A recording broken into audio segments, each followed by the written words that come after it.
The biggest lead of the game, 15 points. They've got the Aaron Fox. And it's Korver in at the 3 slot. That's the group on the floor for Denver.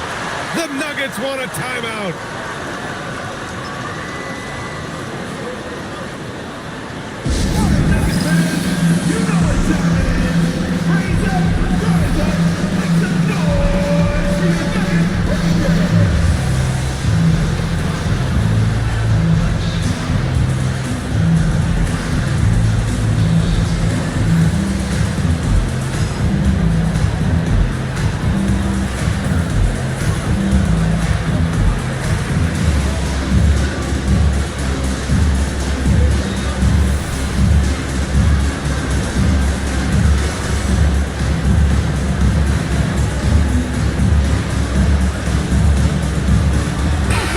Keeping us updated from the sideline, Allie LaForce. I was able to listen in on what Denver's coach was going over with his team. He applauded their shooting and their shot selection, saying, "We're taking the right threes, not forcing anything. Keep doing that, and they'll continue to fall." Makes the game easy, doesn't it? Okay, thank you, Allie. Here's Korver. Both hands there for a little extra. Explosive near the rack. Gervin, levitating, Iceman going upstairs. With a screen on Fox. Lays it in easily. And you want him taking good shots at this point in the game. And that one was easy. Well, you don't want to give him any open shots at this stage. Never mind a layup. Come on now. Here's Korver. Here's Gervin. Shot clock at 6. Now Fox takes a 3. Edey rips down the board. Now Williamson.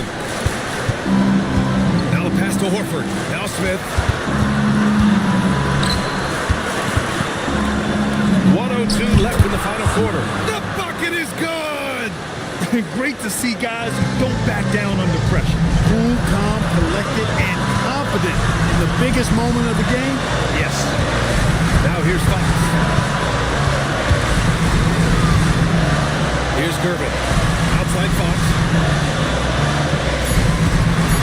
Here's Jokic. Oh, he gets it off before the buzzer. What a shot. They want the ball in his hands when the situation calls for it. Timeout, Grizzlies. All right, thoughts on what coach is going to do here? With the time left, I think they've got to be looking for a quick shot here.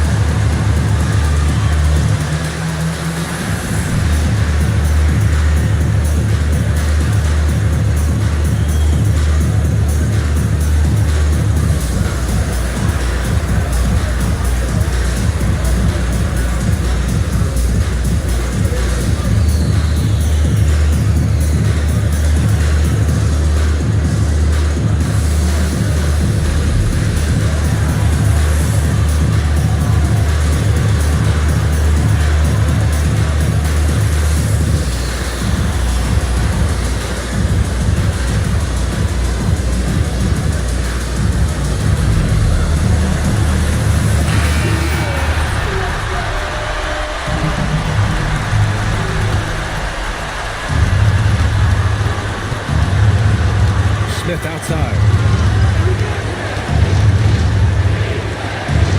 Williamson outside.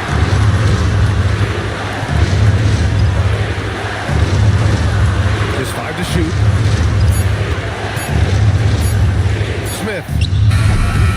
Oh, can't hit the jumper. And that's an intentional foul. Getting a little desperate at this stage. I mean, the clock's the big factor. That's a good foul, though. I like that. I mean, clock management crucial at this time of the game. And the second of 2 is good. And that makes it a 3-point lead. Timeout, Grizzlies. do you think is going to be their best move at this point? If they leave the arc open, take it. But it may be safer to get a quick 2 and then foul. Either way, they got to score the ball.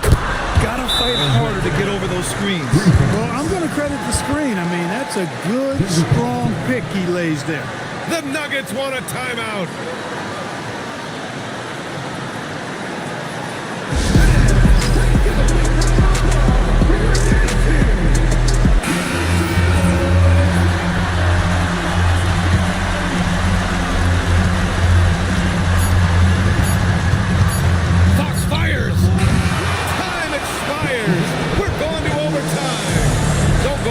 We'll be back momentarily.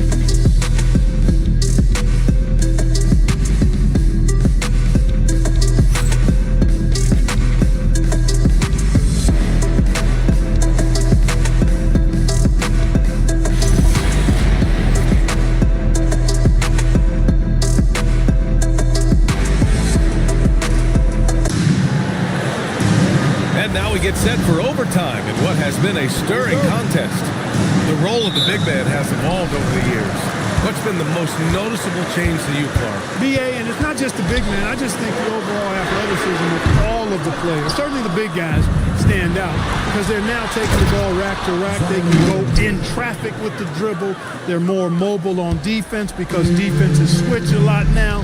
I mean, it's not all about being in the paint just because you're a big guy. They play all over the place. They've got Nikola Jokic, and it's Odin into center position. Edey rips down the board. Memphis leading. Quick 2, all net. And their offensive game plan is clear. Get it inside and go to work. And so it's Fox with it. He'll bring it up for the Nuggets. Fox really interested in making his teammates better, and he does it with his passing. Timeout, Grizzlies.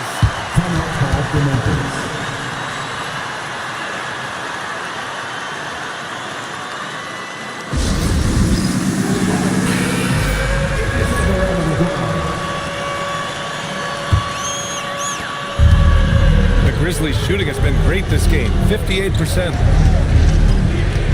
Outside Brown. Here's Williamson. Here's the pass to Brown. 6 to shoot.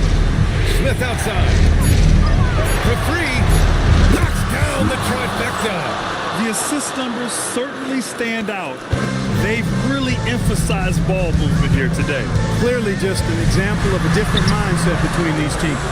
Give the defense credit there. Normally, that's 2 points. And the call is going to be, yes, an illegal screen. The screener was leaning a bit right there. His feet may not have been planted. Pretty obvious call by the officials. Yeah, I agree. You know, sometimes that can be a tough call for the refs to make, but not that time. It was easy there. Now here's Fox. Edey rips down the board. That's a decent look for him. He just couldn't convert. 2 minutes remaining. 2 minutes. From 17 feet out. That's all. Excellent use of his physical gifts. Goes up strong and captures the board. Look it. He's slick, he's smooth. He's got a slithering nature to his game, which allows him to get busy in the lane. Oh, the stuff. It's so sick, the vertical ability. That was flat out awesome. He has that effortless knack for getting to the hoop. Tell you what, you hate to be the guy having the responsibility of guarding him. Oh, touches it off the glass. He just brings a great feel for the game at the offensive end. Memphis leading by 3. Smith outside.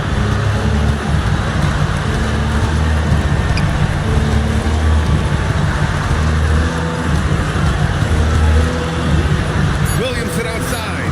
Just 3 to shoot. Can't get the 3. Denver has gone 0 for 2 from deep. Not what they need this overtime. Outside Fox.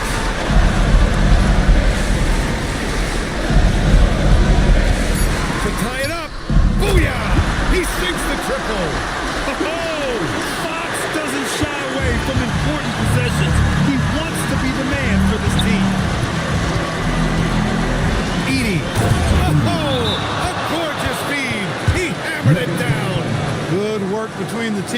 that time, leading him perfectly. The Nuggets want a timeout. And looking at the options here, what do you think is being discussed? A chance to tie it up here.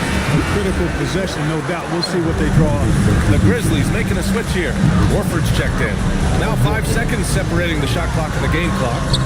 We see Gervin do this so very often, taking over games in his cool, effortless manner. Timeout, Grizzlies.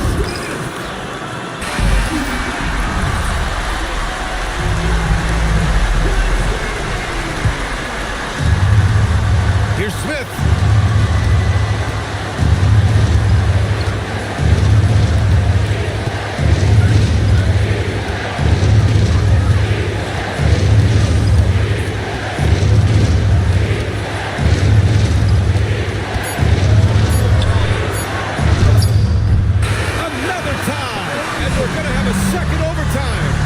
We've got more action coming your way after this break.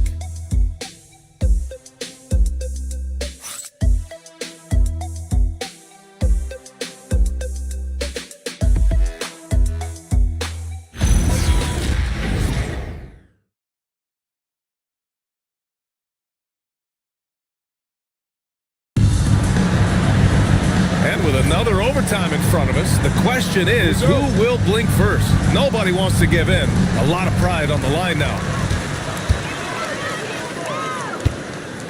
Here's Korver, covered by Williamson. Here's Fox.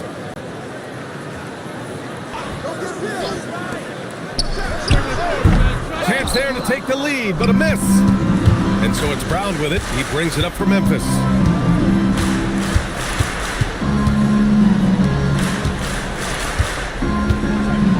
And here's Edey.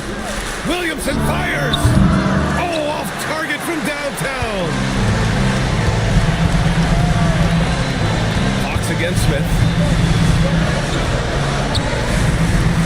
Fox with the ball. 5 on the clock. Jokic. Williamson with a rebound. The Grizzlies shooting 56% today. Here's the teardrop. Easy work for Zion inside. A monster down low. Zion is scary. Smith against Fox. Now Jokic. Oh, he goes to the glass with that one. They've really picked up the energy level and have willed themselves back into this game. Yeah, you know, battling back is about staying the course, and their attitude never changed. Now here's Smith. Oh, the shot is off. Relatively open from mid-range. You'd like to see that one go down. The great read between those two guys. The defense didn't stand a chance, B.A. These two teammates right here, Grant, they are connected. And I tell you what, guys, that's a big play to make it a close game. Potential momentum builder there. Here's Williamson. Oh, got a piece of it. Now Fox. There's a screen. Jacks up a three. Edey rips down the board. Memphis trailing here. Smith into the lane. Good for two. Took that orange right to the rack, and they just let him go by. A minute 22 left in the second overtime. Here's Gervin, defended by Brown. From 13. Oh, the shot is off. Now here's Williamson. Smith left side. Oh, it misses.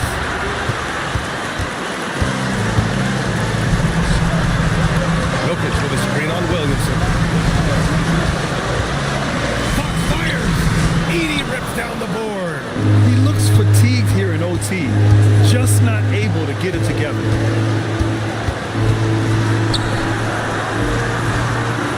Here's Smith. Yes, sir! Make it in the layup. And they aren't over the limit yet. The Nuggets want a timeout.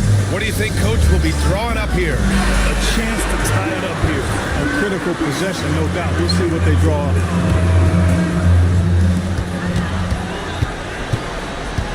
Smith against Fox.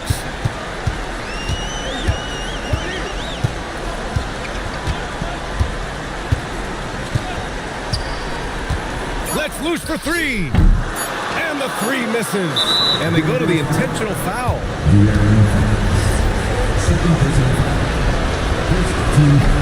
And that hurts as he doesn't get the first one to fall. Trying to focus now for the second. So neither attempt will fall that time for him. And so it's the Grizzlies who come out on top here. Double overtime games are so grueling. And after this one, everyone, the officials, the fans, the broadcasters, will all have to take a little rest. Yeah, I need that rest, I'll tell you. But, hey, give them credit. They really dug deep into their energy reserves and showed their determination to get this win. And that'll wrap it up, folks. For Clark Kellogg, Allie LaForce, and Grant Hill, this is Brian Anderson. So long, everyone.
Oh, say does that star Glancing at the players.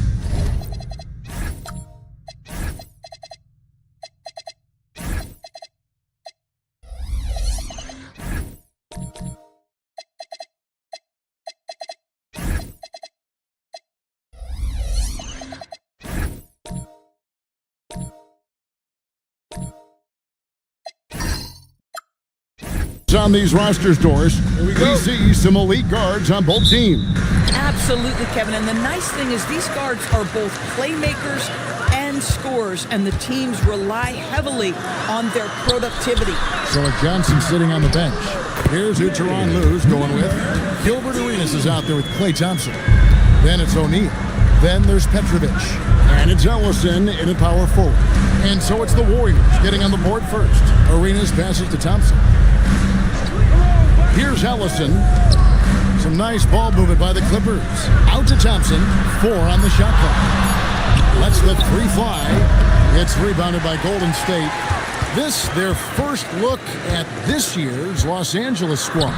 And as you would expect, they came out on top in last season's series against this club, but no reason to expect anything different this time around. You take nothing for granted. These teams are very familiar with one another, and we expect a close contest. Ref's calling it close already as he picks up a quick early foul.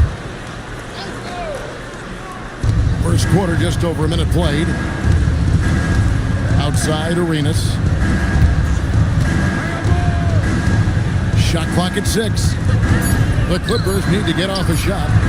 I like the effort Booker gives on defense, especially when he pressures the shooter. Holmgren. And he gets contact and the whistle on the shot. 2 shots coming up. You know what? You allow a guy to get right to the rim like that. That's your only option. And he's got his first free throw of the game. In last season, 86% from the line. So he's always had that calm presence at the line no matter the situation.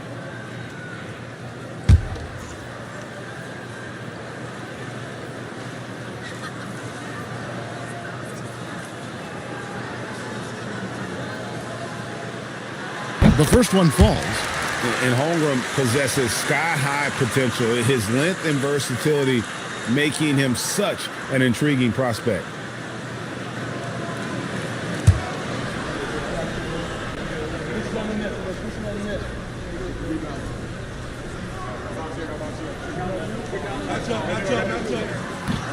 Off on that one, so he goes 1 for 2 at the line. I think for a guy like Chet Holmgren, it's about staying healthy. He has the size and skill and the mentality to be successful. And it goes down 2 points. Just setting the tone with an aggressive move to the rag. And where's the help defensively? To me, that's a complete lack of communication on that side of the ball. These guys need to be talking to each other.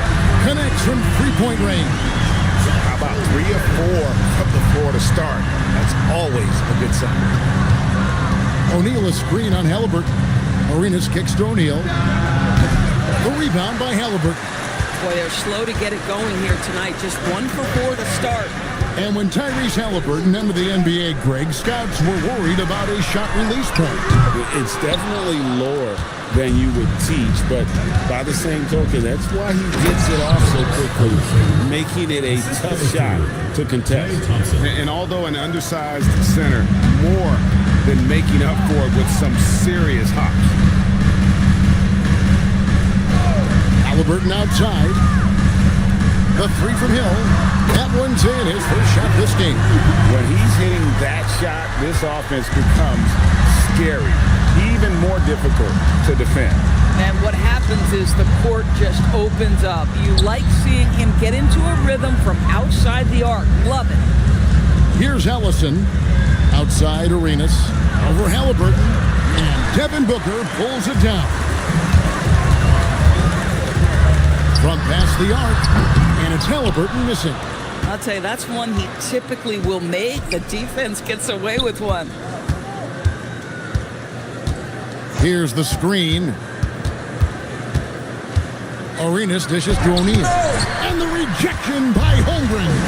Long 7'1" with that 7'6" wingspan. Holmgren can alter a block just about every shot in his vicinity.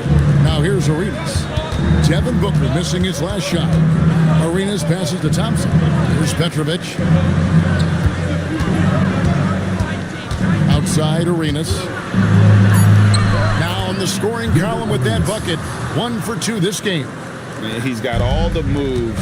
Arenas not afraid to get inside. It's Hill on the wing. From deep. And again, it's the Warriors missing. Clippers trail by 5. They could use a big shot here to get this offense going. Too many empty possessions. Right now, they need a basket. And the 3 ball is good. 3 points. This is what you call a dead-eye three-point perimeter shooter. Klay Thompson doing work. Outside Hill. Back to Halliburton. Holmgren kicks to Halliburton. And here's Booker from the arc. And it's the Clippers with the rebound. Ellison's got 4 rebounds now tonight. Halliburton against Arenas. And he could not get that one to go. Out of contact, and he'll go to the line for 2. We have the first leg of the NBA season, Greg, now behind us. The standings starting to come into shape. Yeah, right now is when you can make sense of wins and losses. Who you play matters so much early on, but things have started here to balance out.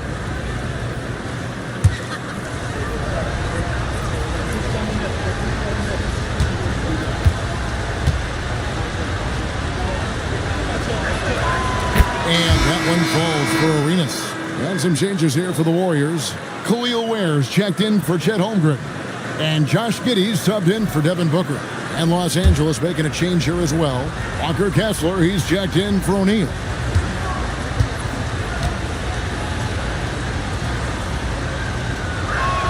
That one drops. He ties it up. Golden State's gotten just 2 of 6 to fall from 3-point range so far in the first. Guys, there is no doubting the passing ability of Josh Giddey. Pretty look. The Clippers have gone 4 for 9 from the field to start this game off. Arenas up top. Giddey defending. Thompson against Halliburton. The shot by Thompson, no good. The shooting numbers just aren't there yet in the quarter. He goes up strong with one hand and flushes it down. Now flying high and throwing it down with the one hand. Woo, one of his favorite moves right there, guys. Now here's Arenas. Saw him with 29 points last game. That's what we call a power finish. There's no such thing as gentle for the big man. And guys, let's get your take on the scoring breakdown for the Warriors. So far, they've moved the ball well, leading to open, high-percentage looks. Lots of assists in this one. Yeah, and their assertiveness in the paint so far tonight has been impactful. They're really making it hard for the interior defense.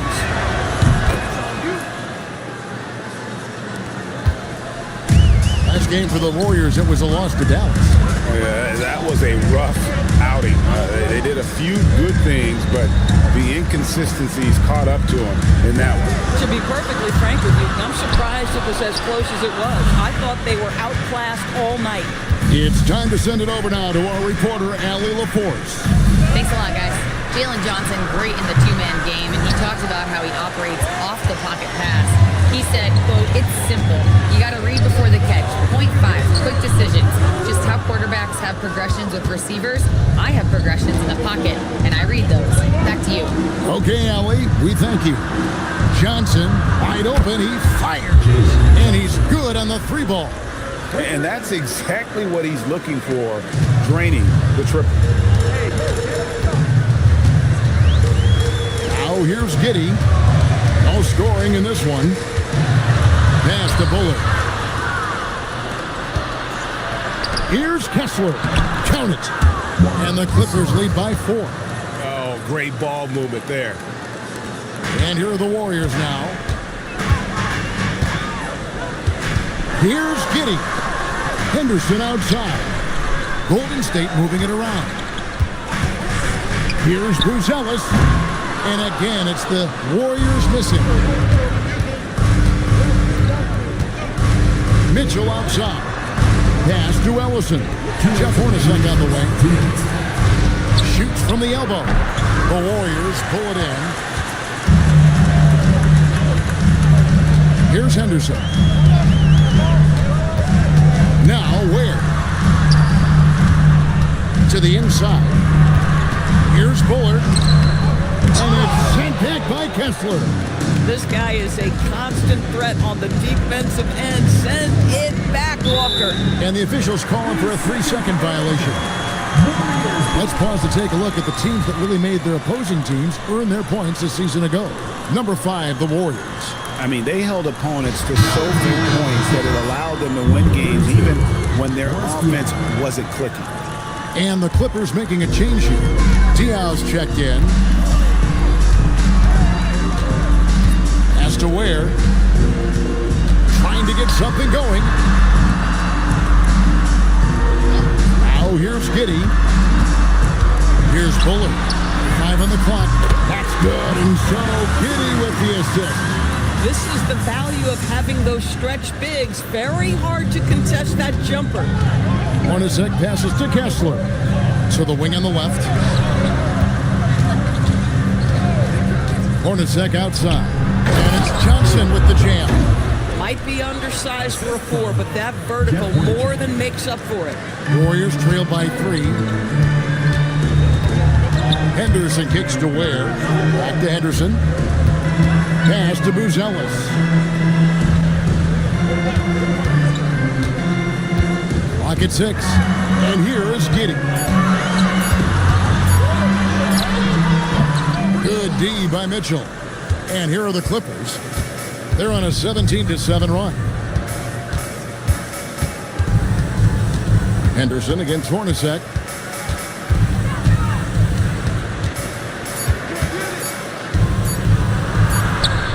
And it is good at the buzzer. Wow! One eye on the rim, one eye on the clock. Nice job. Well, finishing quarter strong. Every coach preaches it. Nice work. And that concludes the first quarter of play. Clippers lead by 5. And the second quarter will get underway just after this short break.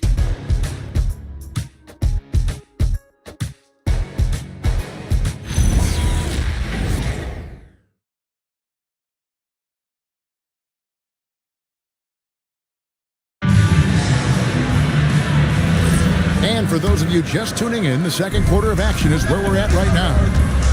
And some stats here, guys. The scoring breakdown for Los Angeles. How about the ball movement so far? I mean, the unselfishness, everyone here just playing for one another, and that can be infectious. And they've also shown dominance in the paint so far tonight, really putting the work in down low. We've got Hill. Booker out there with Halliburton. Then there's Holmgren. That's the Warriors 5. Pass to Diaw. Here's Arenas. And the rebound goes to the Warriors. They host the Spurs after this one. Halliburton passes to Booker. Kicks it out to Holmgren. And it's out of bounds and last touch by Holmgren. And taking a look here at some numbers for Booker. Last season, he played outstanding. Averaged 29 points a game, 4 assists, and 3 rebounds. And most important of all is his passing. He's a terrific distributor in their offense. That's certainly one of his best attributes, creating offense even when it looks like there's nothing there. Outside Arenas. Inside. Here's O'Neal. Nice fake with the layup off the mark. That's not the type of opportunity he fails to convert very often. Pass to Booker. The 3 from Hill. Second shot. Holmgren. It's good. It's his second basket. He's shooting 2 for 4. I mean, length and skill. And Holmgren has a lot of both. Thompson in the corner. Back to Diaw. Nice passing here by Los Angeles. Arenas against Halliburton. And O'Neal with the basket on the assist by Arenas. O'Neal's got the lead up to 5 now for Los Angeles. Halliburton kicks to Holmgren. Booker in the corner. To the paint. Nice pass. Nice catch and a resounding dunk. Wow, it's exactly how you lead someone with the pass. Beautifully done. Clippers leading by 3. Looking around the NBA, Devin Booker, GA, is as good as any two-guard out there. Obviously, we know how Devin scores it, but what I love, he also can run your offense, and he gives good effort defensively. And so Steve Kerr decides to call a timeout. He's going to take a few moments here to check in with his team and regroup.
Check out Chet Holmgren. He's coming off an excellent season and a top 15 ranking in blocks per game, supplying that backline protection that is so key to a great defense. And you said it, top 5 percentage from deep. I don't think last year was an aberration. He's one of the deadliest sharpshooters in the game.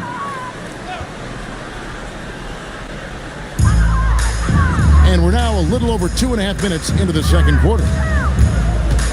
On the wing, Booker. Holmgren with a screen on Thompson. Outside for Halliburton. 6 to shoot.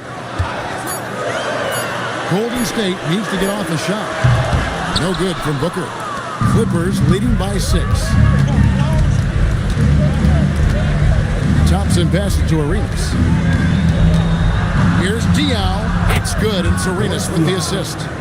Arenas has got assist number 5 here tonight. And I've been impressed with the unselfishness, but also getting guys the ball where they can do something with it. And he has shown a terrific feel for how the defense is playing him and then taking advantage of that. Substitution for Los Angeles. Number 43, Curtis Ellison. Here's Holmgren. He had a 21-point outing in their last game against Dallas. And we can't forget his dominance on defense, guys. His shot blocking altered the entire game. And again, no good by Golden State. It's Thompson with the ball. He'll bring it up for the Clippers. They lead by 8. That's the biggest of the game. They set the pick. Pass to Ellison. Takes the assist and lays it in. Picked out the pass nicely. Ellison's got 7. And you can tell Arenas just has that ability as a distributor.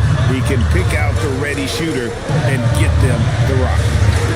Now, here is Halliburton. Nothing on the board. Thompson dishes to Arenas. With the drive, an easy 2 points on the layup. Arenas has got the lead up to 12 now for Los Angeles. It's fun to just watch Arenas play. He's electric, has his own style, and what an explosive play right there. Booker outside. And Devin Booker in the paint. And guys, they continue to put a lot of pressure on the interior defenders with their work down low. O'Neal sets the screen for Arenas. Launches it. O'Neal misses. Boy, they've managed without him to a degree, which bodes well for them overall. Holmgren outside.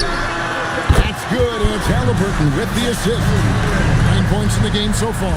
And with that threat of the outside jumper, Holmgren generates space for this offense. Thompson outside. Good! Thompson makes it look so easy.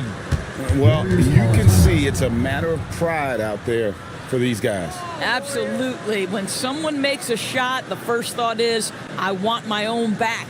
And so Steve Kerr decides to call a timeout. He's ready to talk things through with them.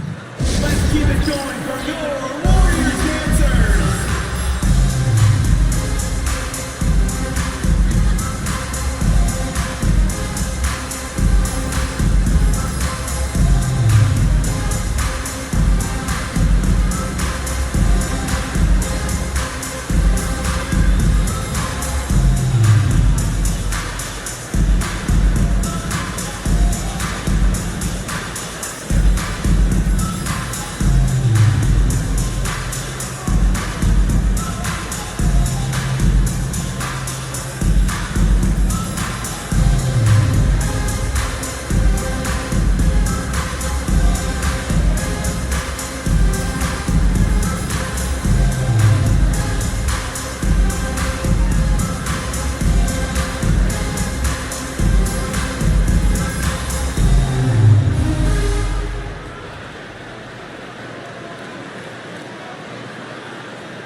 And the Warriors with a completely new five on the floor. The Clippers also changing it up.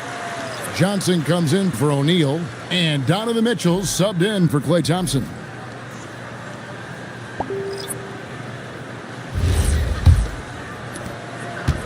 Warriors trail by 10.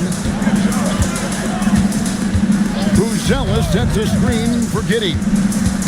Mitchell with the steal. Oh, and the jam by Arenas. And he just dangles from the bucket after sending that one through. And you can see which team has the swagger right now. Now here's Henderson, still without a basket. Pass to Giddey.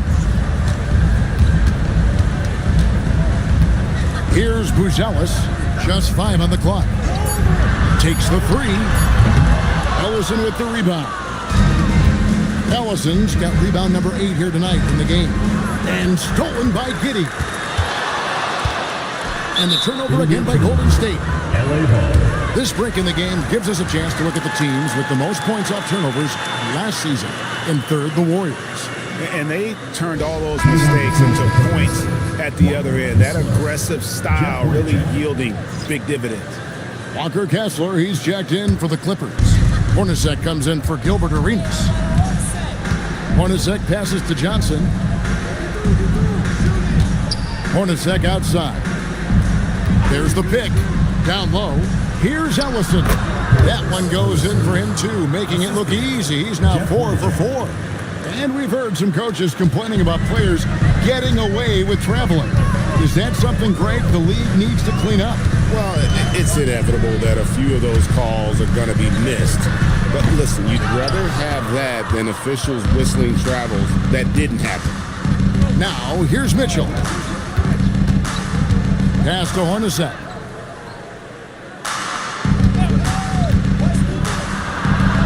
That's basket number 2 with his third shot off to a fast 2 for 3. And they're forcing the ball inside, and it's working like a charm. They set the pick. He lobs it up. Stolen by Kessler. And he drives in, and good that time. Hornacek's got 4 points in the quarter. And they're beginning to just flat out fall apart defensively right now, especially on the interior. And so Steve Kerr decides to call a timeout, looking for a breather and maybe adjusting a thing or two.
for Jalen Johnson. Coming off a terrific season. Last season put up about 17 points per, 11 rebounds, and 3 assists. And it's nice to be able to bring someone with his defensive skill set off the bench. I think, in fact, to win a championship, you usually need a guy like this on your roster. Anderson with it. Scoreless thus far. Pass to Bullard. And again, no good by Golden State. Solid rebound there. And with a score like it is, that's an area where they can't afford to get lazy. Kessler with the bucket. The defense not putting up any fight on the inside. They've allowed 10 straight points in the paint. And Greg, what stands out most about Donovan Mitchell's game? I think it's his consistency. He's a fearsome scorer pretty much since he set foot in the league. And with his pull-up game, he can get his shot off against anyone.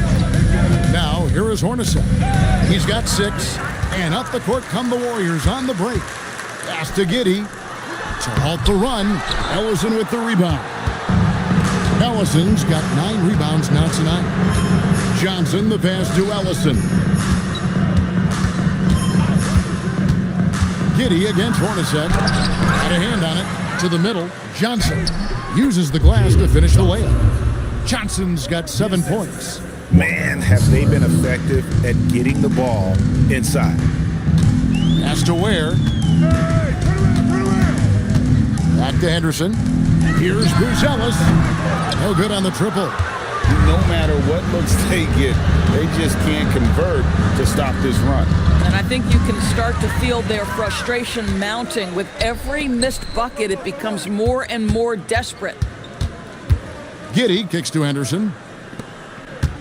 There's a screen. And out of bounds as the Clippers gain possession. Into the lineup for Los Angeles, number 32, Boris Diaw.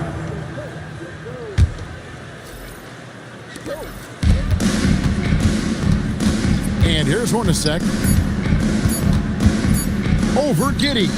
And the last second attempt does not go in for him. And so it's Los Angeles cruising into the quarter break with a 22-point lead. Their defense has been active and effective. And let's hear from Allie LaForce, who joins us from the sidelines. Allie? Here with Coach Steve Kerr, your defense struggling to contain them in the first half. How do you remedy it? We got to get back in transition, and we got to make them feel us. You know, they're just running anything they want. We've got to at least disrupt the stuff they're trying to do. Thank you, Coach. Allie, thank you for that interview. And now we're at halftime, and we'll be back to bring you more basketball after this.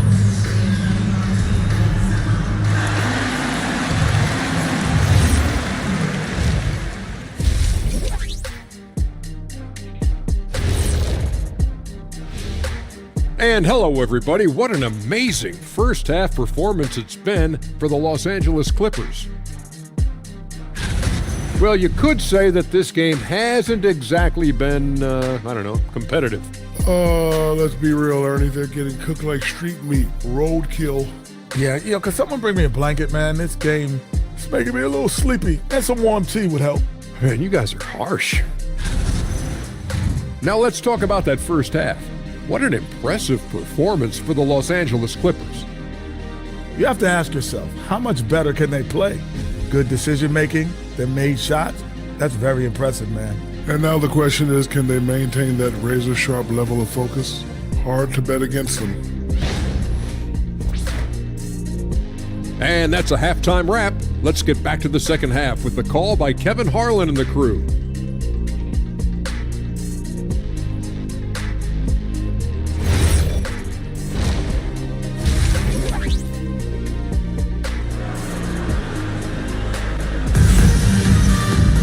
Well, we've got a second half of basketball for you. We think it's going to be pretty good. A big comeback, though, is needed for this game to be competitive, and it probably has to happen quickly.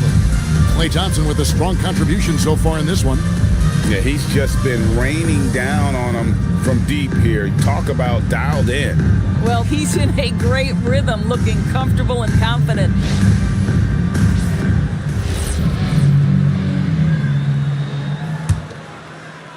Los Angeles leading by 22. So with Johnson sitting on the bench, here's who Tyronn Lue's going with. got Gilbert Arenas. He's out there with Thompson. O'Neal is out there with Petrovic. And it's Ellison in at the 4. Now, here's Thompson. They have a 22-point lead. It's the most they've led by. Here's Hill. And foul on the shot, so he'll get a chance at the line. They get Gilbert Arenas. The Warriors have converted 1 of 2 free throws so far today. And one of the highlights last year for this group was the fact that they were so efficient from the charity stripe. That's a huge factor.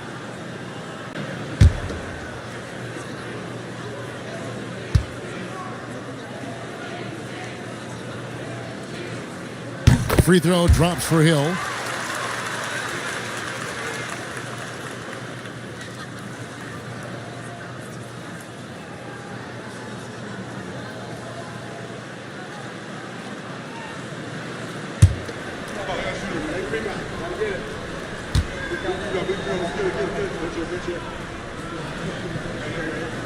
Both free throws good from Hill.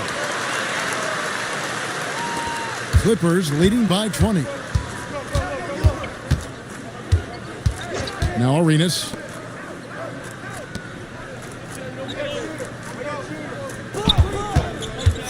Pass to O'Neal. Three-pointer. The shot off that time. And so Booker will bring it up for Golden State. The Clippers grab the miss. Ellison's got rebound number 10 tonight with that last one. O'Neal a screen on Holmgren. 18 feet out. Jump shot is good that time. Arenas has got 10 points. And that set them apart today, guys. Their success with the mid-range. And given that Holmgren is 7 feet tall, he's a threat to throw it down at any time. There's the screen. Here's Arenas. And the rebound goes to the Warriors. Holmgren's got 4 rebounds in this game.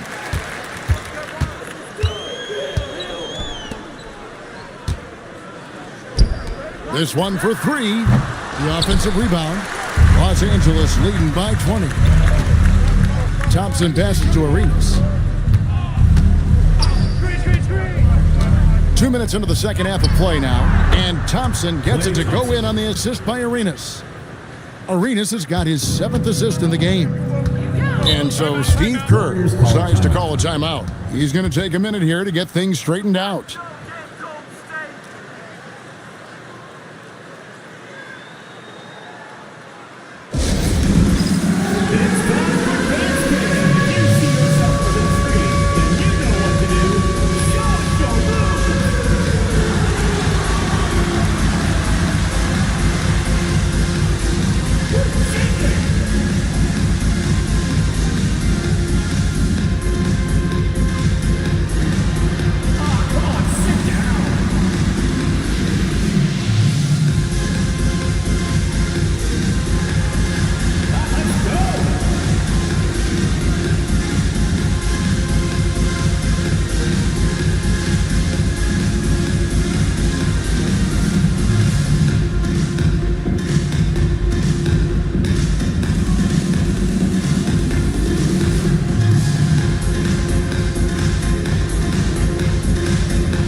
He's coming off an excellent season, and he was also among the top 20 in steals. That ability is more unique than folks realize. Very valuable defensively. And as you said, dishing out dimes at a top 5 pace, he was in total command of the offense last season. Look for more good things to come. Now, here's Holmgren. 11 points in the game. Halliburton finds Booker. Holmgren outside. Gets it to go from beyond the arc. Holmgren's got 5 points in the quarter. Just a positive force right now for these guys. And though his team has fallen a bit short, it's not because of him. And the whistle blows as the basket counts in a 3-point play chance right here. 1 free throw coming up. Just cooking the D inside. Arenas blows by the contact. The Clippers shooting their 4th shot at the foul line here. Yeah, a year ago, though, Kevin, 78% conversion rate from the free throw line. So that's a nice all-around effort.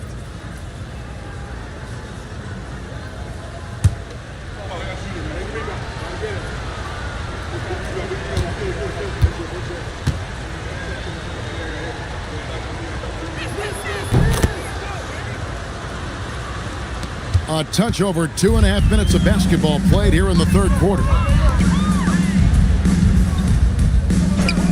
Booker looking around.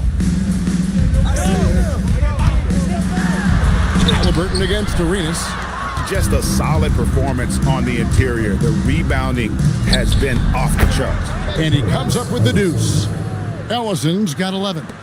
Big miscommunication on defense. He recognizes it and quickly takes advantage. And that's typical of this guy. He's always reading the situation, reacting quickly, and capitalizing. Right now, let's take a moment here to catch up with Allie LaForce on the sidelines. Thanks, guys. The league is hoping for more competition for the All-Star game, and one idea to motivate the players is more prize money for the winning team. It worked for the Emirates Cup. The All-Star festivities drive revenues and publicity for the league, so those that are advancing this suggestion say, put some money on it. Guys, back to you. All right, Allie, we thank you very much. Now here's Arenas. Devin Booker missing his last shot. Great open look there. He's got 15. Well, dependability, right? That is not wasting possessions. This is all about taking and making good shots. Pass to Halliburton.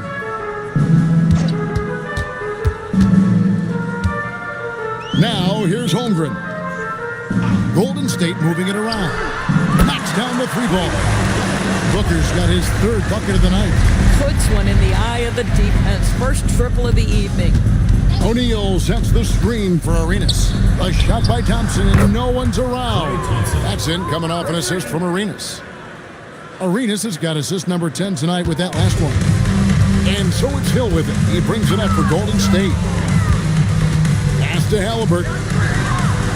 Tried to come right back with the three of his own, but it's no good.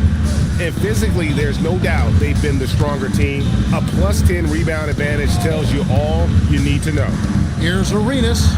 Here's Petrovic beyond the arc. And Holmgren pulls it down.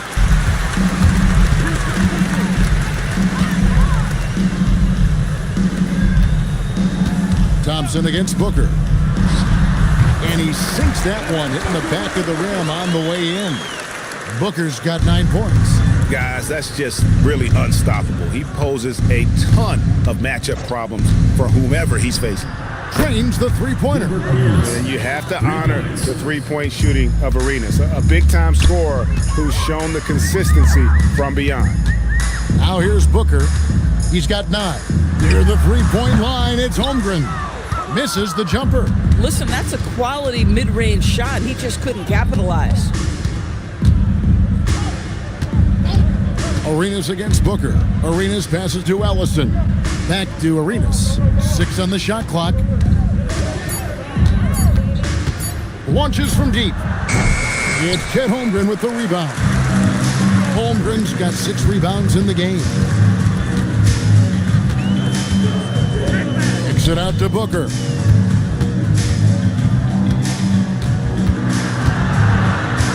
Halliburton in the corner. A putback, and even after 2 offensive rebounds, they just can't get the lid off. Thompson dishes to Arenas. Over to the wing. Thompson outside. Here's Petrovic. That's good, and it's Arenas with the assist. And they have been relentless from deep, and you see the defense trying to react, but to no avail. Well, that's the whole point, isn't it? If you space the floor well enough, it's almost impossible for the defense to account for everyone. Now, here is Halliburton. He has yet to score. He was all alone on that one. Now, Halliburton loves answering a challenge. A 3 made on one end means it's time for him to come back and answer. And the Clippers decide to take their first time out here.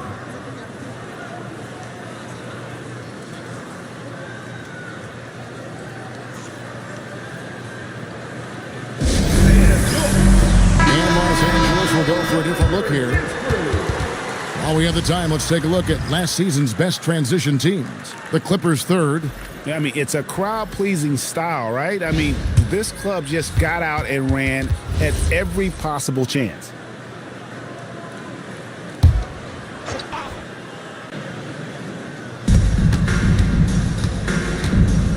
Pass to Arenas. Mitchell outside. Johnson kicks to Mitchell. for three. No good on the shot. Golden State's gone 3 of 7 from three-point range here in quarter number 3. Outside Arenas. 2 minutes. Now Diao. Back to Arenas. Right wing. Lets it go from deep. And the rebound goes to the Warriors. And on an open look like that, he's very gifted at making the weak coverage pay. Now here's Henderson. Hasn't made one yet. His three-pointer's off the mark. Down low. Mitchell finds Kessler. And he gets the whistle for the 3-second call. And a moment now to check out who the Warriors have coming up on their schedule. On Wednesday, they'll be playing against Victor Wembanyama and the San Antonio Spurs. Then on Thursday, they'll face off against Scotty Barnes and the Phoenix Suns. And that game against Houston, that's number 9 on the season for them. They should start feeling good about themselves at that point. And the Clippers making a change here. Hornacek's checked in. Here's Giddey from outside off the mark. Clippers have gone better than 53% from the floor since halftime, shooting 8 of 15. Mitchell kicks to Diao. Back to Mitchell. Shot clock at 5. Kessler a screen on Giddey. Hornacek, no luck. The Warriors shooting a pretty wretched 28% in the third quarter. This offense needs to maybe try some different angles. Now here's Henderson. Still scoreless. Here's Buzelis. And the Warriors miss again. He is single-handedly dropping the temperature in here with that cold streak. He is trying to shoot his way out of it, and it might be better for him to pass the basketball at this point. Diao for 3, and the last shot before the buzzer is off. Klay Thompson has been leading the charge for L.A. We witnessed him delivering a series of three-pointers as he notched 3 total in the quarter. We come back right after this.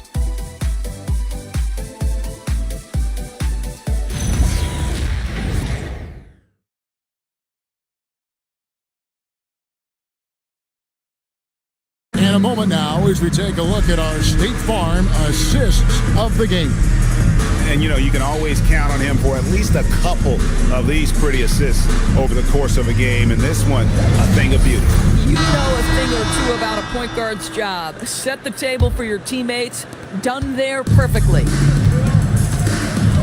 And as we head into the fourth, we'll see if there's a comeback in the works or if it's more of the same from the first 3 quarters. Moses Moody is out there with Henderson. Then it's Buzelis. Then it's Khalil Ware. And it's Alvarez in at the power forward position. So that's the group out there for Golden State. They get it back. Here's Ball. Here's Jukic. Off the mark there with the 3-point shot. Bad defense, bad shot. Neither working on that play. Moody with it. Henderson outside. Pass to Alvarez. From the high post, he drills it. Alvarez has got the first basket as we get going in the fourth for the Warriors. To the wing right side. Diao with a wide open look. And the Clippers miss again. They need a good offensive possession. Yeah, they've gone a long time without a bucket. And no matter what they've tried, the D just has not been able to deny them the ball inside. And guys, let's get your take on the scoring breakdown for the Clippers. I mean, they've been stepping it up in terms of their shooting from distance, and the confidence has been there all game long, leaving the defense to scramble. I think another thing that's striking here tonight, the ball movement is incredible. Again and again, they're making smart passes to ready shooters. Here's Ball. Officiating is always a hot topic among fans, Greg. That's never going to go away. And some people think the game is called too closely now. Be careful, Kevin. We don't need any fines over here. Fans are bound to get frustrated with certain calls, but overall, I think our officials do a great job. And the game is about as fair as it can be.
Moody.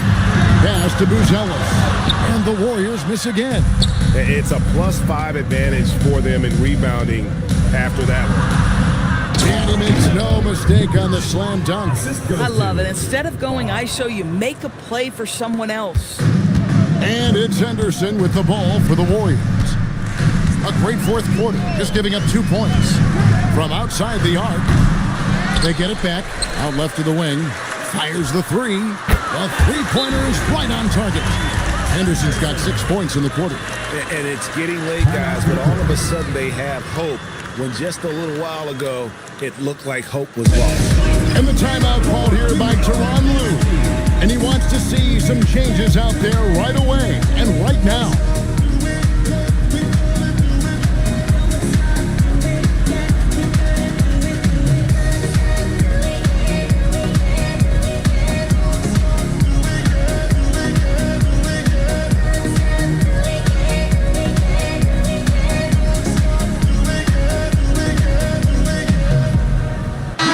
Clippers going with a whole new group out there.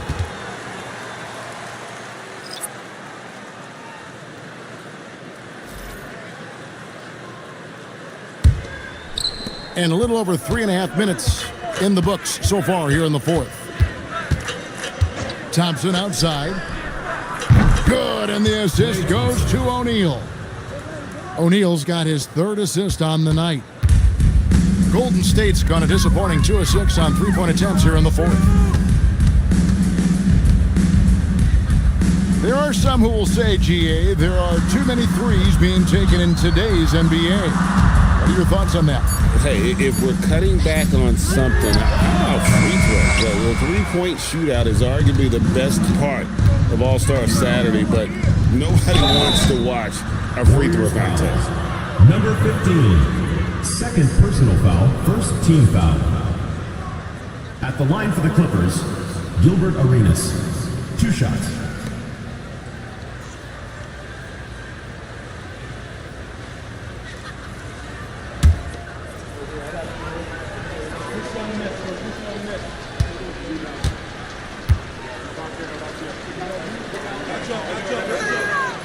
And that one falls for Arenas.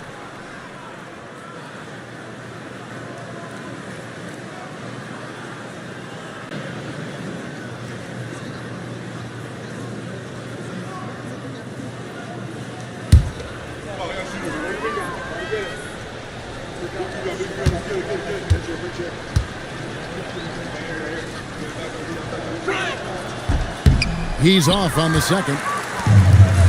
The Warriors have gotten just under 45% of their attempts to drop in the fourth, 4 of 9. There's a good screen. Halliburton in the corner. And a miss there on the triple. LA's gotten some tough luck from 3-point range. In the fourth quarter, they've hit just 1 of 6 from deep. O'Neal is screen on Hill. A kick out to O'Neal. LA foul call. Henderson. First personal foul, first team foul.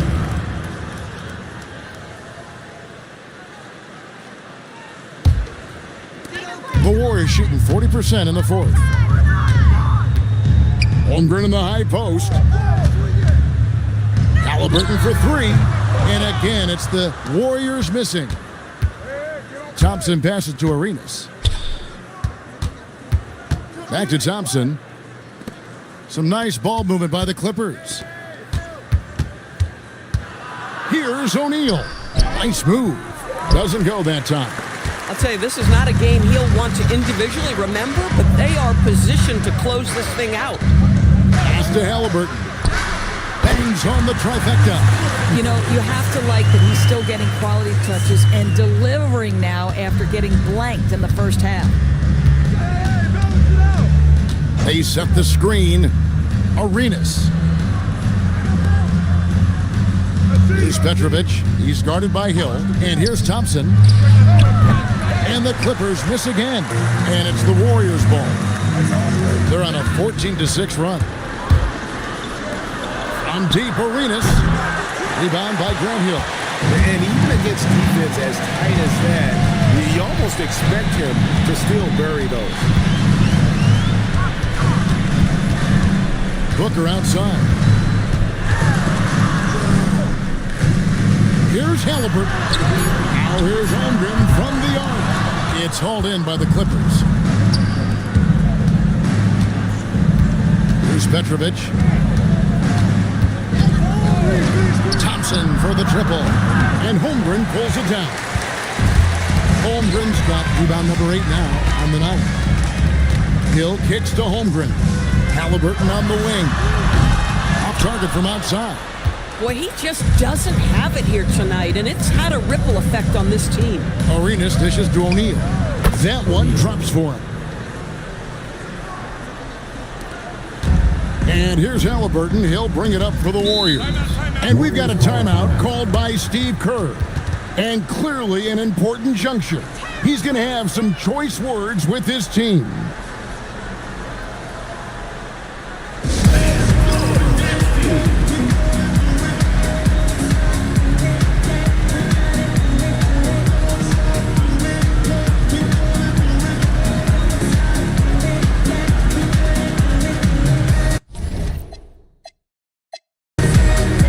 It's time for our presentation of the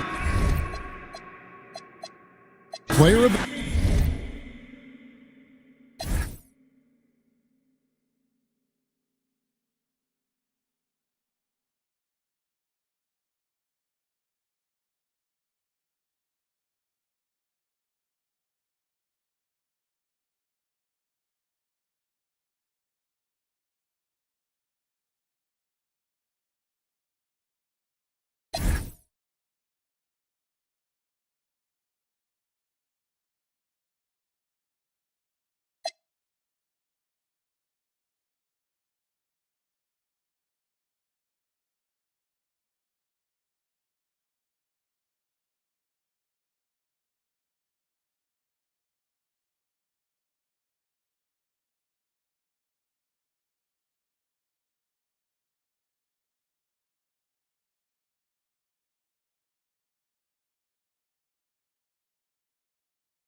The NBA on 2K Sports, presenting an exciting Monday night game. This is Brian Anderson, Coach Dan Van Gundy, Hall of Famer Grant Hill, and Allie LaForce round out our broadcast crew for this one. And let's see what the Minnesota Timberwolves have coming up. On Wednesday, they'll be playing against LaMelo Ball and the Los Angeles Clippers. Then on Monday, they go back home and will host the New Orleans Pelicans. And looking at the Raptors matchup, it will be the 9th bit of action for them during the young season. Every game a step closer to the finish line. Let's check out Minnesota's starting lineup. They've got Hassan Whiteside, Anthony Edwards out there with Edgecombe, and it's Mullen in at the 3, the small forward. And for the Rockets, they've got James. He's out there with Stephen Curry, and it's Eaton in at the 5 spot. Still in the early stages of the season here, but some people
are already talking about MVP and Rookie of the Year, Grant. You know, I think it's a little early for that. I mean, those decisions are a long way off.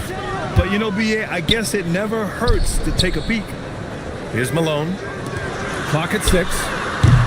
Offensive rebound. Malone. It's good on the putback. Those second chance buckets are major bonus points if you can get them. Outside Edwards. Pass to Edgecombe. Here's Mullen. From outside, off the mark. The Rockets have gone 1 for 3 so far. They set a pick.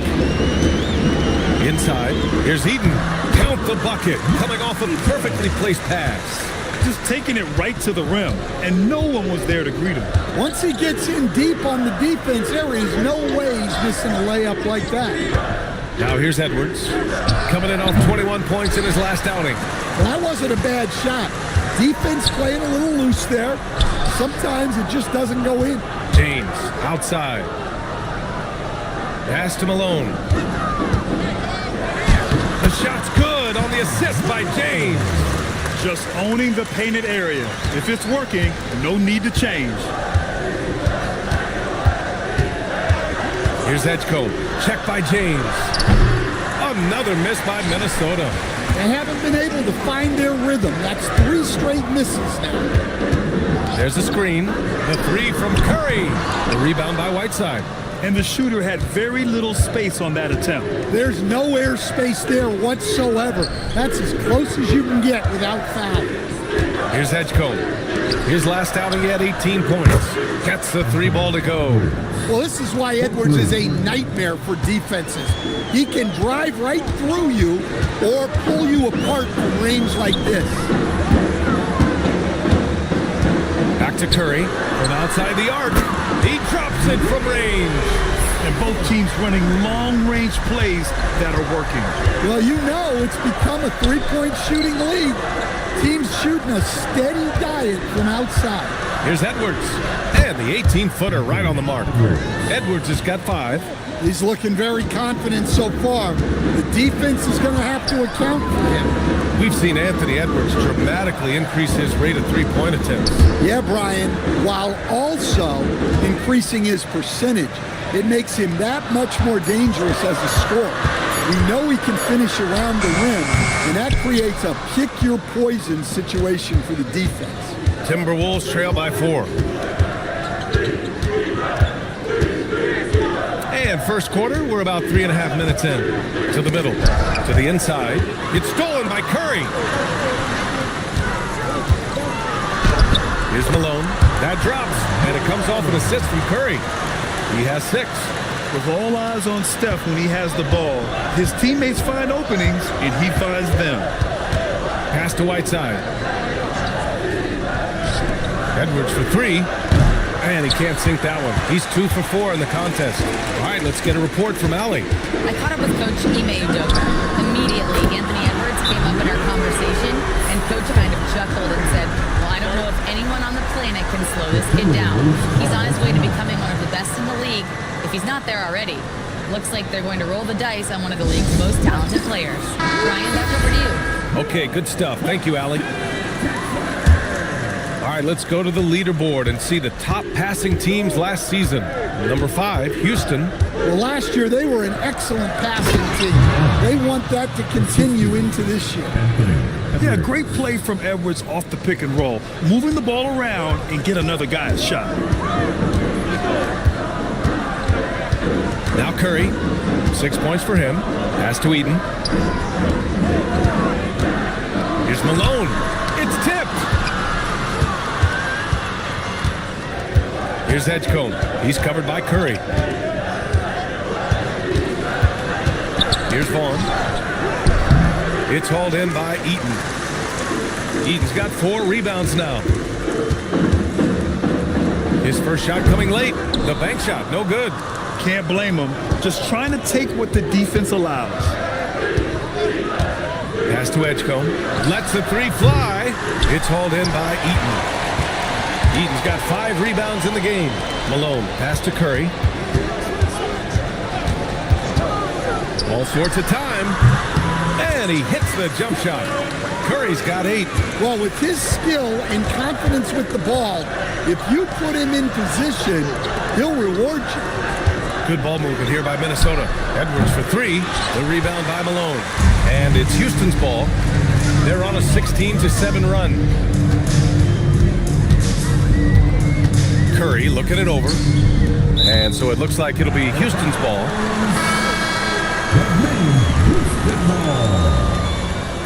Substitution on the board.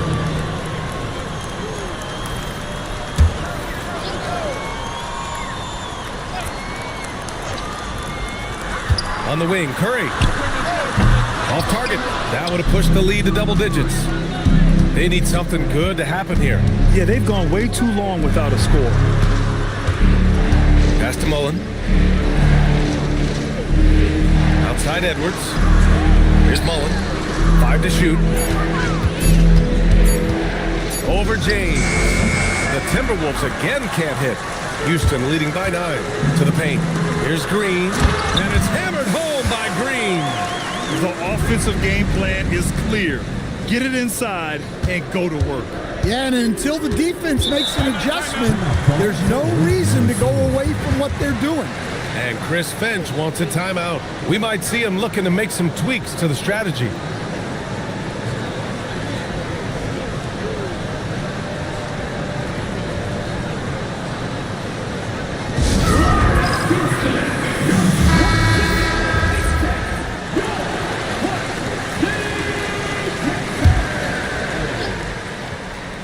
Here's Divac. Pass to Mullen. Here's Edgecombe. Check by James. Here's Mullen. Down to 5 on the shot clock. And misses it off the right side of the rim. And they've come out with a fearless approach on the boards. Here's Yao. Lays it up and banks it in. And the Rockets lead by 13. They're not wasting any time putting their stamp on this game. What a start. Yeah, but you can't let up at all. They've got a chance to put this game away early, and they should take it. And what an aggressive move to the rim. He's really trying to fire up his teammates right now. Boy, it's not hard to feel inspired after a teammate makes that kind of finish. Well, that's exactly what's needed when you're trying to turn things around. Timberwolves trail by 11. Well, Grant, we've heard Anthony Edwards talk about trusting his teammates. He understands you need everybody. Yeah, a lot falls on his shoulders offensively with this team, BA. So those playmaking decisions in the moment, a lot easier said than done. Pass to Green, outside Payton.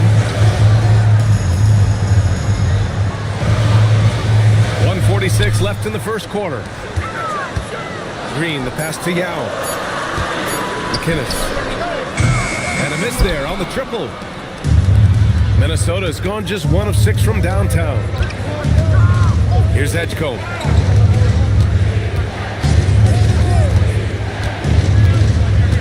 Pass to Divac.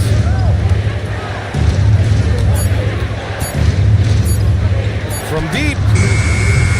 Rockets with a rebound. And this is the first season matchup for them against Minnesota. And he floats it in for the easy 2. Credit the sweet setup on that one. What a way to begin this game. Dominating at both ends of the floor. Obviously, guys, brilliant coaching, a perfect game plan. Here's Mullen, coming in off 12 points in his last outing.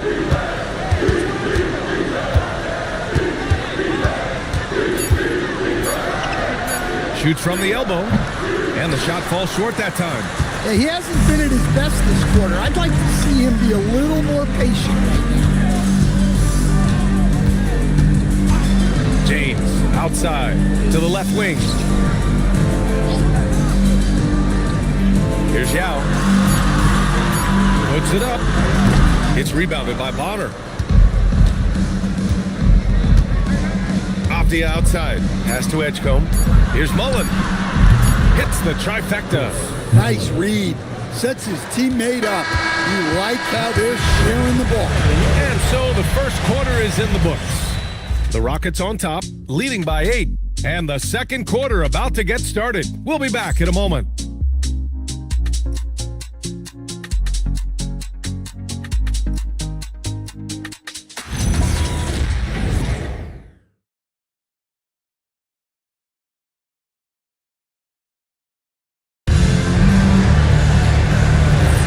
If you're just joining us, we played through one quarter in this one. All right, what do you think about the Rockets? Well, they've used the fast break well to score easy points and keep the defense unsettled. Yeah, they've dictated the pace to this point, looking to run at every opportunity. On the court for Minnesota, Hassan Whiteside is out there with Hayes. Then there's Edgecombe. Then there's Edwards. And it's Vaughn in at the 3. McInnes, guarded by Edwards. Pass to Malone. Houston working the ball around. Houston needs to get off a shot. McInnes. Offline with a 3. Timberwolves trail by 6. Here's Vaughn. And about a minute gone in the second quarter. Edgecombe, no good. Nice rebound. Trying to match the other team's intensity right now. Yes, it's good. Curry's got 10 points. The Timberwolves have gone just 1 of 3 to begin the second quarter. Pass to Hayes. Here's Edgecombe. And there's the screen. And they call an illegal screen here. Look at it last year. Here were the players that led the way in terms of overall scoring. Anthony Edwards on top. For him, it was a season to remember. And I think his fans would say the same. Houston leading by 8. Pass to Malone. That drops, and it comes off an assist from Curry. Give him 8 points now. And this is what you want to do when you've got a big lead. You must stay aggressive. Yeah, they're being absolutely relentless. Building this lead in every way possible. Now here's Edwards. He's got 5. The number 1 overall pick in 2020. Grant, you think Anthony Edwards has a shot to become the best American-born player in the NBA? You know, I think his aspiration is higher than that, B.A. He's thinking MVP, face of the league. And if you ask me, he has the talent to do it. Well, we know Edwards has an outstanding skill set, but what makes him truly special is his competitive will and ability to handle high-pressure moments. Pass to Curry from the arc. 4-3, Stephen Curry. Well, they have leaned on him offensively with good reason. Efficiency will help you win a lot of games. Let's go now to the sideline and catch up with Allie LaForce. Hey, thanks a lot, guys. Anthony Edwards is truly a superstar on the rise. He said, quote, "People forget how young I am. I'm not even touching my prime yet. I'm just trying to get more efficient as every year goes by." Back to you. A star on the rise. Allie, thanks for the report.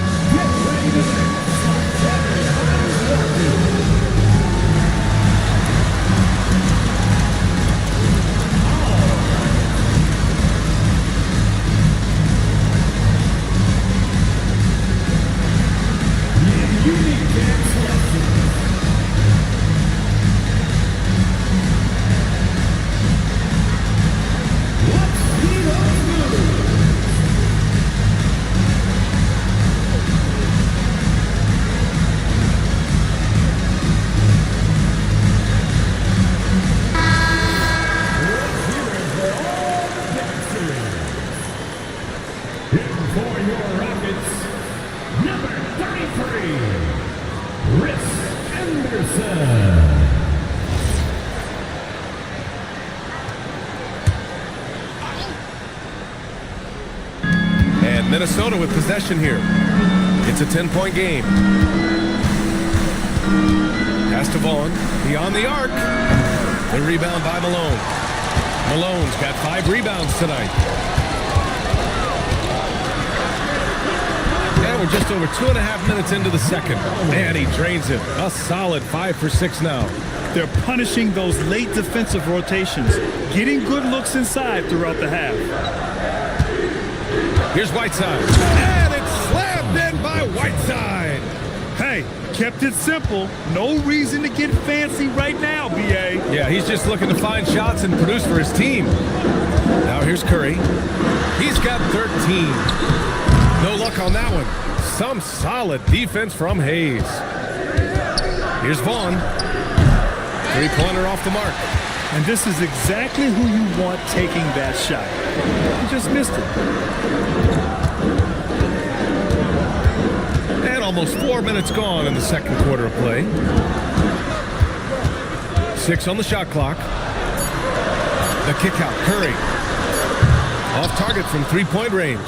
Timberwolves trail by 10. Takes a 3. The Rockets pull it in. Malone's got 6 rebounds here tonight. With the floater. And Grant, when talking about certain players, we hear expressions like, he does the little things, or he does the dirty work. What does all that mean exactly? You know, it's about what doesn't show up in the box score. Setting good screens, winning those 50-50 balls, hustling back on defense. Often, it's just as important as putting up those points. First one falls, and it's exceptional the level of commitment that Ime Udoka has inspired from this Rockets team, Grant. Yeah, B.A. I mean, he's a player's coach, but very demanding, and he holds everyone accountable. It's all about professionalism and purpose. So he gets them both. And so it's Edwards who brings up the ball for Minnesota. Down by 12.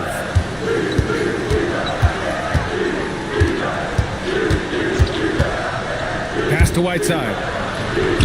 Good. The assist goes to Edwards. Whiteside's got 6 points. Well, after a silent first quarter, this is who they needed him to be. This is why you never count a guy out. Down low. Here's Edwards. Had a chance there to cut it to single digits, but it's off target. Well, you win and lose as a team, so the fact that they're trailing isn't all on him. But with that said, he's had a rough shooting performance. Here's Edgecombe. Out to the right wing. Here's Vaughn. Off the mark there with a 3. Another miss. At some point, they need to tap someone else for a boost offensively. Pass to Anderson. Here's Malone. He's defended by Hayes. Shot blocked. Here's Edgecombe. Here's Vaughn. Misses off the left iron. Yeah, and they're fighting to get back in this one, but unfortunately, he just keeps coming up empty. Pass to Malone.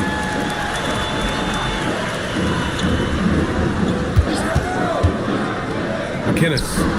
And the baseline jumper goes down. And the Rockets lead by 12.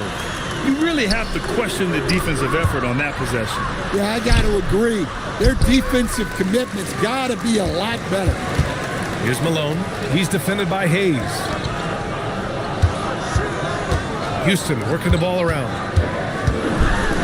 And Malone gets it to go. Malone's got 6 here in the quarter.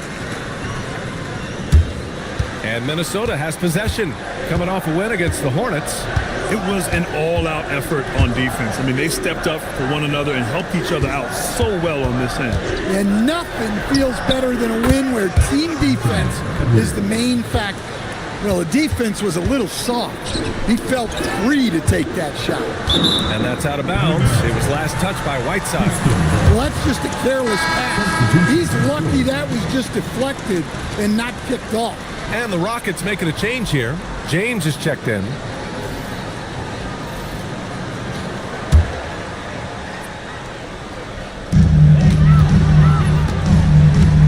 On the wing, Curry. Pass to Malone. 6 to shoot. Oh, from deep. The rebound by the Timberwolves. Bonner's got his 4th rebound in this one. They set the pick. Driving to the basket. Here's Edgecombe. Here's Mullen. It's stolen by James. To the paint. Knocked loose. Out of bounds. It'll be Timberwolves ball. And now looking at the 2K leaderboard. Here's a view of which teams last year got after it with their shot blocking. Second, Houston. Well, last season, this was a team that prided itself on protecting the rim. They were not an easy group to score on inside.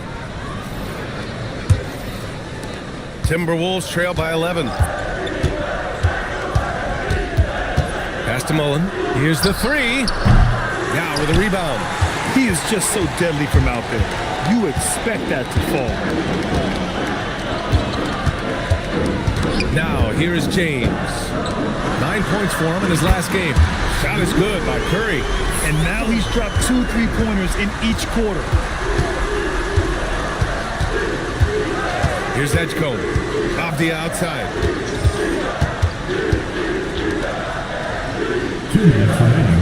3-pointer. Now with a rebound. Yao's got 4 rebounds in the game. Here's James. And it's good. Assisting on the play was Curry. Curry's got 4 assists now tonight. Pass to Mullen. 1:35 left to play in the first half. Shot clock at 6. Launches a 3. The Rockets pull it in. Well, you can't question his confidence from out there, but it's not falling. Maybe time for a different approach. Here's James. Uses the glass to finish the layup. And the Rockets lead by 18. More points coming from inside. In that respect, they've been the more aggressive team. Pass to Mullen to halt the run. And that doesn't go. He's an ice-cold 1 for 9 from the field. Outside Curry. Outside Green. Takes the 3. That's good from Curry. On the assist by Green. Curry's got 19 points. Well, when you have a guy scoring like he is, you redraw every play to be about getting him the ball. When you get faced up at one end, you want to get it back at the other. A bit of a duel going on between them. Came down the floor looking for immediate payback. Now here's Curry. 19 points in the game. Pulls it from the top of the key. The shot comes out. And so it's Houston feeling confident. 18-point lead to win that quarter. It hasn't taken them too many shots to get their points. They're winning with efficiency. More NBA on 2K Sports right after this.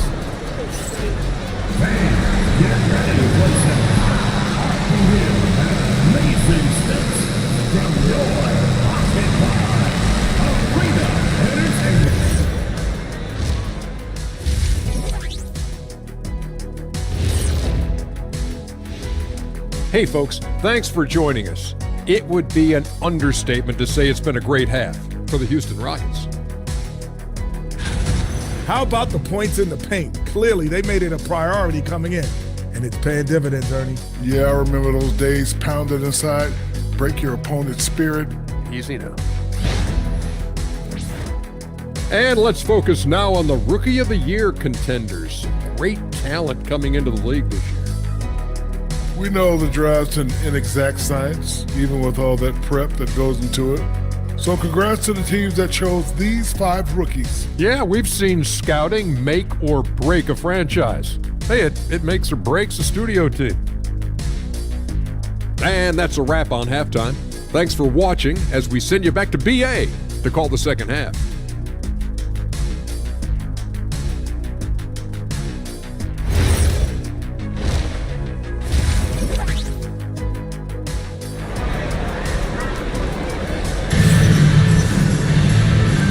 With a big gap on the scoreboard, the second half begins with very different goals for these teams. One side trying to mount a comeback, one side trying to protect their lead. Stephen Curry having a dominant impact in this game. Hey, we didn't expect this. Not normally a big-time assist maker. He's done a great job moving the ball around. Yeah, and I'm a little surprised, but he's been focused on passing the ball. You gotta give him credit. Timberwolves trail by 18. They've got Stephen Curry. He's out there with James. And it's Malone in at the 4. And that's the group for Ime Udoka as we begin the second half. Here's Mullen. It's blocked. And they'll get another chance. To the inside. Here's Whiteside. And so he draws the foul, headed to the line to shoot a pair. Minnesota shooting their 4th and 5th attempts at the free throw line tonight. Shooting for Minnesota, Hassan Whiteside. Take a break. Take a break. For 2. 2 shots.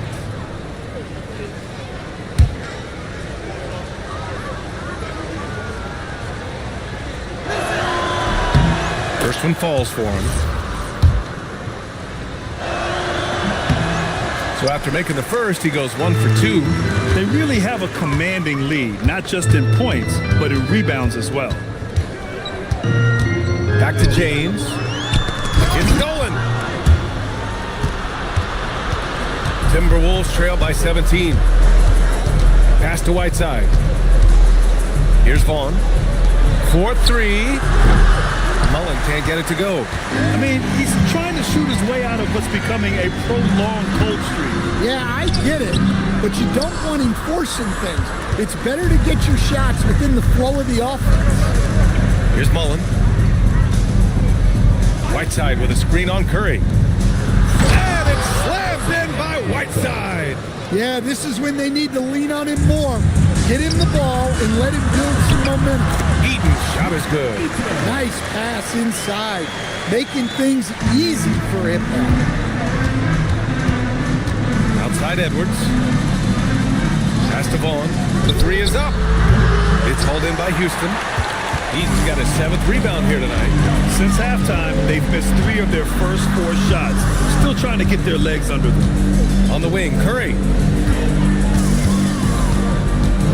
Puts up the 8-footer. Just 5 on the clock. For 3, James. The rebound by Whiteside. Whiteside's got rebound number 8 now. Pulls up at the elbow. Here's Vaughn. Oh, and there's a one-hand jam. And B.A., he takes his rebounding so seriously. This dude is such a grinder. His teammates appreciate the effort. Just goes all out on the glass. Well, he gets paid to be a factor on the glass. That's a nice dunk to finish it off. And the dunk to finish it off. A beauty. Just rising up to the rim. Man, when he gets up there, he gets up there. You know what I'm saying? What a sensational move captured from the Connected Cam. Sponsored by AT&T. Timberwolves trail by 17. Here's Whiteside. And it's Whiteside with a big finish. A strong finish to cut into that lead a little. Man, left no doubt with that one, Grant. So it'll be 2 free throws. He was fouled in the act of shooting. And he just powered through contact trying to complete the play. Houston shooting their 3rd and 4th free throw shots of the night. It's both from the stripe. Right around 3 minutes into this second half. Minnesota's gone 0 for 2 from outside here in the third. And Chris Finch wants a timeout. I think right now he might be looking at some adjustments. Coach definitely wants to talk about their interior defense, which has not been impressive. Yeah, it's basically a layup line. You're not going to win many games if you can't offer more resistance than that.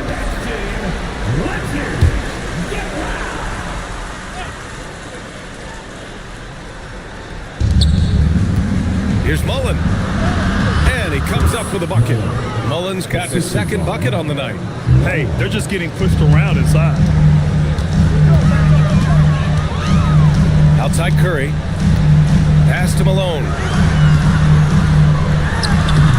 And he can't bank that one in. Timberwolves trail by 15. From behind the arc. Here's Whiteside. Blocked!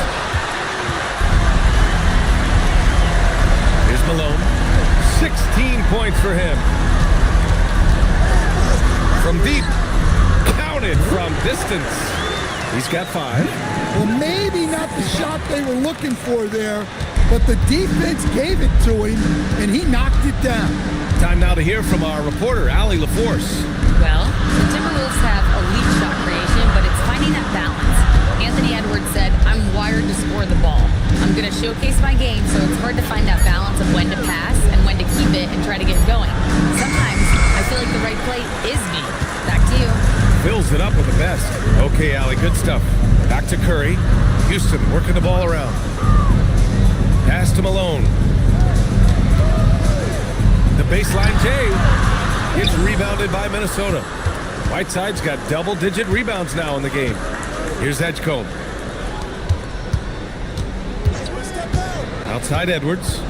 Lets it go from deep. They grab their own miss. Here's Mullen. He's covered by Curry. Shot clock at 5. Pass to Edgecombe. Launches it. Can't hit that one. Some solid defense from James.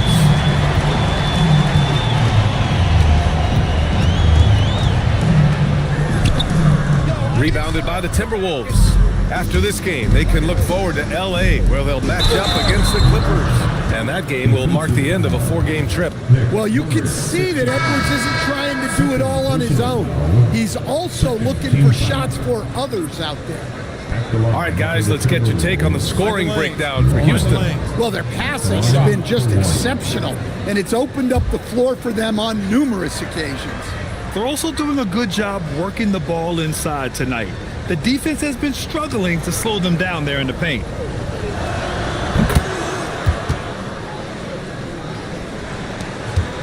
Houston leading by 15. James deciding where to go with it. Outside Curry. There's the triple. That falls. Nice feed that time from James. James has got his 5th assist in this one. Avdia against Payton. The 3. Yao with a rebound. Yao's got his 5th rebound in this one. To the middle. Here's James. Good setup. Led him to the rack perfectly for the layup. And it's 6 points for LeBron James. Here's Mullen. 5 points in the game. Tipped away. Oh, stolen by Payton. And he's going for the oop here. It's rebounded by Bonner. Timberwolves trail by 20. Off the outside. To the left side wing. Pass to Mullen. Just 5 to shoot. Shoots over Curry. Oh, nice shot by Mullen. Mullen's got his 3rd bucket of the night. You have to stay up on him in that mid-range area. He's deadly from there. Yao passes to Curry. It's rebounded by Vaughn. Timberwolves shooting just 33% so far in this game. Divac. Well-timed pass, and he goes straight to the bucket for the layup. Well, he led him with the pass there, almost like a quarterback timing a route. That was impressive. Outside Curry. Shoots. And he knocks the jumper down. Curry's got 5 points now in the quarter. Well, guys, I'm happy I'm not guarding Steph right now. On nights like tonight, Curry can do no wrong. Great job on the back end of the play. Yep, finished with both hands, making sure of it. And so Ime Udoka decides to call timeout. He'll take the opportunity to regroup.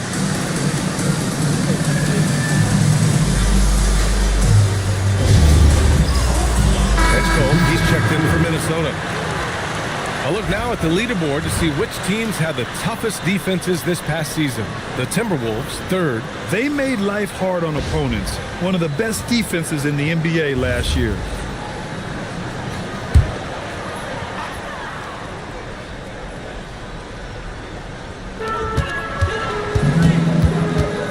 Outside, Green. Anderson passes to Yao. Clock at 6. The three from Curry knocks down the triple. Curry's got 27 points. Putting on a shooting clinic from deep. He had that huge first half, and he's still rolling. 1:19 left in the third quarter. Avdia from outside drills it from deep. Avdia's got 5. And both teams running long-range plays that are working. Well, you know it's become a three-point shooting league. Teams shooting a steady diet from outside. Well, he hasn't had a great night shooting the ball, but they're in the lead, and that's the only thing that matters. The three ball. It's rebounded by Houston. Their biggest lead of the game was 21. Pass to Curry. Over Edgecombe. Curry's shot is off. 7-second difference between the shot clock and the game clock. Inside. Here's Divac. Got a hand on it. And it's out of bounds to Minnesota. And Minnesota making a change here. Hayes is checked in. Number 35, Jackson Hayes.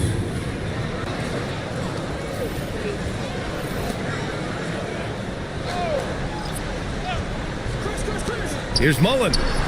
Solid shot from a distance of about 14 feet. 9 points in the game. That's how you draw it up. The defense just couldn't react in time.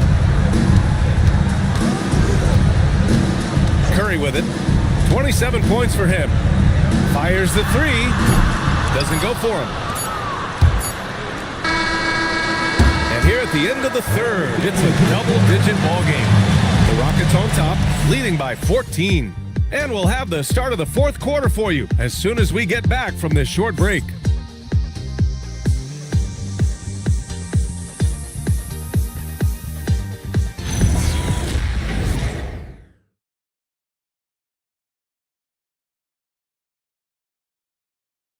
And a worthy candidate tonight as we take a look at our State Farm assist of the game.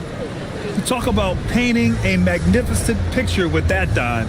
Just a great decision and a perfect delivery. Wow, that was an absolute masterpiece of an assist. He knew exactly when to deliver the ball, and it made for a beautiful score. And we reach the fourth quarter in a game that may already be out of hand. And a look now at the 5 for the Timberwolves to start the fourth quarter. We've got Edwards, Edgecombe out there with Avdia. Then there's Jackson Hayes, and it's Bonner in at the 5, roaming the paint. And Minnesota with possession here after Houston's three-pointer on the other end. 5 to shoot. Here's Edwards. And rejected. And here's Curry. James outside. Got a piece of it. Houston working the ball around. Pass to Curry. Puts up a three. The shot's good on the assist by James. James has got assist number 7 tonight. Here's Edgecombe. Now Hayes. Here's Edwards. Got a piece of it.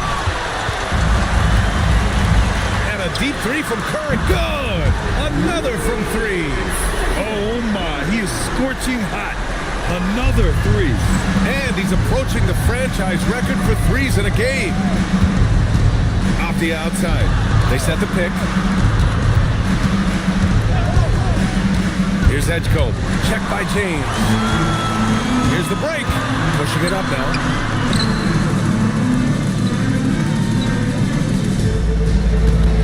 Pass to Curry from downtown. And the Rockets hit again from deep. I just love the ball movement. Well, the Timberwolves shooting at about 34% here in this game. Here's Bonner. Outside Edwards to end the drought. And he connects with a jumper. Where doesn't Edwards score from? Even in the mid-range, he makes shots. Now, here is James. And here's Curry and again for three. He's got this defense scrambling. Even when they've got two guys on him, he finds a way to get to space. And he's making some team history. He just tied the franchise record for three-pointers in a single game. Well, he hit a couple of threes in the first half, but none since then. And we continue to see the value of NBA franchises climb. Grant, are you glad you got in when you did? Oh, yes, I am. I think beyond, though, the dollars and cents, it's just the joy of having a hand in the growth of this game and this league that we all love so much.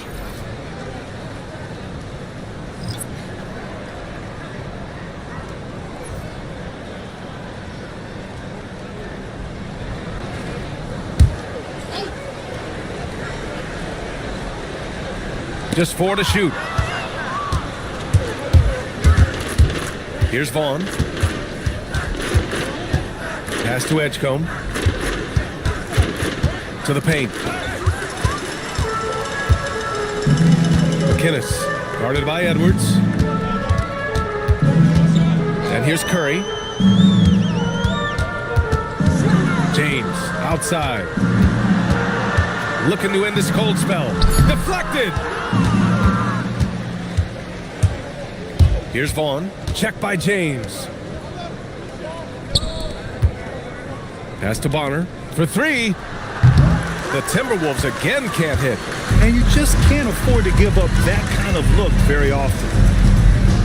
Now James. Now here's Curry. Pulls up on the wing. That falls. Nice feed that time from James. Curry's got 44. Outside Edwards. Pass to Whiteside. Something the league has worked towards, seeing small market teams competing at a high level, Grant. Yeah, this league isn't just for the big cities. Smart drafting and team development can make any organization elite. And of course, that's the beauty of it all. Offensive rebound. Even though it hasn't been his best game, they're still up, and that's what's important. Pass to Vaughn to win the drought. Offensive board. Bonner with the bucket. Oh, beating everyone to the ball. Great activity on the offensive glass. Curry finds James. Lets it fly. And Whiteside with a block. And that's out of bounds. It was last touched by Whiteside. Gay's checked in for the Rockets. Substitution on the court.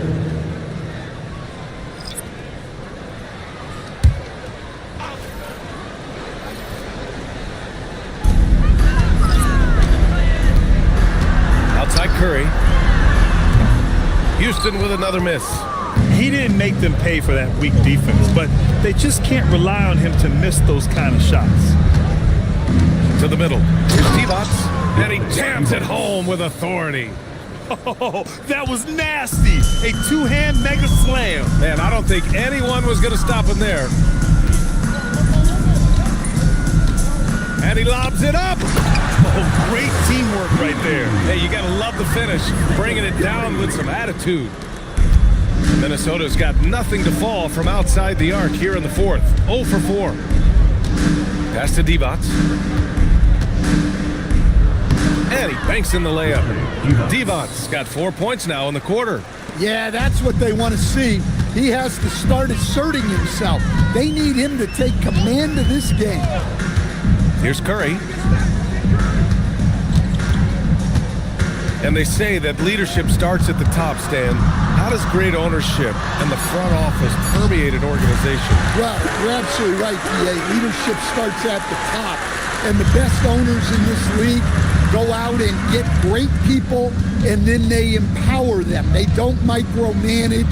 They get people to work and use their expertise to build the organization.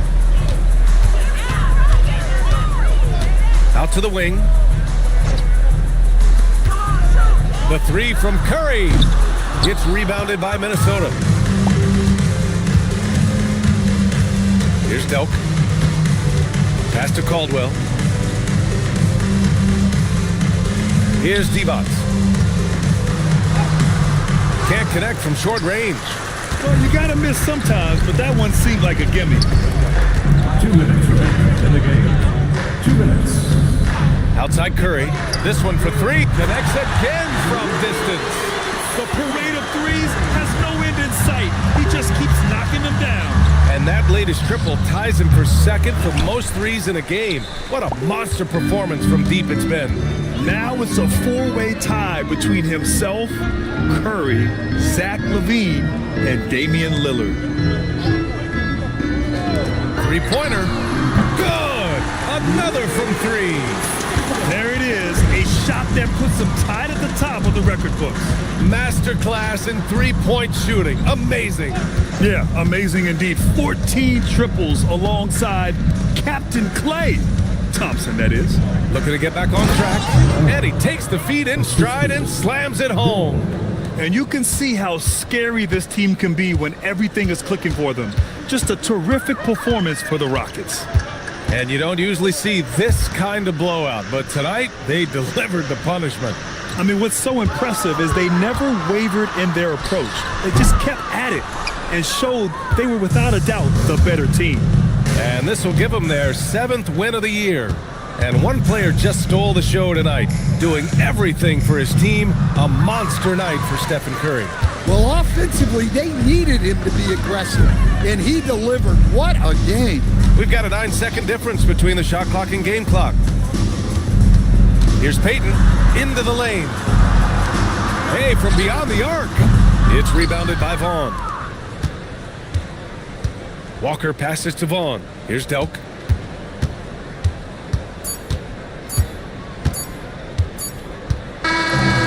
So it's the Rockets taking care of business in this one. Well, this might not have been the most competitive game we've ever seen, but you've got to appreciate their masterful performance. And I'm sure their fans appreciated it too. We saw the outstanding defense and a loaded offensive effort, and they were just dominant out there. And that's going to do it tonight, folks, for our broadcast. For Stan Van Gundy, Grant Hill, and Allie LaForce, this is Brian Anderson. We hope you enjoyed our broadcast. And let's leave you with our player of the game, Stephen Curry.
Welcome to 2K Sports.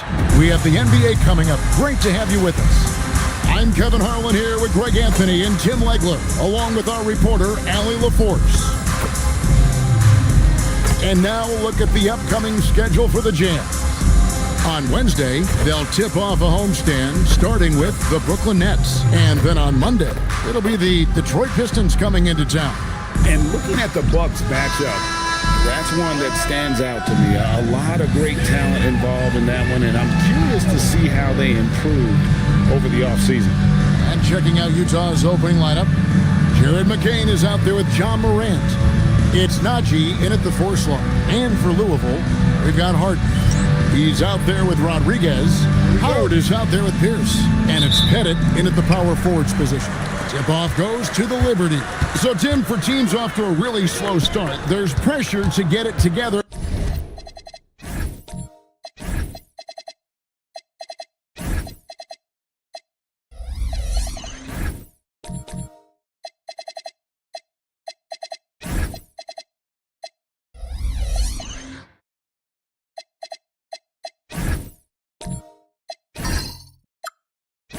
Before it's too late, and there's not enough time to make it up.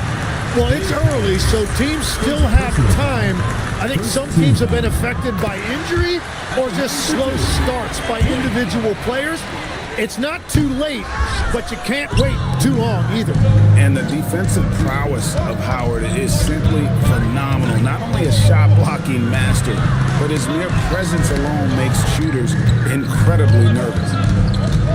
Bounce pass from McCain. Just 5 to shoot. Now, here's Morant for 3. Rebounded by Howard. Here's Pierce.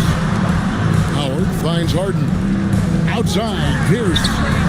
It's good. The assist that time from Harden. And when your mechanics are as strong as Pierce's, putting up a quick shot is not that hard.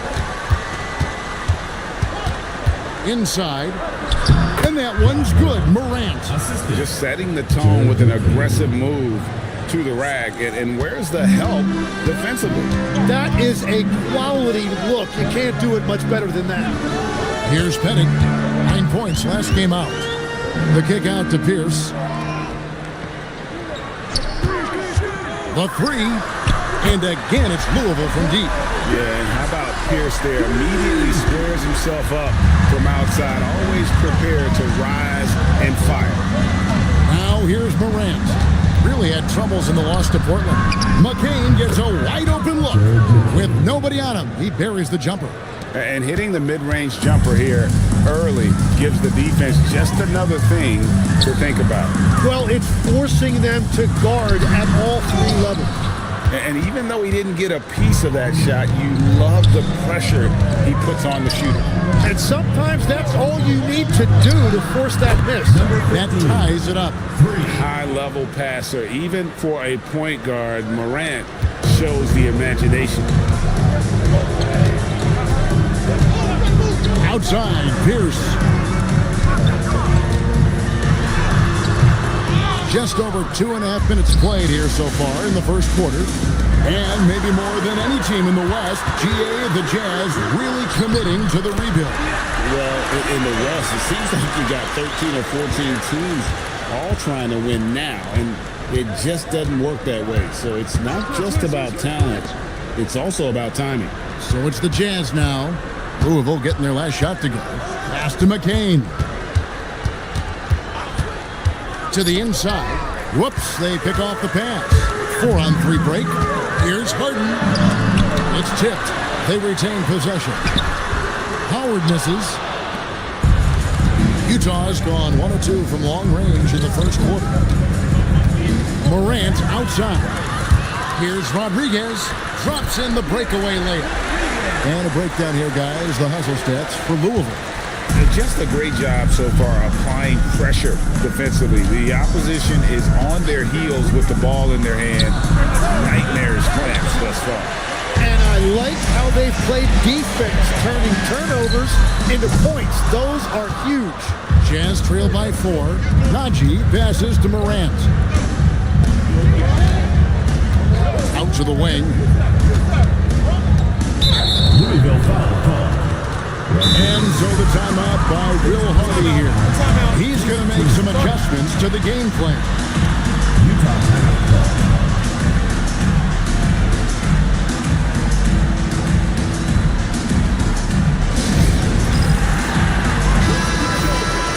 At this break in the action, we can show you the teams that had the most rebounds last season. It was really an impressive campaign for their bigs. And honestly, I think the whole team did a great job of getting bodies on bodies and controlling that defensive backboard.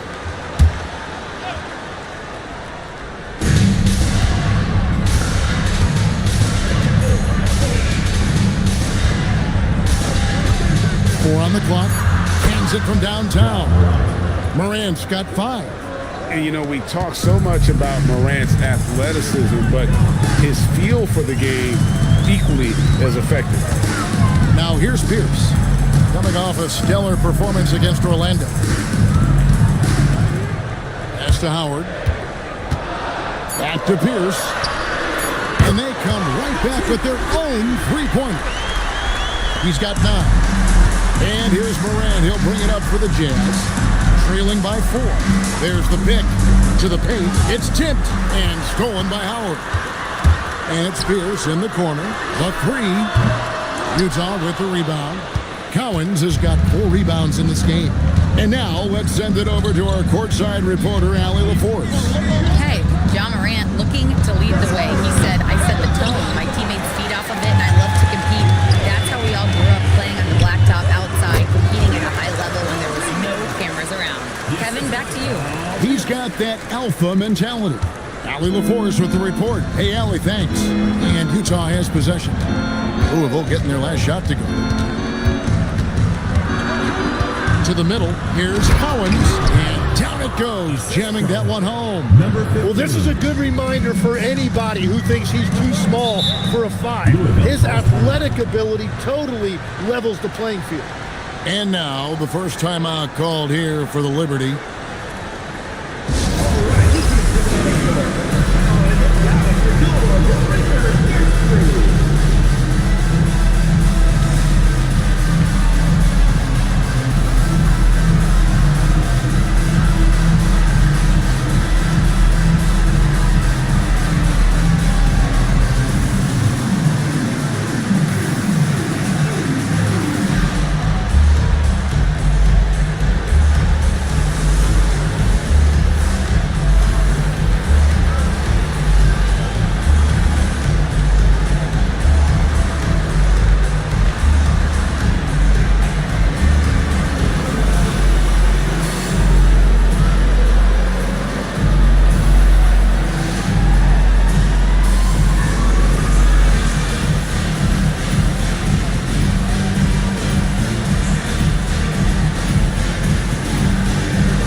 So Utah going with an almost entirely new group here.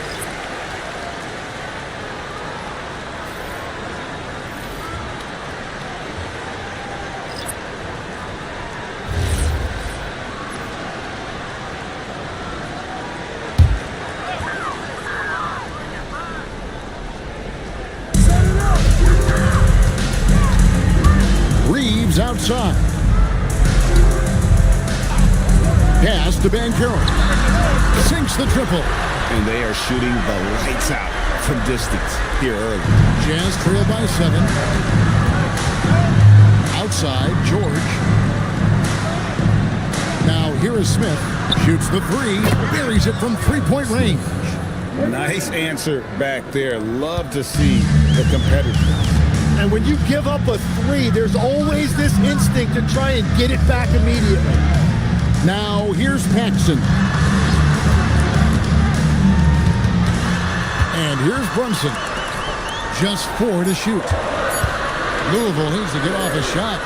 Banchero, that's good. And really setting the tone early with their three-point shooting. Jazz have gone 6 of 9, shooting it well. Pass to Smith. Back to George. Brooks against Brunson. Goes up from the top of the key. Brooks misses. And, Kevin, they need to be consistent with their effort on the boards. You look at the box score, and they're at a definite disadvantage. Now here's Brunson. Still yet to score. Off to a good start as he hits his first shot attempt. This is as good as it gets for a first quarter in terms of shooting the basketball. Siakam outside. 2 minutes remaining in the first. 2 minutes. Brooks outside. Utah needs to get off a shot here. Offline with his 3. Looking at the last game for the Liberty, it was a win against the Magic. And here's Brunson outside. And again, it's Louisville from deep. D with very little pressure on their perimeter shooters. 3 of the last 5 baskets they've allowed have been from beyond. Now, here is George. Here's Siakam. And nothing is falling for him right now. Louisville leading by 12. For 3, Paxson. George with the defensive effort. Utah's gone 3 of 7 from three-point range in the first quarter. Can't connect from short range. And for Louisville, their shooting has been tremendous early. Their offense looking primed and ready for this match. A nice shot by Klingon. Displaying intensity right off the opening tip, especially on the offensive end. So far, a great game plan and great execution, but we still have a long way to go. Now, here's George. 9 points last game. Yeah, he has had a hard time finding a rhythm this quarter. Just cannot get one to go. Banchero kicks to Brunson.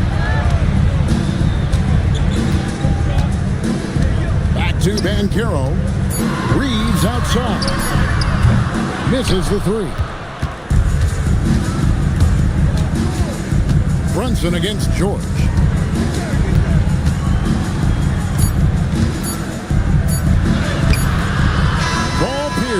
He's been the guy making things happen for Louisville.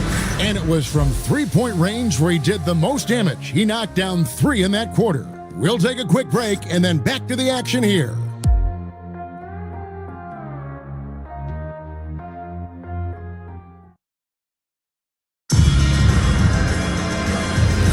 And welcome back to the second quarter of action. Plenty of basketball left to play, but this one has been one-sided so far.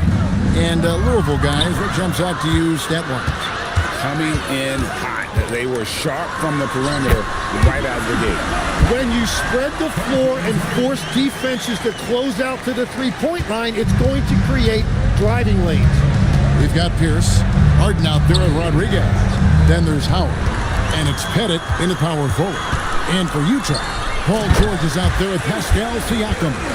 Then it's Jared McCain. Then there's John Morant. And it's Cowens in at the 5 down low. There's Morant following the basket by Dwight Howard. Pass to McCain. Dwight Howard grabs the board. Howard's got 4 rebounds in this game. And here's Pierce. Driving in.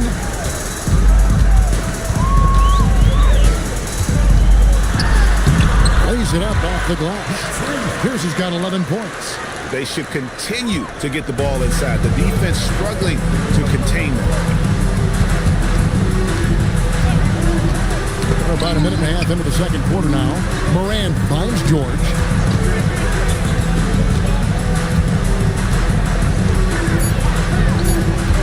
Back to Morant.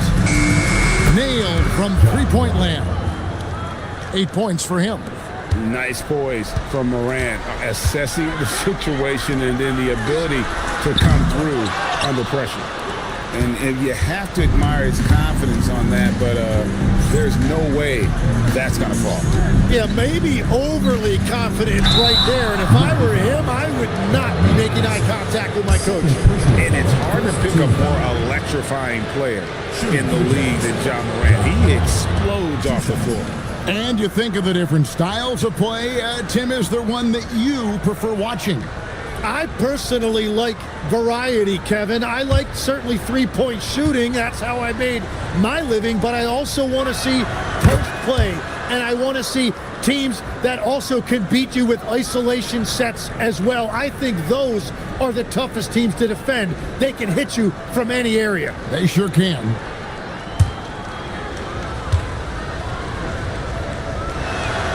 And he can't hit the second. Louisville leading by 16. Harden dishes to Pierce. Pass to Howard. And contact on the shot, so he'll be shooting free throws here. And really, Howard is so adept at drawing contact, using those bruising shoulders and muscular frame to his advantage.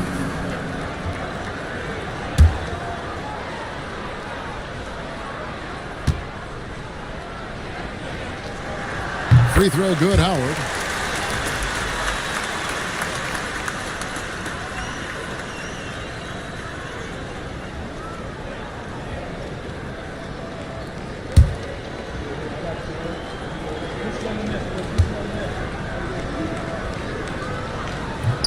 So he picks up just one from the line that time. Jazz trail by 17. And count it, the shot is good. He'll go to the free throw line. And his game translates well to this level. George has a professional skill set at the offensive end. First trip to the free throw line for him tonight. And over the course of last year, he was up over 90%. And with a stroke like that, you see why.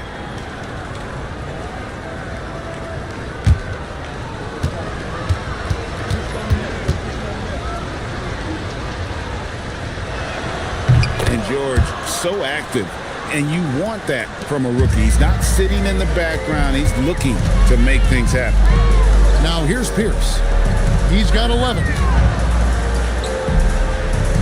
Bennett the pass to Harden. Pierce against George. Here's Pettit. No good that time. Good D by Siakam. Jazz trail by 14.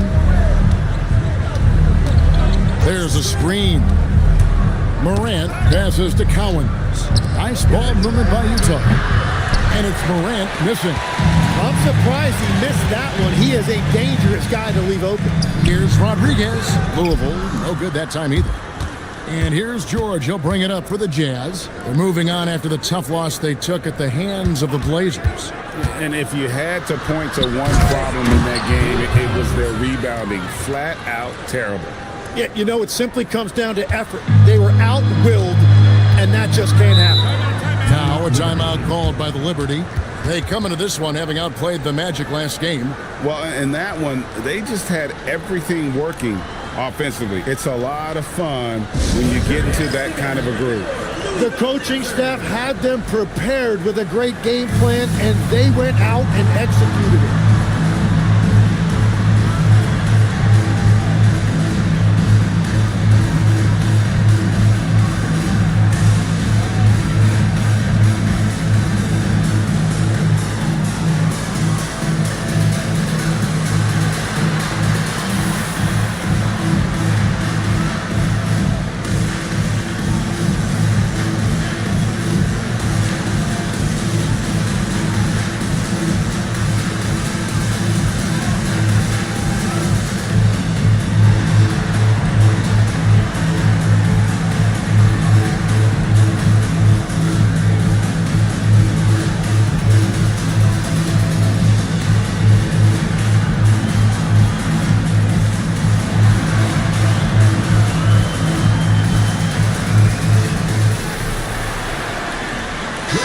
He's checked in for Utah.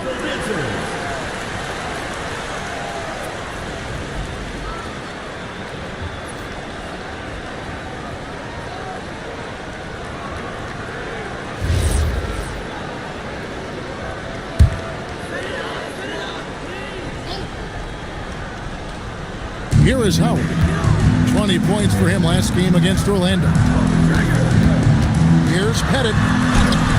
The rebound by the Jazz. This game against Louisville here, it's their first meeting of the season. Pass to McCain. Back to Morant. Pocket 6. Dwight Howard grabs the board. Howard's got his 5th rebound in this one. Rodriguez passes to Harden. Here's Pettit.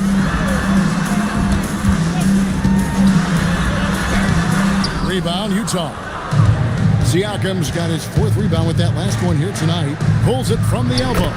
That is good, and the Louisville lead is cut down now to just 10 on the basket from Paul George. That's a really nice move. George looks like he has that it factor. The size, athleticism, and demeanor. George with the steal. Here's Morant. No good there, and that would have cut it to single digits. Louisville leading by 10. Harden the pass to Pettit. Here's Pierce. Kicks it out to Harden. Louisville, no good that time either. The Jazz on offense. They're on an 11-1 run right now. Pass to McCain. Back to Morant. Siakam outside. With the step back. Here's George. That's good, and he's now 3 for 4 from the field. Well, he was cold in that first quarter. Now it's great to see him flip that switch and start getting hot here. Now we'll hear from Allie LaForce, and she's got a story for us. An update. Allie? Thanks a lot, guys. The Utah Jazz are going young, but this is a franchise that has a winning history, and that culture is still around. Coach Will Hardy said, the messaging doesn't change. The players have bought into the little things that takes to win. This is a cohesive group that's committed to helping each other. Back over to you, Kevin. Building the right way. Thanks a lot, Allie. Here's McCain. Off target from three-point range. Louisville leading by 8. Here's Pierce. Pascal Siakam grabs the miss. Siakam's got 5 rebounds tonight. There's a good screen. Morant passes to Najee, and the shot goes down. Najee's got his first points of the game. It really does make the game easy for your teammates when you can lead them to the rim that well with a pass.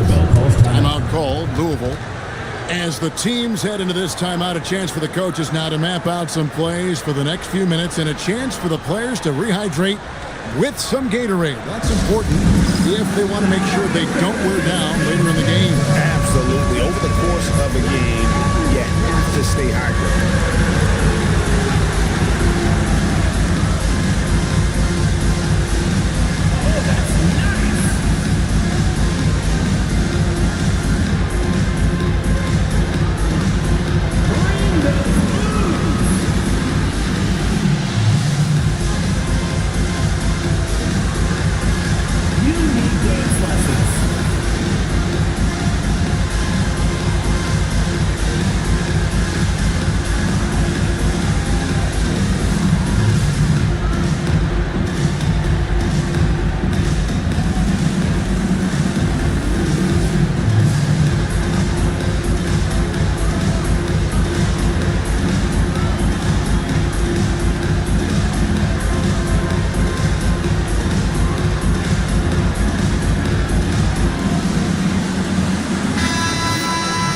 Courtesy of the 2K leaderboard, here's a peek at the league's top scorers from a season ago. 5th best, Paolo Banchero. And looking back, his points per game really underscored the fact that he never took a game off. I mean, one special performance after another all season long. On defense, Utah. 6-point game. Here's Brunson. Louisville, no good that time either. Here's the Jazz with the ball. They're on a 15-1 run. Smith sets the pick for George. For the 3. Swing in with the block. And Banchero, here we go. Jazz foul. Number 15. First personal foul. Second team foul.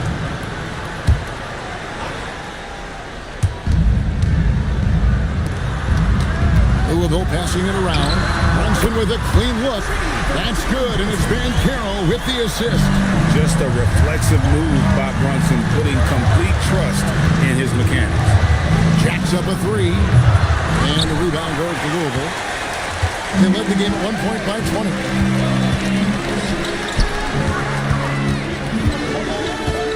Pass to to Klingon. And Caro outside. And again, it's Louisville from deep.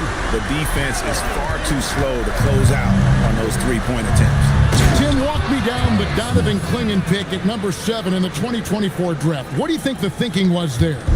Well, Kevin, I just think people viewed him as a winner, a two-time collegiate champion, and then most importantly, that rare young big man that wants to play center and anchor the paint. Van Caro, that's good. Man, the triples keep falling, guys. That's 3 in a row. Brunson against Brooks. Pass to George. 6 to shoot. Smith on the wing. Oh, and a fast break for Louisville. Brunson outside. And again, it's Louisville from deep. They have a good plan going right now, and they're starting to create separation.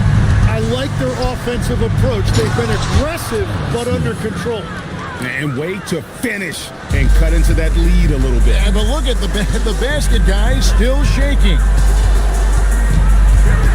Here's Brunson. It's hauled in by George.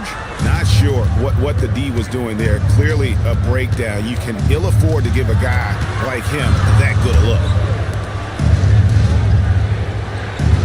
Smith sets the pick for Brooks. Here he goes. Basket good. Brooks has got his first 2 points of the night. That's the 10th straight point they've given up in the paint. Brunson scanning the floor. Van Caro, a screen on Brooks. How about the range on that jump shot? I love seeing this guy when he's in form. And so it's Louisville, finding a 15-point lead at the end of the quarter. Evan Sharp from beyond the arc putting on a terrific three-point shooting display. We'll get you back to the action after this break.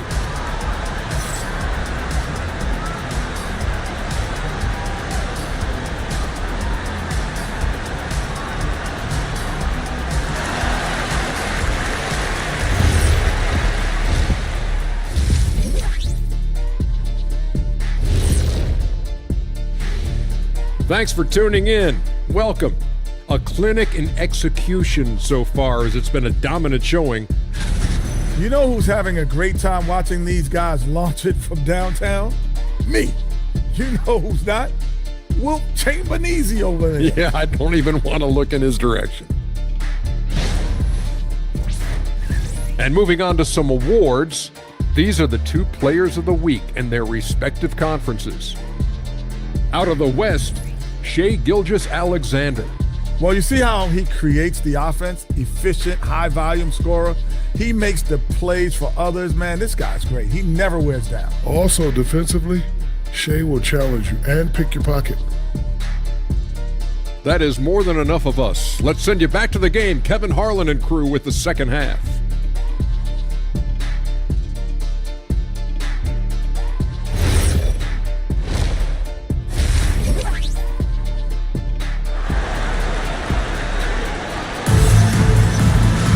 And as we dive into the second half, we'll find out if the next 2 quarters are any different from the first 2. So far, it has been a runaway. You know, Jalen Brunson has been exceptional here, guys. Wow. And the bulk of his damage so far has come from the perimeter. A lot of threes early on. Well, he's found his rhythm out there for sure. Now let's see how the defense adjusts to him in this half. They've got Howard. Rodriguez out there with Harden. And it's Pierce. And it's Pettit in at the 4. And they're beginning to just flat out fall apart defensively right now, especially on the interior. And for the Jazz, we've got Morant. He's out there with Jared McCain. And it's Cowens in at the pivot spot, manning the middle. Now here's Morant. A 3-ball. Pierce with a rebound. Harden outside. Here's Rodriguez. Good. It's Harden with the assist that time. Rodriguez has got 9 points. That's a dozen straight points coming off the triple. Weaves in the center of things, Morant. Just no resistance on the inside. That's their 5th consecutive make in the paint.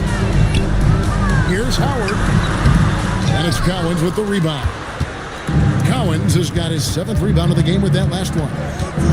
To the left wing. Here's Morant. 11 points in the game. And so the ball's out of bounds. Morant touched it last. Well, you can't let that happen. That seems like a mental mistake. And we're just about a minute and a half into the third quarter of basketball. Harden outside. He's looking for Howard and finds him. And it's Cowens with the rebound. Cowens has got rebound number 8 now on the night. That's a cold start out of the break. Only one of his first 4 has he gotten to go. And it's Morant missing. Louisville leading by 14. Harden kicks to Rodriguez. Back to Harden. Drills it from outside. Harden's got his first 3 points of the game. And how about the last 5 made shots have all been threes? The defense is just giving up a barrage. Astonaghi stripped it away. Morant against Rodriguez. Pierce for 3. Utah with the rebound. Great job on the closeout and taking away space against a good shooter. Siakam is checked in for Najee. Jazz trail by 17. Morant passes to Cowens. Now McCain. Shoots a fader. Count that one. He has 5. You don't see that too often, the fadeaway shot when he's wide open. Louisville has gone into the 3-point range 4 times since halftime and buried 2 of them. Pass to Pierce. The trade. A rebound by the Jazz. Siakam's got 6 rebounds in the game. When you're not at your best, it is great to have teammates who will pick up the slack. Back to Morant. Well, Greg, you've had a long NBA career, so I'm curious, what's one of the biggest changes you've noticed since you've retired? Well, you know, one that doesn't get talked about enough, length. You know, players these days are just longer, especially in the backcourt and that wing position. It feels like every team has a guy 6'9" or taller that is a pure perimeter player. And the first one drops.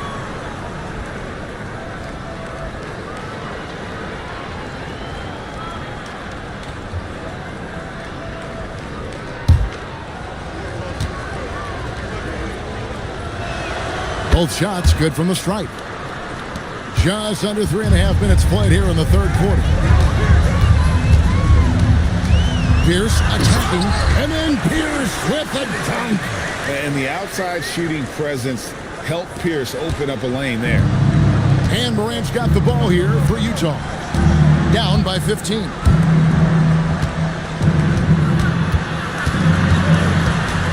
To the right side. Clock at 4. Puts up a deep 3. And the rebound goes to Louisville. Howard's got his 8th rebound here tonight. Rodriguez outside. The three-pointer no good. Jazz trail by 15. Morant outside. Fires from deep. Buries the long-range jumper. He's got 8.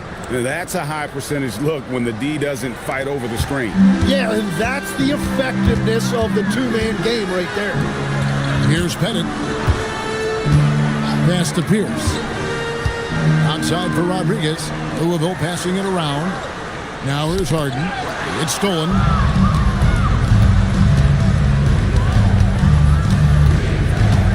Now Morant. Three-pointer. Pettit grabs the board. And the shots just continue to say no in terms of falling. Wasted no time on that one. Pierce has got 16. And right now, Pierce is feeling it. His guys looking wise to keep finding it. And so the timeout by Will Hardy here. Coach is going to take a few minutes to regroup and go over the strategy. So it's both teams making substitutions here.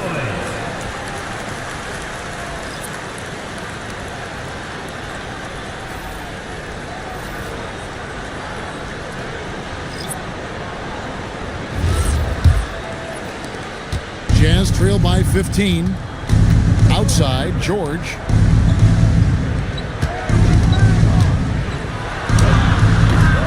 Paxson pulls it in. The Liberty have gone somewhat so far, 4 of 10 on their shots in the second half so far. A solo fast break. Lob pass to George. Up high to stuff the alley-oop. Looks like with George, you can just put it up there, and the young fella will go get it. Louisville leading by 13. And Carroll outside. And again, it's Louisville from deep. Guys, he's been a one-man air raid coming at them time and time again. This defense is trying to stay connected to him, but he is on a mission. And play stops. Whistle on what looks to be an illegal screen. A moment here now to see the numbers for Paolo Banchero. Coming off a terrific season, he was around 31 points per, 9 rebounds, and 3 assists. And every team needs a good backup big to spell the starters, and that's what he brings to the table. Well, when so many teams get smaller when they go to the bench, he actually gives them more size oftentimes. Offensive rebound. Swinging. That's what he gives you, a big-time presence on the glass. And you know what, Greg?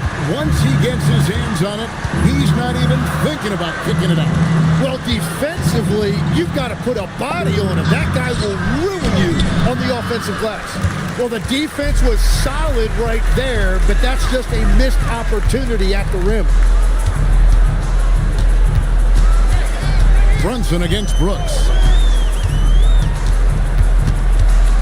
Brunson kicks to Banchero. Just 4 to shoot. For 3, Paxson. Here's Klingon. Banked in off the glass. Klingon's got 6 points. And Matador defense, that's one of the easiest shots he is ever going to see. And they are just breaking the will of their opponent. Another miss by Utah. And at this point, the defense is daring him to shoot. Paxson outside. Pass to Banchero. Brunson outside. With the teardrop. That one, no good. Excellent D there from George. And so George will bring it up for Utah. Siakam's shot is off. He created the opening. He got the angle. Unfortunately, that miss is just on him. 2 free throws coming up, and they call the shooting foul. You know, the pregame routine is something I know you embraced, and we see that with guys like Curry and Durant. We've heard a lot about what they do. What was the most important part of your pregame regimen, Tim? Well, you know, Kevin, for me, I was really going to be judged based on catch and shoot percentages. Can I get off threes and can I make threes? So for me, it was all about high volume 3-point shooting before the game, getting comfortable from every spot on the floor where I may get a shot. And same routine every game? Every game, same thing, and I made sure, of course, I finished on that make. Wow. What you like about Banchero, he's built to carry an offense in both temperament and talent. Paxson against Morant. Over Paxson. The Jazz with another miss. And the Liberty with possession. They're on a 13-5 run here. Pass to Brunson.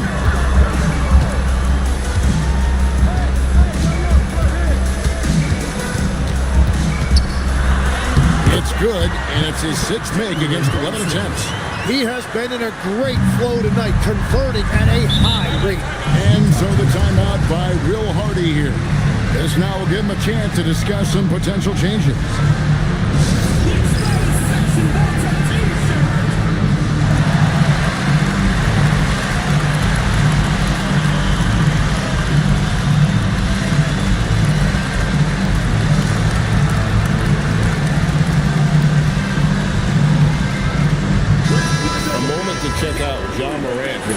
Last season, he played outstanding, and he was in the top 20 in field goal percentage, able to create offense with tremendous efficiency.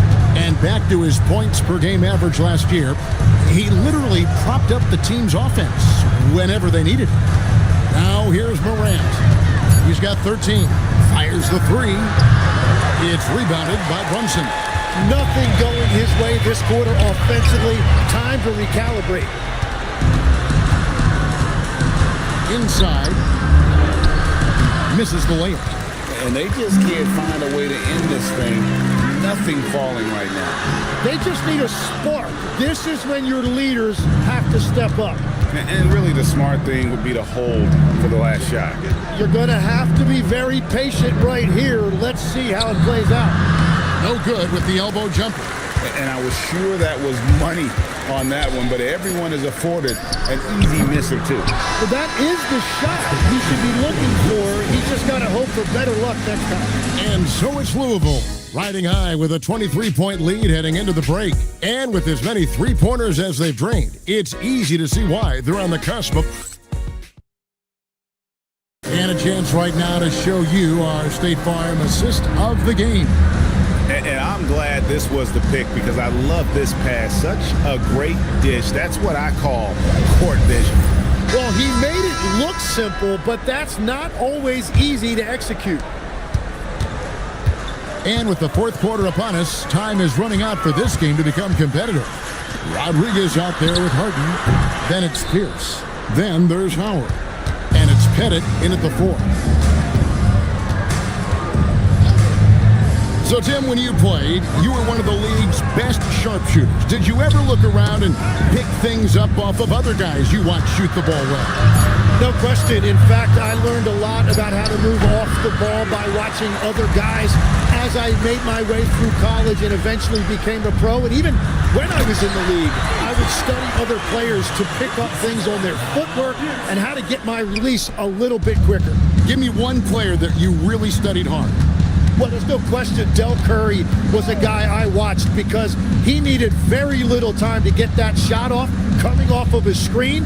And unfortunately, several times I got there late against him and learned my lesson. Here's McCain. No good on the three. And so it's Pierce with it. He brings it up for the Liberty. Here in the fourth quarter, their defense has been very strong, allowing no baskets. A true three-level scorer. Pierce can beat you anywhere on the floor. From the arc, Pettit grabs the board. Pettit's got his fifth rebound in this one. And it just feels like his poor shooting has been contagious to his entire team as they find themselves trailing. Here's Morant. Lays it up and in on the nice reverse.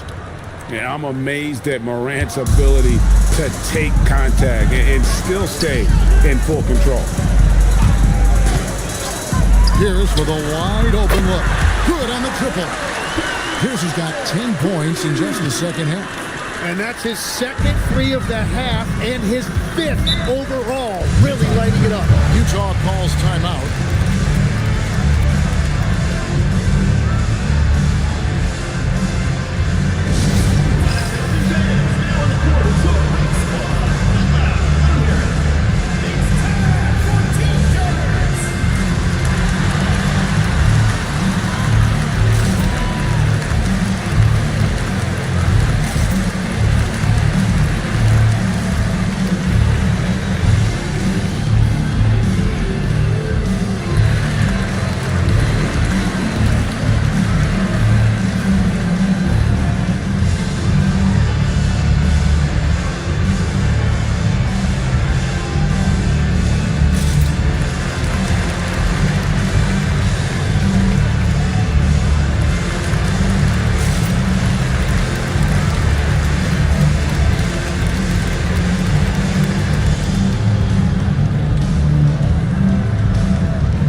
Just under 2.5 minutes gone here in the final quarter.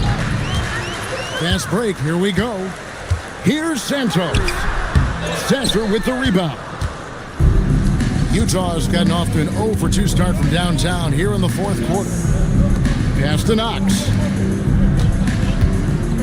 Now Sasser. Here's Adrian. And he takes the feed in stride and slams it home. Incredible reverse throwdown. Excellent body control. And guys, I'd even go as far to say that was a punctuation dunk. Here's Strong. And the call on the shot that sends him to the line. First personal foul. Tim, as we look at the area of modern medicine, isn't it amazing how it's helping extend playing careers?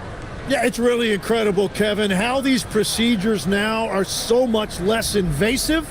Guys come back sooner and they're able to play longer. Just look at Klay Thompson gifting his 2022 championship ring to the doctor who performed his Achilles surgery. Now that's the kind of impact these doctors are having. It really is amazing.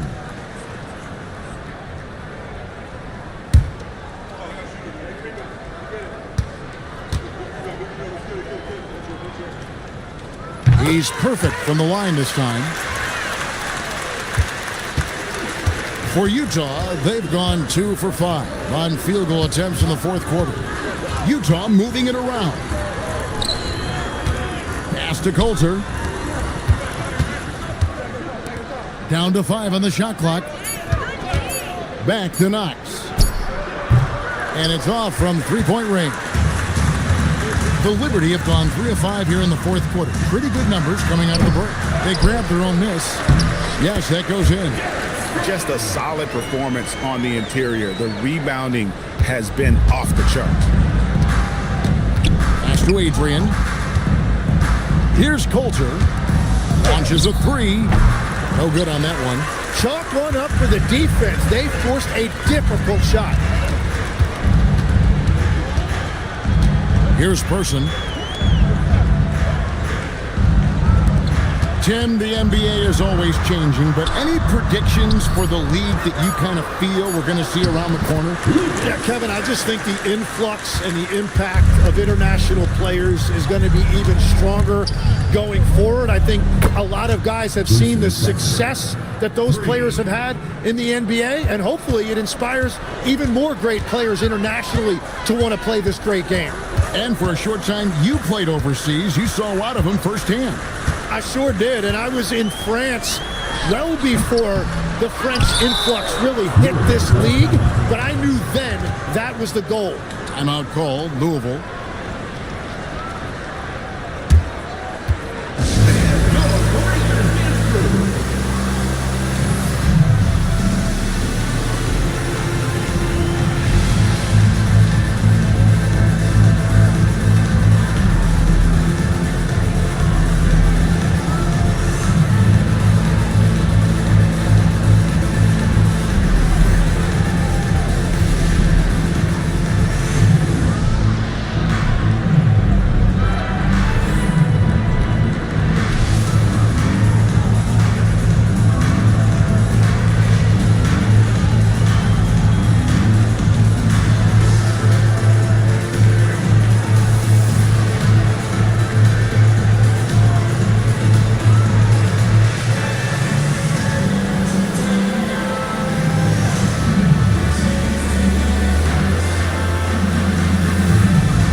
Checked in for Louisville.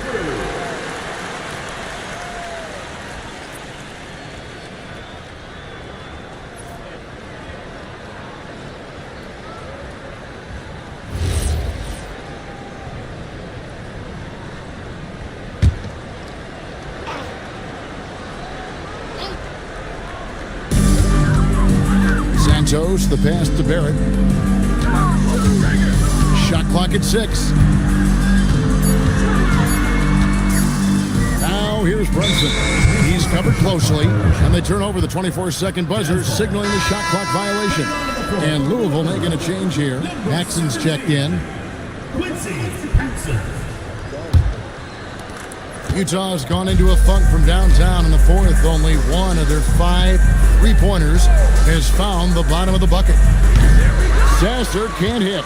The edge on the glass is the difference. It's allowed them to build this lead. From deep, Brunson gets that one through the hole, making now 7 of 13 in this game. 4 threes in the first half, and now another here in the second. He is feeling it. Pass to Sasser, and it's Evans in the corner. He tries for 3. Knox misses. And here's Louisville. They're on a 16-7 run. Here's Person. Back to Paxson. Here's the 3. And again, it's Louisville from deep. In perimeter scoring, I have to imagine it was a topic of discussion at halftime. Well, they certainly have the shooters to do it. It's just about finding that rhythm. Nice ball movement by Utah. Pass to Adrian. There's the triple. The Jazz with another miss. Louisville has gone 3 of 4 from downtown here in the fourth. Paxson passes to Brunson. And here's Paxson. Over Sasser. Here's Strong. Rebound, Utah.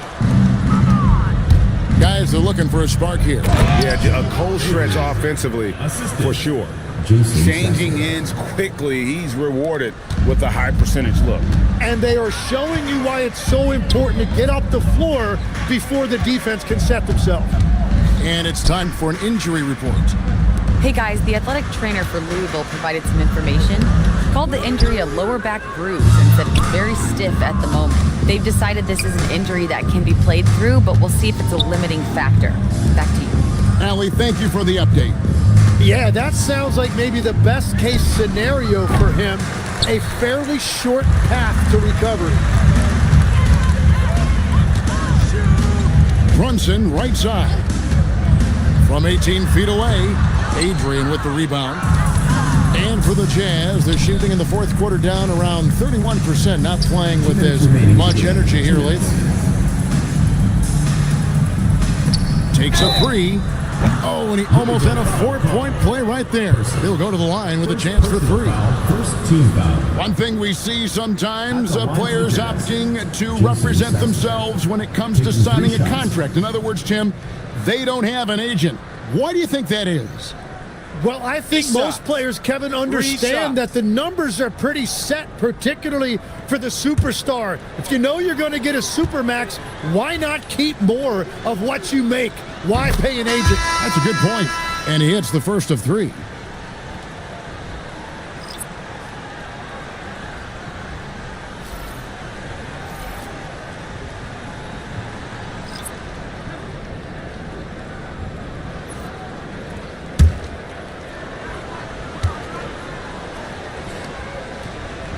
Good on the second free throw.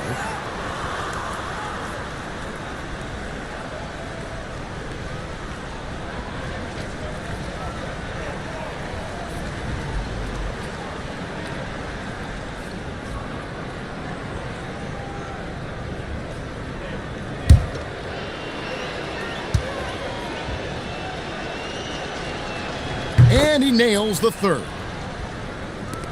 There's 1:54 left in the fourth. Paxson outside. Dan Carroll with the screen. Paxson kicks to Brunson. 5 to shoot. Pass to Dan Carroll. For 3, Paxson doesn't go for it. Jazz shooting 39% from the floor. Not their best. Well, guys, this was never really a contest. Just a total obliteration, if you will. And you can safely say mission accomplished now for Louisville. This was a team performing to its fullest capability. A hugely satisfying win. A game that not many will soon forget. And on the other side, one that I think most will try to forget. And it'll mark their 4th win on the year. Actually, their 5th win on the year. And a lot of players tonight helped contribute to this performance. But in particular, a real good game it was for Jalen Brunson. He was everywhere defensively, offensively. The effort we saw from him tonight, I think, was the difference.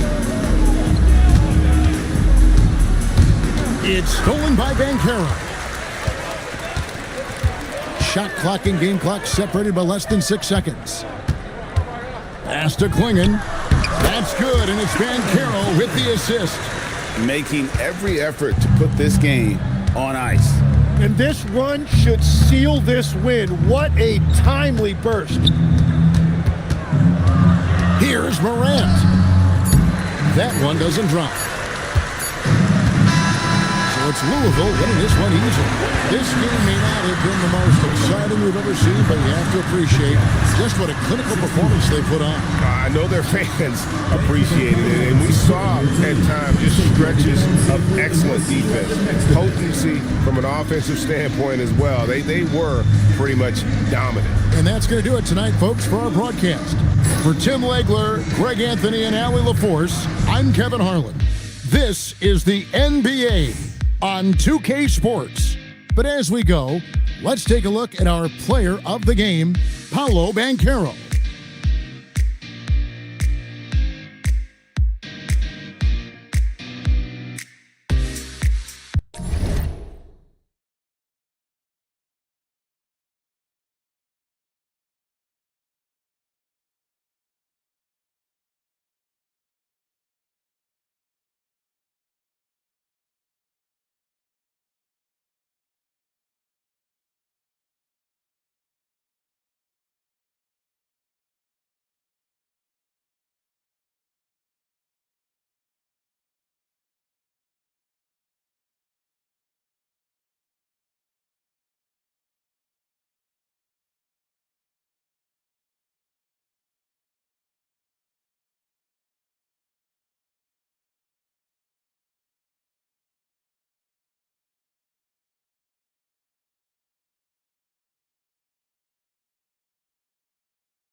Monday, and thanks for joining us on 2K Sports. Good evening to all of you. Brian Anderson here, joined by our analysts, Hall of Famers Grant Hill and Doris Burke, plus reporting from the sidelines, Allie LaForce. And a quick look at how the Toronto Raptors schedule is shaping up. On Wednesday, they'll head home to take on the Charlotte Hornets. Then on Thursday, they'll begin a road trip starting in Orlando, going up against the Magic. And looking at the Cavaliers matchup, it's the 8th time they'll take the court in this fledgling season. They'll be prepared for a tough one there. Now let's take a look at Toronto's starting lineup.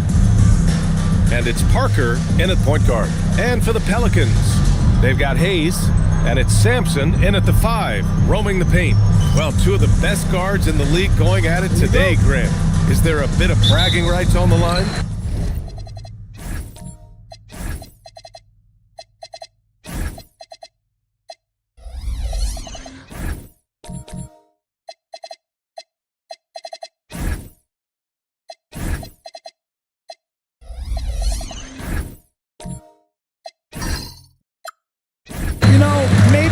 The players themselves, BA, but the fans will absolutely use this game as evidence when they argue why their guy is the best. Now here's Hayes. That shot is off. Here's Korver. Parker with it.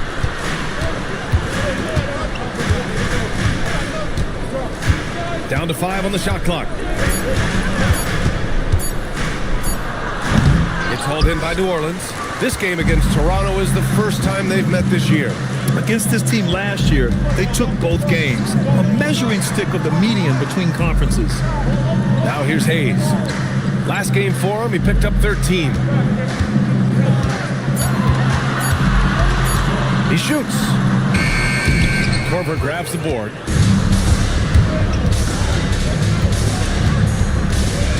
Pass to Parker. The 3 is up.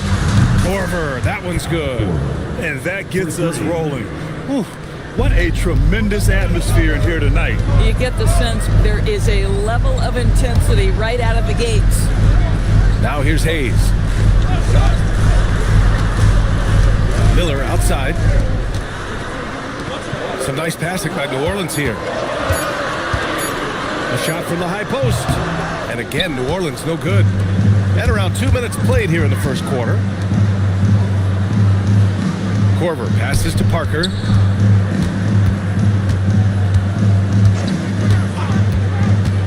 Pass to Korver. And it's off from three-point range. The Pelicans have gone 0 for 3 from the floor to begin this one. Miller, the pass to Hayes. Back to Miller. And he throws it down with one hand. Just great offense. The screen freeing him up for the slam. Hey, without that screen, he doesn't get a clean look at the rim. Boy, that's a play you just practice time and time again, and that's the result of the work put in. Everyone in the building saw the obvious contact. First trip to the free throw line for him in this one. Tony at the line for 2. That free throw misses.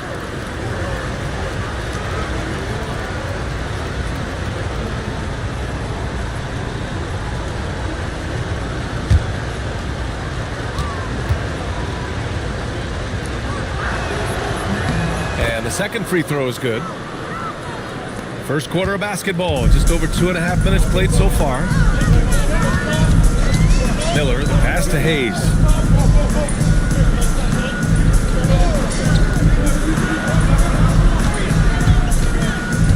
Six to shoot. Pass to Marion. From about 19, it's rebounded by Polanese. So often the outcome of a game is dictated in the first quarter of a game. This is a tough start. Here's Barkley. Shoots a fadeaway. That one no good. Taking what the defense gives you, exactly the shot you want, just doesn't go in. Miller, the pass to Sampson. That one's good. This game is all even. Oh, how about the dime? You love that unselfishness. Out to the right wing. Pass to Barkley.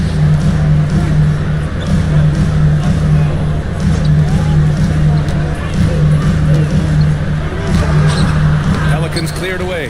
Boy, he won't miss many of those, but it certainly happens and did there. Now Miller.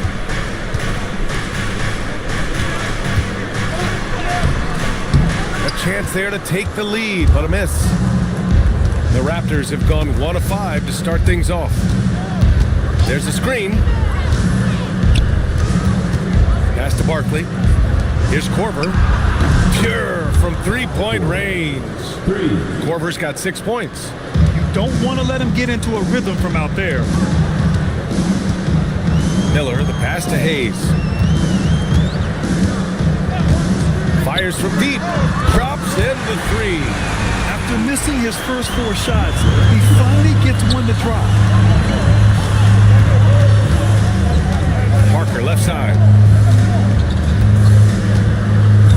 Pass to Barkley.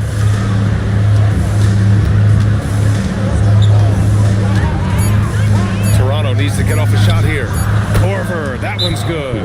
Both teams are starting to find a rhythm here. And this is partly what the game has become, right? A matter of dueling three-point opportunities.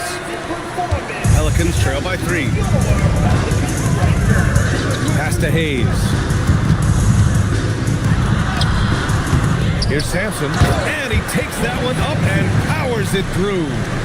Great work to clear some space around the rim and set himself up for that putback. Yes, sir. That was a huge follow. Down low. Here's Barkley. And he drops it in from the low post. Well, these are the plays he's looking to make every single trip up the floor. Very offensive-minded guy. Miller, the pass to Hayes. The 3 fires in the triple.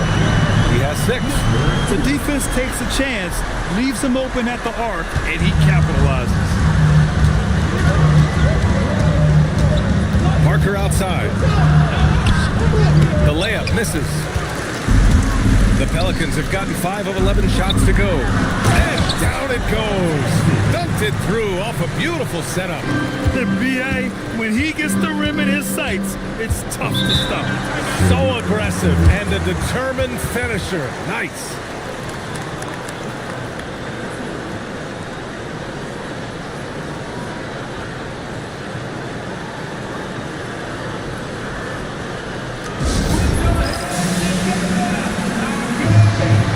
Both teams deciding to change it up.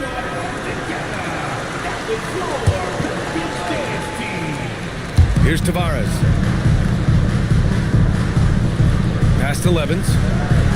Here's Caldwell. Henderson outside. Just 5 on the clock. And he converts the layup. When you use it right, the pump fake's as effective a move as there is. The Pelicans have got half their attempts to go. 6 of 12.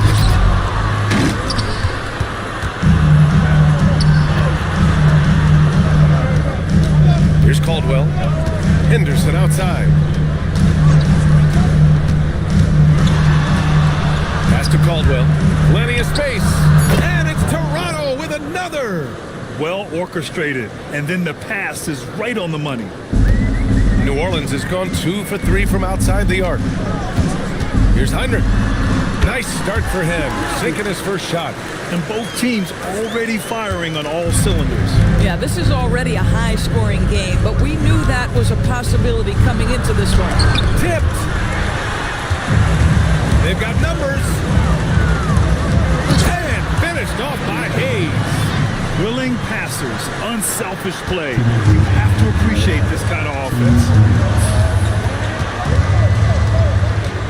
Sharp against Henderson. Pass to Tavares. And he sinks that one, hitting the back of the rim on the way in. Oh, nice feed. On time and on target. Back to Love. To the inside. Camby. The rebound by Tavares. The Raptors have gotten 7 of 13 shots to drop. Here's Caldwell. There's the 3. It's rebounded by Heinrich. The Pelicans have got 8 of 15 shots to go.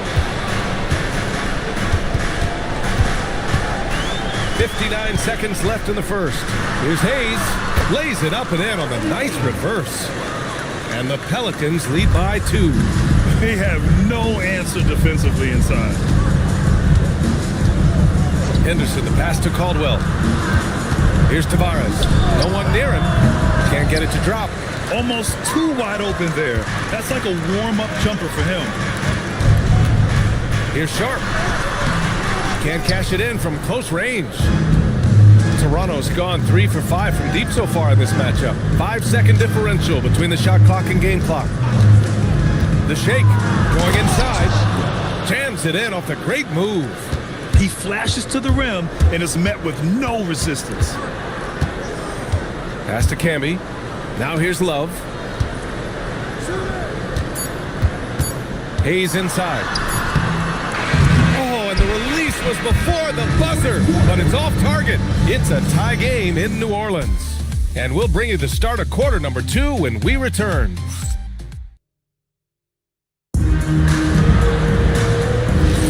And some good action in the books as we get back to a game that's been pretty close so far here. And looking at what we've seen from New Orleans, what do you guys think? Well, coming into tonight, maybe you thought they were going to settle for perimeter jump shots. Nope, that's not the case. They've certainly made the commitment to pounding the basketball into the painted area, and boy, is it paying dividends. So for the Raptors right now, and it's Parker in at the point guard position. Here's Miller, uses the glass on the layup. Miller's got his second basket of the night. Credit their discipline. They've been working for high percentage shots. Parker passes to Polynice. Parker inside. Fires for 3. Connects from downtown. Barkley's got 5 points. Boy, certainly looked like the defense was okay, letting him shoot from 3. But let's remember, he can hit some of these. Pass to Marion. Fires the 3. That shot, no good. And I'm surprised that didn't go down. I mean, I'm sure he is too. Jacks up a 3. Oh, again, Toronto with a triple. Their defense has to do a better job of smothering those shooters. Pelicans trail by 6. Miller outside.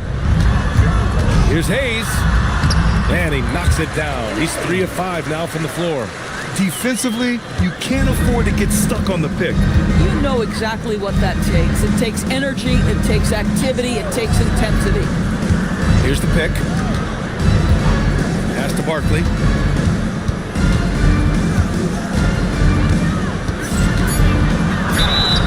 And he was fouled while in the act of shooting, so he'll take 2 free throws. Grant, you were a Hall of Fame small forward, so you know a bit about the position. What's key in excelling at the 3? Well, B.A., you have to be able to space the floor. We almost never see a 3 or even 4 who can't make 3s. And on the other end, lots of times you're matched up with quick guards. First free throw is good.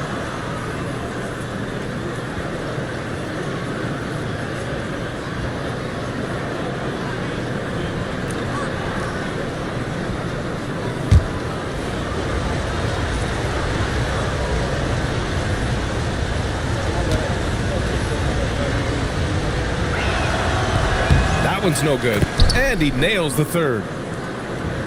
And we're about 2 minutes into the second quarter here.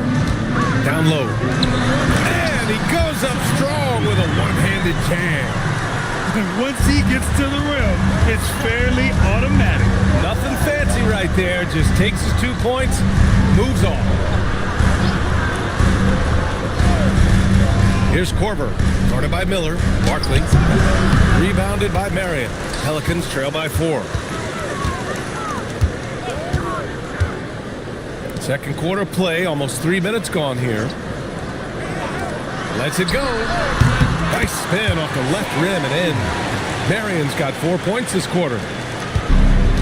Toronto's gone 2 for 2 from the arc here in the second. Parker passes to Polynice. Here's Barkley. It's hauled in by New Orleans.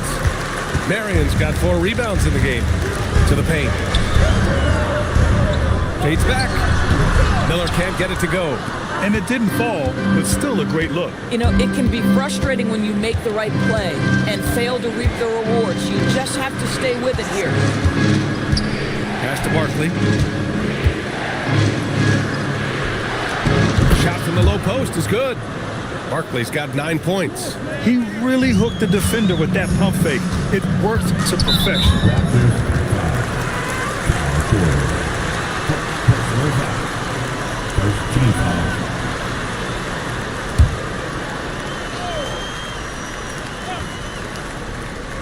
And here in the second quarter of action, as we approach 4 minutes played. Pass to Hayes. Here's Marion. 6 on the shot clock. Let's go with a 3. They get it back. Second chance shot. And the layup is up and in. Give him 8 points now. We see it over and over again. More teams sending activity to the offensive window, and it pays dividends. And Toronto calls time here.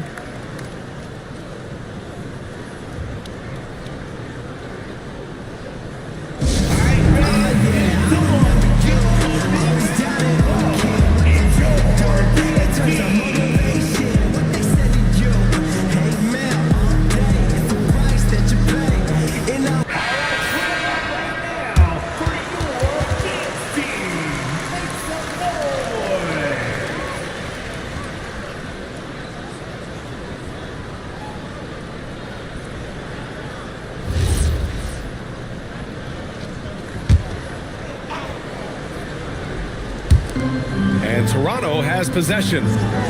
Pass to Korver. To the middle. It's hauled in by Sampson. Sampson's got rebound number 5 here tonight. Now here's Hayes. 6 points for him. And there's a pick. Here's Miller. And unable to get the go-ahead bucket there. The Raptors have gone 4 for 7 in the second quarter. Here's Polynice. And that one is stuffed right through. Oh, terrific pass right there. Your teammate just walks right into it. Miller, the pass to Hayes. Takes a 3. And he's now 3 for 8 after that one. Yeah, first quarter, he's dropped 2 threes. Now he has another to his credit. The Raptors have gotten 5 of 7 shots to fall in the second. Inside. Oh, deflected. Now the Pelicans in transition. Goes up on the wing. It's rebounded by Polynice. Toronto's got 5 of 7 threes to drop here tonight. Kicks it out to Parker. This one for 3. It's hauled in by Sampson. Sampson's got 6 rebounds now in the game. And there's the drive. Here's Marion. And he's going to the line for 2. The official saw contact while he was going up. The defense there doing whatever they can to protect the rim. And let's take a moment to get your take, guys, on the scoring so far for the Raptors. Well, we're in the era of the three-point basket. So if you want to win games in this league, you have to connect from deep. And they have been thus far. Yeah, and what an excellent display of passing in the early stages of this game. A good deal of their points coming directly off quality passes. The first third of an NBA season, Grant, it sort of sets the foundation for the year's power structure. Oh, that's so true, B.A. We start to see which teams are elite, who's running the show, and we find out who needs to think about making some changes. So Toronto ends up going with a new group, and that one falls. That puts them up 1 point in the game now. Boy, when you watch this guy shoot free throws, you can see very repeatable motion, and that is what leads to this kind of consistency. Henderson for 3. Rebounded by New Orleans. Coming off a win against the Blazers. Oh boy, throughout the game, they got after it defensively and forced a lot of turnovers too. There has to be a willingness to take chances, jumping for steals, getting out in passing lanes, and all of that worked in their favor. Camby, that's good. Camby's got his first 2 points. Just love the unselfishness there. Keep the ball moving. Good things happen. Time called here. The Raptors decide to talk it over. Defeated by Washington in their last game, they'll try to put that one behind them. It's simple. Your defense has to be razor sharp on the road. You really want to take the crowd out of the game.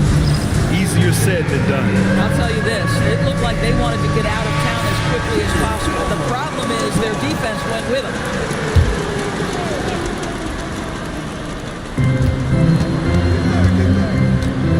Jaquez finds Henderson. They set the screen. Down low to end the run. Tavares' shot is good.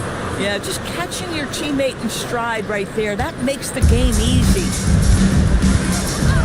Outside Sharp.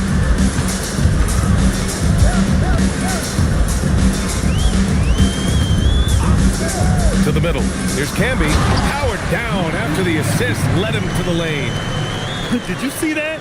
Look at the elevation on that dunk, B.A. Man, he just cocked it back and fired it down with one hand. Pass to Tavares. Three-pointer, and the three-pointer goes. Tavares has got 5 points now in the quarter. Boy, how about the timing, the delivery? That is exactly how you set a teammate up. Pulls up, and another one falls for New Orleans. And so Henderson will bring it up for the Raptors.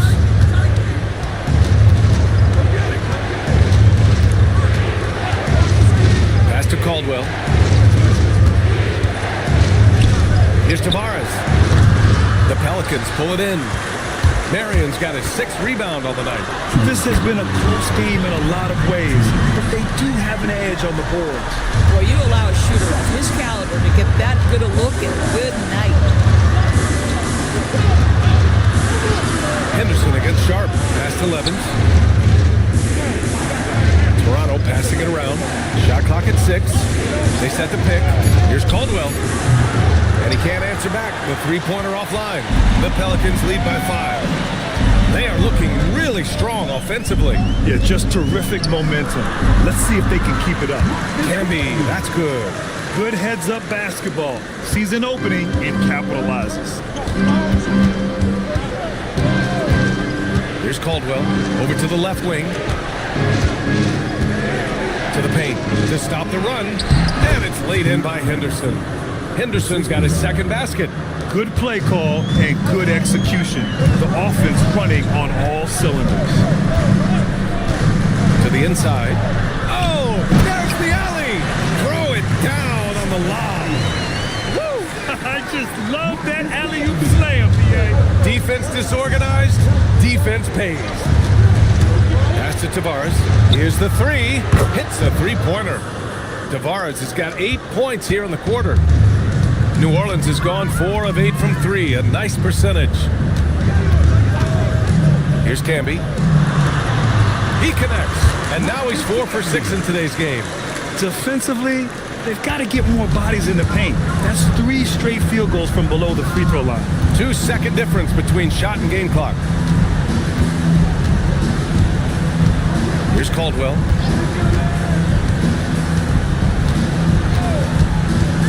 Pass to Tavares. The 3 is up. No good on the shot. And so it's New Orleans with a 6-point lead at the close of the quarter. Getting lots of great looks, shooting it well. That's why they're up.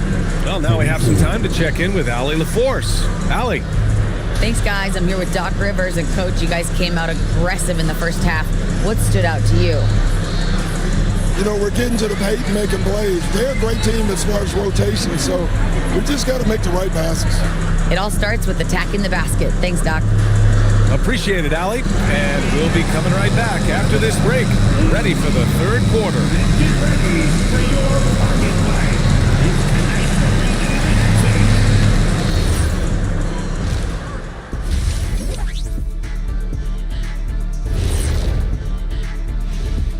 Greetings, everybody. Before we review the first half, let's take an early season peek at how the Western Conference is shaking out so far. You know, right now for New Orleans, this team wants to do big things, Shaq-sized things. And I got to say, they're looking almost as dominant as Kenny. Easy, big fella, but I got to say, they are making it look easy, here in this early part of the season at least. And talking about our game now, a very solid first half for the Pelicans. I like what they're doing. Playing with physicality, they've worked hard to gain the edge in areas like rebounding. Yeah, that's the difference in the game. Thanks for joining us. Time to head back over to the third quarter with Brian Anderson.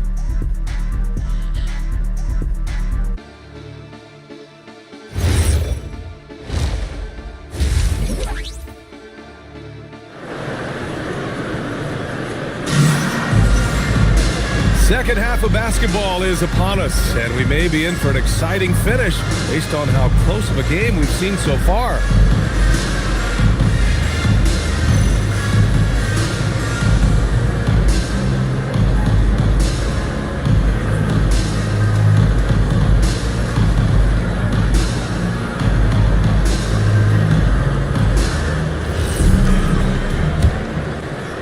Raptors trail by 6.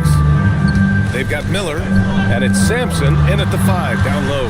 That's Doc Rivers' 5 as we get into the second half. Here's Polynice, and he gets it to go. Another shot right in the lane. That's been their MO this evening. Well, New Orleans shooting about 56% in this one. Hayes, the pass to Marion. Back to Hayes. Taken away! And a fast break now for the Raptors. Pass to Parker.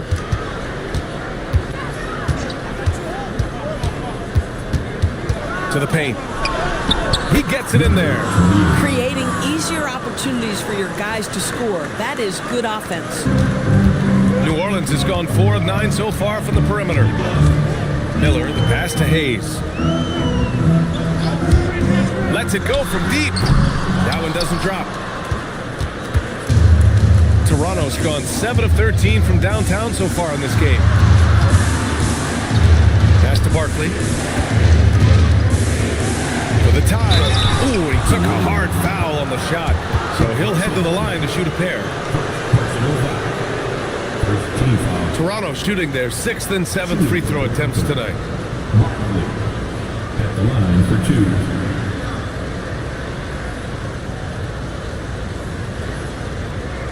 Shooting 2.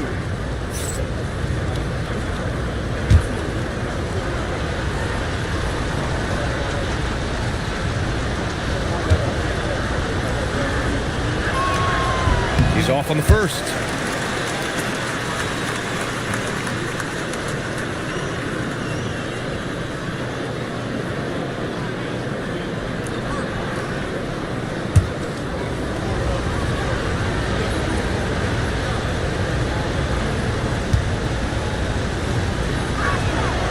On the second one.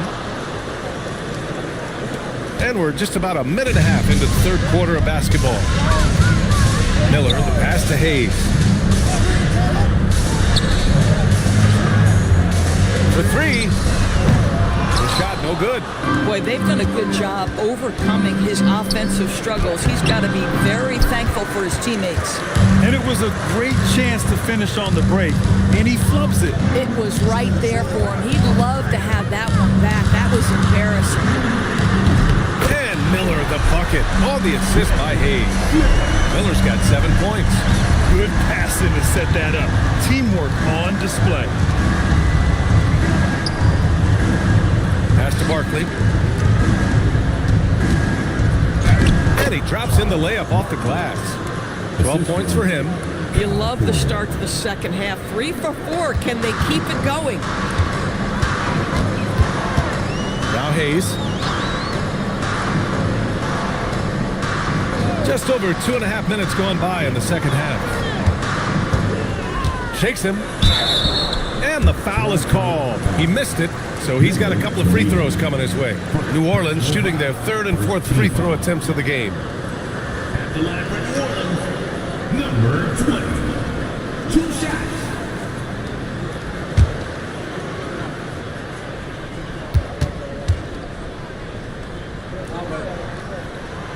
That free throw no good.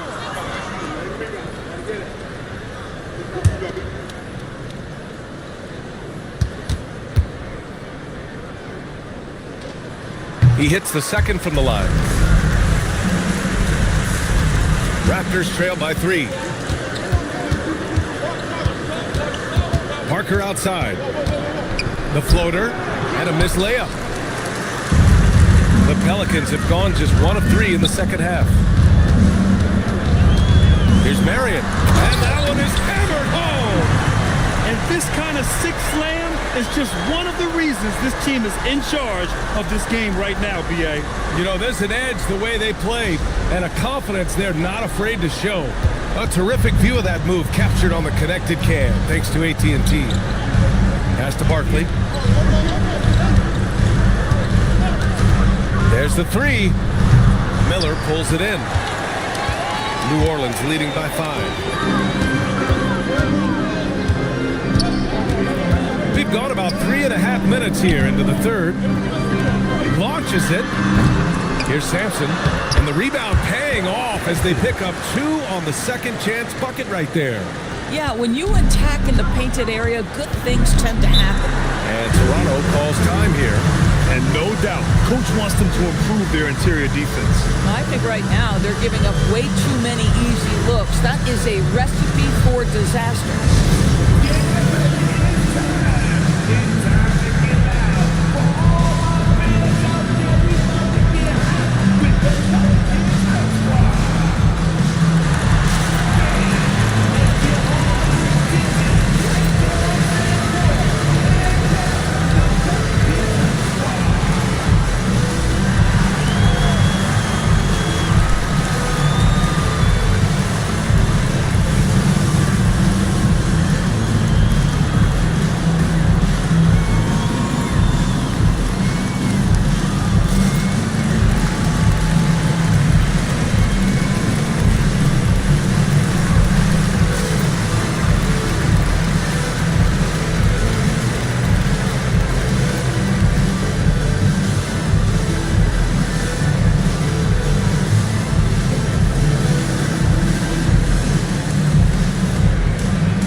The pass to Korver, right wing. Here's Parker. Goes up and lays it in, nice and easy. Keeping pace here. That's an excellent move inside. New Orleans leading by 5. Heinrich passes to Hayes. Here's Sampson. Pass to Heinrich. Here's Marion. He's got 10. 3 on the clock. Shot from the wing. Heinrich's shot is off. Raptors trail by 5. Here's Polynice. Deflects the pass. And now New Orleans on the break. Here's Marion. And you can count it. He'll go to the line with a chance at a 3-point play. We understand he's the leader of this offense. They look to get him the ball every chance they get. And a moment to check out the scoring breakdown for New Orleans. They've been all about high percentage looks in this game, working the ball inside and doing whatever it takes to get it to go. Boy, the long ball has been another point of emphasis for this group tonight. Their shooters are finding open spaces and firing without hesitation. To the wing on the left. Pass to Barkley.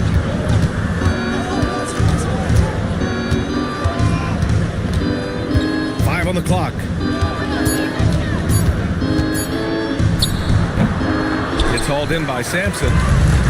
Sampson's got rebound number 8 now. Here's Heinrich. Parker defending. Here's the break. Here's Korver. He's got 12. Kicks it out to Parker.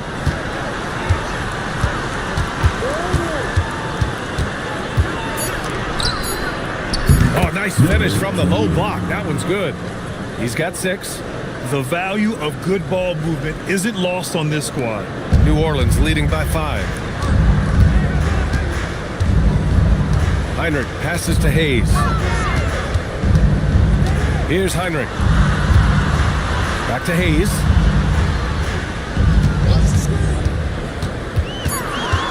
And Parker comes to help. And that one's good. Hayes has got 8. They're finding ways to get the ball into the paint. 5 consecutive buckets. Pass to Barkley.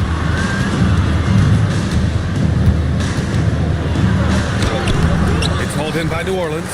Good job hitting the glass. They're +8 in rebounding. Here's Sampson. Parker defending. Shot is good. Sampson. You want to talk about a perfect performance? He hasn't missed a shot all night. Incredible.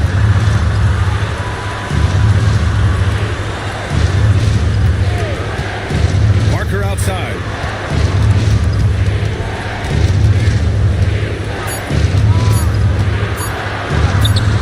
Rebounded by New Orleans. Marion's got his 7th rebound of the game with that last one.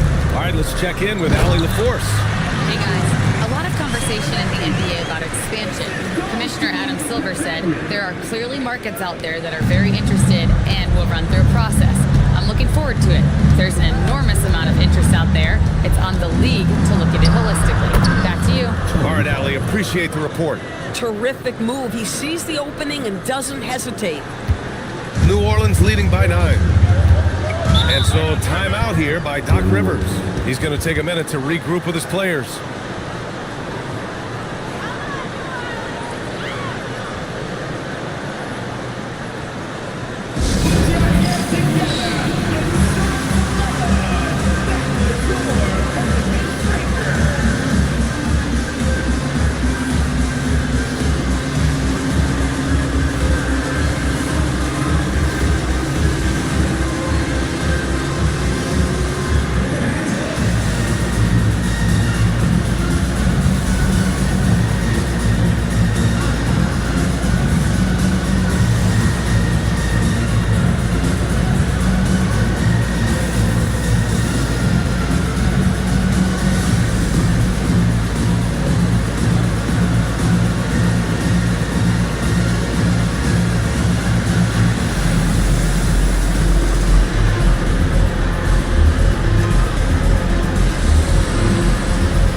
Here's Love.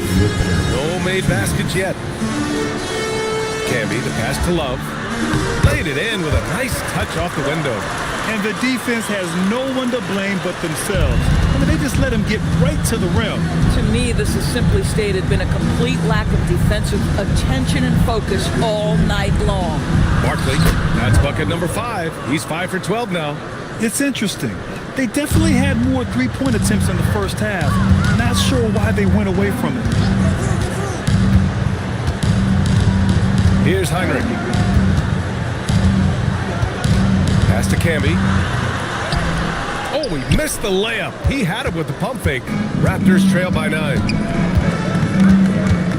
Parker passes to Korver. To the middle. And it's Barkley missing. Listen, things aren't going his way right now, but Get out the way, Greg! Come on. Get out the way! Can you say immediate entry into the highlight reel? Woo, what a dunk, BA. It's showtime now, man. They've built up a lead, and they're starting to rub it in. boy, this guy has not had a great night, and it really has weighed the entire team down. Love passes to Sharp. Clock at 6. Puts it up from 12. Jump shot is good that time.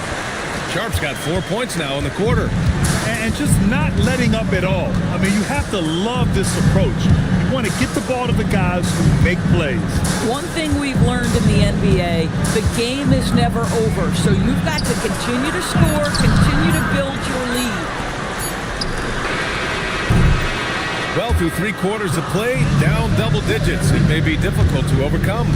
The Pelicans on top. They lead by 13. And we're coming right back. Be sure to stay with us as we get set for quarter number 4.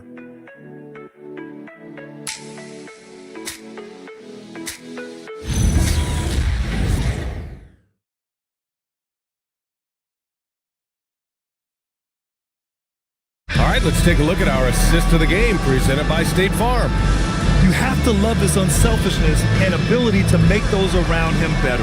Well, this is exactly what you're looking for from your point guard. Survey the floor, serve it up on time and on target. And as we head into the 4th, we'll see if there's a comeback in the works or if it's more of the same for the first 3 quarters. So for Toronto right now, and it's Korver in at the 2. Boy, how about that pass? He put it right where it needed to be. Up top, Parker. The shot off that time. They've shown that power inside. Their rebounding effort has been sensational.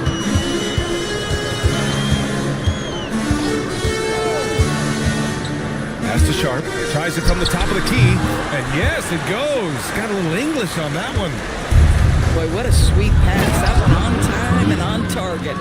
How about the big guy attacking the rim? The throwdowns are loud and emphatic. We're just over a minute into this final quarter of play.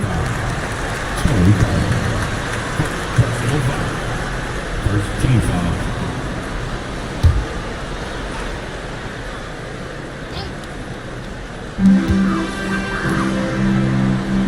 Outside Sharp. And he's going for the lob.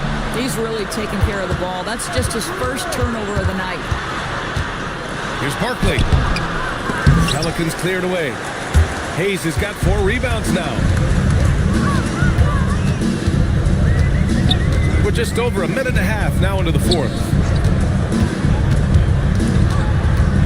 Pass to Sharp. 6 on the shot clock. Hayes inside. Rebound Toronto.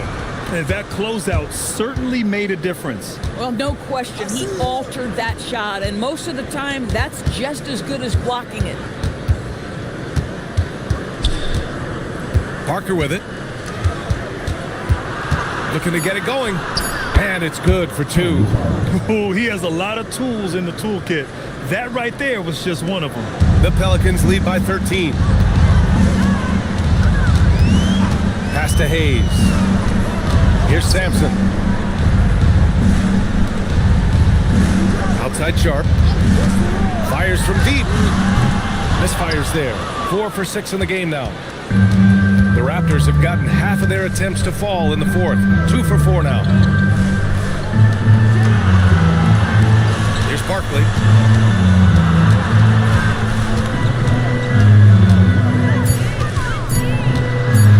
On the take. And the layup is good off the glass. Man, that's now 10 straight points in the paint. I'm not sure what's happened to their defense. Pass to Hayes. Some nice passing by New Orleans here. To win the cold spell. The layup off target. Raptors trail by 11. Now Parker. And there's a pick. Elbow shot on the way. Pulled the shot a little left. The bounce goes his way, though. Parker's gotten 4 this quarter. Well, this is what we talk about, the tale of 2 halves. He has been outstanding out of the break. And a timeout called here by Doc Rivers. He's decided it's time to clarify the situation, leaving little room for error.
let's send it over to Allie LaForce.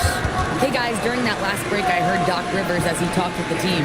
He said to his guys, this one is not over yet. You have worked hard for this lead, and we are not about to give it up now. Stay focused and keep hustling. Back to you guys.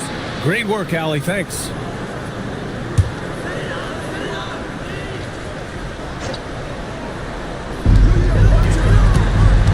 Miller outside. Now Hayes.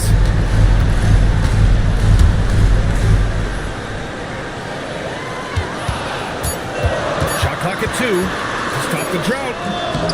And it's Barkley with a rebound. Oh, man, he can't get anything to fall. You can feel his frustration. He is trying to shoot his way out of it, and it might be better for him to pass the basketball at this point. Marion with the bucket. Have to show more effort defensively. Everyone knows he can do that from deep. Well, to me, that's just inexcusable. You start to wonder how much they really want this basketball game. And looks like an illegal pick was set. That gets the ref's attention. The screener was leaning a bit right there. His feet may not have been planted. Pretty obvious call by the officials. You know, he's just leaning a little bit. You try to get away with it, but boy, the official all over it. And another 3 for New Orleans. Looking to find the rhythm he had in the first half.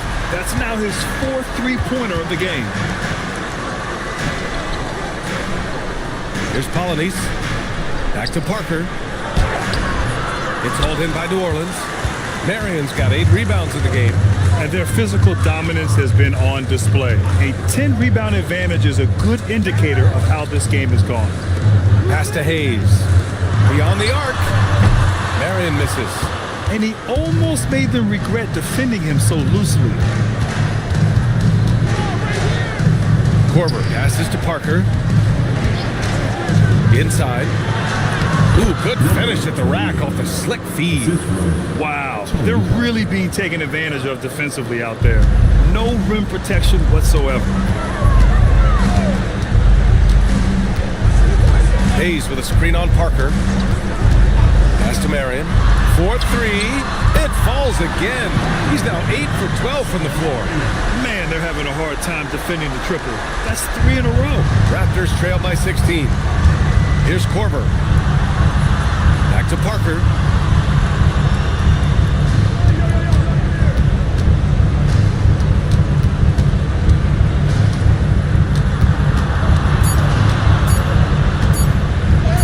And he gets the bucket. Parker's got 10 points in just the second half. And I love it. Challenging the bigger defender and showing plenty of heart. It is not an easy task trying to convert against length. Give him credit for taking on that challenge.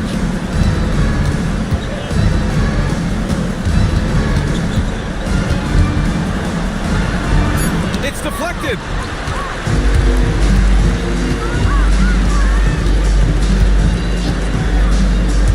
Now here's Hayes. Here's Marion. And here's Hayes. Beyond the arc. No good. Big rebound on a night where they haven't exactly controlled the glass. Parker outside.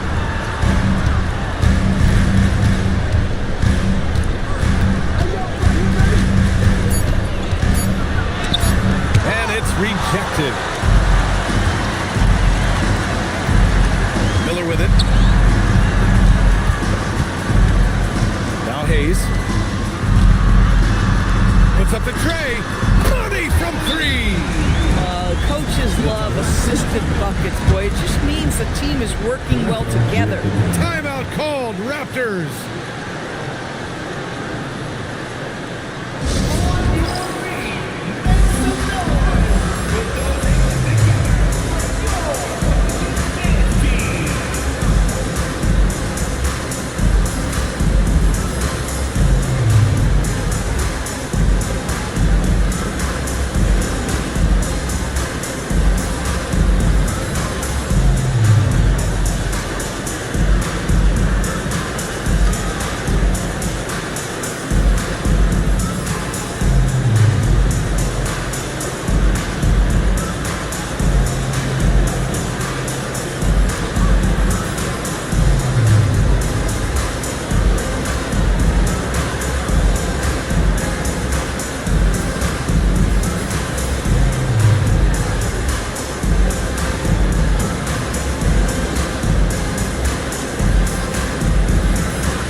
chance to check out our player of the game. And his teammates were lucky that he was hot from deep out there this evening. I mean, his consistency really helped stretch out the defense, allowing for success on the offensive end. You can just tell how relieved he is to be playing like this again. Before this, he was weathering a rough patch, but now that is all behind him after this performance.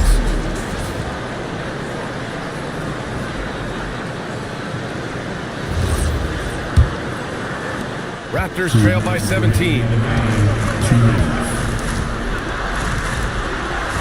1:56 left in the fourth quarter.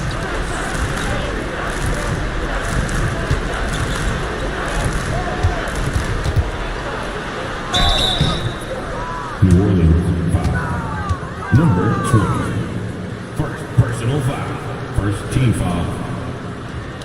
At the line for the Raptors, Tony Parker. Take a break. Take a break. 2 shots.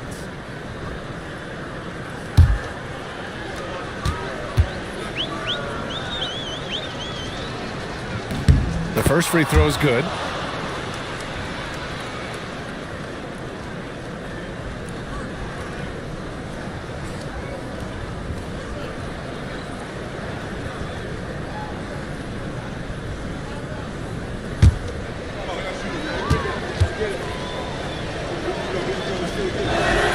Good on both. The Pelicans lead by 15. Now here's Hayes. The release. And no one in the vicinity. And the distance between the point totals for these teams tells the whole story. Just a fantastic effort, and you have to give it up for the Pelicans. Tonight they got everybody in on the scoring. Had nice passing, which led to good looks. Just solid play by these guys. And with this win, they've tallied up a total of 6 wins on the year. Well, one thing fans always have opinions about is NBA officiating. Listen, I'm going to let the fans go crazy. What I recognize is officiating is one of the toughest jobs in the world. Shot. This game moves so quickly. They are making decisions in real time at sometimes very difficult angles. I am here to support the officials all the way.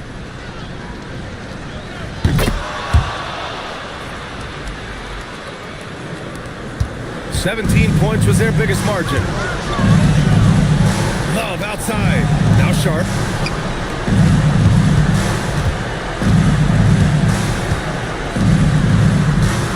Here's Marion. 6 to shoot.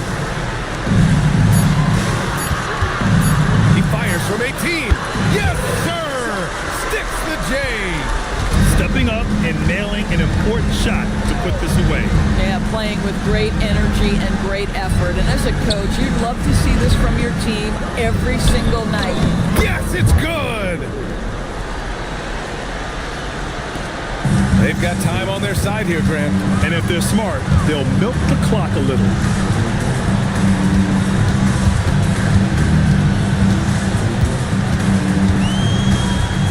There's the steal. About 3 seconds between the shot clock and the game clock. Cash it in! They've done a great job of moving the ball tonight. Yeah, B.A., keeping everybody involved keeps everyone engaged.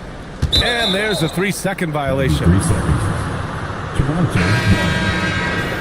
Substitution on the court.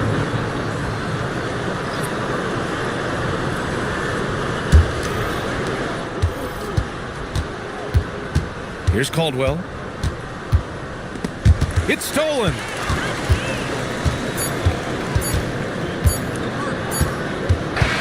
And so New Orleans takes this one by a large margin. A competitive game. You have to feel like this crowd gave him a little extra edge. Yeah, they really fed off the energy. Saw their activity level go up. Just a tremendous performance.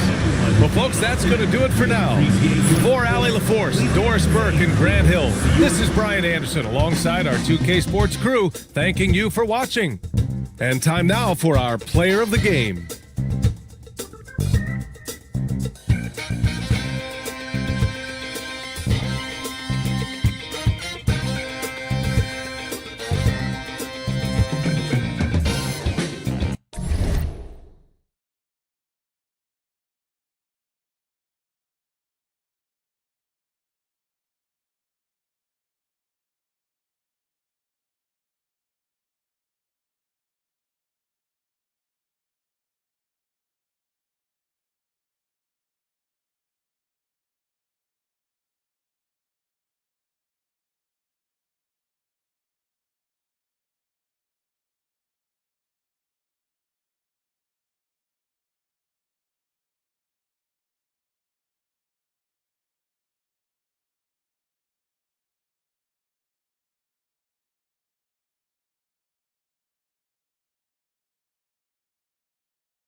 center. At 7 feet, number 4.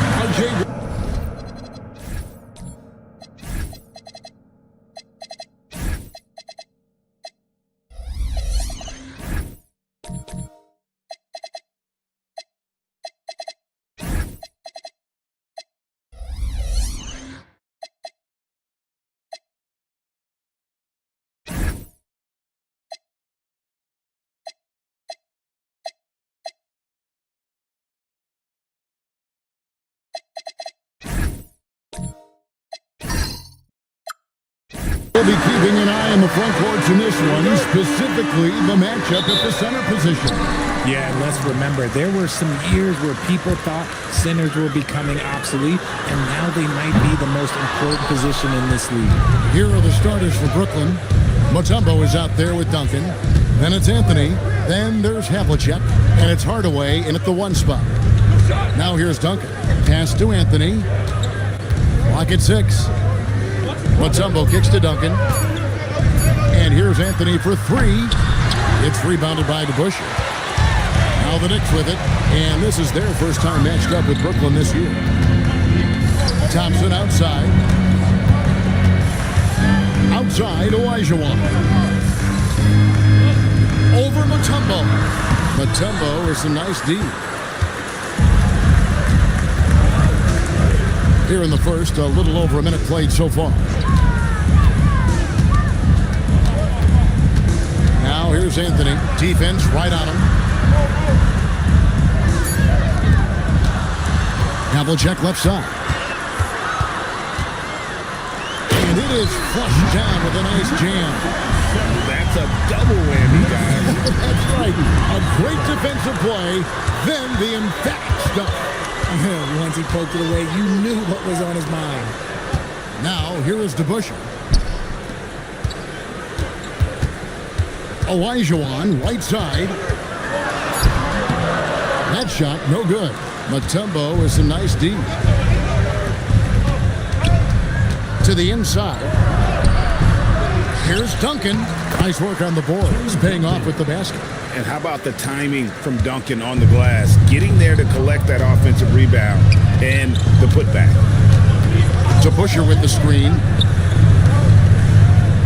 Pass to Olajuwon.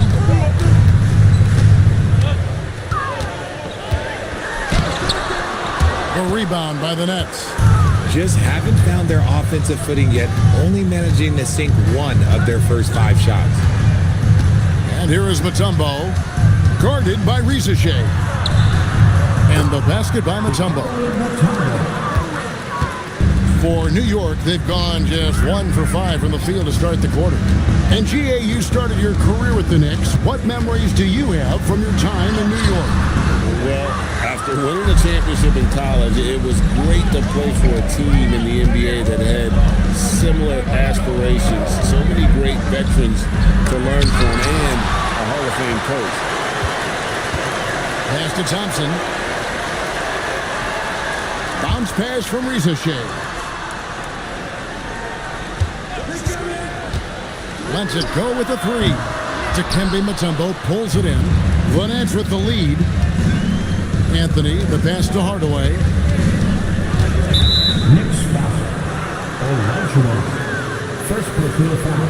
And we have to take another glance at that powerful rejection. And right out of the gate, trying to set the tone defensively, you gotta love that energy. Get down, Duncan, get down! First quarter of play and just over 3.5 minutes in. 6 on the shot clock. Anthony kicks to Hardaway. That one falls, coming off Anthony's feet. And they don't want to get in a habit of giving him open looks from 3. First quarter still, but not who you want to leave open. And so Mike Brown calls a timeout. He's going to have a discussion on the sideline.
now to take a look at some numbers for him.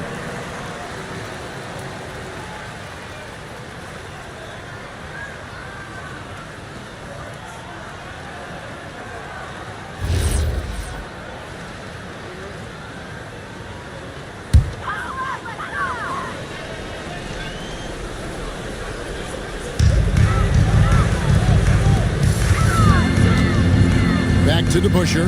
New York moving the ball around. Olajuwon outside.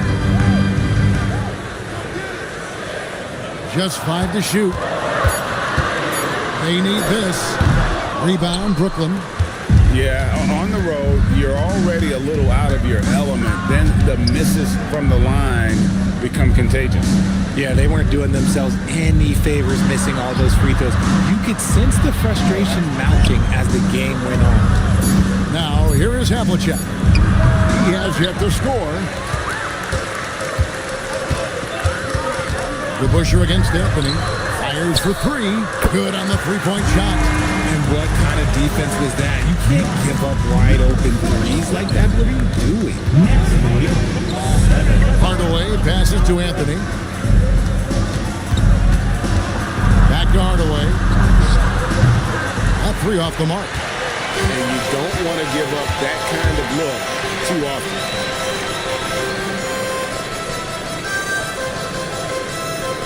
Pass to Olajuwon. And foul on the shot. He'll shoot 2 at the free throw line. It's going to be on Dikembe Mutombo.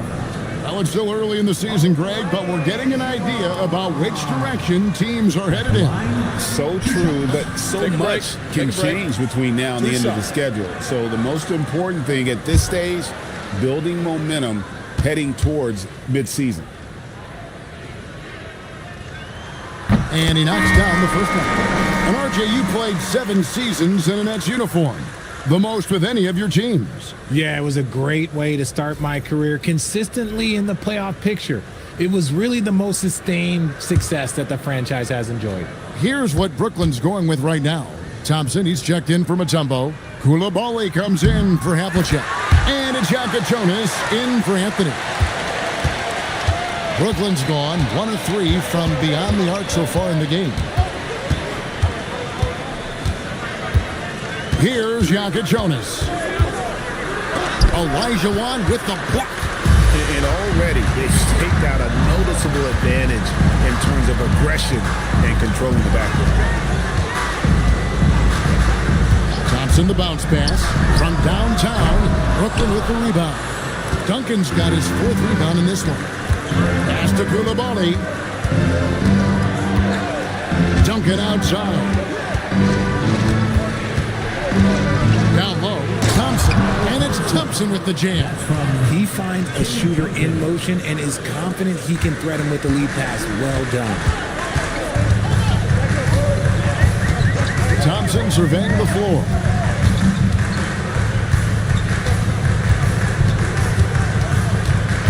Over Hardaway. New York, no good that time either. Oh, that's a missed opportunity from the mid-range. He can hit that. Koulibaly finds Hardaway. Now Koulibaly. That shot no good. Deflects the pass. Thompson with it. No scoring in this one. Olajuwon on the wing. And it goes out of bounds. That went off Duncan. Now that we have a chance, let's go to the 2K leaderboard and reveal last season's top shot blockers. McAdoo is checked in for the Nets. Daniels comes in for Hardaway.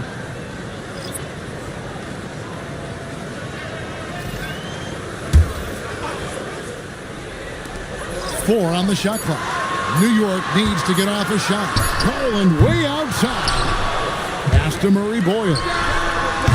And no good. Had a chance to take the lead there. The Nets with the lead. Here's McAdoo. Outside Daniel.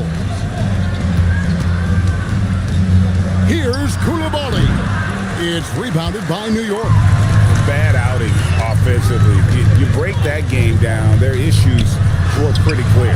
Won't win games in this league with an offensive night like that. They've got some things to figure out. Here's Jonas. 1:51 left in the first quarter. They get the rebound. The Nets working the ball around now. It's up a three. Sinks the three-pointer. He's someone opposing defenses have a hard time game planning for. They need a bucket in a big way here to regain some confidence. Can they get it? The shot by Murray Boyles, no good. On the wing, Daniels, who's covered by DeBusschere. Driving to the basket. Got a piece of it. Here's Murray Boyle. Off on the layup. And you can see the defenders afraid to kind of get in his way a lot of times when he's on his way to the basket. But on that one, they were there. Koulibaly, no good. Knicks trail by 5. Outside Garland.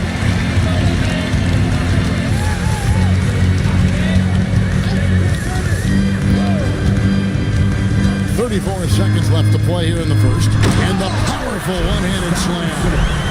Yeah, just a simple one-hand flush. I think he got a few more inches on his vertical by going with the spike. Pass to Jonas.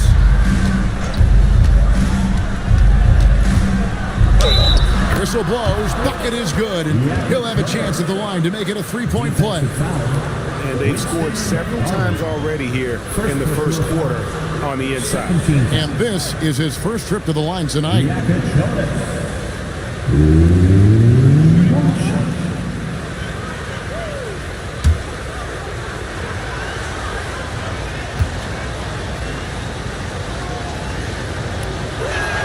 Free throw good, Jonas. And here is Garland. Hasn't made one yet. Lets it go from deep. And that one is off. And so it's the Brooklyn Nets with a 6-point lead at the end of the quarter. They have made it very tough to get a shot off against them. Their defense has been stifling. And we'll be right back after this.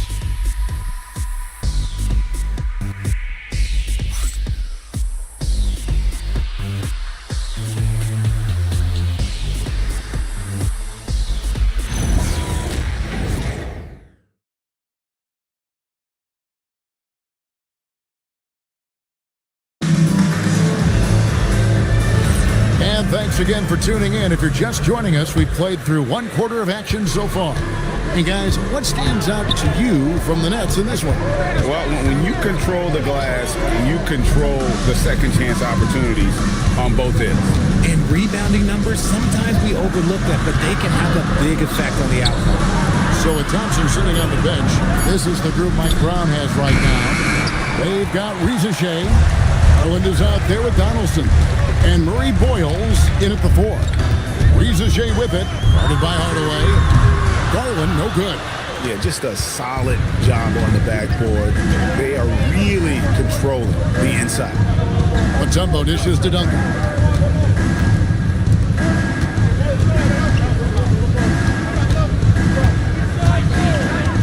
Havlicek outside. Jacks up a 3. And it's Rizachet with the rebound. And you could tell he thought that triple was going to fall. Got that one up quick.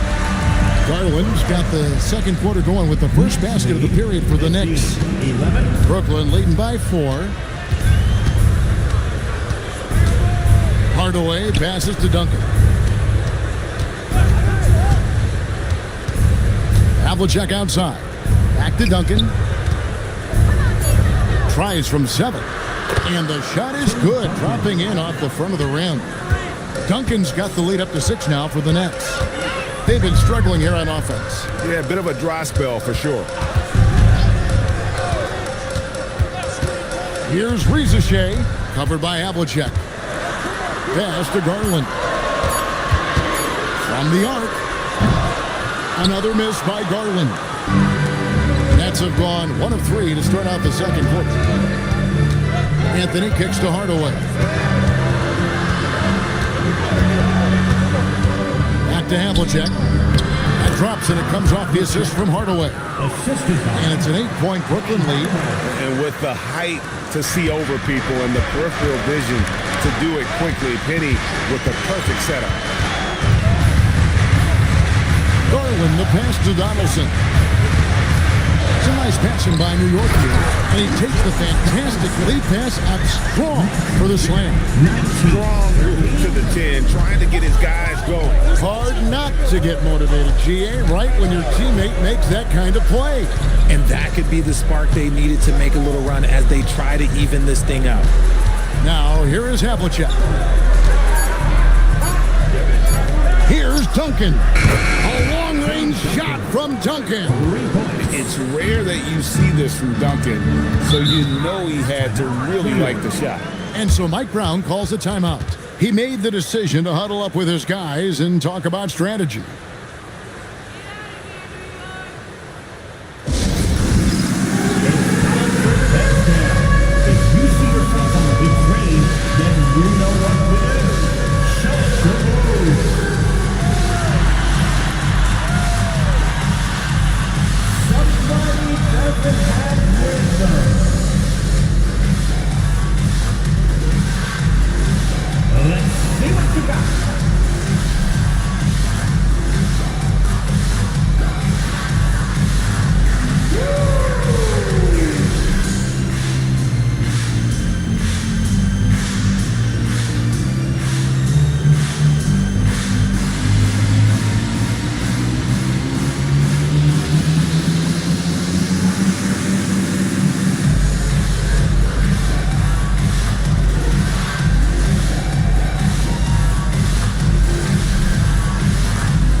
For New York, Olajuwon's checked in for Donaldson, and Amen Thompson subbed in for Garland.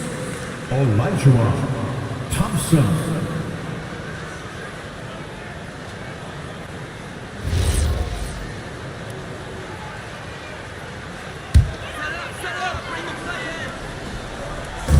Just under 3.5 minutes played here in the second quarter. Pass to Rizichet.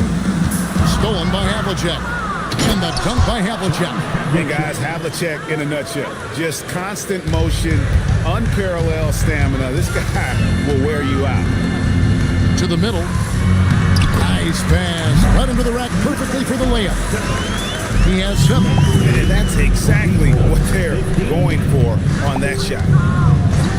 Hardaway with a wide open look. And the 3 off target. Knicks trail by 9.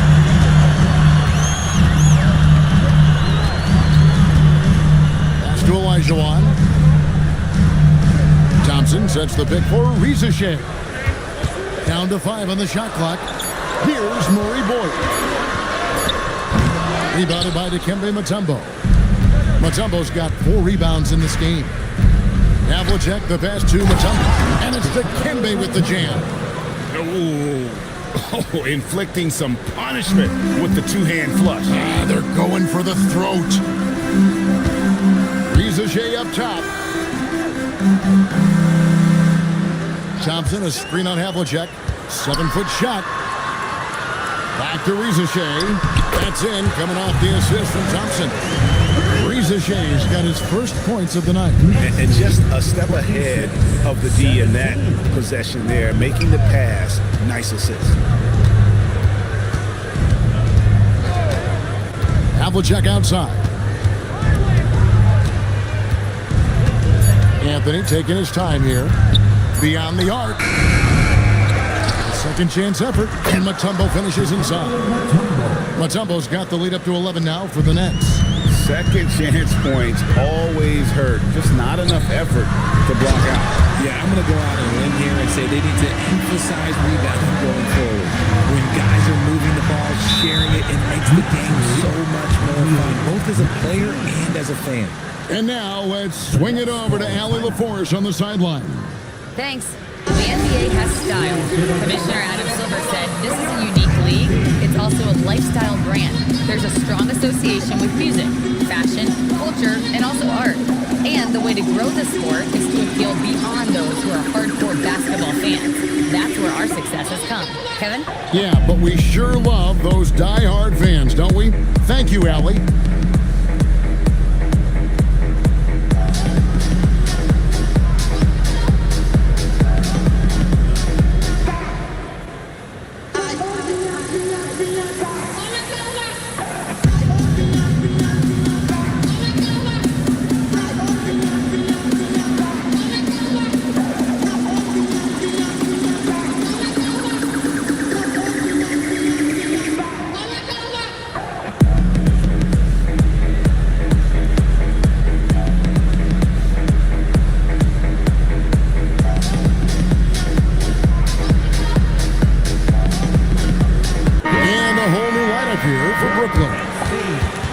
Well, while we have a second, let's go to the 2K leaderboard for a list of the league's top shooters from last season. Third is Bilal Coulibaly. Put the ball in the bucket. I mean, that's the name of the game, right? I mean, just ask him. He'll have the answer for you.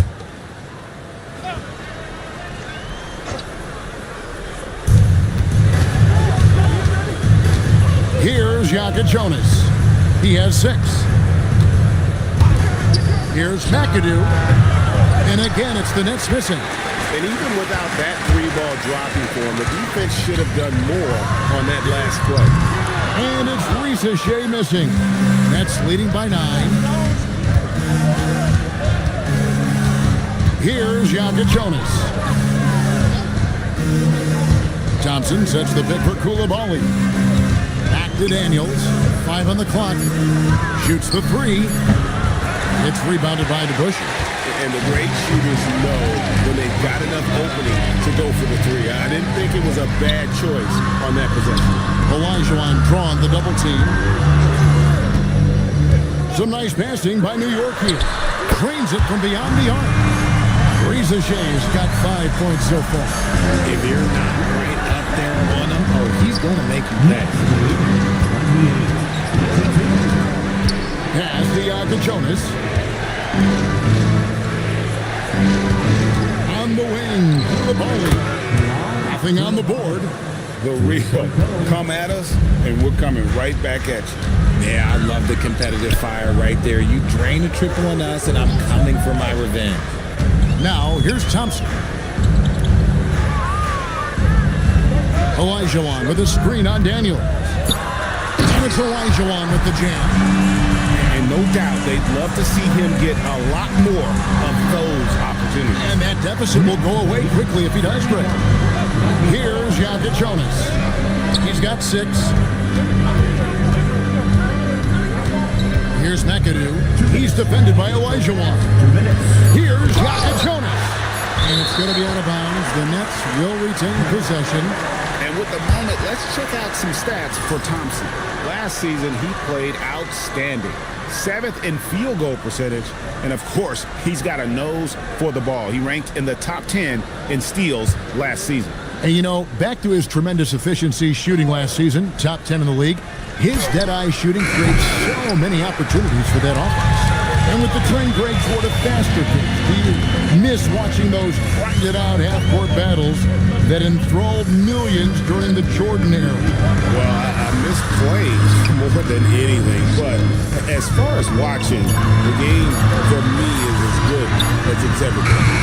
Oh, good with the triple. And they're controlling the boards, Kevin. That's +5 in that category. Yaka Jonas, a three-pointer off the mark. Knicks trail by 7. Olajuwon outside.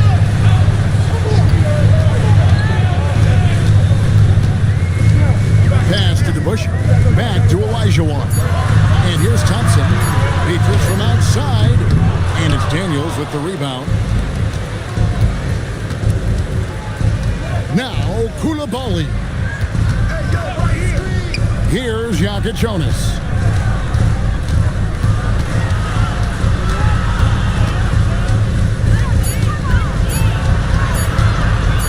It's blocked, and they force the shot clock violation. Great D. And we got to take a second look to admire that outstanding block. And guys, that block could really help change the momentum of this game. Garland, he's checked in for New York. The Knicks have gone 7 of 13 from the field since the start of the second. There's 21 seconds left in the first half. 6 to shoot. Petras from outside. And out of bounds as the Nets gain possession.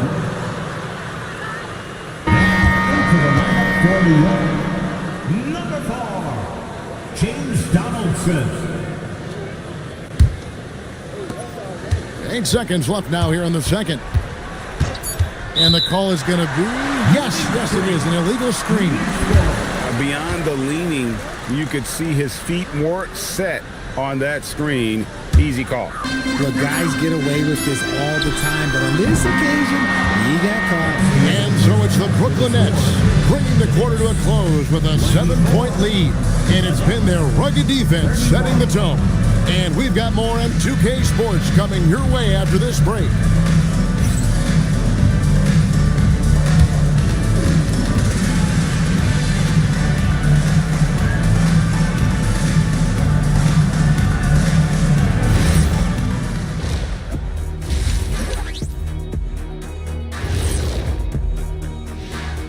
Welcome to halftime, everybody. It's been a bit of a challenge so far for the New York Knicks. They're not playing with urgency, especially on the glass. Shots go up and they're just waiting. Go after the rebound. Yeah, got to get those elbows up at least 2 inches. The refs can't see everything. Shifting gears here, guys, how about the clash at the power forward position in this game? Yeah, they're both smart-driven, extremely talented. They've been putting on a show, man. Taking control individually as the leaders of their teams. We are watching greatness. And that concludes halftime. Now time to send it over to Kevin Harlan as the game's about to resume.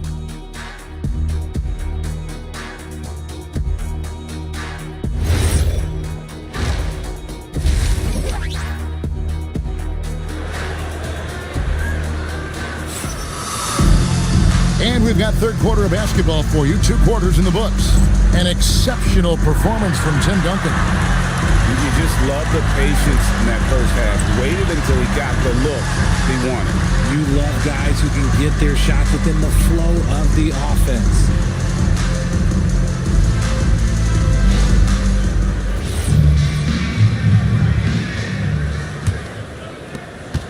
Nets leading by 7. Setting the 4 for the Nets. They've got Duncan. Anthony is out there with Hardaway. And it's Mutombo. And it's Havlicek in at the 3 spot. And Duncan just superb when he gets in close to the basket. Has a number of moves to choose from. And that soft, delicate touch near the rim. Olajuwon against Mutombo. Olajuwon, no luck. And then they continue to control the glass. Duncan outside. Outside Anthony. Pass to Havlicek. Shot clock at 6. To the paint. Stolen by DeBusschere. Thompson from long range. Mutombo grabs the board. Mutombo's got his 6th rebound on the night. Now here's Duncan. Now here's Mutombo. He has 6. 6 on the shot clock. The Nets need to get a shot off here. And here's Anthony from the arc. And so it's Thompson with it. He'll bring it up for the Knicks. 9-point game. That'll be the first half of a 2-game trip. And finding his teammate in stride, he led his guy perfectly. Screen by Duncan. Havlicek kicks to Duncan. Outside Anthony. Pass to Mutombo. Olajuwon with the block. Inside. And he finishes nicely on the layup. And And now just a 5-point Nets lead. They didn't have much of a problem getting the ball into the post that time. And timeout called by Darko Rajakovic. He's going to take this chance to talk to his guys.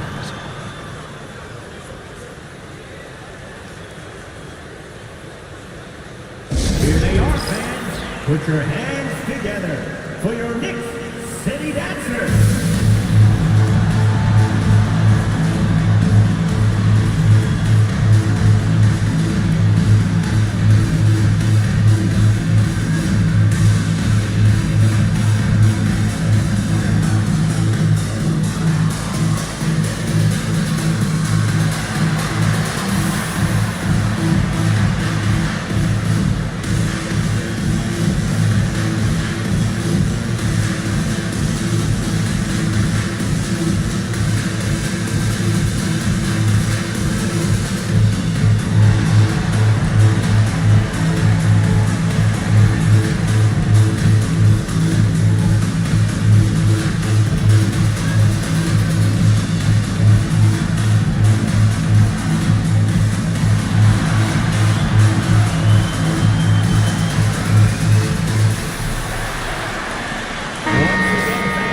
Here on the 2K leaderboard are the rebounding leaders from a season ago.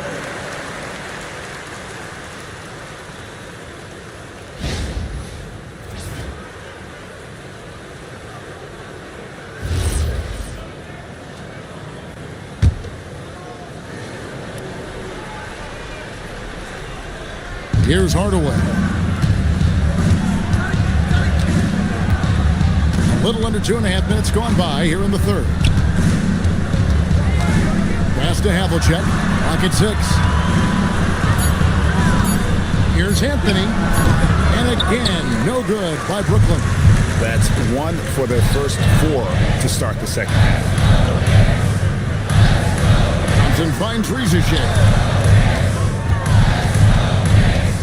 Now here's Olajuwon. Duncan defending. And it's Ricochet missing. Just enough coverage to bother that three-point attempt. Duncan dishes to Havlicek.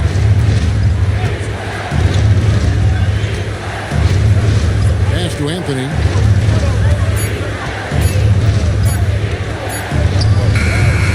Olajuwon grabs the miss. Even with a big goose egg by his name on the shot chart, the team is somehow managing just fine without him. Outside Anthony. It's tipped.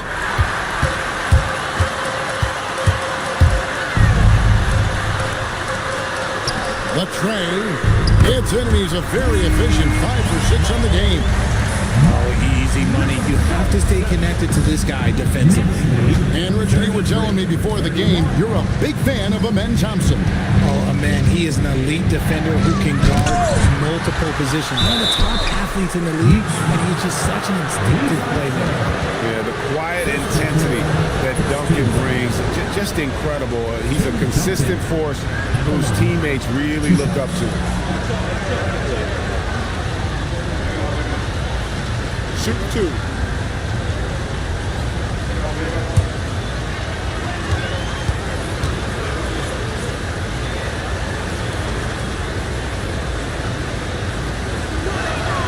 He's off on the first.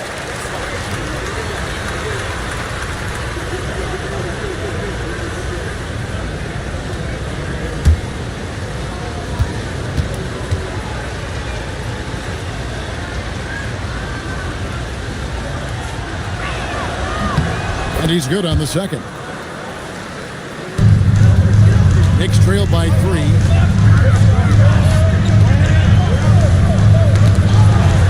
Some nice passing by New York here. 13 feet away. And Olajuwon with the basket on the assist by DeBusschere. DeBusschere's got his 3rd assist on the night. For Brooklyn, they've gone only 1 of 6 in the field in the 3rd quarter. Not how they pictured the half started. And timeout called by Darko Rajakovic. Coach needs a moment to talk things over.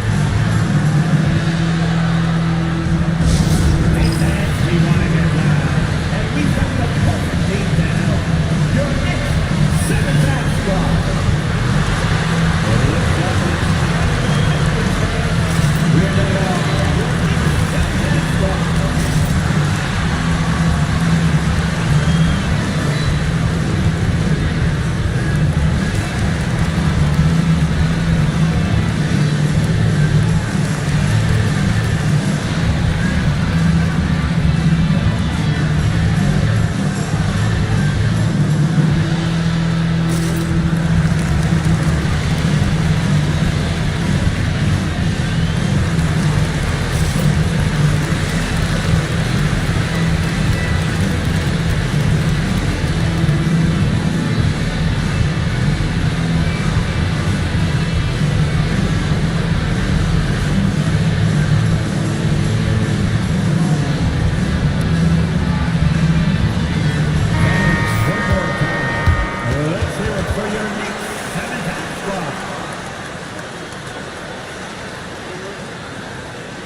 Hardaway finds Duncan. Anthony on the wing. Havlicek outside. Just 5 on the clock. Pass to Duncan. This one for 3. And again, it's the Nets missing. And here are the Knicks. They're on a 9-1 run. Olajuwon with a screen on Hardaway.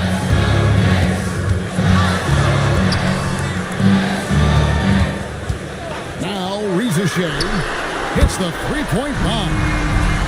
Reza Shea's got the lead up to 2 now for the Knicks. And it just seems that every pass they make is leading to a score. Just great ball movement. Brooklyn's gone 0 of 2 from deep to start things here in the second half. Havlicek outside.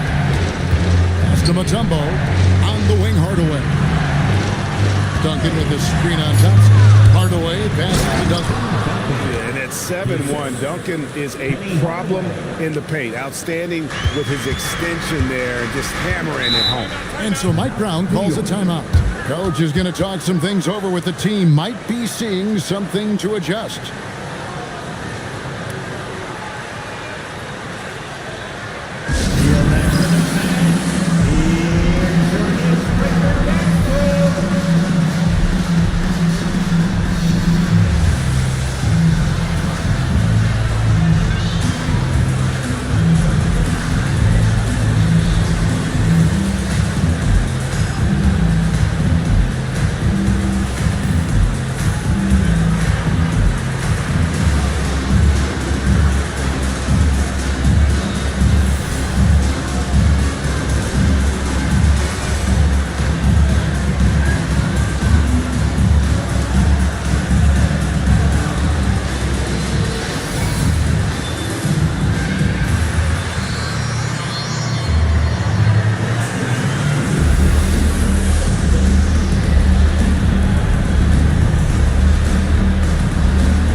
He's checked in for Olajuwon. Beatrice comes in for Zachary Reza-Shea. And it's Garland in for Thompson.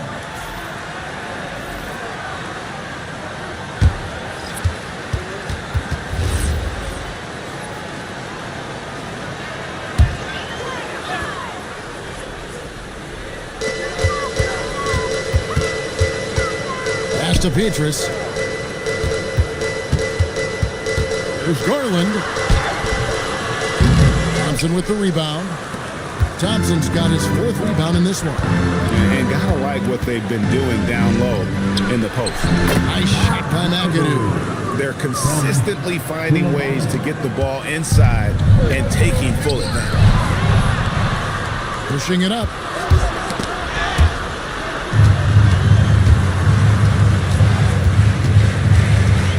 Now, here's Garland. He's tightly guarded. Out to the right wing. And again, it's the Knicks missing. For Brooklyn, they've gone a lackluster 3 of 9 from the field since halftime. And while we've got this moment here now, let's take a look at last season's leaders in converting turnovers into points. Number 1, the Nets. Yeah, I mean, the best in the league at forcing those miscues and then capitalizing at the other end. Their defense led to their offense. Take a break. 2 shots.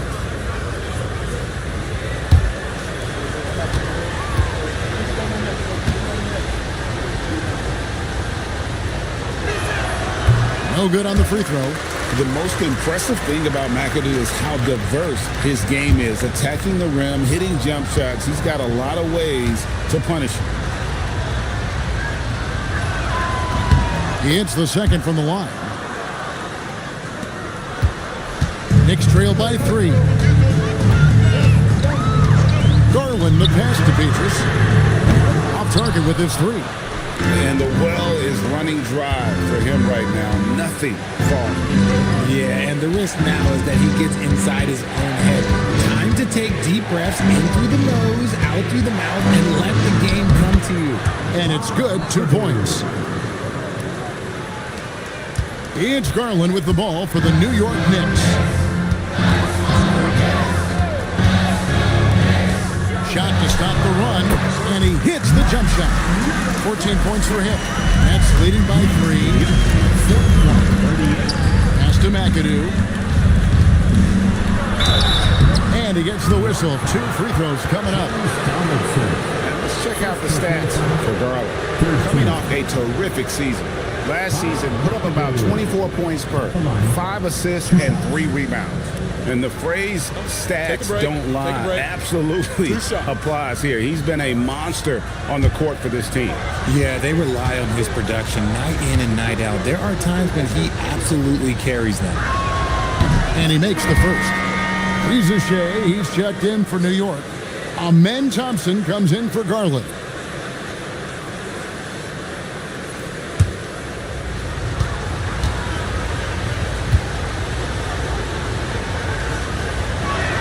And both free throws good for McAdoo. And they're drawing more whistles and working their way to the line here in the second half.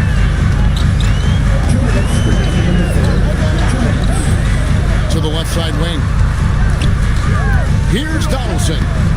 Brooklyn with the rebound. Thompson's got his 6th rebound on the night. I wonder what the score would be if they weren't controlling the backboard. Pass to Koulibaly. Plenty of room to knock down the shot. Koulibaly's got 5 now.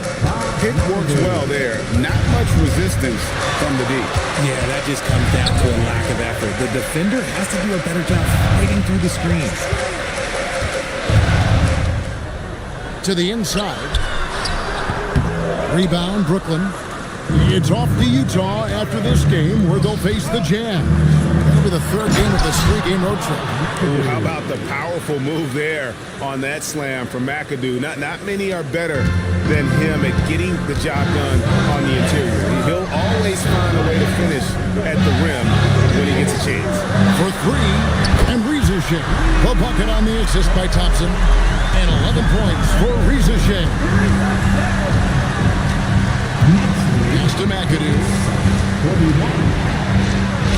And he uses the glass on the layup. And the Nets lead by 8. And this has been a great job of just getting into the middle of that defense and really scoring effectively from the paint.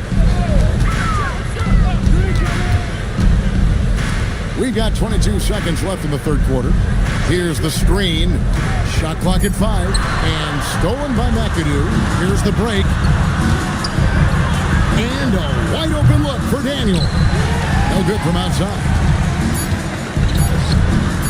Lets it go with the 3. And that's going to do it for the 3rd quarter. Brooklyn ahead as they end the 3rd quarter on a 15-5 run. And after a quick break, we're going to come right back with the start of the 4th quarter.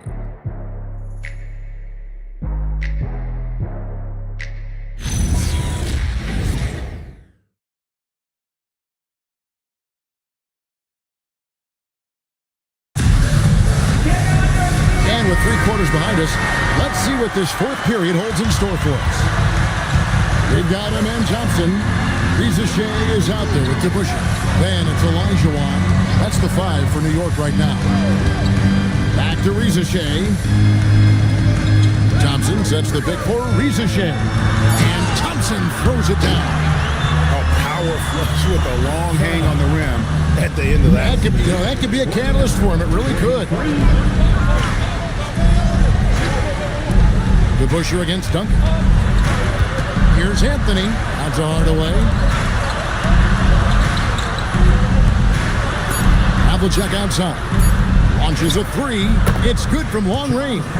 And he found the perfect spot behind the arc there. Big gap in the deep. Knicks trail by 9. A little over a minute of the 4th quarter gone right now. Thompson sets the pick for Reza Shea. And it's Thompson with the jam. Feed the interior, good things will happen. Hardaway with it.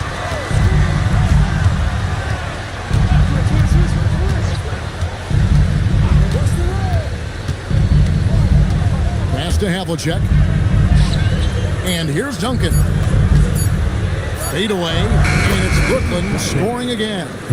You got to honor fire Duncan from the mid-range. When he's got space to shoot, he does not hesitate. Olajuwon on the wing.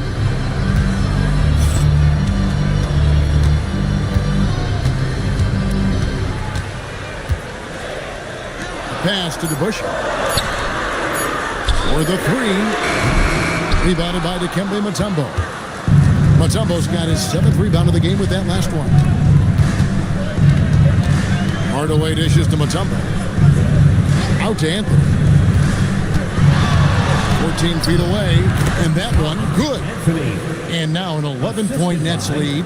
And even with the big lead, he remains focused on the task at hand. If he has space in the mid-range, he'll let it fly. Doesn't matter if the score is tied or they are up big. Olajuwon against Mutombo. And the basket by Olajuwon. Well, we've seen that movie a few times, having an easy bucket in the paint. And Darko Rajakovic calls timeout. He's not taking any chances and wants to huddle him up right away. All right, fans, it's dance time. Get ready to dance like everyone's watching. You must have left your dancing shoes at home. Let's see.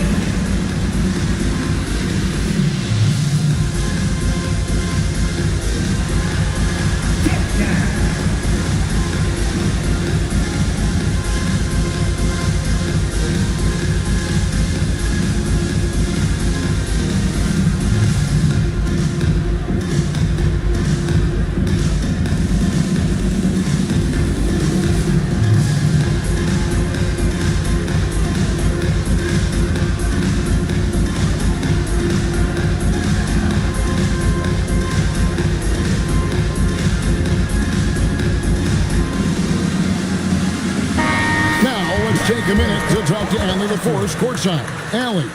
Over that last break, guys, I got a chance to hear what Darko Rajakovic said to the team. He said, "This is who we are. This is the pace. Don't let up." He said it doesn't matter if they go on a run. What matters is how we respond. They plan to respond with a fury, guys. Terrific, Allie. We appreciate the report. Duncan outside. Duncan making it look so easy inside. They haven't looked the same on defense during this second half. Seems like they are relaxing and allowing them to get whatever shot they want. Olajuwon with a screen for Rizachet. It's stolen by Mutombo. Havlicek outside. Hardaway kicks to Havlicek. Shooting foul as the whistle blows. He'll shoot 2 free throws.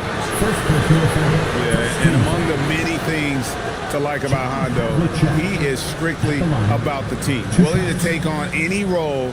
He just wants to win. Take a break. Take a break.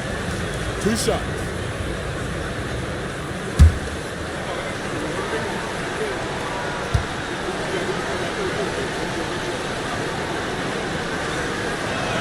That's good from Havlicek.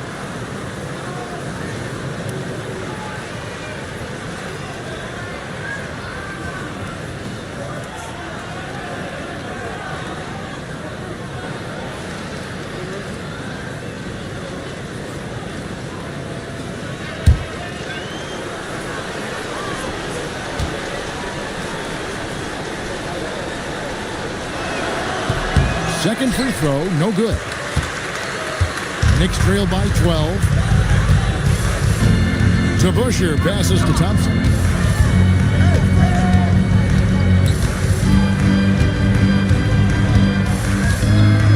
Pass to Olajuwon.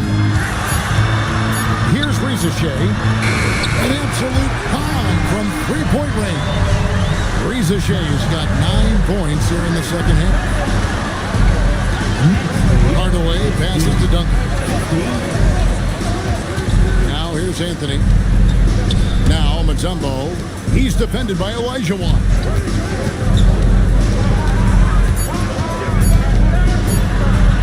Havlicek left side. It's good. Unwilling to let up even for a moment. That's his killer instinct, just fanning the flame. Always plays hard until the final whistle, no matter what the situation is. Here's Elijah. And the Knicks getting another bucket right there. And after an abysmal first half from the field, the shots now starting to fall. Anthony kicks to Duncan. Stolen by DeBusschere.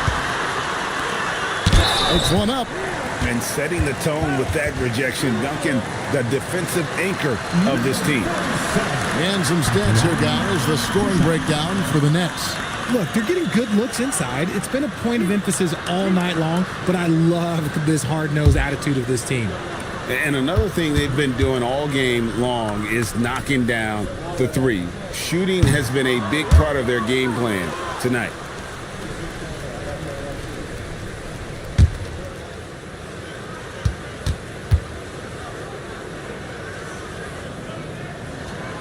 So neither attempt will fall that time for him. Nets leading by 9. Hardaway passes to Duncan.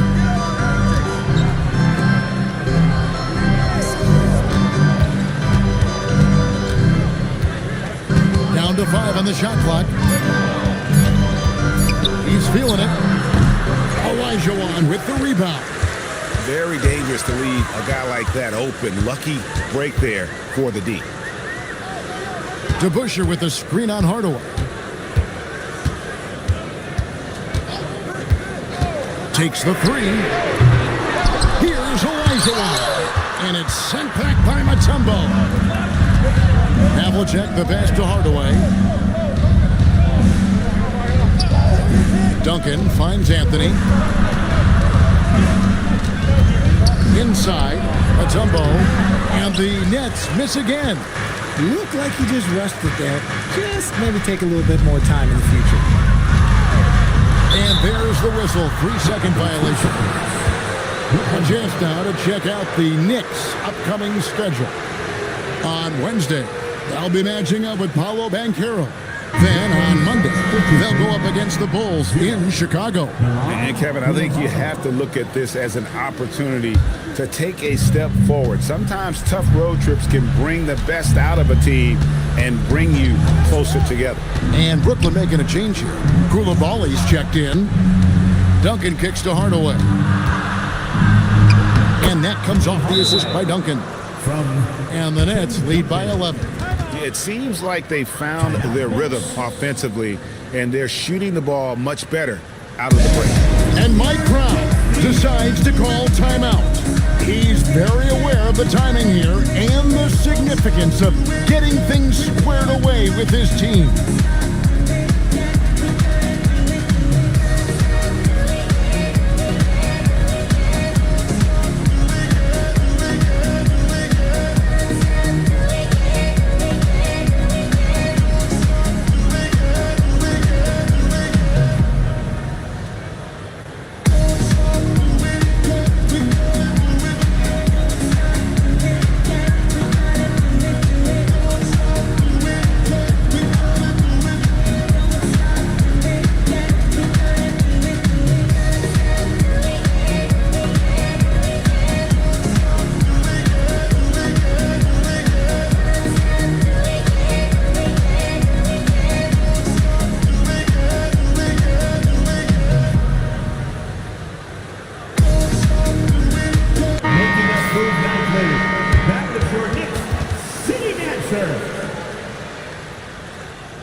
So it's Thompson with it. He'll bring it up for New York. They trail by 11. Bounce pass from Rizachet. Here's DeBusschere. And he's fouled pretty hard on that shot, but he's got the chance to pick up the points at the line. And guys, it's really amazing the effect DeBusschere has on this team, especially on the defensive end. He's smart, he's cagey, and incredibly tough.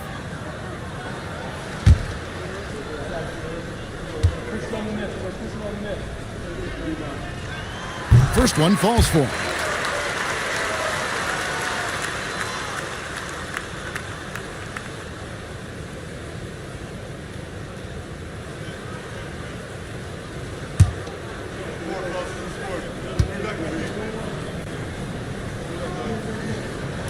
DeBusschere hits them both. Here's Koulibaly.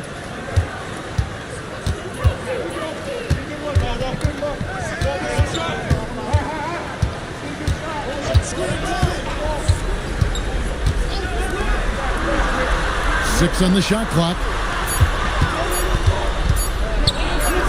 Duncan inside. DeBusschere on him. Not gonna go. A key rebound there, but they can do a little better on the glass here down the stretch. Feet away from outside. That was a disgusting first half he turned in, but it's been night and day for him after the break. And Darko Rajakovic calls timeout. There was no hesitating. He wants to talk to the team right now. On your feet, fans, and make some noise. It's your next singing answer.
Now Koulibaly. Mutombo sets a screen. Just 5 to shoot. Duncan powers through the contact to score. Well, he's been doing it all night. Why not go back to him? Yeah, just keep feeding him. That guy is a man on a mission. And the defense, well, they don't have much of an answer. And it's sent back by Mutombo. And it's out of bounds to New York. They'll retain possession. And right now, let's watch that terrific swat. And this is how you protect and grow a lead, by making a huge effort on that end of the floor.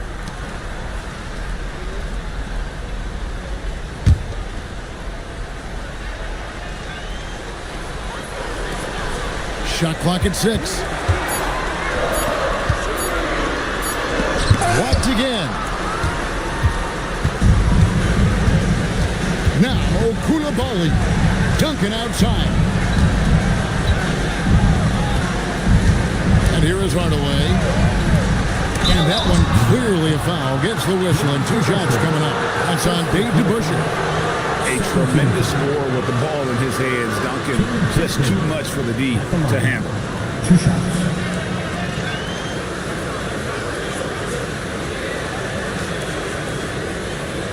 Take a break. Take a break.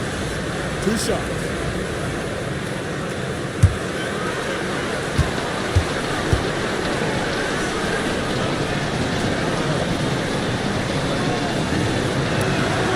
Good on the first, and that will push the lead to double digits.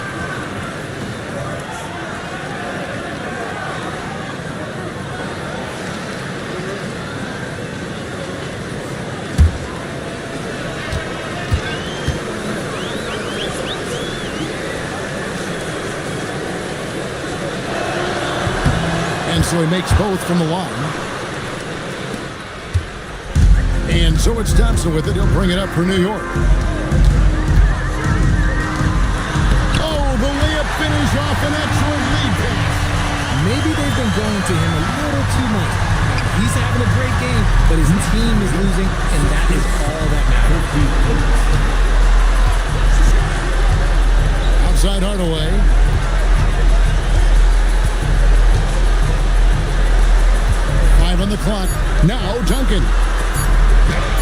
That's going to go in. And credit the whole team. It was a focused, concerted effort to put this one away. And it felt like they just flipped the switch to go on that run and seal the game. Saving their best basketball for the end. Always smart. Duncan with the block. Thompson against Hardaway. It's stolen by Elijah. Not enough ticks left on the clock to save them tonight. Yeah, they got to be disappointed with this result. Hardaway against Thompson.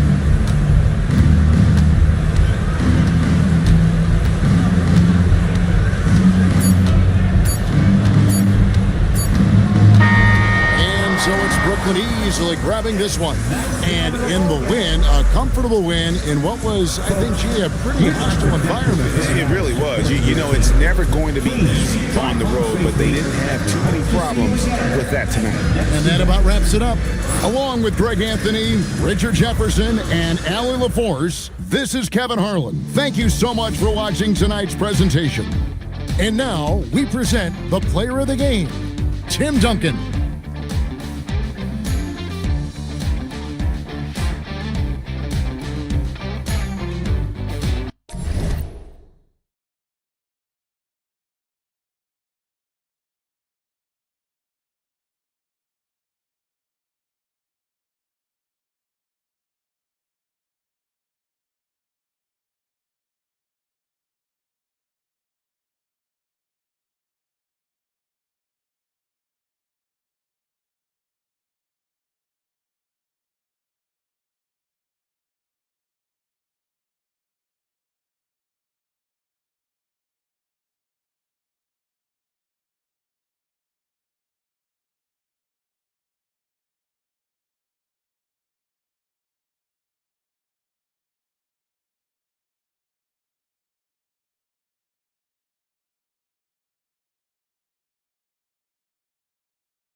And an opportunity for these guys to get loose, find the range. It's the NBA.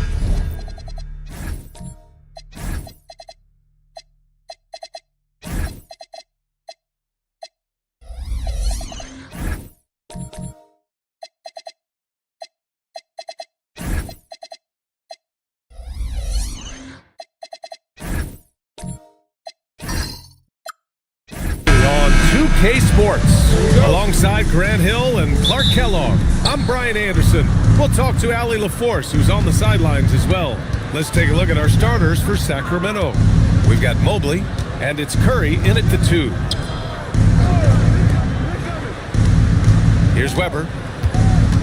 Shot clock at 6. Down low. Pass to Garnett. Poke loose. And there's a whistle. He'll head to the line to shoot 2. It's going to be Evan Mobley.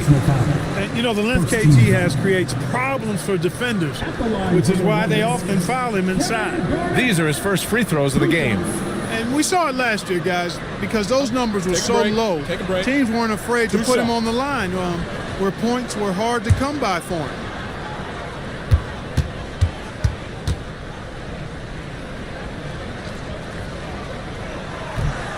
And he makes a first. And coming into this game, Grant, is it fair to say this feels like it should be a blowout? Well, on paper, that would be the assumption. But, B.A., this is why we play the games. Anything can happen, and any team can pull off an upset.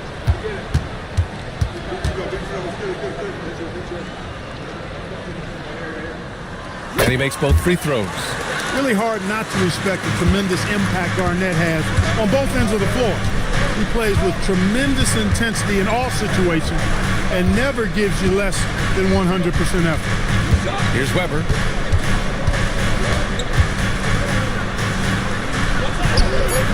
Missed it. Now 0 for 1 on this game.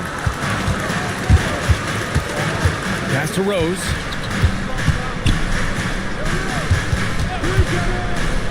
To the inside. Embiid. Rebound by Sacramento. And this is the first season matchup for them against this Hornets team. They dominated this team last season. Big difference in talent level. Well, you know, they swept the season series a year ago. The expectation is they'll do the same thing again this time around. Nifty move. And he takes it up and lays it in.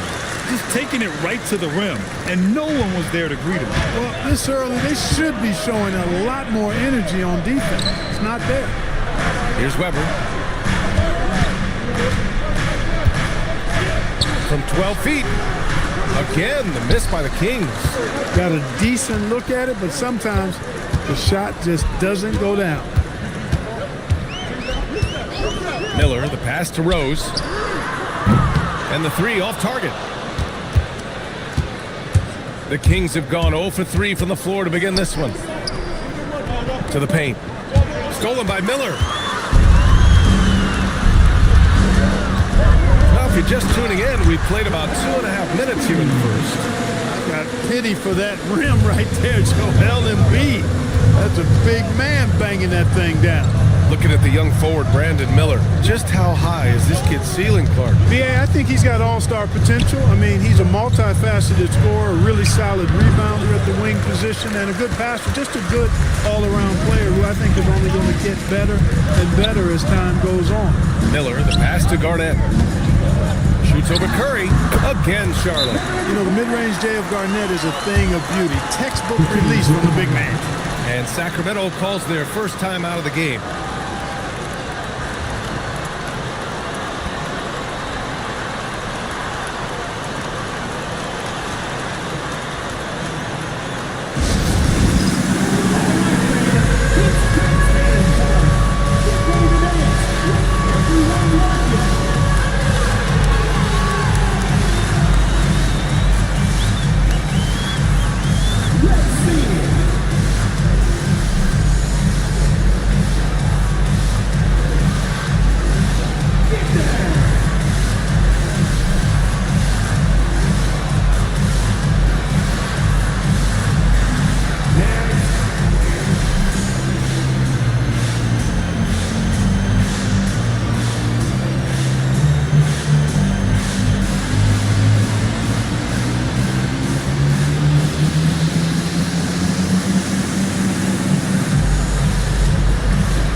Here, the 2K leaderboard shows us which teams made the most of their second chance opportunities last year.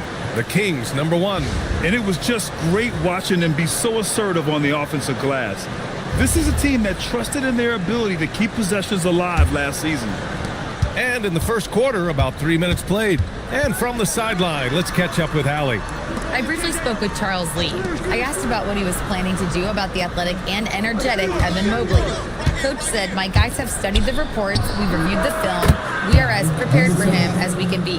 Now, if our whole team could also grow another 3 inches, then we'd really be in good shape. Coach had jokes, but he also has a plan. BA, back to you. All right, Allie, thanks once again. And here's Charlotte now, following that last three-pointer by Sacramento. Down to 5 on the shot clock. Back to Miller. From deep. Mobley grabs the board. And he probably thought he was going to bury that one. Here's Weber. No points so far. Sinks that one after missing his first 2 attempts. Now 1 for 3. Highly efficient close to the rim is Chris Webber. I mean, he's got a really nice, solid, creative post game. Pass to Embiid. Hauled in by the Kings. And it's just so hard to stop them when they're scoring at that level. They were efficient and didn't let up at all. Well, it's really hard to stop them when they're in a groove offensively, and they were in a comfort zone all game long in that one. And another basket for Sacramento. Just another level to the scoring game of Chris Webber there.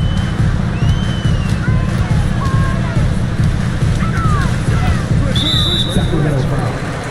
Kevin Johnson. First personal foul. Second team foul. Coming onto the floor for your Hornets, number 33, Larry Bird.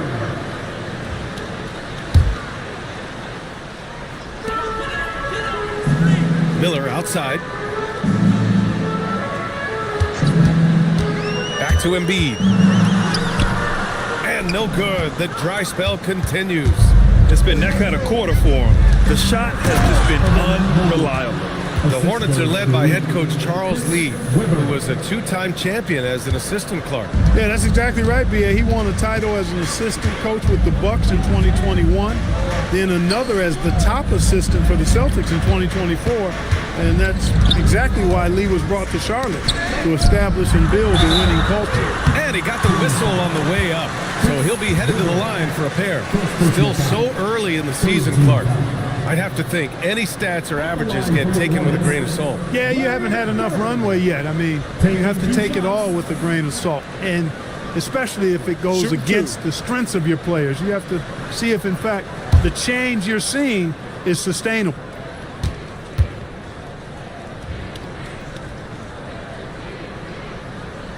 And the first one at the line is good. You know, part of what makes Bird exceptional is his all-around talent. I mean, he gets it done on both ends of the floor, and that's how you end up being an MVP in the league.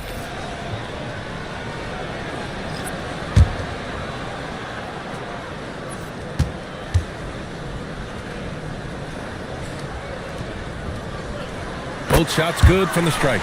Well, you have no concerns when he's at the free throw line. Very consistent. Here's Blunt. First in shooting percentage. And last year, they were top 10 in the league in scoring. This team executed well on the offensive end.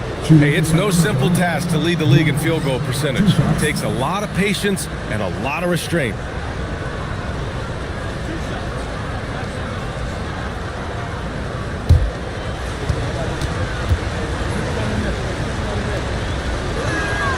No good on that one.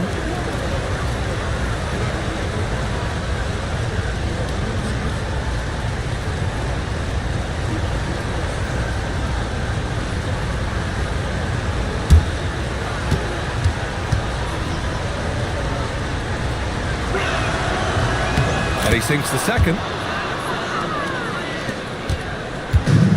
The Hornets have gone 3 of 8 so far. Pass to Theus.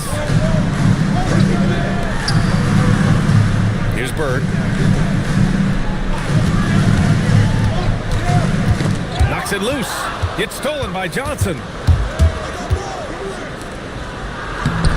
Walker's shot is off. Yeah, we're not used to seeing him get bottled up like that. Wow. And it's Bird missing. Here's Sacramento now. They've gone on a 10-2 run, not allowing much. To the middle. Tipped. Johnson against Rose. Pass to Garnett.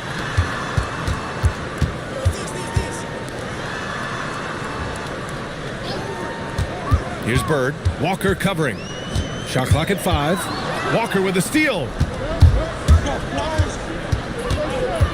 Here's Dandridge. He's scoreless. Out left to the wing. Sacramento passing it around. Pass to Pachulia. Just 5 on the clock. And he misses the go-ahead basket. And Rose has got the ball here for the Hornets. They come into this one following the loss to Minnesota. They had a tough time beyond the arc. A lot of their possessions ended in missed threes. And, you know, that's a big part of how they attack and win, getting it going from the three-point line. But at the end of the day, it didn't happen. So the Kings making a change here. Bolden's checked in. Blunt, the pass to Dandridge. Oh, and he got fouled on his way up. He'll head to the line to shoot 2. Well, I tell you what, understated but valuable at both ends. Competes at the highest level. Bobby Dandridge, one of the special. 2 shots.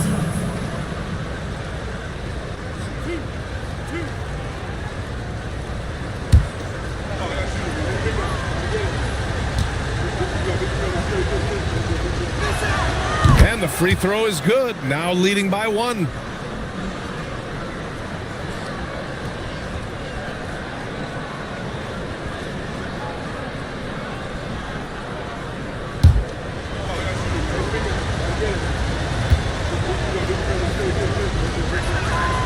And good on the second, so he makes them both. Charlotte's gone 0 for 3 from downtown. Here's Rose, still without a bucket. They still need this, and he lays it up and in. Knows how to run a team, guys, and facilitate accordingly. Rose makes those around him better. There's the drive. 2 minutes remaining in the first. 2 minutes. Here's Dandridge. Misses in close. That's the shot you hope for, right at the rim. Just couldn't capitalize. Rose outside.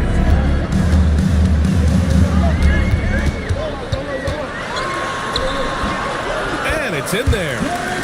And the Hornets lead by 2. This team looks to him to score the ball. They feel good when he's taking the shots. Inside. A nice shot by Dandridge. Attacking in the painted area. Clearly that was their game plan coming in. And Charles Lee wants a timeout. A moment to rest and confer on the game plan. And let's keep running onto the floor. Make some noise for your honeybees.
Charlotte, they've gotten 5 of 11 shots to go.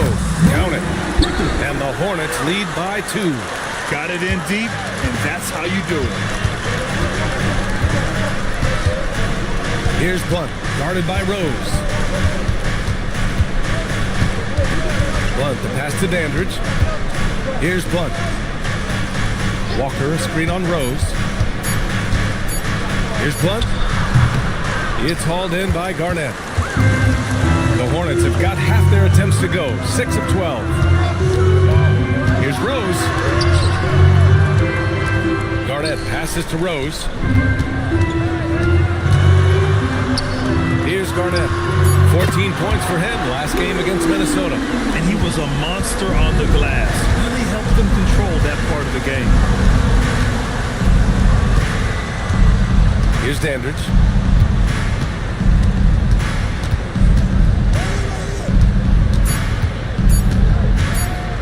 Shot is up. No good. Would have counted had it gone. And we've reached the end of the first quarter. Hornets out in front. They're up by 5. And we'll get things started in the second quarter when we return.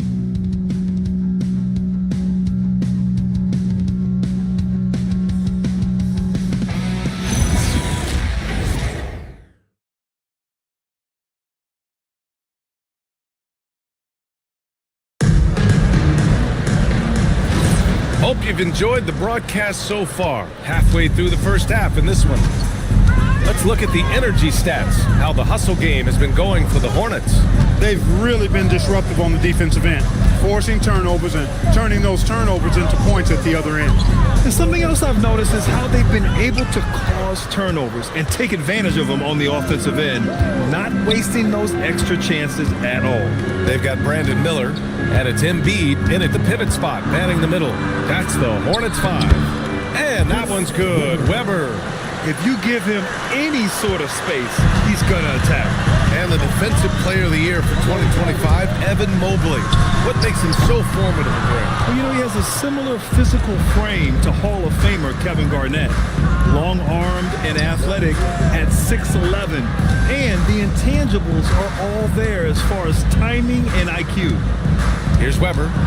He's got 6. And he makes it on the layup. Weber's got 8. Yeah, their defense is starting to wear down. That's 3 straight buckets at the rim. A moment to hear from Allie LaForce. Thanks a lot, Brian. The Hornets are trying to create a winning environment. Coach Charles Lee said, quote, "We know this is a young team, so I want culture enhancers who help us build with their hard work and creativity. Having that energy coming into the building every day is the most important thing. Guys." Looking to set the standard. Allie, thank you. It's tipped. Now the Hornets moving it up. He goes up, and the fast break ends at the rim with a jam. And it's energy like that on both ends of the floor that's got them out ahead.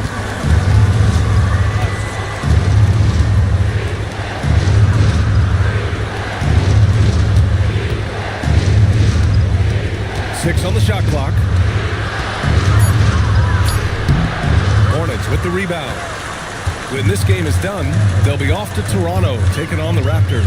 It'll be the start of a 3-game trip on the road from 7 feet. Here's the second effort, and it's good. Fought through contact, hit the shot, and will go to the line. Charlotte shooting their 5th attempt at the line in the game. And you know, a lot of times, guys, in some of their performances last year, their free throw numbers helped them win games. Curry, he's checked in for Bolden.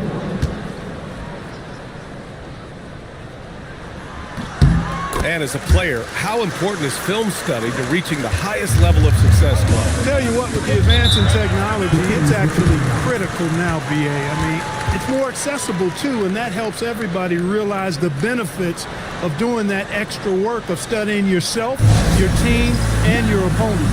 Now a timeout by Sacramento.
Here were some of the top free throw shooters in the game last season.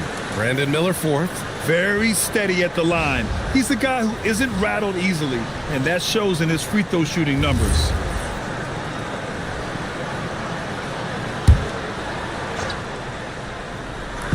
And we're now a little over 2.5 minutes into the second. Here's Curry. Shot to stop the run. Diaz grabs the board. And that's a low percentage shot, and I'm sure he knows it. Well, you can't be forcing a shot like that. You got to keep the ball moving, get something better. I really like how he's playing tonight, taking good, smart shots, playing his game. Outside Curry, lets the three fly, sinks the tray. And Dale Curry is a sniper of snipers. Lethal, fearless, shooting from the perimeter. Got to get out on him. Diaz, the pass to Bird. Here's Diaz. Mobley with the block. Kings trail by 7. Outside Johnson. Mobley on a screen. And Johnson is good for 3. Johnson's kept himself on the board with a 3 there. Not normally Johnson's shot of choice, but really good to see him taking and making these trades. Blocked!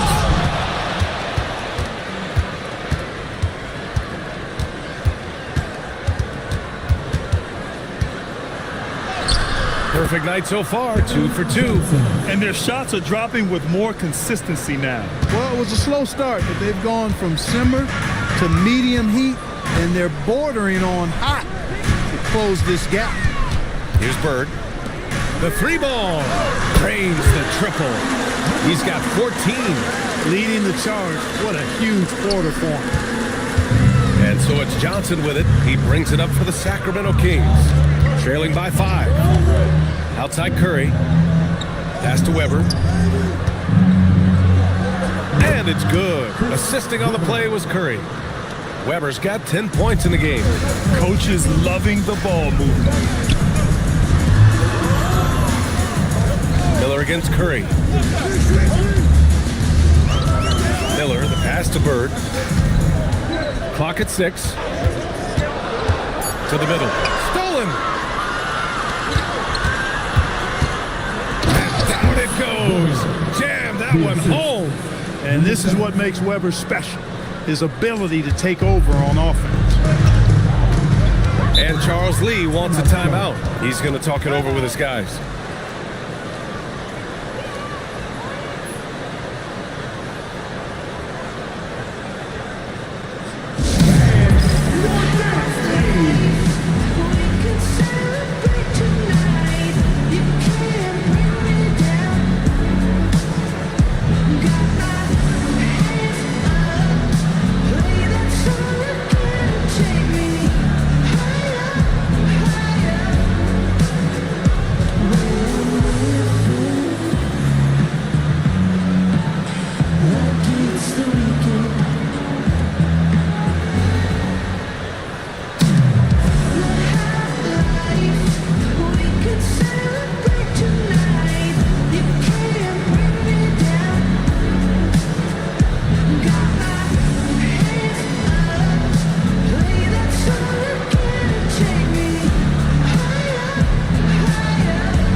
Rose, the pass to Garnett.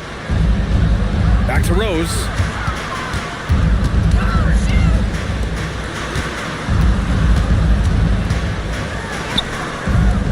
Unable to get that one.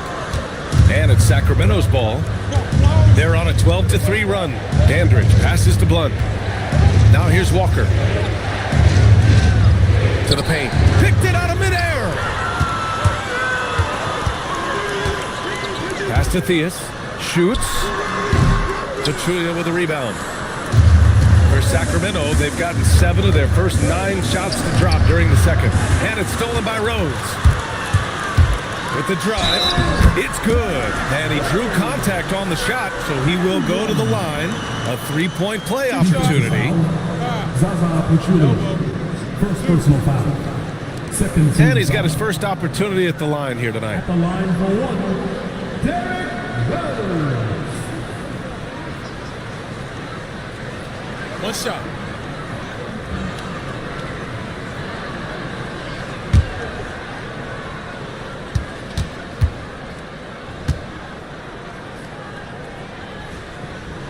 Well, I tell you what, this guy gives you everything he's got when he's out there. And that's what you love about Derrick Rose, how fierce he is as a competitor. Outside Curry. Here's Blunt, guarded by Rose. And the shot goes in. They have no answer defensively inside. Yeah, and that's 4 straight field goals now they've allowed from point-blank range. Can't happen. Now here's Rose. He's got 5.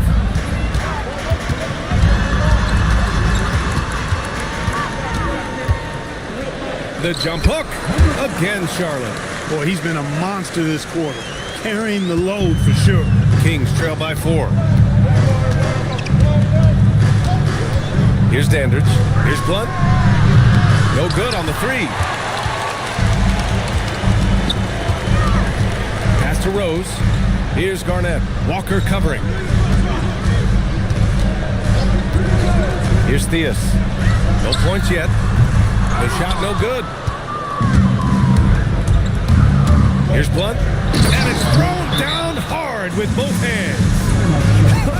I tell you, a little extra pressure on D when you're up against a point guard who can elevate. It doesn't make it easy, does it? And you know, guys, showing how dynamic a weapon he is for this offense, they feed off of that energy and ability to make plays. It gets them going.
And look at the best shooting teams from last season. Number 1, Sacramento. Tremendous efficiency on offense. They were willing to put in their work to get great looks. Here's Rose. He's got 5.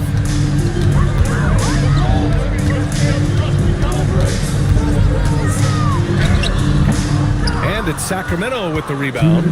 One reason this game is so tight is because both teams are hitting the boards with reckless abandon. The battle to a standstill on the boards has really been something to watch. And the game's not over yet.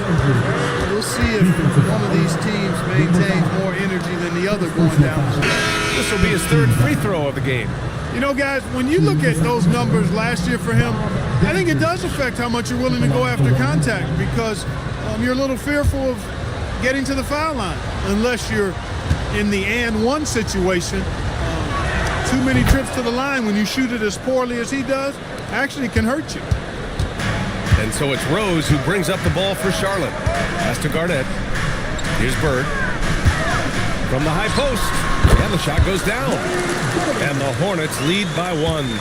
You know, when he's not beating you from the 3 or attacking the basket, Bird, very reliable from the mid-range. Bolden, pass to Dandridge. 6 to shoot. Sacramento passing it around.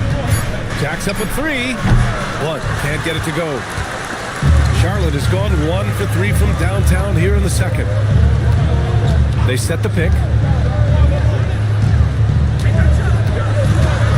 54 seconds left in the first half of this game. Sacramento has gone 3 of 4 from distance in this game.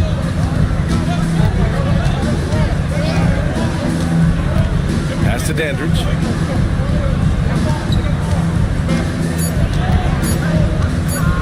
From downtown, Hornets with the rebound. Garnett passes to Bird. Now Rose. He's got 5.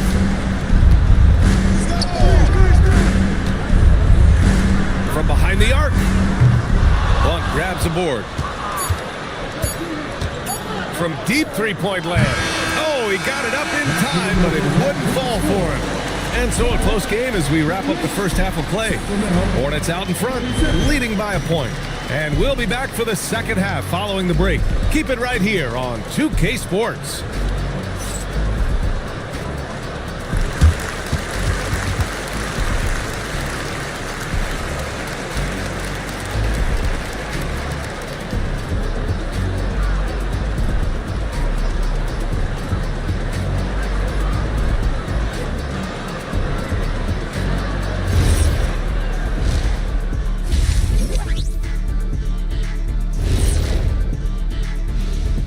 Hello and welcome. Before we take a look at the action from the first half, a brief overview of some upcoming games.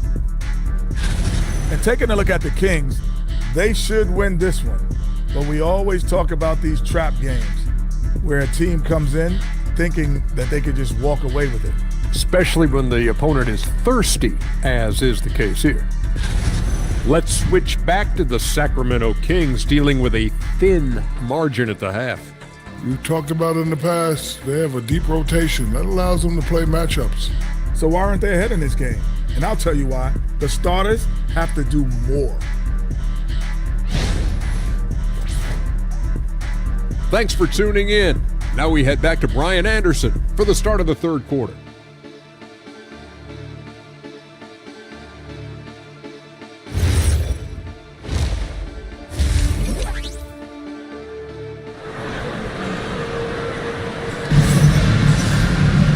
If you're just joining us, we played through the first half in a game that's been fairly even so far.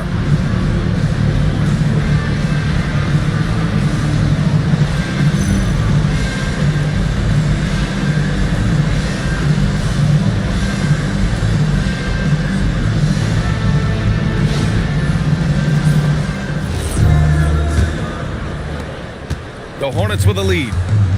Taking a look at the Kings, they've got Johnson, and it's Curry in it to 2. Rose, an easy 2 on the layup. Rose has got 7 points in the game. You know, you can't let Rose get this close because when you do, he's going to cook you. Outside Curry. Here's Weber, the rebound by Embiid. Embiid's got 5 rebounds in the game. Out to the wing. There's a screen. To the inside. Out to Rose. Off target from outside. Kings trail by 3. Outside Johnson. Over to the wing. Here's Weber. He's got 12. It's hauled in by Garnett. The Hornets shooting the ball at 46% from the floor. And it's Rose penetrating. Johnson with the defensive effort. And the shooter had very little space on that attempt. And guys, that's exactly the kind of high-impact defense they want to see out of him. Pass to Weber. Oh, that bucket gives him his 7th field goal in 12 tries. And his fantastic performance from the last game has carried over to tonight. And you know, that's how it goes with him. I mean, his hot streaks, guys, don't last minutes. They last days. 1 for 4 in the second half. Just trying to get into a rhythm. Mobley, a screen on Embiid. Weber passes to Mobley. The kick out, Curry.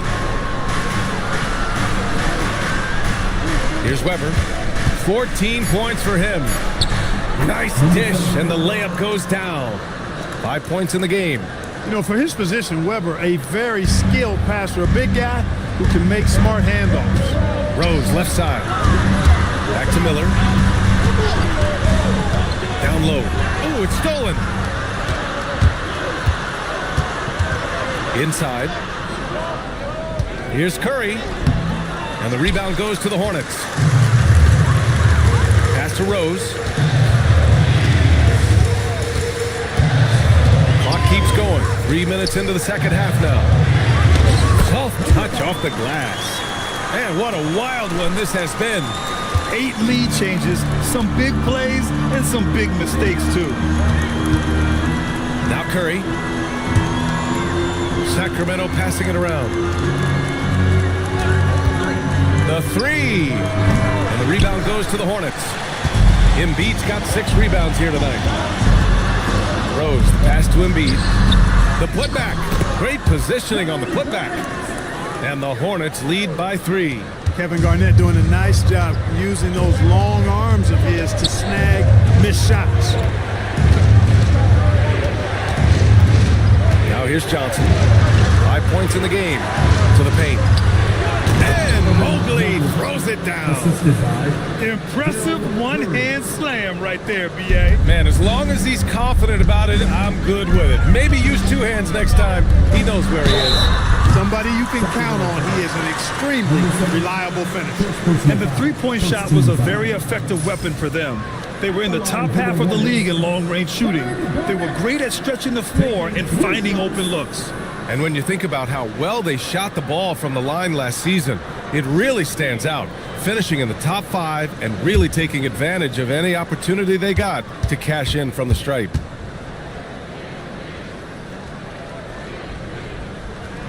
He misses the free throw.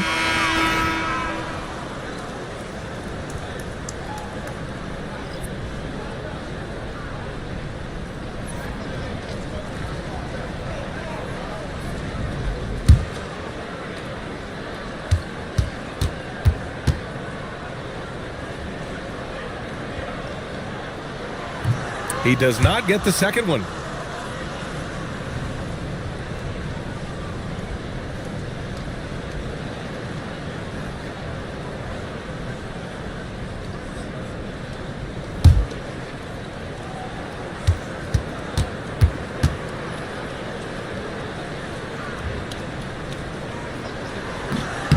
He manages to convert the third.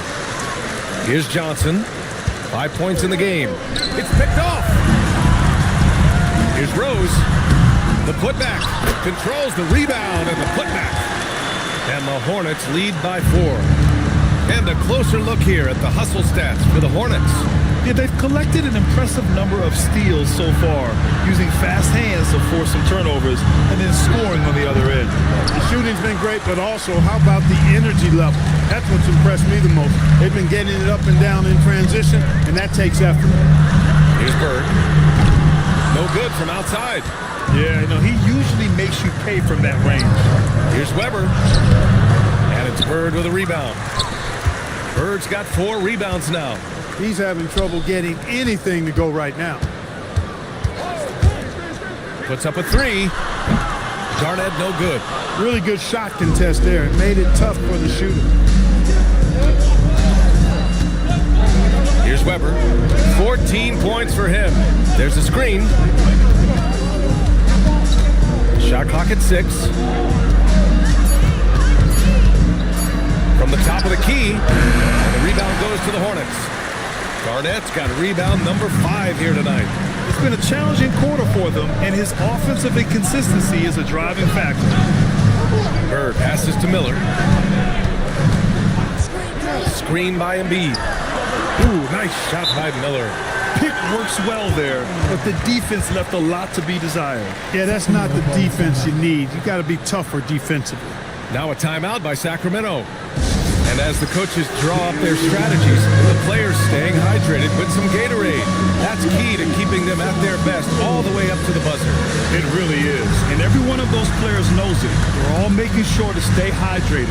It's impossible to play your A game if you're not getting enough to drink, especially towards the end of games when the physical toll of a long contest really starts to add up.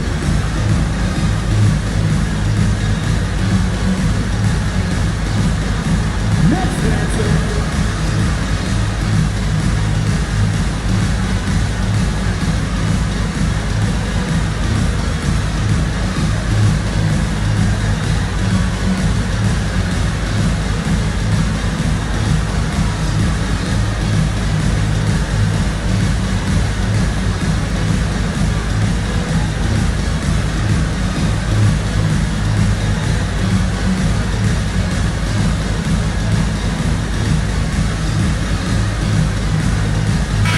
He's checked in for Joel Embiid.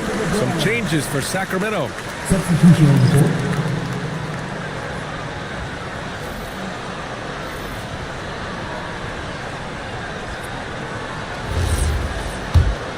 Here's Blunt.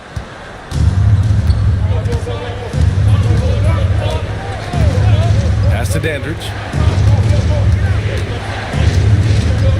Here's Blunt. There's a screen.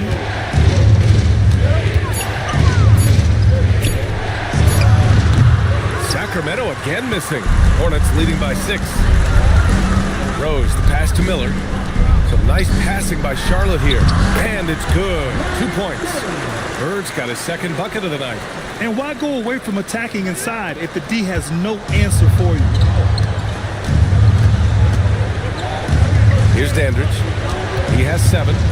Pass to Blunt. To snap the cold streak.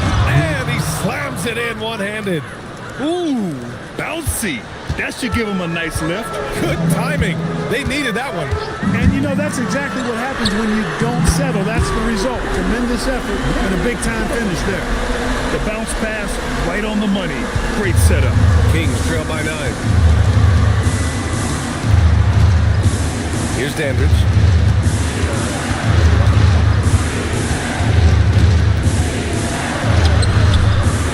Nice finish on the layup.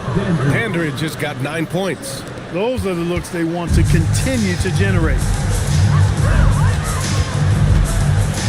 Miller with it. From deep, Rose. Petrulia with the rebound. Just hasn't found much consistency from the floor, but his teammates have picked up the slack. Round. To the inside. Bird, that's good. Bird's got 7 now in this quarter. And you know, in the painted area, Bird has a variety of moves. Can take you either direction and finish with either hand. He's a nightmare to defend, and believe me, I woke up in sweats many a times dealing with that guy. Here's Dandridge. He's got 9. Late clock here. The Kings need to get one up. Here's Blunt. It's hauled in by Garnett. Yeah, another column in the stat sheet that hasn't gone in their favor. To climb back, they've got to put forth more effort. Kings trail by 9. Pass to Blunt. Outside Walker.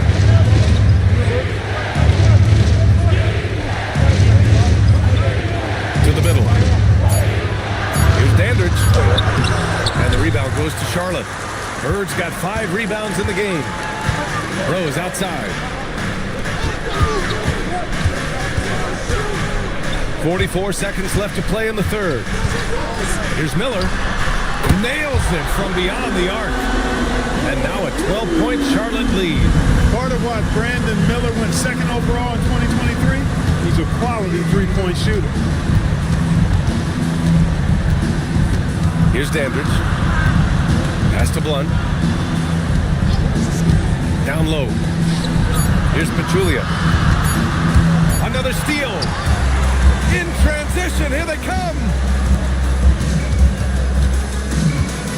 With the teardrop. And Rose with the layup. Rose has got 4 points in the quarter. The floater, always a hard shot to contest. And so it's the Charlotte Hornets, a sizable lead of 14 at the break. They put in work down low, getting in close and scoring in bunches. Back to the game after this break.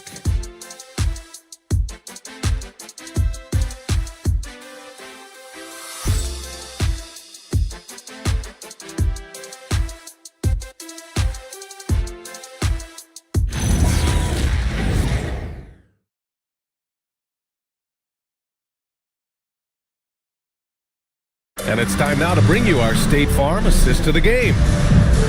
Yeah, just shredding the defense with that feed. Zero chance to stop that.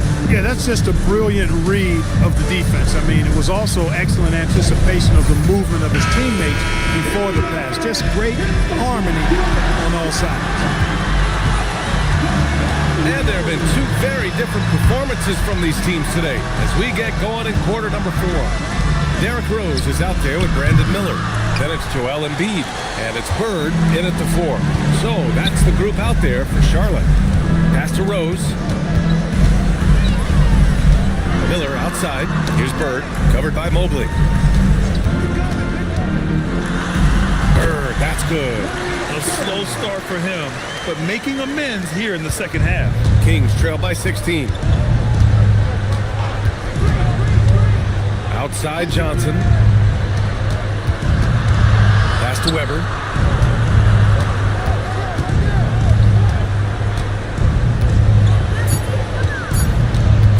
Lets it go from the wing. That one is off. And they're +5 on the boards after that rebound. To the left wing. Embiid's got space. Again, Charlotte. They're really dictating the tempo on both ends of the court. You love it. And don't leave out the coaching staff here now. I mean, their game plan has been perfect. Now here's Johnson. Rose outside. Oh, my. Came close to a 4-point play. He'll head to the line for 3 free throws. Boy, Rose plays with an angry physicality, which is really hard to match up against.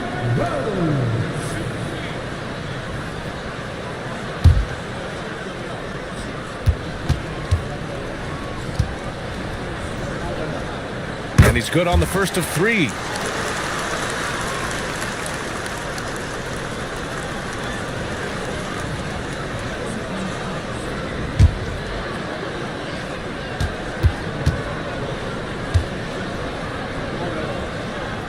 Second free throw, no good.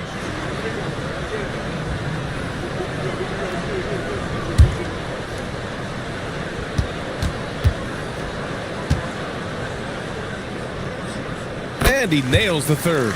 Well, Clark, you were a bit of a trendsetter with this, but it seems the stretch 4 is here to stay in the NBA. Well, the combination of size and touch, something I took pride in as a player. I was versatile. And back then, I mean, a guy 6'8" that was able to play inside and out wasn't as common as it is now.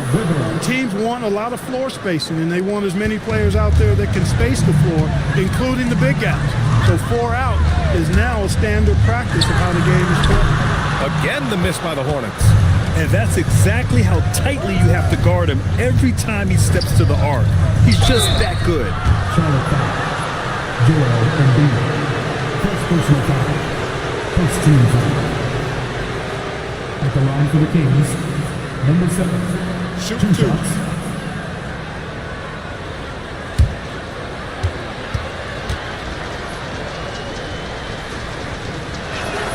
And he drops the first.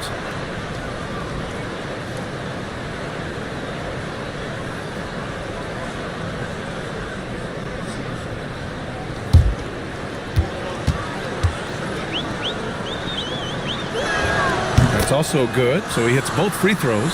Here's Rose. A touch under 2.5 minutes have passed now here in the 4th. Miller against Curry. Just 5 to shoot. From the arc. And there's the slam. Dunk to finish it off. Boy, anytime you're a guard like Rose and you can hit the boards like that, coaches love it. The Kings call timeout. They've been committing a lot of turnovers, and I imagine that's exactly what they're talking about right now. They need to tighten it up. Make some noise.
Outside Curry. Johnson a screen on Miller.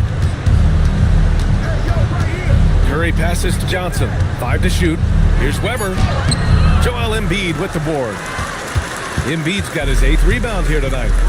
I'll tell you what, they've rebounded the ball tremendously well. Yeah, you look across the board, it's actually sizing up, shaping up to be a great game. I mean, strong performances throughout, and they've really been strong on the glass. Second personal foul. Second team foul. At the line for 2, number 5.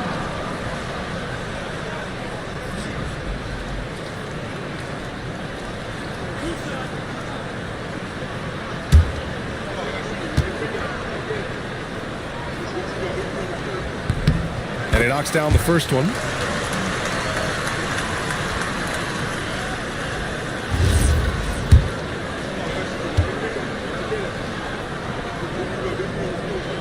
And that one goes in. 2 from the line that time. And you look around the league, 30 different organizations, each with their own cultures. What did you look for as a player, Greg? Well, you know, B.A., winning always comes first.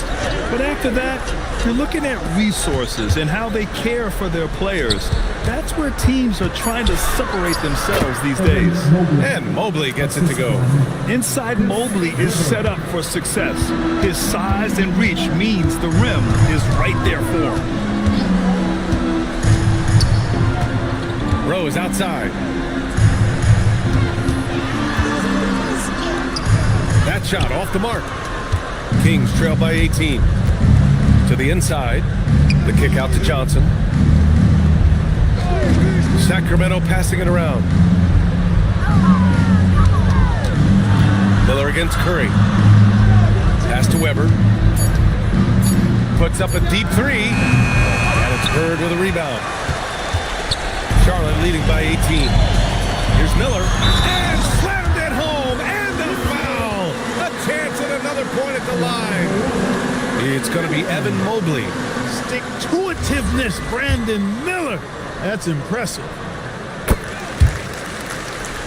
Here's Johnson. Mobley outside. Pass to Weber. So many great young players coming into this league, Clark. It puts pressure on those aging vets. Yeah, the Hall of Famer Kevin McHale described it like this. He said, I see everything that I could do. I just can't do anything about it. That's a tough feeling. And I didn't have to actually experience that because I got injured early in my career and had to pack it up that way. He made a 3 back in the first half, but that's it. We'll see if he can find his stroke. Here's Weber. Parked it down low that time. Got hit with the 3-second call. That's a costly error. Now let's see how they bounce back. But you know what? Their wounds are self-inflicted. I mean, you've got to play much smarter than that.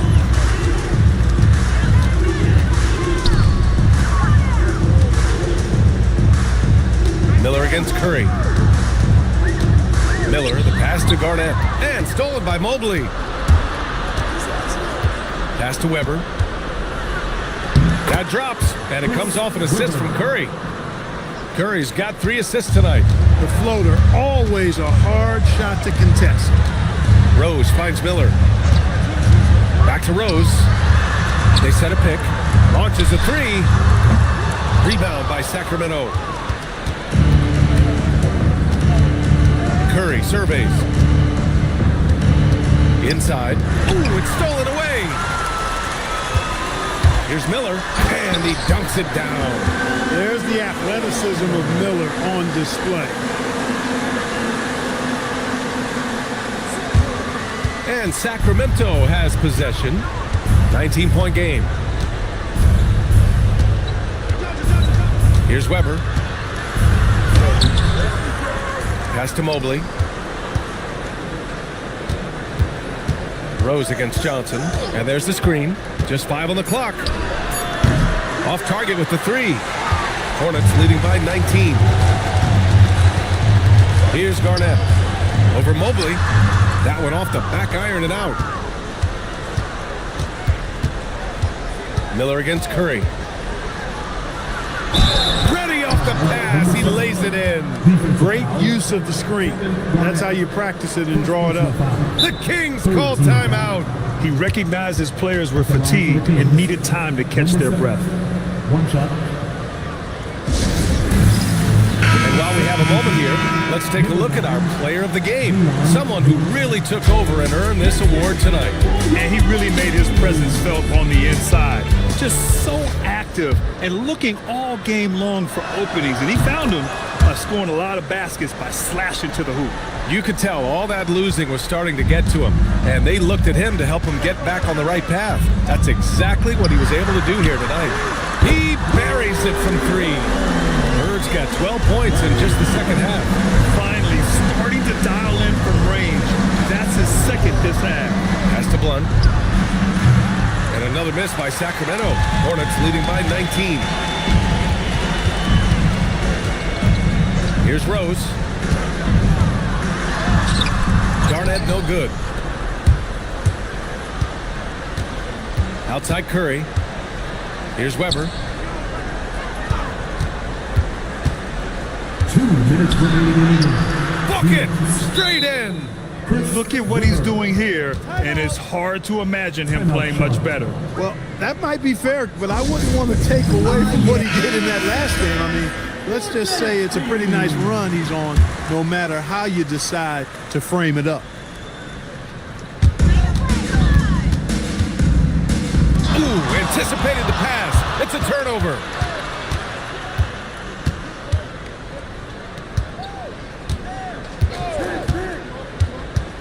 "14 feet away." Clock at 4. From downtown. Embiid there for the rebound. The defender doesn't overdo it and risk a foul, but he definitely impacts the release. They came out and had a statement win with their performance tonight. A fantastic effort to get it done here for the Hornets. You know, we talk about this often. Second chance points can be the difference between winning and losing. Yeah, they hit the offensive glass with a purpose and made the most of those extra touches. And so this win marks their first victory of the new year. And this is where Weber really eats. Excellent job drawing the foul inside. Team foul. At the line for the Kings, Chris Weber, taking 2 shots. Shooting 2.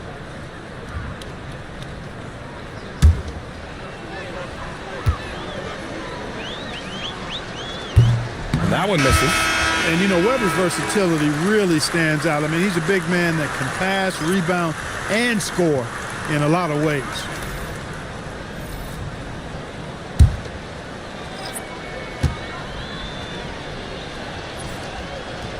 And he's good on the second. Not nearly as productive a trip to the line as he'd have liked. They need all their free throws to go down at this point. Here's the pick. Takes the shot. And yes, sir! Hits the wide open J. Their home crowd has energized them all game. Now they're closing it out. And I think they can start that celebration right now. I mean, what a terrific team victory. Here's Miller.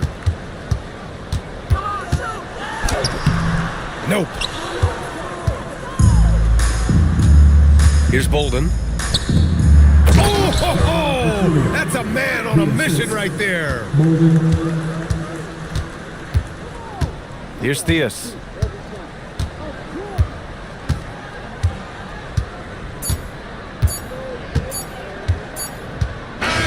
And so it's the Hornets taking care of business in this one. They didn't have too many problems tonight. They didn't. Just a tremendous team effort. Once they had that big lead, they were not going to let the visitors back into the game. And that'll do it, folks. For Grant Hill, Clark Kellogg, and Allie LaForce, this is Brian Anderson thanking you.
Hi and welcome everyone here on 2K Sports. You can't wait to get some NBA action going. Hi everyone, this is Kevin Harlan alongside tonight Greg Anthony and Stan Van Gundy with Adley LaForce reporting from the sideline. And now a look at the upcoming schedule for the 76ers. On Wednesday, they'll be matching up against Giannis Antetokounmpo and the Milwaukee Bucks. And then on Friday, they'll be matching up with Jason Tatum and the Boston Celtics. And for that game against Los Angeles, it's one that should be a fun contest. The way the teams stack up against each other makes for some good basketball. Look at the 76ers starting group.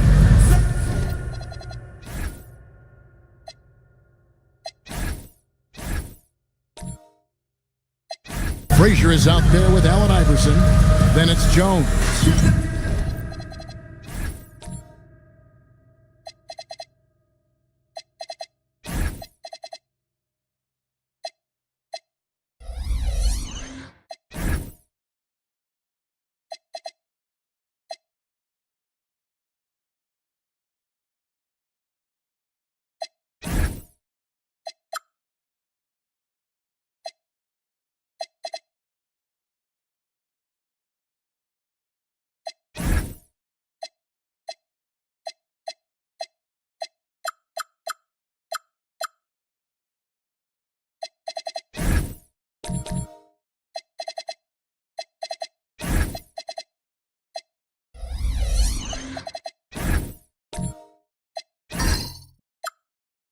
Then there's Chamberlain, and for the Hawks, they've got Ingram, Alperen Sengun out there with Rudy Gobert, and it's Boosie in at the 1.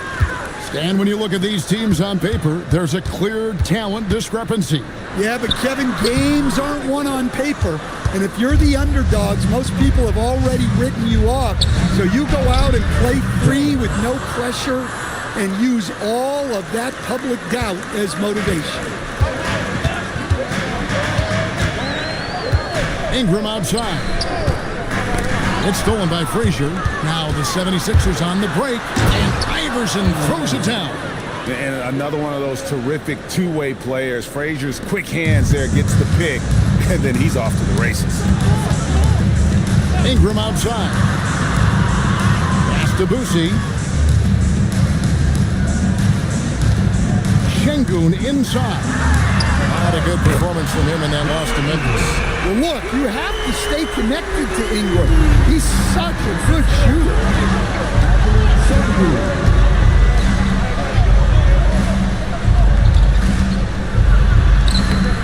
Rebounded by the Hawks. They come into this one following the loss to the Grizzlies. In the NBA, you've got to keep pace. It's a fast track out there, and I thought their lack of hustle defensively was the story of the game. Yeah, poor communication at the defensive end. Many of the rotations were late. But when they're playing off you, you have to make them pay. And he couldn't. And Chamberlain with the stuff. And that's just too easy. The size, strength, length, no way to stop Chamberlain once he gets the ball in that close. Now here's Ingram. He had a 15-point outing in their last game against Memphis. Sengun kicks to Ingram, 6 to shoot. Puts one up from 19. Wilt Chamberlain with the rebound. Well, the analytics don't like it, but if the defense is giving it up, I like that shot selection despite the miss. And how about breaking out the Statue of Liberty on that dunk? A nice way to pad that lead a little more. You're right. Here's Aguilar. Here's Sengun. And he drops in the way up off the glass. Not giving up on the play. Sengun locked in. Back to Frazier. 76ers moving the ball around.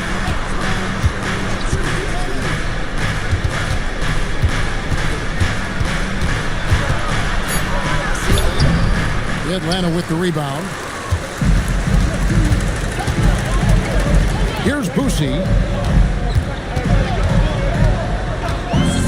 Just under 3.5 minutes gone here in the first quarter. Here's Ingram. Chamberlain with the block. And the quickness off the floor, the insane reach Well, one of the greatest shot blockers you'll ever see. Yeah, you hate to give up a foul on a three-point attempt. He's getting his first free throw attempt of the night right now. You know, this is not an area where they expect him to contribute. You know, he's a guy that shot below 70% last season.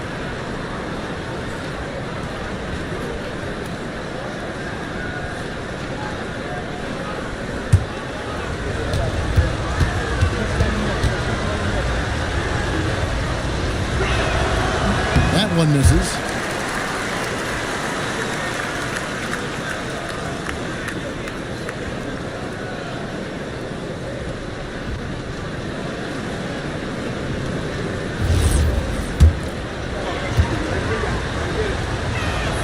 And he nails the third. Just over 3.5 minutes gone here in the first. They've been looking out of sync offensively. Yeah, their offense has ground to a standstill. Aguilar misses from close range. The 76ers leading by 5. Here's Jones. Şengün with the rebound. Aguilar, Iverson covering.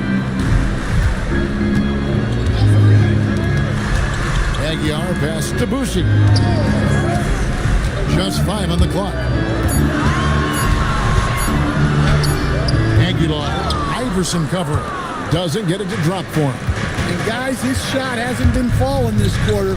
Time to settle down, refocus, and get a really high percentage look. Şengün passes to Ingram. Here's Boucher. Here's Aguilar. Atlanta again missing. Well, his lack of offensive contribution has definitely been felt tonight. They could have used way more from him.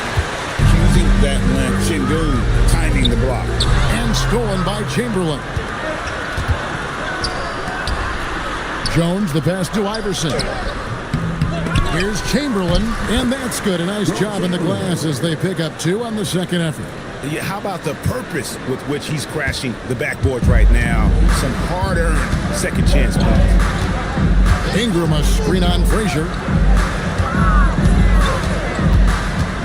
Ingram deciding where to go with it. Trying to end the drought. Chamberlain with the block. Well, this period, he's been his own worst enemy, and now he's pressing. Pass to Jones. Chamberlain down low. He's covered by Ingram. And now we'll get a perspective here on the hustle game. How it's been going for the 76ers. Wow, those early blocks are key. They are intimidating their opponents and making them hesitant. And something else they've done well tonight is finding points in transition. So far, the fast break has been a plus for them. And it's a completely new group for Atlanta. And then for Philadelphia, Yves Nisi, he's checked in for Jones. Tyrese Maxey comes in for Iverson. And Ensign subbed in for Frazier. And they pick up 2. Well, that's easy pickings for him. Unless the defense is all over him, he'll take that all day long. Maxey on the wing. And the 76ers tack on 2 more. And one of the many ways Maxey can hurt you with his shooting, lightning fast on that release. Takes a 3. And it's Marbury missing. Just doing the job on the backboard. Maxey feeling it out a bit. Pass to Chamberlain. And he can't extend the lead to double digits. Wow. Missed the easy one right there, right at the rim, but came up empty. Here's Wolf. Now Whitmore. Here's Marbury. There's the triple. Wilt Chamberlain with the rebound. And a vision score. Kobe White effective with or Greg without the ball in his hand. And that's a rare quality. A guard who can break you down off the bounce, but also willing to give it up and then zip to an open spot, which just makes him so difficult to defend. Just a tremendous athlete. Asar Thompson is hard to contain down low. Henson the pass to Maxey. Here's the 3. And they recover it. And the 76ers get it back. And he lobs it up toward the rim. Throws down the alley-oop slam. Oh, and the lead gets bigger on a ridiculous offensive sequence. That dunk alone would have been spectacular. Never mind it coming at the end of an alley-oop. And it's Thompson with the jam. Playing above the rim. This kid, Asar Thompson, can fly. And so Chauncey Billups decides to call timeout. He's ready to talk things through with them. And this game, the first chance they've had to see Atlanta. Yeah, and they took care of business against this group last year, winning the season series. Looking now at some numbers for Henson, how he did last season. Averaged about 9 points a game last year, 3 assists and 2 rebounds. And most of all, you have to love the defensive grit he brings to games when he comes off the bench. Yeah, I loved having options like him off the bench. Guys who bring effort. They can change the attitude of a team. Now, here's Maxey. Trying to claw his way back after a terrible showing in that loss to Detroit. Fires from deep. And it's Whitmore with the rebound. They've been sensational on the backboard to start this game. That one falls. And now just a 5-point Philadelphia lead. Well, as a guard like White, you need to score inside. Force teams to respect you everywhere.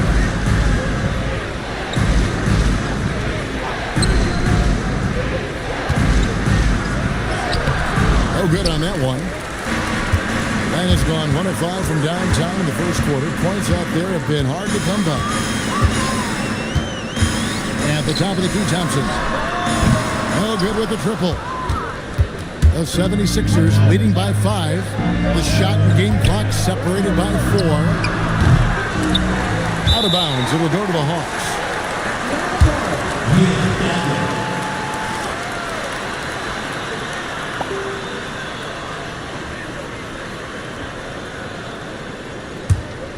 Maxey's gone 1 of 4 from the field. Here's Marbury, defended by Anson. Pass to Whitmore with 1 on the clock, and that does it for the first quarter. 76ers lead by 5, and will.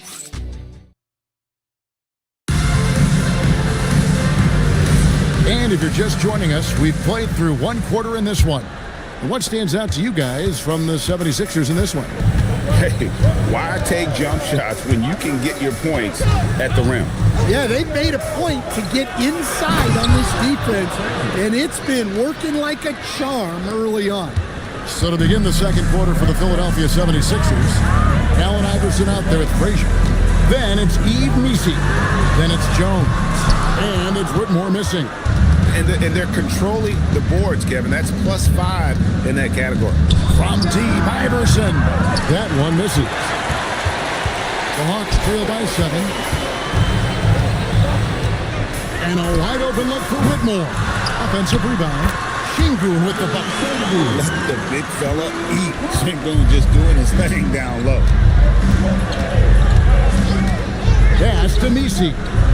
And he floats in for the easy 2. Credit the assist on that one. And they've repeatedly probed inside in the first half, guys, and it's paid off.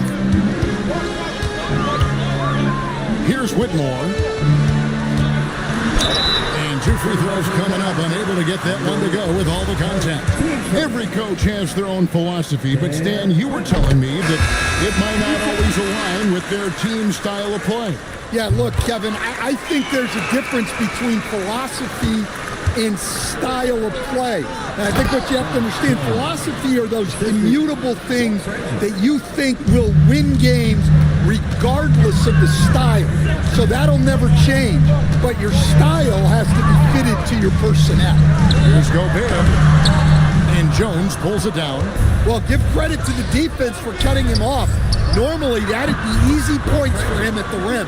The assist totals, Kevin, just continue to grow. They're way ahead in that category. Ball movement has been flawless. Pass to Boosie.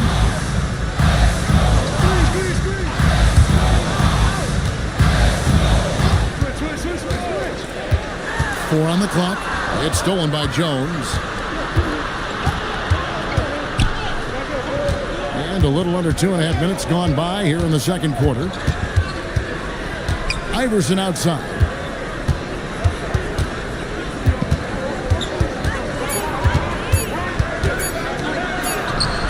A chance there to push it to double digits, but it's off the mark. The Hawks trail by 9. Pass to Boosie.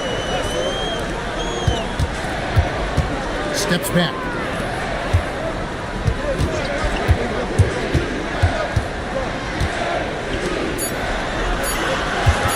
Lets it go from the wing. Unable to get that one. A slight advantage for them in the rebound department, but that oftentimes is all it takes. A nice shot by Frazier. Love that they're continuing to attack despite being up big. Yeah, they're being absolutely relentless, building this lead in every way possible. And Quinn Snyder wants a timeout. Looking for a breather and maybe adjusting a thing or two. Atlanta making a switch here. Ingram's checked in. With this chance, let's show you the league's most intimidating shot blocking defenses from last season. The 76ers #1. And that defensive reputation has value in and of itself. I mean, by the end of the season, teams were afraid to take the ball inside.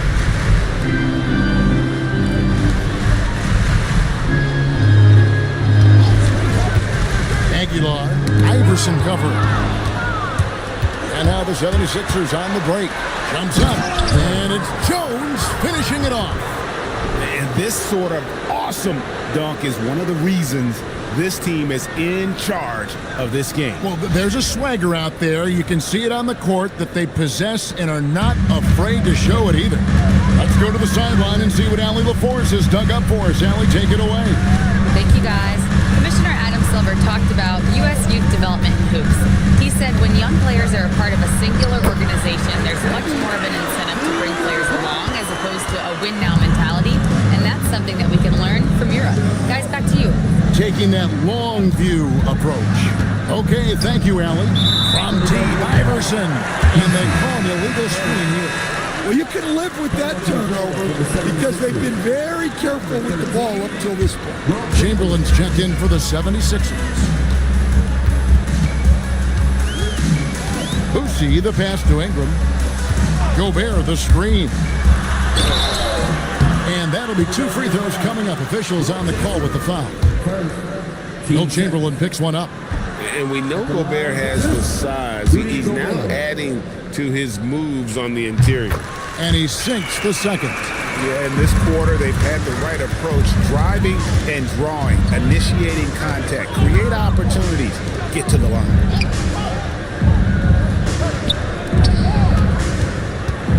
A fadeaway. Rebounded by the Hawks. Şengün's got 4 rebounds in this game. Greg, you look at Alperen Şengün. He's one of the best combinations of force and finesse in the NBA. And you wonder how he fell to the 16th pick in the 2021 draft. You saw the numbers he was putting up as a 19-year-old in Turkey. Pretty clear he should have gone higher. Frazier dishes to Iverson. Gobert with the block. And Gobert's wingspan is ridiculous.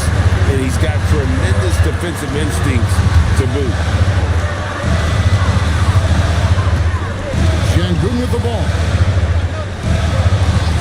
5 to shoot. Here's Boosie. That one's in. His first shot this game.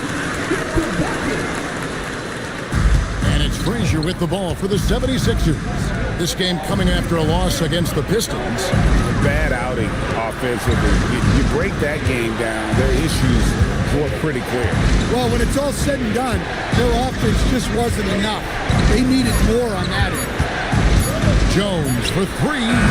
No good, and he's 3 of 6 from the floor. The Hawks trail by 6. Pass to Boosie. Back to Ingram.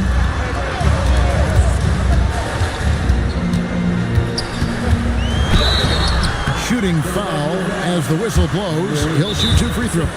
Timeout. Timeout. GA, I've heard coaches talk about slicing the NBA schedule into 10-game increments. Is that something that you recall when you played? Well, keeping focused on portions of a long season can keep players focus, especially during road trips. Big goals are reached through small steps. Taxi's checked in for Philadelphia. Henson comes in for Frazier. First free throw is good. Well, Ingram's a kind of a quiet scorer. Sometimes you don't even notice when he's putting up 20, 30, 40, because he just does it within the flow of the game. Both free throws good for Ingram. Well, you see why teams try to avoid fouling him. You're basically giving away points. With some arc, Iverson no luck. Yeah, he hasn't had the best night from the field, but his teammates have had his back. Out to White, shoots. Atlanta again, missing. The 76ers leading by 4. Takes a step back. Henson the pass to Chamberlain. And Chamberlain with the stuff. Well, that's a smart pass in close quarters. The Hawks have gotten a little under 50% of their second quarter shots to find the mark. 4 of 9 all told. Ingram drawing the double team. Hits it from three-point range. Marbury's got 5. He might not have the long-range ability of some other guys, but he will knock down open ones like that. Chamberlain with a screen on Ingram. Iverson. And it's in after a nice bounce off the right side. 8 points for him. Now that's a high percentage look when the D doesn't fight over the screen. Yeah, it's certainly worth it to disrupt the offense. Coaches notice that extra effort. Nice little run here to shrink that deficit, but can they get over the hump? Well, with all the momentum they've built up, I don't see this run stopping anytime soon. Chamberlain with a screen on Thompson. Iverson outside. Shot clock at 5. It's over Ingram. Rejected by Ingram.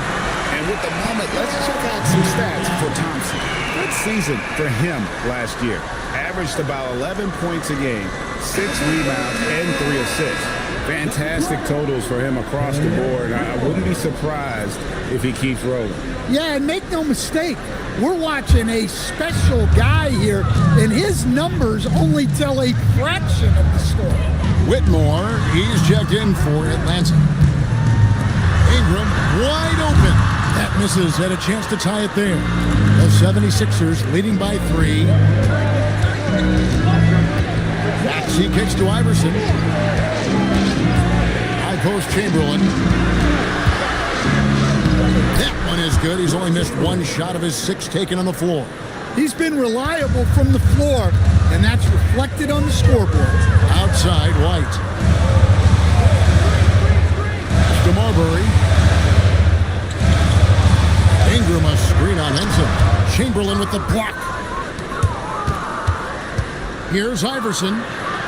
Oh, what a finish by AI! A little artistry in the painted area, converting against the size. Yeah, he didn't let the defense affect him there. He just kept his focus. Ingram with room to shoot. It's on target from the high post. Ingram's got 8 points here in this quarter. Yeah, he's picking it up here in the second quarter after a slow start. Now here's Iverson. 10 points for him. Over Whitmore. And again, it's Philadelphia. Yeah, he makes it look so easy out there. The game comes naturally to him. And we've reached halftime in this one. 76ers on top, up 7. And Allie LaForce has got something now for us from the floor. Allie, take it away. I'm joined now by Coach Quinn Snyder, and they were giving you some trouble in transition. How do you slow them down? Well, I think we had a couple early where we were in good positions. We just didn't make the right read, and that's the biggest thing. But more than anything, whether it's a make or a miss or a turnover, we just got to really sprint back and be urgent. The sense of urgency is key. Thanks, Coach. All right, Allie, thank you for that interview. And we'll be back with more basketball in just a moment.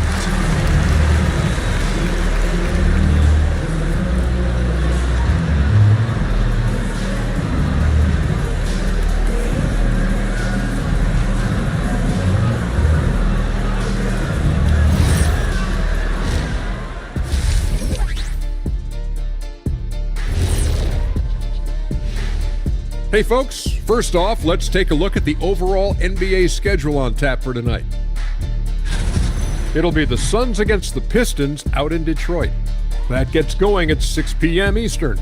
This is going to be either a lopsided game or a terrific upset.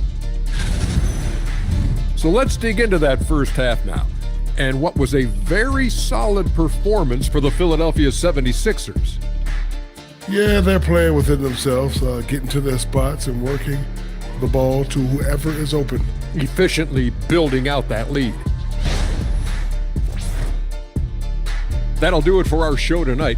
Thanks for joining us, and we'll send you back to Kevin Harlan for more hoops action.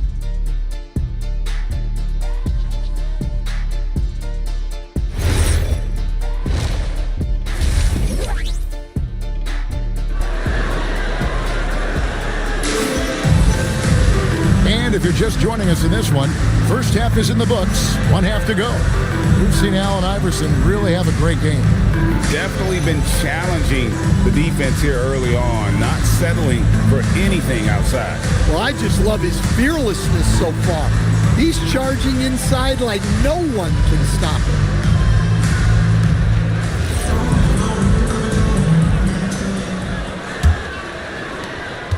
The 76ers leading by 7. So with Thompson sitting on the bench, here's the 5 for Quinn Snyder right now. Gobert is out there with Alperen Şengün. Then it's Ingram. And it's Boosie in at the point. 2 points. That one goes. They are just killing them on the interior. Hawk shooting has been a little ragged, just 38% from the field. Ingram outside. Off the mark there with the 3-point shot. And that's the battle they haven't been winning today. Their work on the glass has been porous, and that's got to change. Pass to Chamberlain. They double-team Chamberlain. Chamberlain a screen to the middle. Got a piece of it. Ingram with the steal.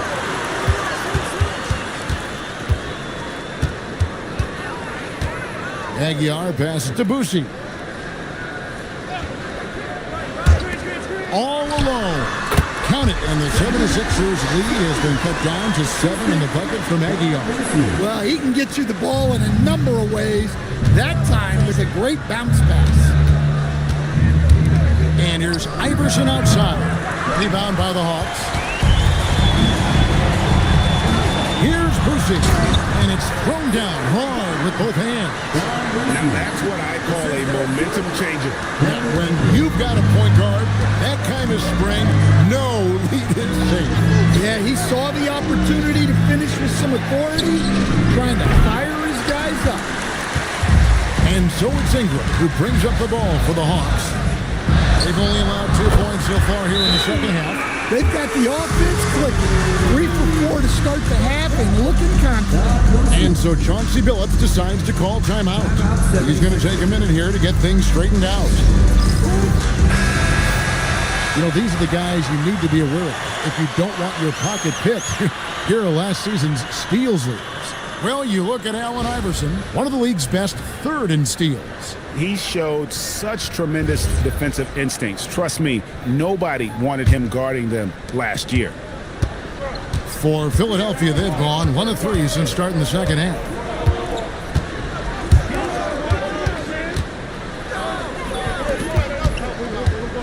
From 13, it's rebounded by Şengün.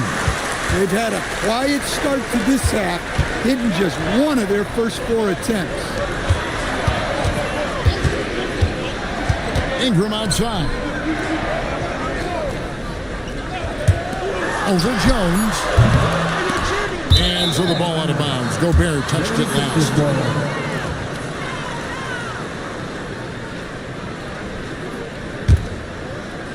And it's the 76ers with the ball. Iverson outside. The kick out to Frazier. And he can't stop the run as he misses. They've come out a little cold after that halftime break. Just 1 of 5 from the field to start the 3rd quarter. And so Chauncey Billups decides to call timeout. He's going to take a few moments here to check in with his team and regroup.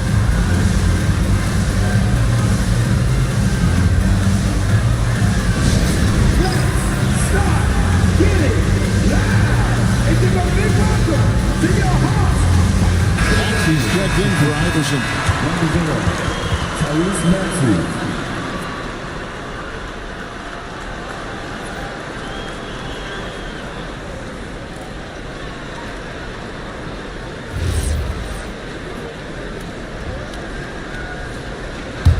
The 76ers leading. Outside, Maxey. Here's Frazier. The 76ers with another miss. The Hawks have gone 3 of 5 to start the second half, developing a nice rhythm out there. Aguiar passes to Boucher. And there's the call. It's going to be an illegal screen. And not the most common call you'll see in the NBA, but hard to argue that pick wasn't illegal. Yeah, and that's maybe something that should be called more. We see a lot of moving screens in today's NBA. Philadelphia's gotten off to a very slow start from three-point range in the second half. They're 0 for 4. Outside, Jones.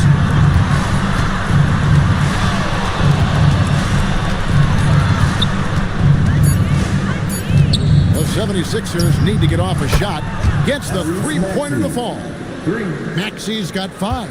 Take your focus off Maxey for 1 second, and he will let it fly from out there. That is good for the 76ers lead. Is cut down now to just 3 on the bucket from Ingram. And guys, the D has to show a little more fight on the interior than they did on that trip. Frazier dishes to Chamberlain.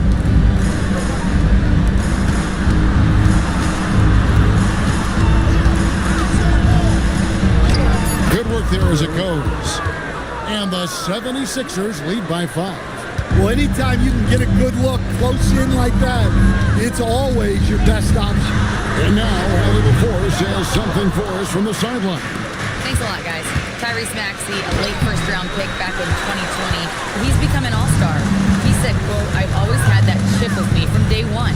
I had to earn everything I got from a basketball perspective and make a name for myself. I try hard to foresee and envision this." Back to you, Kevin. The drive for greatness, something to watch. All right, Allie, we appreciate the report. No doubt the fight's there. They are trying to battle back, but he's just really struggling this quarter. Jones. It's rebounded by Şengün. Şengün's got rebound number 7 for him tonight. Pass to Boucher. Back to Ingram. Shoots it up. Ingram can't get that one to fall. He just doesn't look like himself this quarter. Something's missing. Yeah, and sometimes guys just start pressing. The best thing for him is to just slow it down and concentrate on solid shot selection. And let's quickly check out the scoring breakdown here for the 76ers. Well, the defense hasn't done nearly a good enough job of getting back in transition, and they've taken advantage, racking up fast break points against them. And also, they've made it a point to push it off turnovers, that they're playing smart and alert, capitalizing on mistakes. Henson checked in for the 76ers.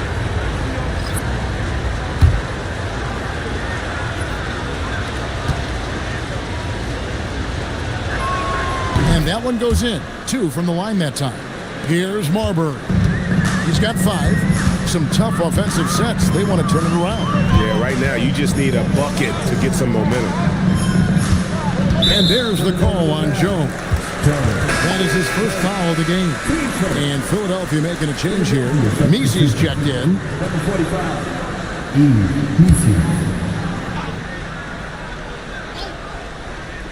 Here's Marbury.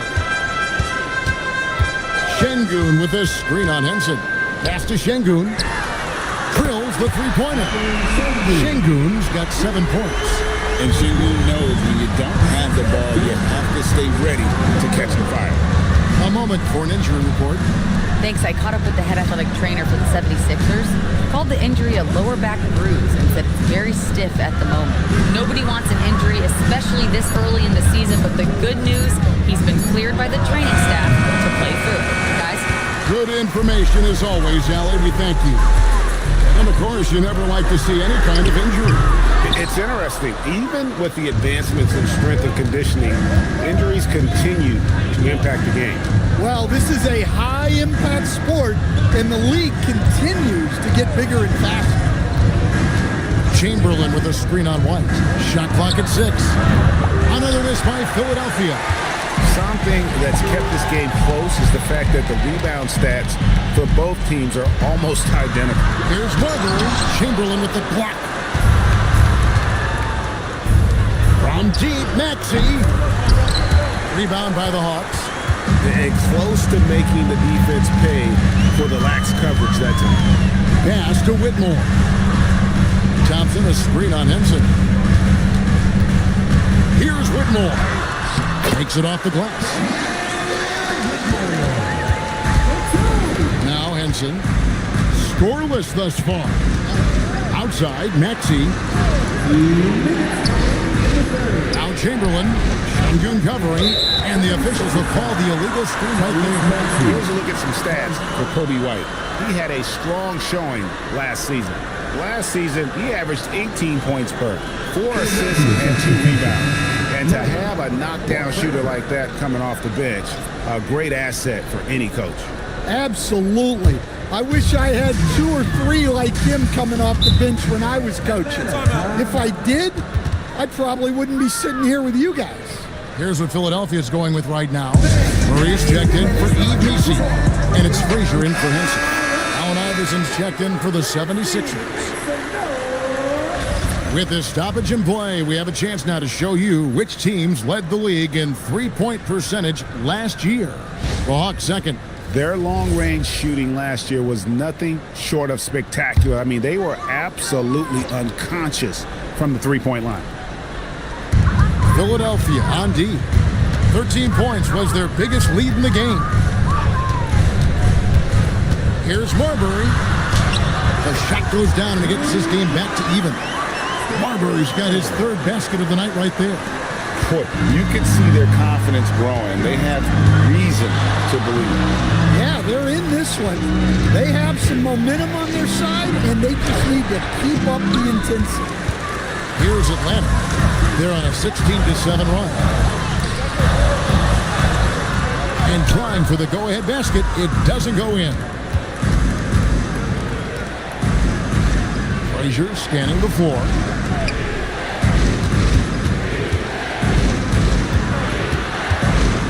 Trying to break that ice-cold streak. Rebounded by the Hawks. 51 seconds left to play in the 3rd. Thompson outside for the lead. Offensive rebound. Shangun. Here's Whitmore. Good. And it's Shangun picking up the assist. Whitmore's got the lead up to 3 now for Atlanta. There's 37 seconds left in the 3rd quarter. They could use a big shot here to get this offense going. Too many empty possessions. Right now, they need the basket. Here's Frazier. And it's Whitmore with the rebound. Whitmore's got 6 rebounds now in the game. Here's Marbury. Frazier covering. Marbury passes to White. Over Maxey. And we just finished the 3rd quarter, and we've got a tight ball game here. It's Atlanta as they end the 3rd quarter with an energy burst, a 19-7 run. 2K Sports back in a moment here in Atlanta.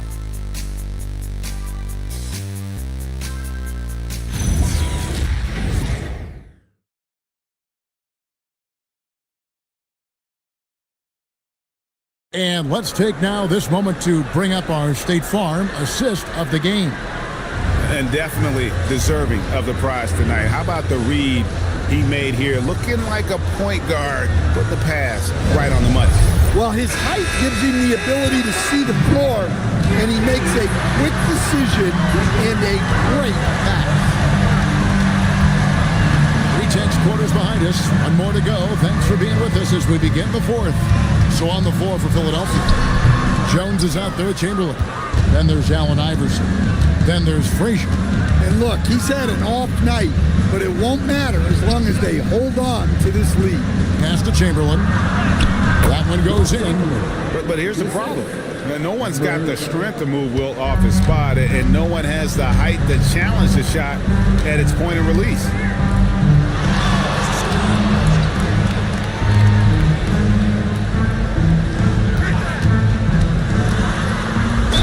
Count it. And he'll have a chance for a three-point play. That's on Allen Iverson. Yeah, how about that one? Able to maintain control and finish the play. Brandon Ingram, he's checked in for Whitmore. About a minute played here in the fourth quarter. Frazier, the pass to Iverson. To the paint. It's stolen by Gobert. And slam dunk by Ingram. Well, give a guy like Ingram some room, and he will put it down on him. Final quarter of play, about a minute and a half off the clock into it. Back to Iverson. Gobert pulls it in. Gobert has got his fourth rebound with that last one here tonight. Down low, Thompson. And Thompson throws it down. Well, overall, they're the team getting the better looks here in this second half. Yeah, they've looked really in sync after the break. Getting the shots they want and converting. To the inside. It's stolen by Gobert. Aguilar. Iverson covering. A chance to extend the lead to double digits, but it's no good. Here's Frazier, and he banks in the layup. And the D not really doing its job there. A little slow to react to the ball getting into the paint. Thompson outside. For those just joining us, fourth quarter here. We're just over 2.5 minutes into it. Pass to Ingram. Puts it up from 15. Rebound by the 76ers. Chamberlain got rebound number 15 here tonight. Iverson kicks to Frazier. Gobert against Chamberlain. Just 5 on the clock. Philadelphia moving the ball around. Here's Jones. Up again. He hangs in there and cashes in on the second chance points. And I'll tell you, the combination of agility, wingspan, and stamina, very difficult to keep Wilt from scoring off those misses. And Ingram the bucket on the assist by Thompson. And the Hawks lead by 6. Yeah, he's in such a great rhythm right now. Makes sense to get him the ball any way you can. Yeah, when you have a guy playing like he has been recently, he's got to be the first option on every possession. And let's go to the sideline. Here's Allen. Guys, over the last break, I listened to Chauncey Billups address the team.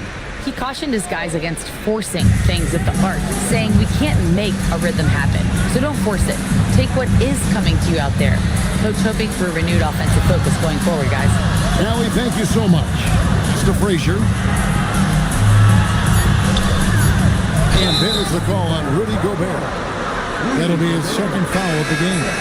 And really, these are some of the toughest calls an official has to make. Şengün's checked in for Atlanta.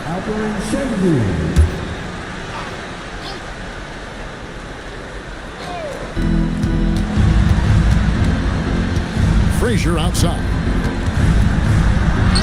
That's good. Basket number 5 on a 5-for-8 night shooting. And that's right in his wheelhouse, looking to make an impact when it counts. Well, you know this is when they lean on him, and he delivers with a much-needed score. And it's Ingram missing. The 76ers trail by 4. Left side, Jones. Iverson outside. Misses the baby hook. For Atlanta, they've gone 4 of 8 in this fourth quarter, shooting at even 50% from the field. Ingram outside. There's the 3. Drops in the tray. 20 points for Brandon Ingram. Really in a good position thanks to the accuracy from beyond. The peripheral vision, the decisive delivery. Those are things you love about Frazier's artistry as a playmaker. Here's Boosie. Ingram a screen on Frazier. Ingram right side. Just 4 to shoot. He drains it as the shot clock ticks down. Ingram's got 11 points here in just the second half.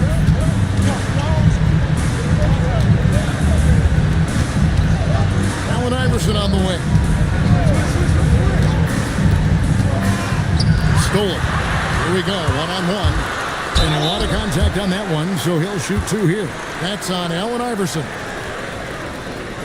What do you guys think so far about the offensive approach for the Hawks? Well, their passing has been just exceptional, and it's opened up the floor for them on numerous occasions. They took what the defense gave them tonight, and that was the mid-range. I mean, very consistent from that part of the floor. And the second free throw, good. Here is Frazier. On the wing, Iverson. Here's Chamberlain. The shot comes out. Gobert with the defensive effort. The Hawks leading by 8. Here's Boosie.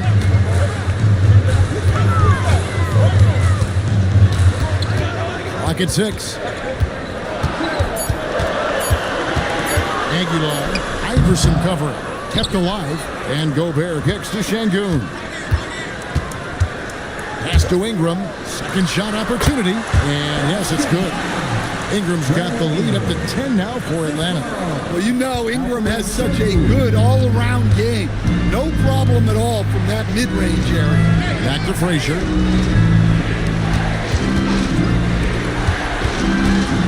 Rising up and ripping down the two-hand jam. And once he gets clear off the screen, there is no stopping him. No, not when there's a flush waiting to happen. Well, give credit to the screener there. That's how you help free up your teammates. Here's Gobert. Ingram. Layup no good. The 76ers trail by 8. Frazier outside. It's deflected. It's stolen by Gobert.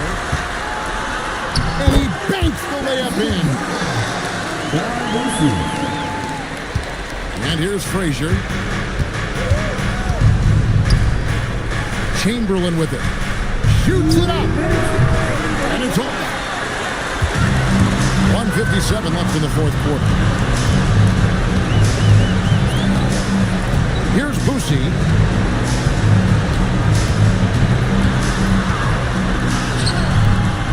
Cleared away by Jones.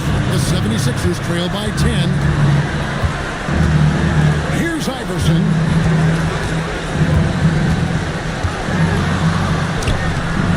That shot, no good. Hawks shooting 53% from the field in the fourth quarter. Can't ask for more than that from your offense. Oh, great finish there from Gobert. Like seeing him be aggressive down low. 76ers shooting about 42% so far. Jones against Şengün. Now here's Frazier. 5 on the clock. And that's out of bounds. Philadelphia will retain possession.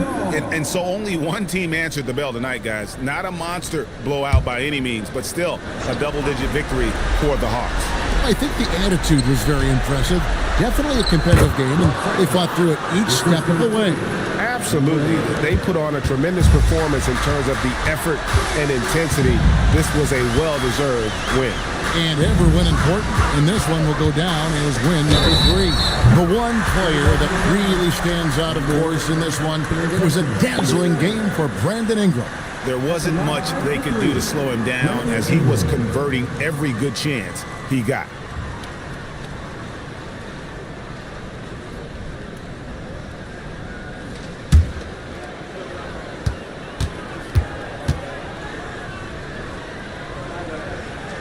And that one falls for Ingram. Several teams changing it up here.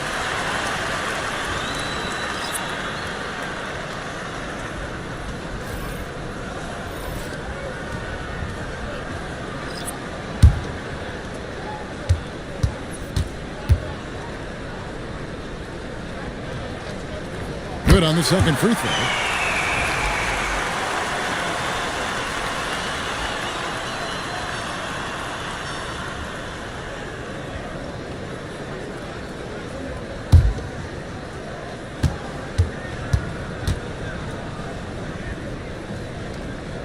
And he makes all three.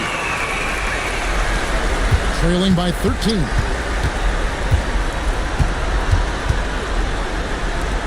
Throws it down. What an assist! Guys, you've got to think a basket here would seal. No question. That would be all she wrote. 8-second difference between the shot clock and the game. Jones against Ingram. 6 on the shot clock. And Jones sends it back.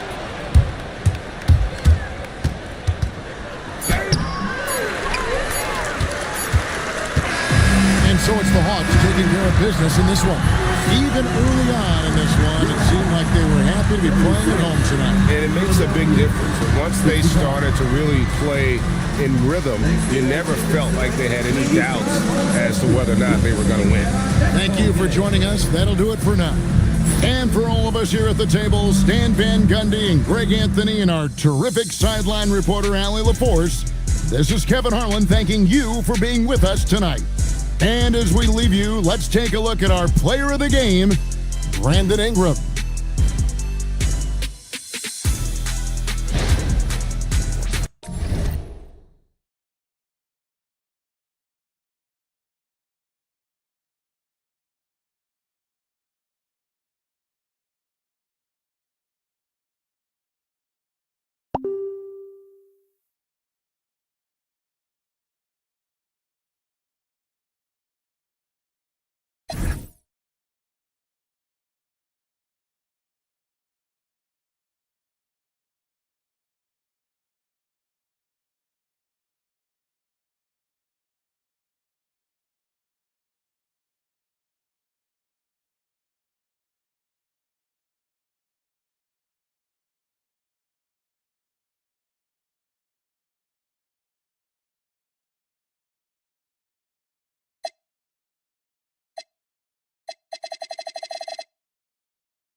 welcome. We're ready to get the week off to a great start. It's the NBA on 2K Sports. Joined by Grant and Tim on.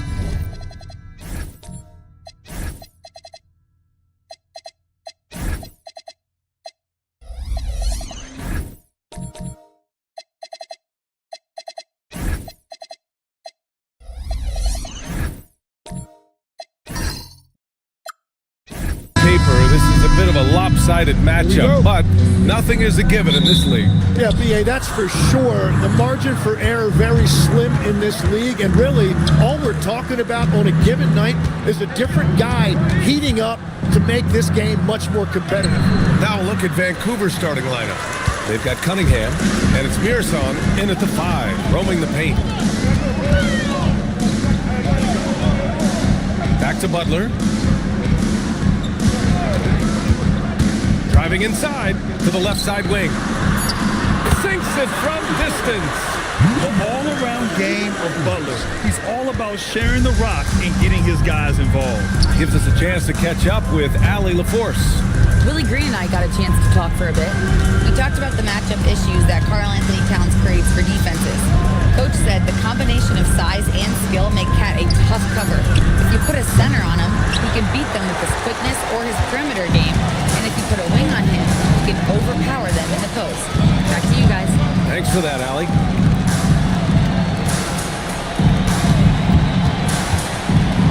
Vancouver foul call. Line of test. First personal foul. First team foul.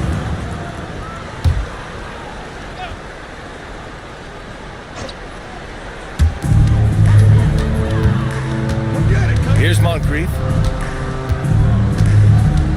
6 on the shot clock. Outside Butler. Nice defense. Reading the play, using some quick hands to take it away. Here's our test. No good with the triple. To the paint. Here's Adebayo. The shot misses. Good work defensively by Towns. Spins. Cunningham passes to Towns. Yep, count it. And he is a force in the paint. Towns is such a huge presence inside for them.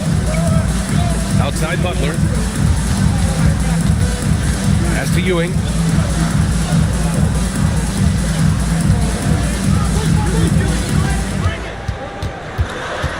Shot clock at 5. And here's Butler outside. Pittsburgh, no good that time either.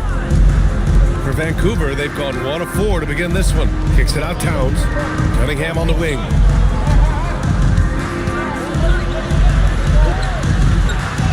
Oh, and makes it with the kiss.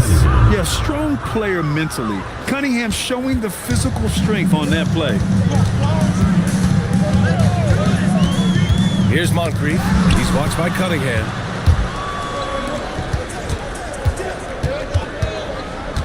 Down low. Kicks it out Towns. The 3 is up. And it's Pittsburgh with a rebound. They come into this one having outplayed the Thunder in their last game. They really had a strong night shooting the basketball. They got hot and stayed hot. Well, I just thought they had the tempo exactly where they wanted it. To me, that was the difference in the game. Cunningham finds Towns. Here's Mirson. Nails the baby hook. And setting the tempo with an assertive move. Like, where was the defense on that play? That is a quality look. You can't do it much better than that. And so Willie Green decides to call a timeout. Coach probably just checking to make sure everybody's on the same page here.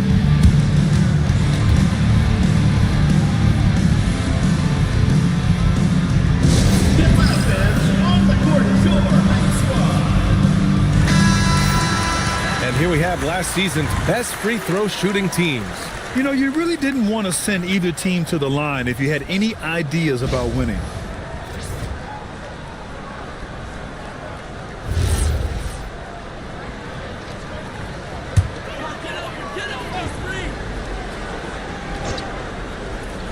Here's Adebayo. Hasn't gotten one to fall yet.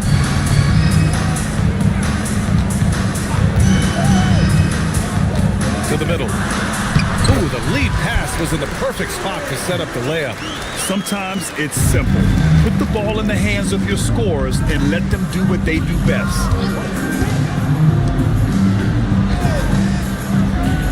Back to Cunningham. Lets it fly. Adebayo grabs the board. The Force have gone 2 for 5 here in the first. And the defensive versatility of Bam Adebayo is special to him. Yeah, B.A., he can guard 1 through 5, and his offensive game is also versatile. Think about how far he's come since he was drafted. He is a testament to work ethic. And he bangs it home with one hand. B.A., the one-hand dunk just looks so fluid. Yeah, and absolutely. Even smooth when he's powering it home like that. The shot by Butler, no good. And that's not exactly the matchup they were looking to exploit there. Over to the left wing. Vancouver moving the ball around. Clock at 6. Lets it fly. And it's Cunningham missing. Good contest. Can't let him have open shots from mid-range. Fires for 3. Vancouver with a rebound. This game against Pittsburgh here, it's their first meeting of the season. The last season, they swept this team, though both were struggling throughout the year. Fires the 3. Gets the 3 to fall. Well, you can't ignore someone like that on the perimeter. If he gets a good look, he is going to knock it down. Pass to Ewing. Towns with a rebound. Practically a block. Good, strong challenge. He didn't quite get a hand on it, but he did enough to affect the miss. Here's Moncrief.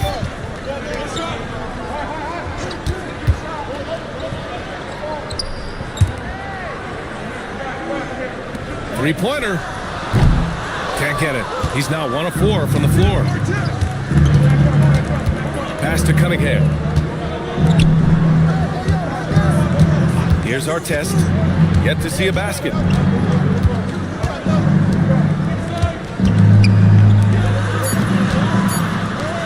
There's the triple. They get the rebound. Mirza. That one's good for 2. They're really working the paint now.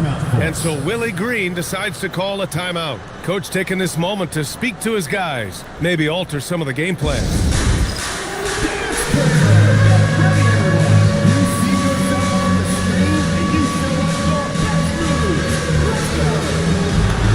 So for Vancouver. Pittsburgh trailing.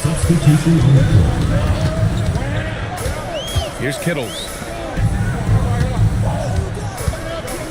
Outside Robinson. All right, Tim, we're in the earlier portion of an NBA season. As a player, was this part easier, harder, or about the same as down the stretch? No, B.A., I think it was a little easier early in the season because your body felt fresh. There was an adrenaline and a newness to the season. Often later in the year, you get much more wore down physically. And if you're in contention, the pressure and the stress picks up as well. No doubt, particularly coming out of those dog days, the dead of winter.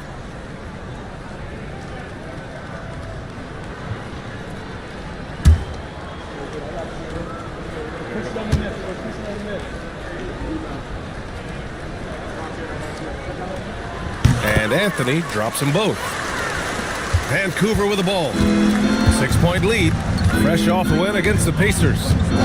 And you know they should be thankful for the result. They didn't play their best in that one, but still won by a reasonable margin. Well, it's not one of their more memorable games, but as the saying goes, a win is a win. So far, rebounding has been a focal point for them. A chance here to catch up with Ali from the sideline. Well, thanks a lot, guys. OG Anunoby is so disruptive. He's led the league in steals, and he said, I want to be the defensive player of the year. I've always thought I was the best defender in the league. I'm athletic enough, strong enough, and smart enough to defend every single position. Back to you guys. Very confident. Thanks much for the report, Ali. And that one's good, McKee. 1:50 left in the opening quarter. To the inside, right. And that one makes him 2 for 2. He's in his rhythm. This run has been fueled by their Matador defense. Anthony, left side. It's rebounded by George. Here's Vancouver. They're on a 17-6 run. Pass to Dawson. Here's Lever. Takes the 3. Anthony grabs the board. Yeah, so many times we will see shooters of any caliber miss that wide open 3. There's 57 seconds left to play in the first quarter. No good that time. And George with some nice D. Here's Dawson. Banked it in off the glass. And now it's a 10-point Vancouver lead. We've seen that more than once today. An effortless basket inside. Anthony, the pass to Kittles. Oh, can't get it. Misses his first attempt. And they've come out with a fearless approach on the boards. 7-second difference between the shot clock and the game clock. And there's the basket, and the whistle blows. Chance at a 3-point play here. Going to the line for 1. First trip to the free throw line for him tonight. At the line for Vancouver, Lorenzen Wright. At the line for 1. And that one misses. Pittsburgh shooting just 21% in the first quarter. Tipped. Oh, George with a steal. Pass to Lever.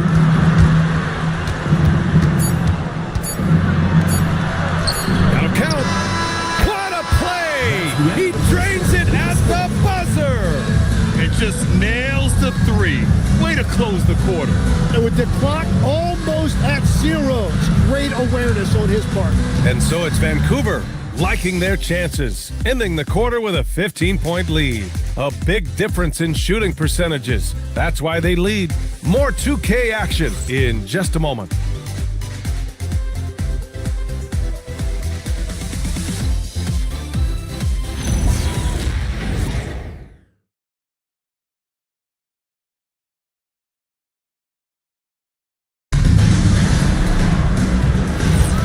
If you're just tuning in, we've got a wide margin on the scoreboard, but plenty of time left for a comeback. And from what we've seen so far from the Ravens, what's your take? They're getting a big contribution from the bench already. They needed a jolt from that second unit, and that's exactly what they got. On the court right now for the Ravens, we've got George, and it's Lewis in at the 3, the small forward. Pass to Moncrief. And the officials will call the illegal screen here. And here's a look at what's coming up for Vancouver. On Wednesday, they continue the road trip, heading out to Dallas to take on the Mavericks. Then on Friday, they'll go back home and will be hosting the Detroit Pistons. The road is never the highlight of your schedule for any team. But for these guys, it is a chance to go out there, test themselves, and see how well they gel outside of home court. It could be a very valuable experience. Pittsburgh making a switch here. Butler's checked in. Here's Mirasan. Here's Moncrief. He's blocked by Cunningham. And he'll take a trip to the line for 2. Clearly got fouled on that shot. All right, Tim, back in 1996, he led the league in three-point percentage. He shot 52% on 3 attempts per game. Talk about the hot hand. Well, B.A., it shows you how much the game has changed. I had the green light, but it was a different shade of green. I still only took 3 per game. Now you have multiple guys every night that will take 3 in the first quarter. That green light's now neon green for many. No doubt.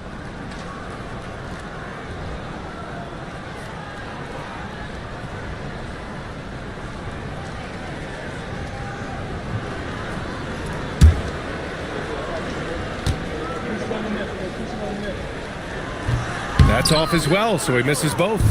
Rare sight. How often does he fail to capitalize at the line? That shot is good, Lewis. Looks like we're starting to see a pattern here. Not afraid to get in the paint and get wet. Moncrief, the pass to Ewing. From outside the arc. Knocks it down from distance. He's got 6. Easy look when the defender isn't fighting over the screen. Yeah, and that's the effectiveness of the two-man game right there. Gets it to go. That makes him 2 for 3 in this game. And now, almost all their points coming from the paint. Here's Moncrief. Still no points. Pass to Ewing.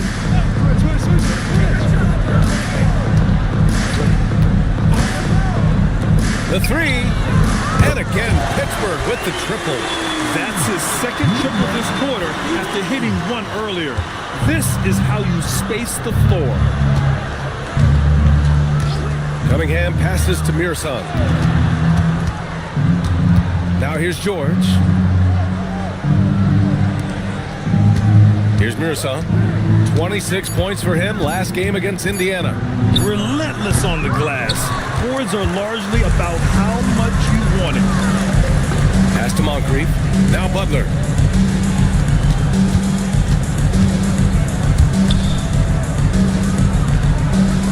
They set a pick. Shot clock at 3. Fires it from 18. Off the left rim and out. Vancouver leading by 13. Pass to Mirson. And here's George. And there's the rejection. They get it back. Anunoby with a double team. Fires the 3. George's shot is off. Pittsburgh has gone 2 of 3 from beyond the arc so far in the second. Beyond the arc. Vancouver with a rebound. 17 points was their biggest margin. Pass to Mirson.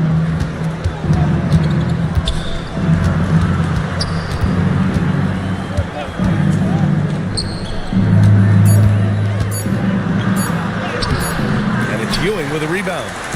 Ewing's got 5 rebounds tonight. Left side, Butler. Jimmy Butler, so smooth inside. How talented is Butler? I mean, just so adept at carving out some space inside and converting. Vancouver calls timeout.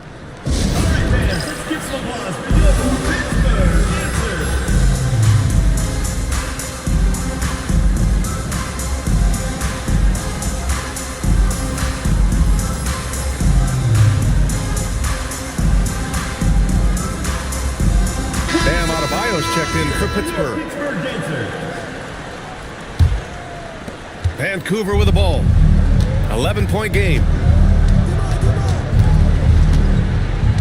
Cunningham, left side. Ball stolen. Pass to Adebayo. Bam, going to work inside. And once Bam gets the ball inside, the bucket is almost guaranteed. He's a serious producer in the paint. Cunningham passes to Towns. Here's Artest. He's scoreless. Here's Mirson. Using his post moves to get the 2 points. And Vancouver leads by 11. He's getting it done offensively, making winning plays at every turn. Outside Butler. From deep three-point land. Towns with a rebound. And they're +5 on the boards after that rebound. Cunningham outside from the arc. And it's Pittsburgh with a rebound. Adebayo's got 5 rebounds tonight. Tim, you've been vocal in your praise for Cade Cunningham, and rightfully so. Well, BA, on any given night, Cade can be the best player on the floor. He scores, he makes plays, he rebounds, and he processes things quickly. He always seems to be under control. What's up?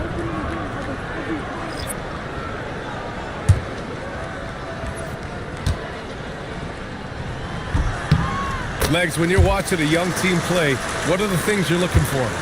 Well, look, a lot of teams have young players who are focused on making a name for themselves, but I like to see unselfishness. Those guys who can play with a team-first winning mindset, those are the guys that you keep long-term. Play D, do the dirty work, stay in the rotation. About sums it up. The shooters shoot, and he didn't quit. Much better performance this quarter. Pass to Artest.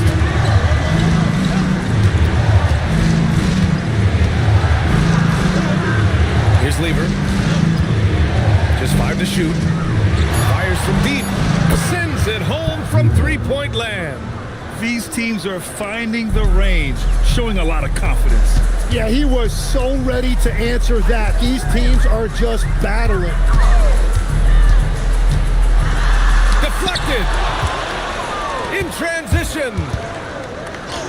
Gets it to go. Makes him 2 for 5. I just love how he runs the floor with energy and intensity, but still stays under control. In this league, you run whenever you can. It's so much easier to score in transition. Pass to Adebayo. And a great assist by Butler as that one goes. Adebayo's gotten his second bucket. Vancouver leading by 8. Here's Artest. Butler covering. Here's Artest. No made baskets yet. Down to 5 on the shot clock. Vancouver needs to get off a shot here. Lever can't get it to go. Yeah, it's been a tough game for him with his shooting. Fortunately, the rest of the team has picked him up, and they have the lead. Here's Adebayo. It's tipped. Here's Dawson. Robinson defending. Dawson can't hit. Whew, I think he wants that one back. I mean, he knows he's capable of better. Butler surveying the floor. Here's Adebayo. Again, Adebayo missing. Vancouver has gone just 1 of 5 so far this quarter from 3. Butler with a steal.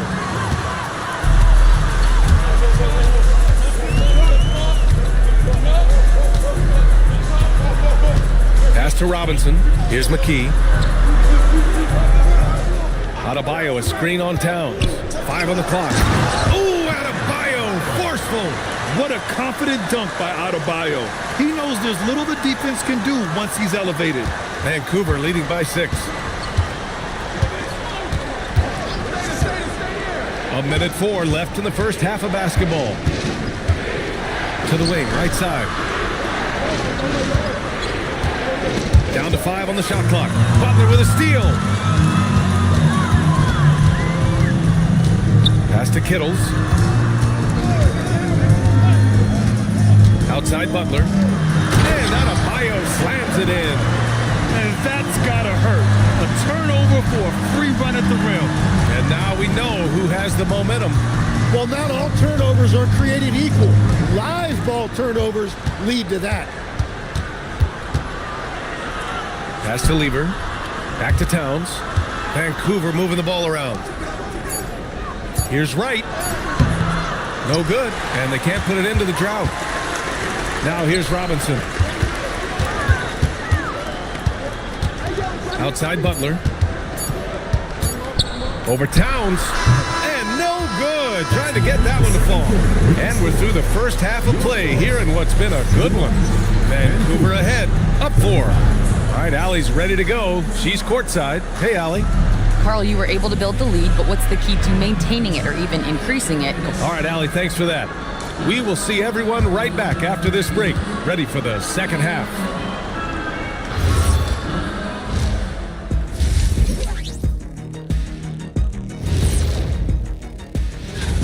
This is some retro hoops, pounding the ball inside with intent.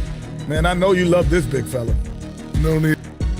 And let's move on to the Eastern Conference standings. The true contenders are beginning to stand out.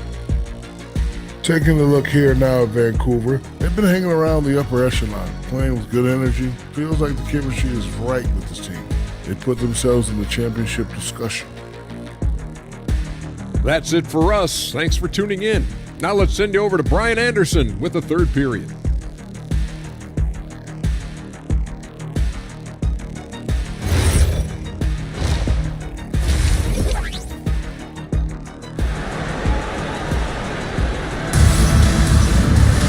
And we've got second half action for you. Thus far, a pretty evenly contested game.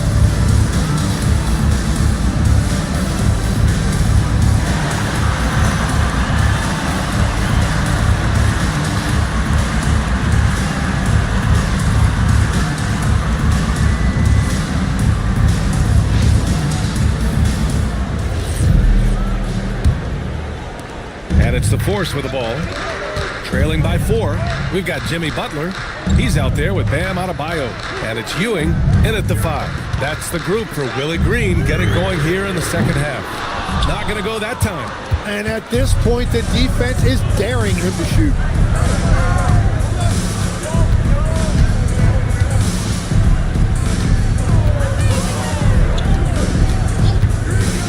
Back to Cunningham. 4 on the clock. Shot on the wing. And it's Pittsburgh with a rebound. The players avoid taking mid-range shots these days. It's almost like the threes are easier for players to get. Pass to Moncrief. And here's Butler. Adebayo sets a screen. Pittsburgh needs to get off a shot here. And off the glass. That one's good. Adebayo's got 10 points in the game. And another great assist. The offense is really clicking now. And there's the call. It's going to be an illegal screen. You can get away with one once in a while, but it looked like he wasn't completely set on that pick. Well, oftentimes illegal screens fall into a gray area, but that time he got called for it. Pittsburgh trailing. Vancouver foul call. Pittsburgh making a switch here. Anthony's checked in. First team foul. Substitution for Pittsburgh. Number 15, Carmelo Anthony. Right around a minute and a half played in the third quarter. Moncrief, the pass to Ewing. For the lead. Murasan pulls it in. Murasan's got his 7th rebound of the game with that last one. You gotta love how they've been crashing the boards, fighting hard for every miss. Here's Towns, and it's Pittsburgh with a rebound. Adebayo's got rebound number 8 here already in the game. And Anthony slams it in. They've really picked up the energy level and have willed themselves back into this game. And now the big question, can they sustain the momentum? Vancouver calls timeout, and no question, Bam Adebayo, one of the best all-around big men in the league. Yeah, even as his efficiency has waned just a bit in recent years, he remains steady Eddie on a nightly basis. A two-way player who gives you a little of everything.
Murasan, give him 8.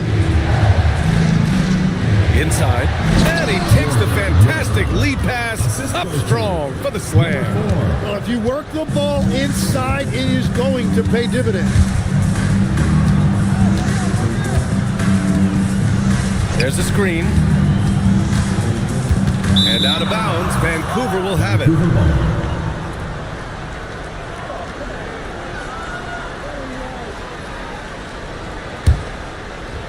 A touch over 2.5 minutes of basketball played here in the third quarter. Cunningham outside.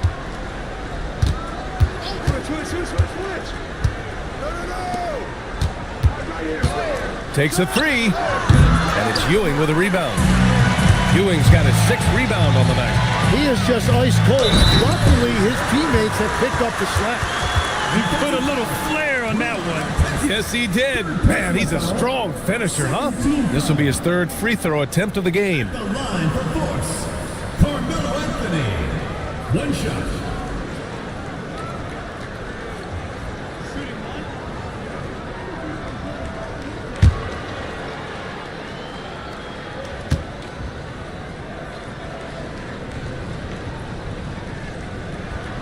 And that one drops. So now they lead by 1. And Legs, more and more, we're seeing teams investing in player development. What's behind that? Well, for one thing, more teams understand that your development staff doesn't count toward the cap. So you're open-ended in that regard. There are teams now looking for an edge by investing in areas where they're not constrained. Winning on the margins, man. And play stops. A whistle there on what looks like an illegal screen. And that's 2 awful trips in a row resulting in turnovers. Pittsburgh leading by 3. Boy, the offense has been on point. They have great timing and great communication. So hard to get stops against them. And so Willie Green decides to call a timeout. He's going to gather the troops and talk it over.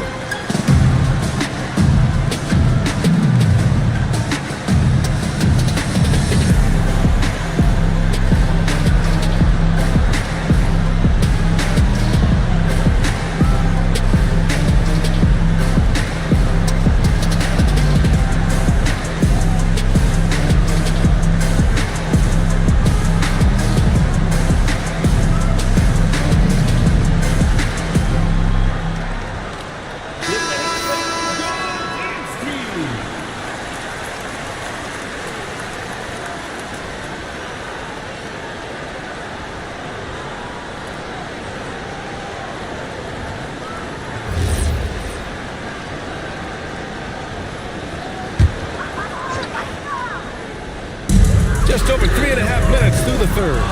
Well, he better focus now. His efficiency is dropping, but there is enough game left to make corrections. They set the pick. Back to Cunningham. Ooh, Cunningham making moves inside. And I love the energy from Cunningham inside, pushing to get the bucket. Pass to Anthony. Outside Adebayo. There's the 3. Vancouver with a rebound. You have to defend the three-point line. They got lucky he missed that one. And here's Cunningham. High post Towns. Working on Adebayo. And a foul called on the way up. So he'll take 2 from the free throw line. And at nearly 7 feet tall, you don't expect Towns to do some of the things he does, like drain threes and make savvy passes. But he's a modern big man.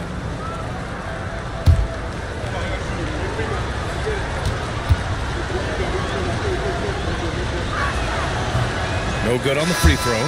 Vancouver making a switch here.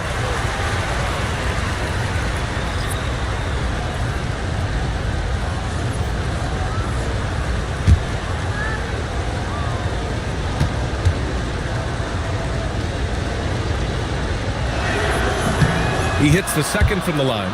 Well, he ties things up, but it would have been nice to come away with the lead there. Anthony, right side. Rebound by Lever. For Vancouver, they've gone 2 of 5 in this third quarter. And stolen by Adebayo. To the middle. Here's Anthony. And Anthony slams it in. Got to give him credit for jumping on the ball and making the most at the other end. Boy, inexcusable at this point of the game. They got to be more composed in these moments. And then the thunderous dunk, adding insult to injury. There's Cunningham with a 3. And it's Ewing with a rebound. For Pittsburgh, they've got 5 of 10 shots to go. Outside Adebayo. Some nice ball movement by Pittsburgh. 6 to shoot. Oh, it's stolen by Towns. Cunningham looking it over. Pass to Mirasan. For the lead. And again, it's Vancouver missing. The force with the lead. Outside Adebayo. Here's Ewing. The kick out to Adebayo. Kept alive. And that one goes in as he's fouled. It'll be 3 points if he converts the free throw. All right, guys, some stats here. The scoring breakdown for Pittsburgh. Well, the coaching staff has to love what they're seeing on offense. There's so many assists because how this team is moving the ball. And we should also mention their work on the perimeter. They have found quality looks from deep, and they have knocked them down. Here's Lever. 5 points in the game. They're searching for a way to score. Yeah, buckets have been very tough to come by. Vancouver calls timeout.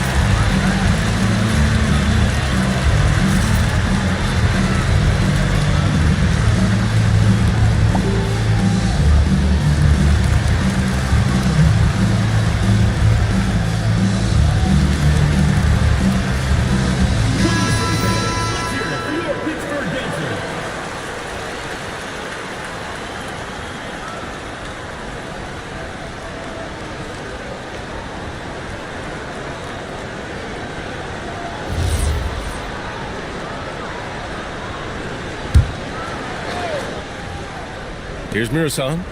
He's got 10. To the right side. The three is up. On target from range. Give him 8 points now. I mean, I guess they're willing to give him that shot. They may want to rethink that strategy, though. Anthony, the pass to Moncrief. There's a screen. Back to Anthony.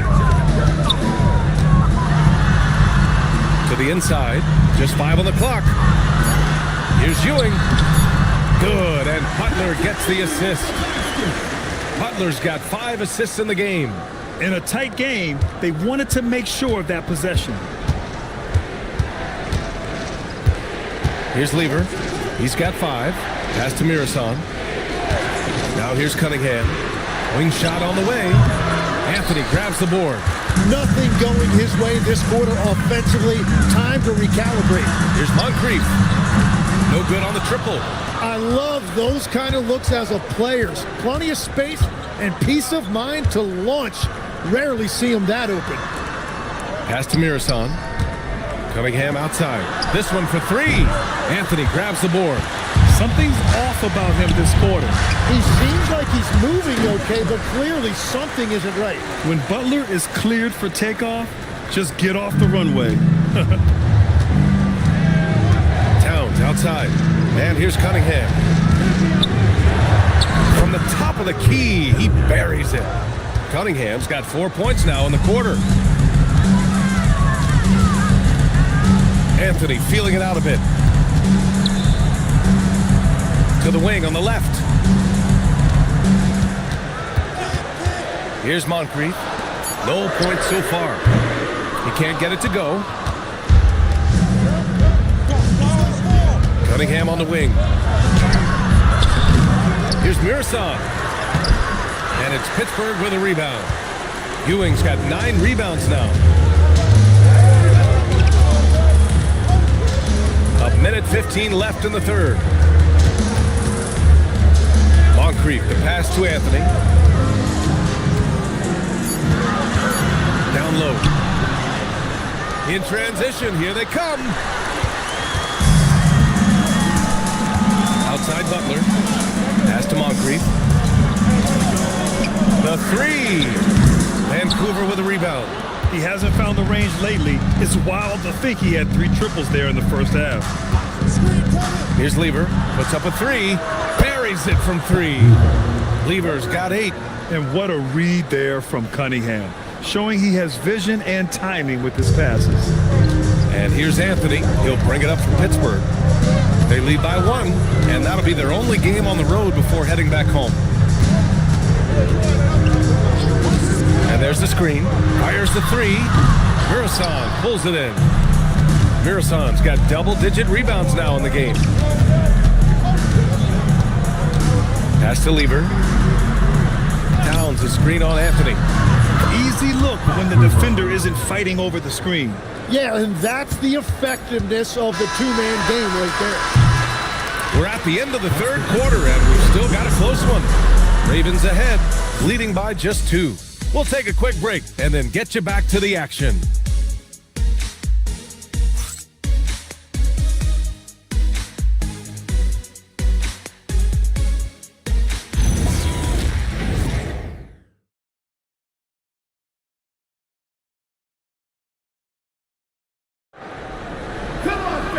We've reached the fourth quarter in what has been a very competitive game. Should be an exciting finish. On the court right now for the Ravens. They've got Karl Anthony Towns, and it's Lever in at the 1. Mursa, that's in. Coming off an assist from Towns. It's winning time, and that's a winning play. Here's Moncrief, outside out of Io. To the paint. Ooh, they pick off the pass. Launches it. A nice shot by Artest. And taking a quick look here at the hustle stats for Vancouver. Their defensive intensity has served them well. It kept the offense scrambling and resulted in several steals. I really like their effort in transition tonight, constantly pushing the pace and then turning that into points. Looking to find the rhythm he had in the first half. That's now his 4th three-pointer of the game. Launches a 3, and it's Pittsburgh with a rebound. Here's Moncrief. On the wing, Anthony.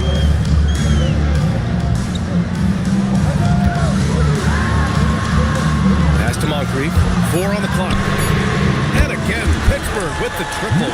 Cool, calm, and collected at a critical juncture in this game. The Ravens leading.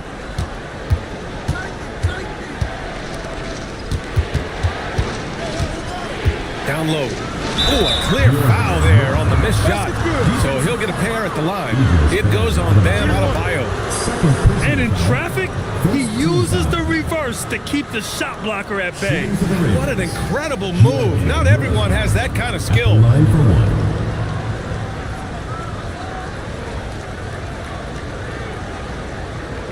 One shot.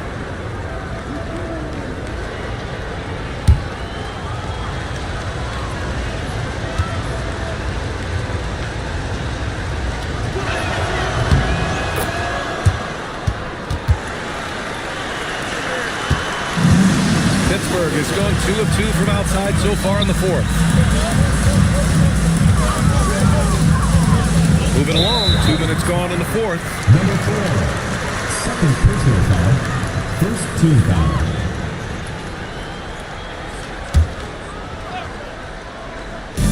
Ravens on D.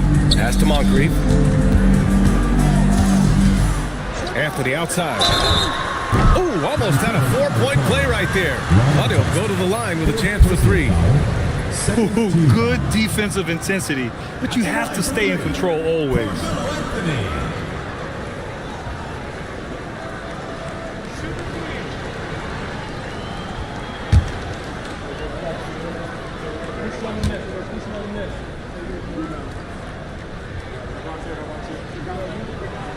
And he hits the first of 3.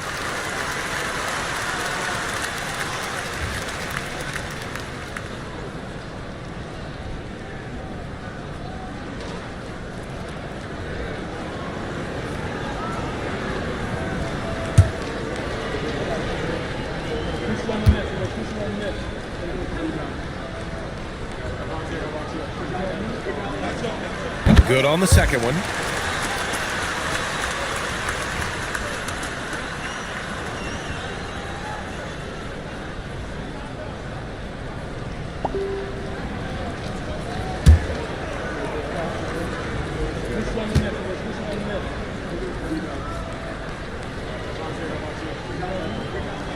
It's good, and he's 100% from the line thus far.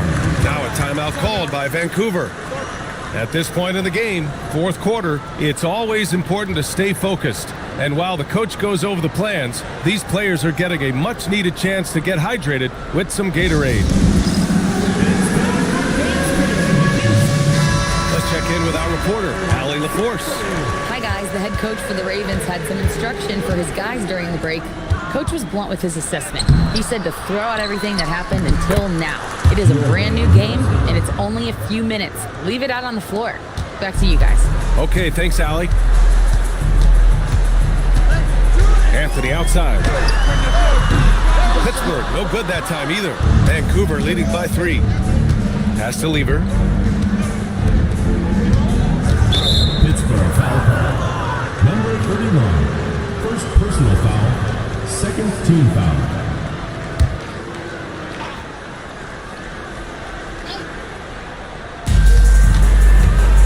Over to the left wing. Vancouver moving the ball around. From outside the arc. Yeah, ever since the break, he's just struggled to find his shot. Here's Butler. And that one comes up a bit short. For Vancouver, they've gone 4 of 7 from the field in the fourth quarter. Here's Artest. Knocks down the long J. And it's a 6-point Vancouver lead. That's a breakdown defensively. He is far too good of a shooter to leave that wide open. Butler finds Anthony.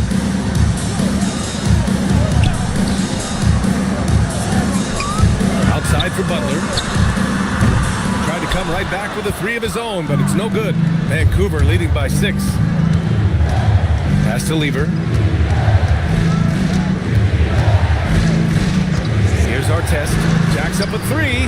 Nails it from 3. And when it comes to the 3, they've been really dialed in here in the second half. And it's Willie Green calling the timeout here. He clearly wants to talk it over and make sure everyone is focused.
Cunningham's checked in. And it's Anthony with the ball for the Force.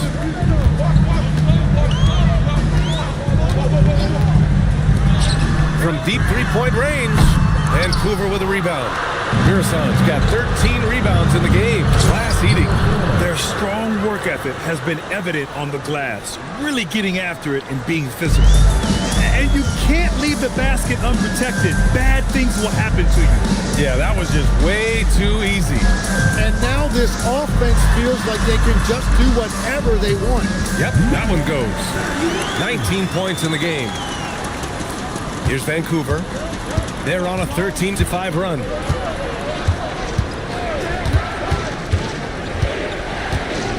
Pass to Cunningham.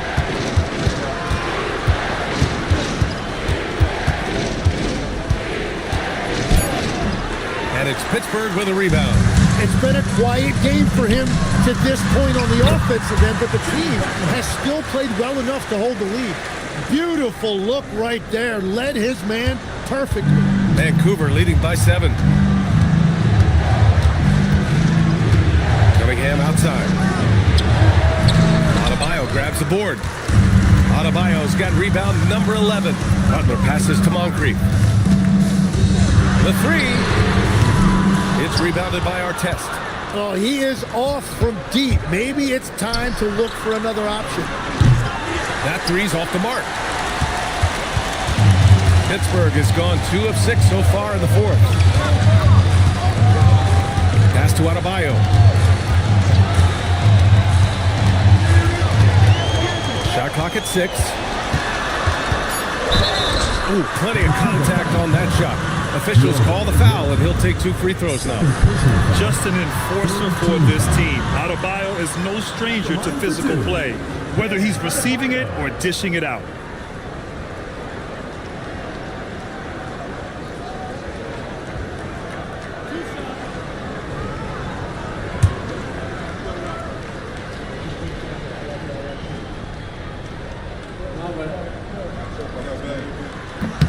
First one falls for him. They're doing some good work at the line this half.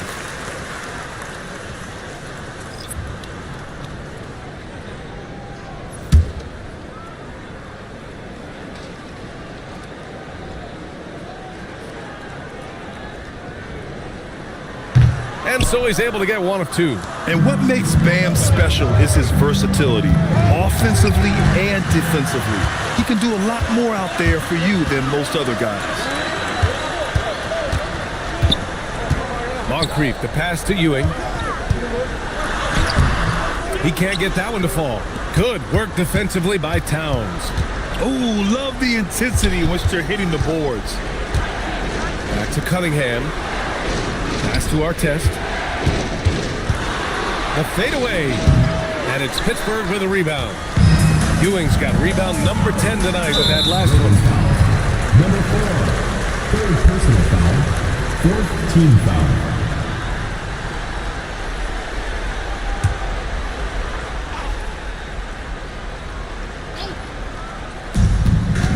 Outside Butler. Pass to Moncrief.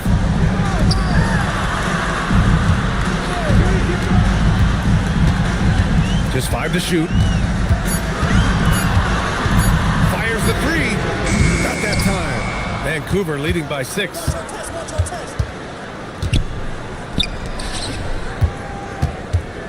And out of bounds. The Force will take it.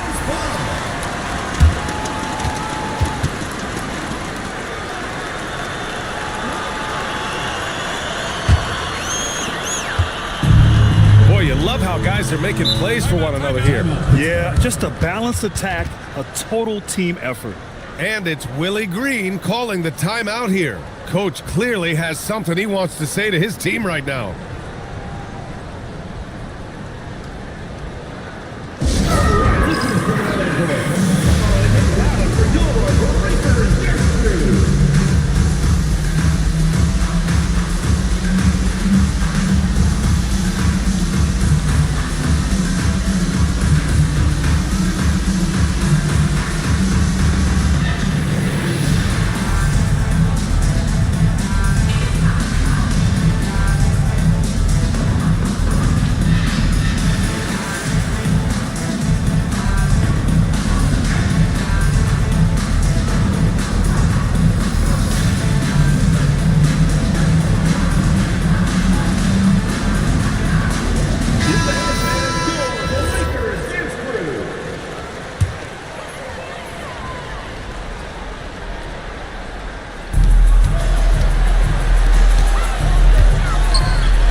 Ewing.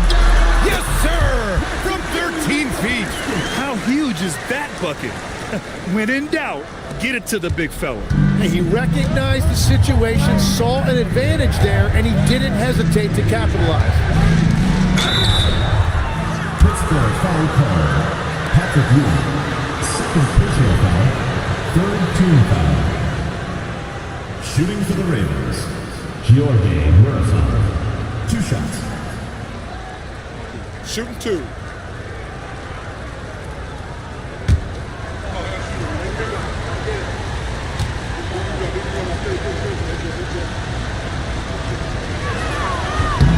And the first one at the line is good.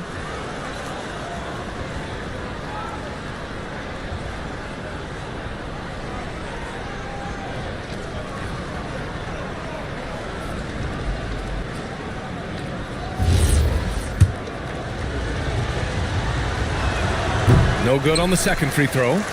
Pittsburgh trailing. Butler. Just in time with the putback. You gotta love how he stuck with the play. Nice work. And here's Cunningham. He'll bring it up for Vancouver. That's it! and solid pass from Cunningham. He has a good understanding for when the defense has overcommitted. The steal. 1:43 left to play in the fourth. Using the glass to lay it in. Absolutely ruthless. He's not about to start showing mercy now.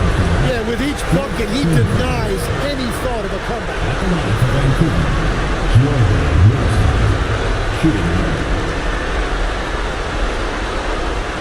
Find the lane. Find the lane. One shot.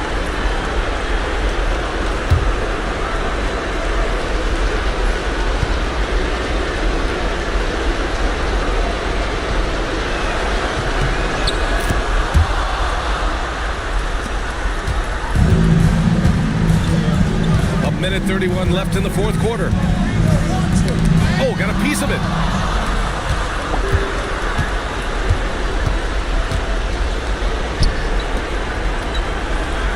And that basket is good.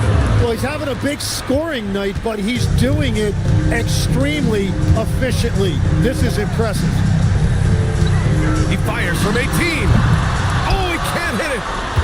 Vancouver leading by 10. Both sides are simply waiting for the clock to make it official. This is going to end up in the books as a nice win for the Ravens. Man, the bench brought lots of energy tonight. I'll tell you, when your reserves can score like that, it puts your team in a great position to win. And they pick up their fourth win of the year. Every victory so sweet in the association. Force foul. Number 39. Second personal foul. Fifth team foul. Shooting for the Ravens. Number 4. 2 shots. Take a break. Take a break. 2 shots.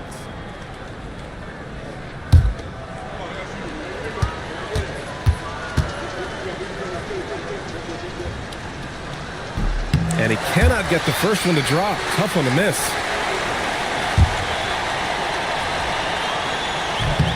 And he does get the second one. And that'll put him up by 9. When you're casual with the ball, it can come back to bite you. Yeah, B.A. Playing loose can help you and hurt you. They really need to tighten it up. There's a 4-second difference from the shot clock and the game clock. Cunningham! Yes, sir, with the 3. They really came in with the right mindset today. I can guarantee you their flight home will be filled with some smiles. It is never easy to win on the road, but they rose to the challenge.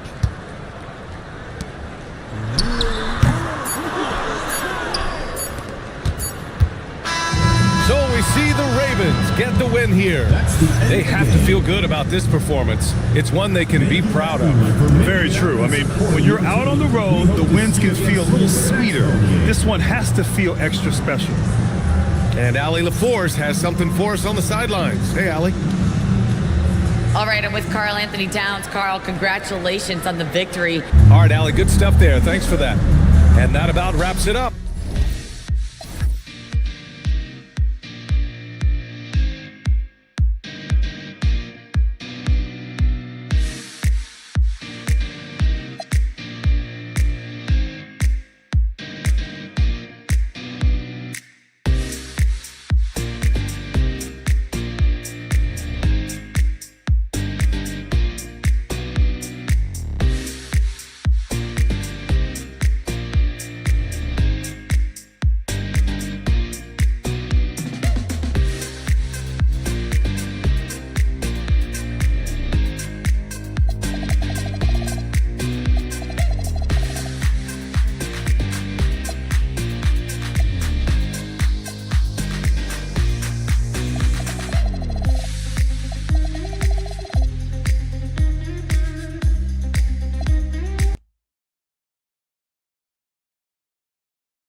And a look behind the curtain here.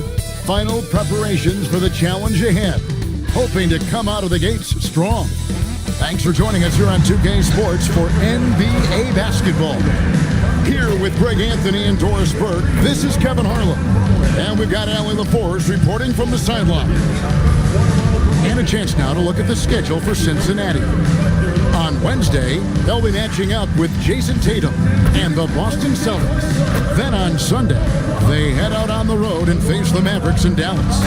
And you know for that matchup with Charlotte, it's the second game of a back-to-back, and you know they're going to be feeling the effects of it. Playing that much basketball in that short amount of time really takes a toll. Here are the starters for Cincinnati. Johnson is out there with Tracy McGrady. Then it's Reed. Then there's Irving. And it's Robinson in at the pivot spot, manning the middle. And for the Thunder,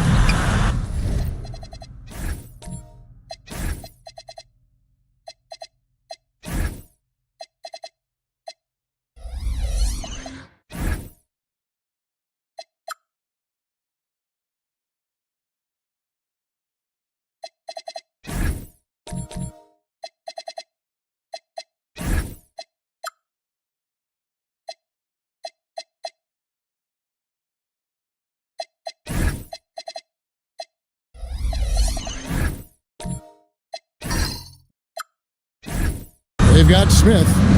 He's out there with Jalen Williams. Gilgeous-Alexander out there with Jalen Duren. What a matchup we have tonight, Greg, in the front court. I know everyone, you and I included, have been waiting for this one. And when you got two of the best bigs in the league going at it tonight, it's must-see TV. I can't wait to call this one, guys. And the Thunder with the possession here, following McGrady's three-point attempt. Here's Irving, and the layup's good off the glass. And I'll bet that's what they talked about before the game, getting the ball inside early. Smith outside to the middle. Marvelous lead pass, and he throws it down. And not only does he get all the way to the rim in traffic, but how about he goes to the reverse? You got to be kidding me. That was awesome. Now, here is Robinson. Johnson kicks to McGrady. Just 5 to shoot. Johnson, the pass to Reed. Here's McGrady. And a miss there on the triple. And SGA has got the ball here for Oklahoma City.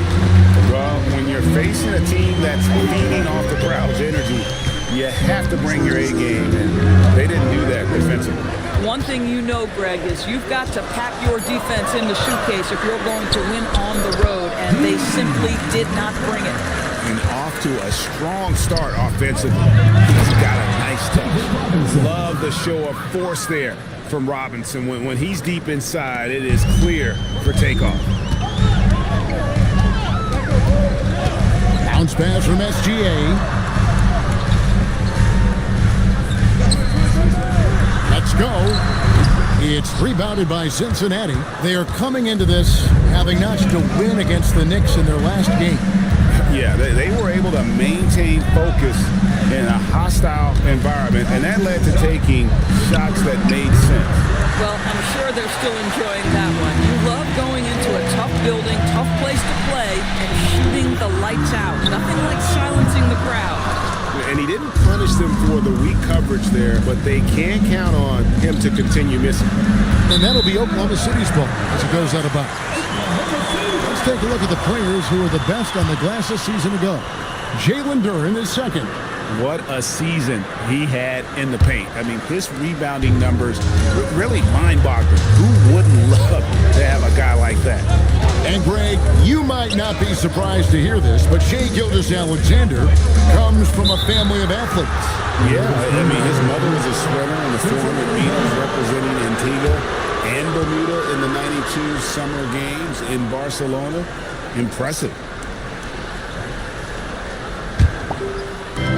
Cincinnati has gone 0-3 from three-point land. Nothing yet going outside. So they take the lead. There you go. Not the best start, but maybe that's the shot that gets him in rhythm. Smith outside. It's tipped. Robinson with it. Now Smith defending. Duran with a screen on McGrady. And here in the first quarter, with a little over 3.5 minutes played. Boy, this guy has been absolutely outstanding this quarter. You love what he's doing out there right now.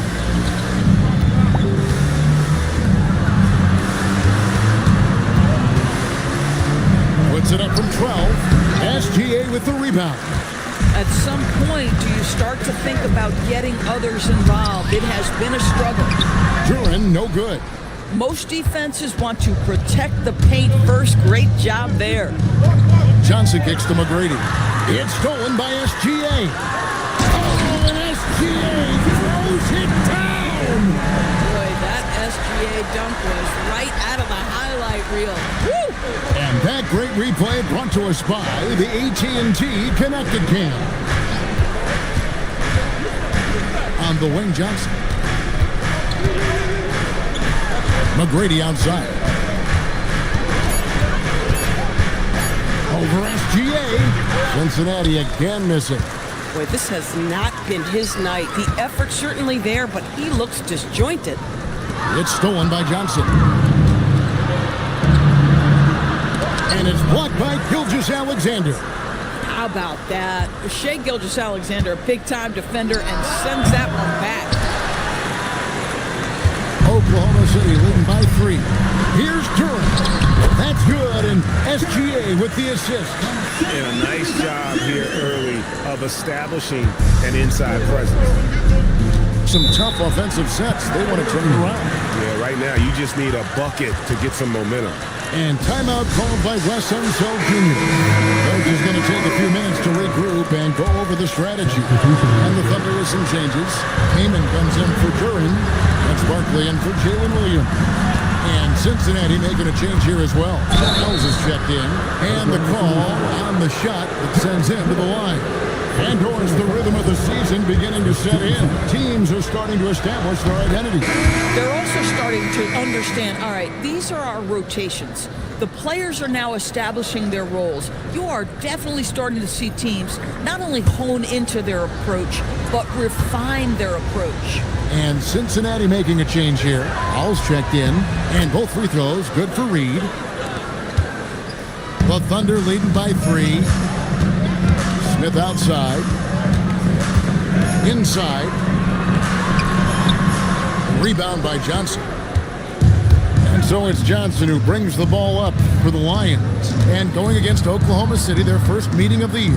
Yeah, and last year it didn't matter whether it was on the home or on the road. They failed to take the game from either of the two meetings. You know, they may have lost some confidence coming off those losses last year. They know their roster is similarly talented. You wonder if that provides extra motivation in this matchup this season. And the Thunder with the possession here after Tracy McGrady scored.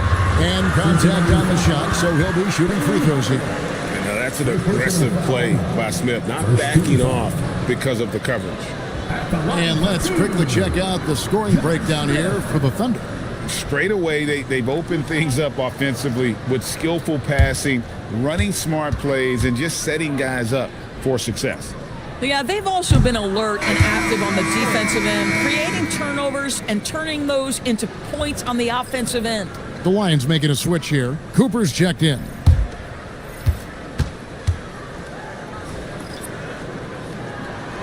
He doesn't get the second one. And the word is out on Josh Smith being a gifted dunker. But that really speaks to his overall athleticism. He can run, and he'll do whatever it takes to get the best of you. And he likes to get in a rhythm early. Nice triple. Smith on the wing. And they get it. Sweet little floater. And no fear of where the D was on that one. Smith going right to the basket. Johnson outside. To the paint. And there's Wells. That's good on the assist by Johnson. Wells has got 5 points so far. Really crisp, intelligent passing to make that basket possible. Pass to LaRue. Oklahoma City moving the ball around. Out to to the right wing. Shot clock at 6. Oklahoma City needs to get off a shot. Smith for 3. And it's Reed pulling it down. To the middle. And the jump by Reed. When you can get off the floor like that, that wipes away any height advantage. Thunder trailing by 4. Came in a screen. A 3-ball hits the 3-point bomb.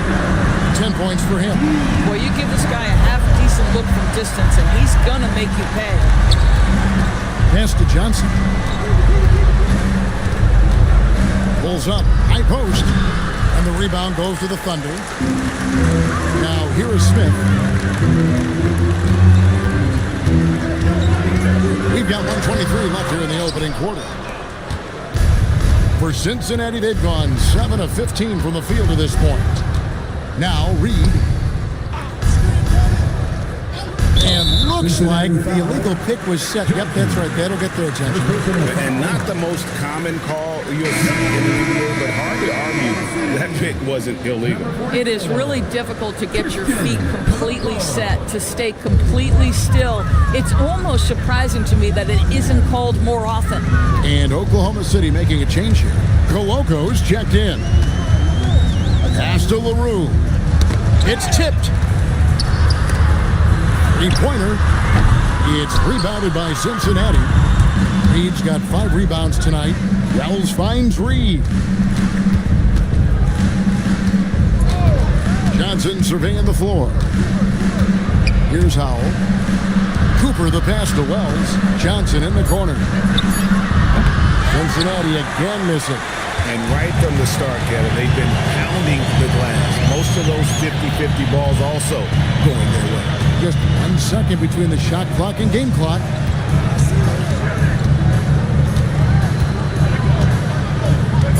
Fires the 3. The shot missing. 1 quarter in the books. It's been a close one so far. Lions lead by 1. And for 2K Sports, we'll be back here at Paycom Center right after this.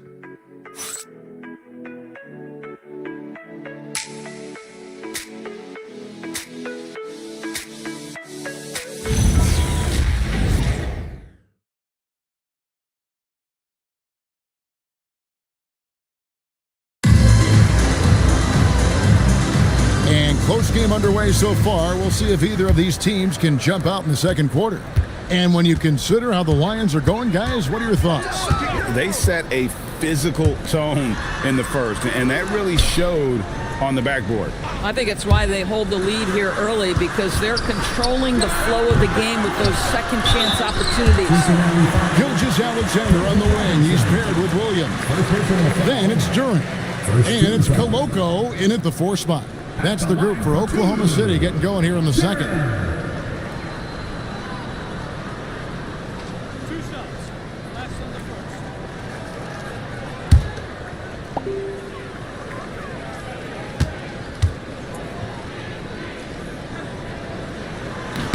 And it's tied up with that one.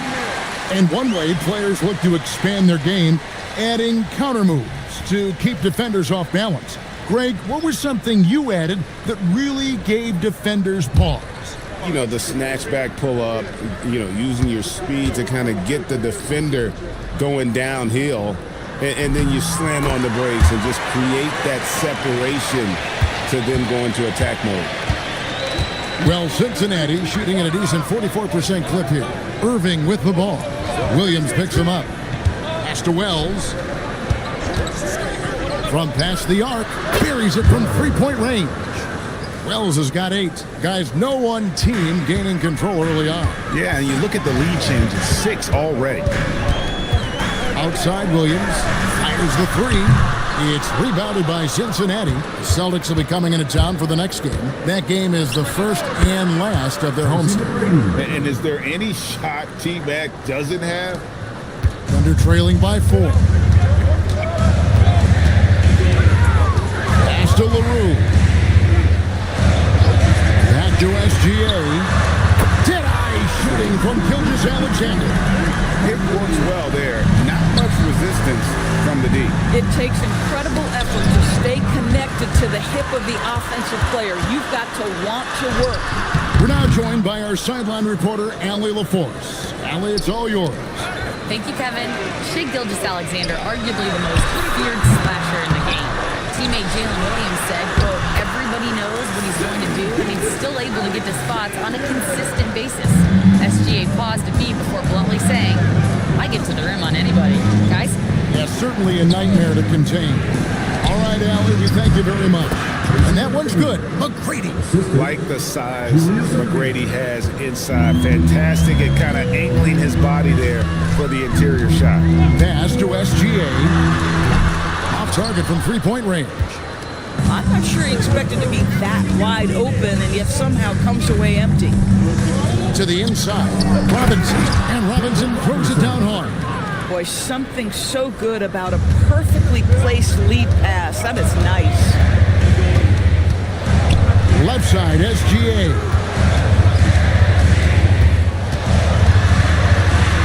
In close, it's Gilgeous-Alexander. Well, that's SGA in a nutshell right there. Quickness, length, guile, finishing on the interior. And timeout called by Wes Unseld Jr. This now will give him a chance to discuss some potential changes.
This break, let's show you the teams that led the league in assists last year. Number 1, the Thunder. The way these guys moved the ball offensively was really a joy to watch. Great teamwork and unselfishness, and that's why we saw those great assist numbers a season ago. About 3 minutes played so far in the second quarter. Pass to Howell. And here's Irving. And here is McGrady. Coming in off a 21-point game his last outing. Meeting the defense with power. McGrady holds nothing back and finishes in motion. This is his first free throw of the game. Shooting 2.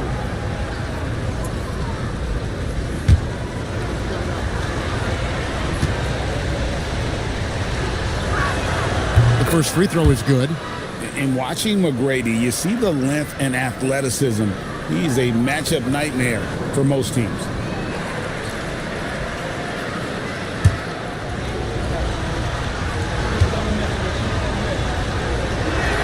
And McGrady drops them both. Thunder trailing by 3. SGA on the wing.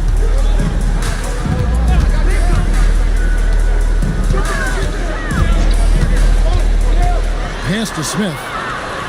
One-on-one here. A nice shot by Irving. Irving's got the lead up to 5 now for Cincinnati. And breaking down some numbers here, the hustle stats for Cincinnati. They're really mucking things up for the opposition. Racking up steal after steal, just not letting them develop any kind of offensive rhythm. And the other thing that's working for them tonight, getting out into the open floor. A lot of the damage coming in transition. Wells passes to Howell. Here's Irving. And oh boy, a lot of contact there, but he gets the call and will shoot 2. A great athlete and an even better human being. It's easy to love Julius Irving. What he brings to this team and also what he brings to the community. Take a break. Take a break. 2 shots.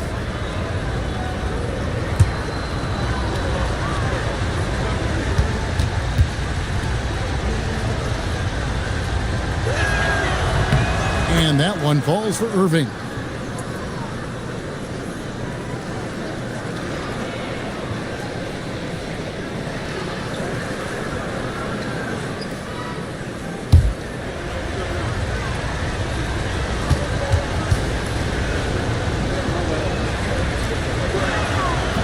And he makes the first, but misses the second.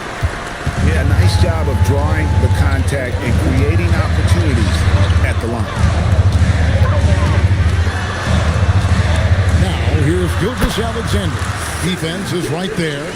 Yeah, teams will try to get physical with SGA, but make sure you understand that wiry frame is big-time strong. Here's Robinson. Thunder with the rebound. Atlanta will be traveling to face them after this. That'll be the second of 4 games at home for them. Pass to Gilgeous-Alexander.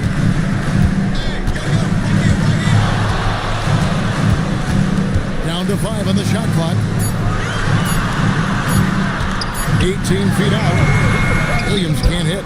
He might be forcing things a little bit right now. Credit the defense for how they're playing him. SGA with the steal. A floater. That one doesn't go. It's his 5th miss and 10 shots from the floor. McGrady outside.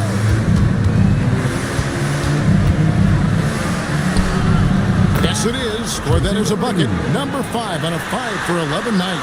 Feels like he has played a little more under control here in the second. And so Mark Daigneault calls a timeout. He's going to make some adjustments to the game plan. And with their offense sputtering, coaches got to get them back on track. And to me, they're just taking too many tough shots. And when they do get an easy one, the confidence just isn't there.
They get a hand on it, and they're moving it up.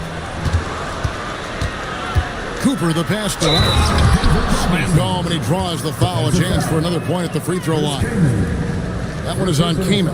Well, if you don't take care of the ball, fellas, that's what can happen. Absolutely, Greg. That makes the turnover even more painful. At the end of the day, though, it's 2 points. Don't hang your heads. Let's get refocused and play with more patience.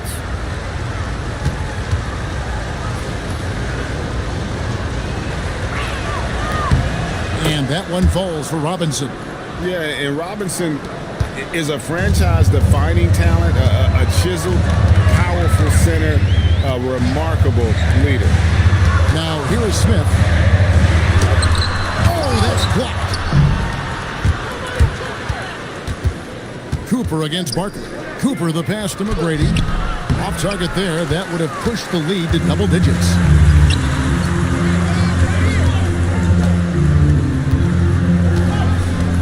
Pass to SGA. Drains it from beyond the arc. Gilgeous-Alexander's got 14. And really the scoring this quarter has been just off the charts, doing all he can to bring them back. From deep. And that one's good. McGrady. McGrady's got the lead back up to 9 now for the Lions. Well, he's had a one-track mind this quarter, and that is score the basketball. Smith outside. From downtown, and the Thunder another three. Here we go. Come at us, and we're coming right back at you. And you would expect nothing less from these two, taking pride and making plays. Now, here is McGrady. He's got 15. Count the basket. A much better quarter for them shooting the ball. SGA with the ball. Smith kicks to SGA. Oh, what a slam by SGA! That, folks, is about the speed of Shai Gilgeous-Alexander. Gets in there before the defense can react. Here's Johnson. Good. And it's McGrady who picks up the assist. And the Lions lead by 8. I mean, the number of points they've scored in the paint already here is eye-opening. A three. And again, it's Oklahoma City with a three. They are absolutely stroking it from beyond the arc. 1:33 left in the first half. Makes that one fall. It's his 8th bucket in 15 shot attempts.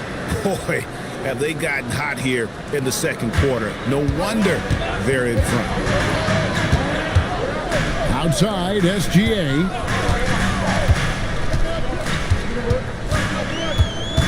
Pass to Keenan. Smith outside. 5 on the clock. Gilgeous-Alexander, that's a two-pointer.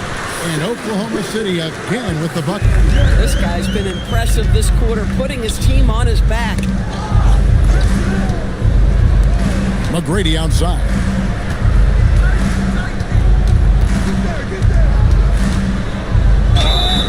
And foul on the shot, so he'll get a chance at the line. That one on Gilgeous-Alexander. For Cincinnati, they've shot 6 of 7 at the line.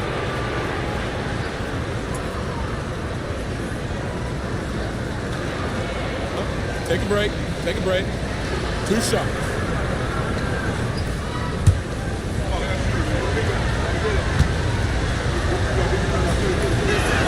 And the first one at the line is good.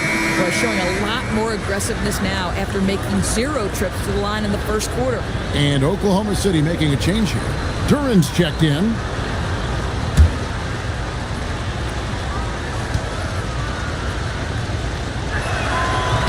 And McGrady drops them both. 35 seconds left in the first half of the game. Gilgeous-Alexander passes to Duran. The three. It's rebounded by Cincinnati. Reed's got 6 rebounds now in the game. Cooper kicks to Reed. SGA against McGrady. Robinson a screen on SGA. The shot by McGrady, no good. Oh, he nailed it. That's a miracle. Are you kidding me? Listen, under duress of the end of the period, you just throw it up and hope. And some good action through the first 2 quarters as we reach halftime. It's the Lions. They're up by 4. We'll take a quick break, then get you back to the action. Fans, get ready for some high RPM and amazing stunts from your Pocket Pipe Arena Entertainment.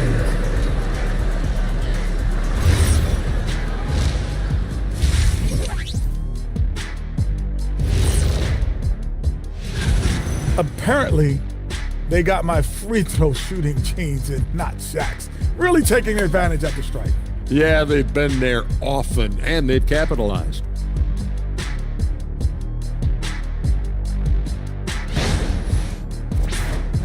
Now let's take a moment to recognize our Players of the Week.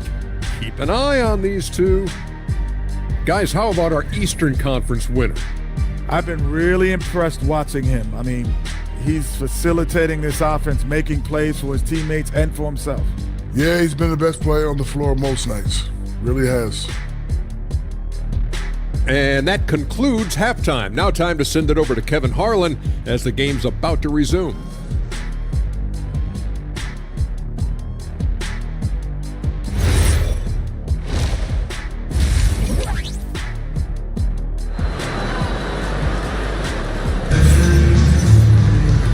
if you're just joining us, we've played through the first half in a game that's been fairly even so far. We're seeing a tremendous game from Tracy McGrady. And the way he goes at defenders, he is bound to get to the line just like he did there in that first half. I have to love his tenacity. This guy stays in attack mode, makes defenders work, tries to keep them off balance.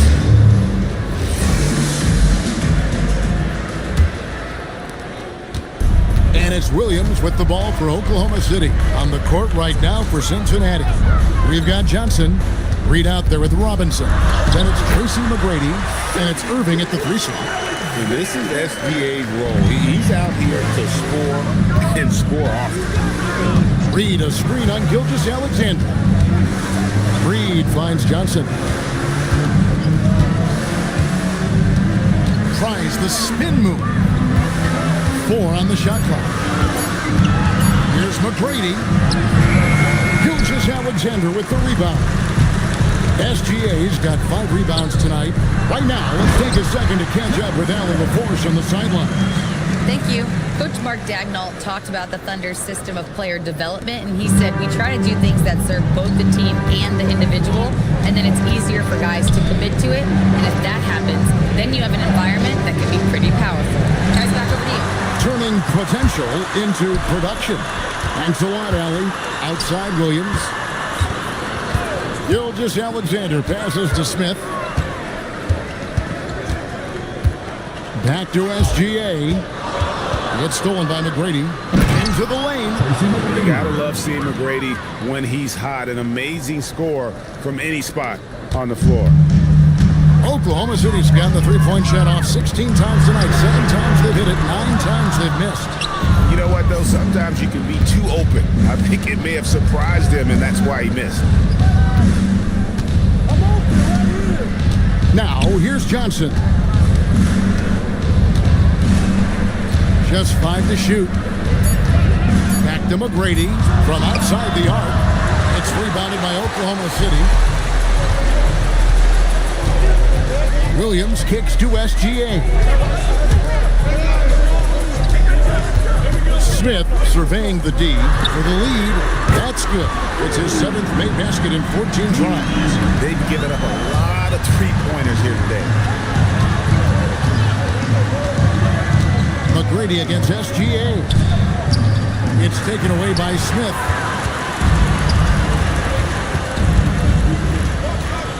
Pass to Williams. Outside, Gilgeous-Alexander.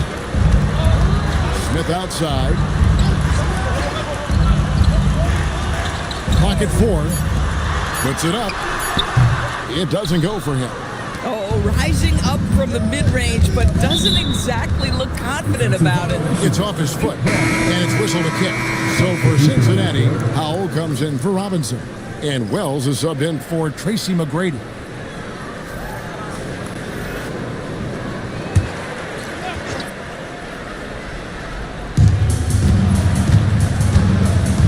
Williams against Irving. Pass to Howell. Now here's Johnson. Guarded closer.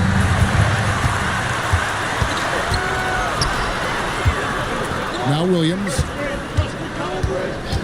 Smith outside.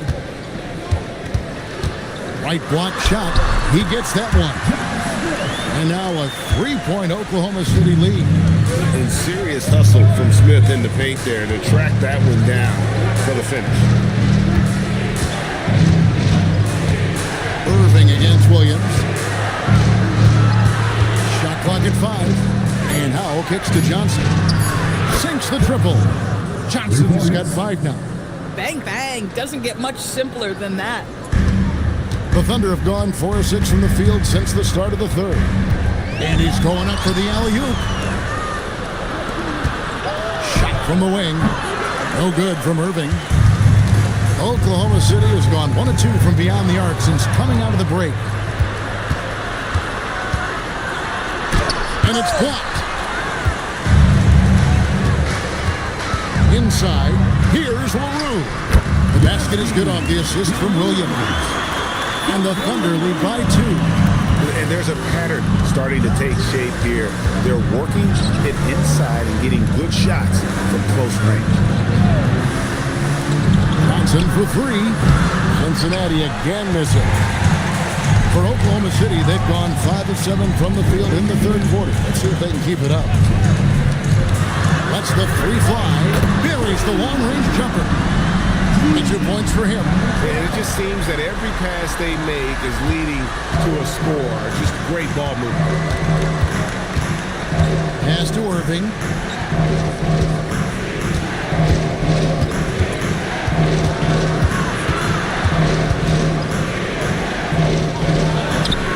A putback. It's good on the putback.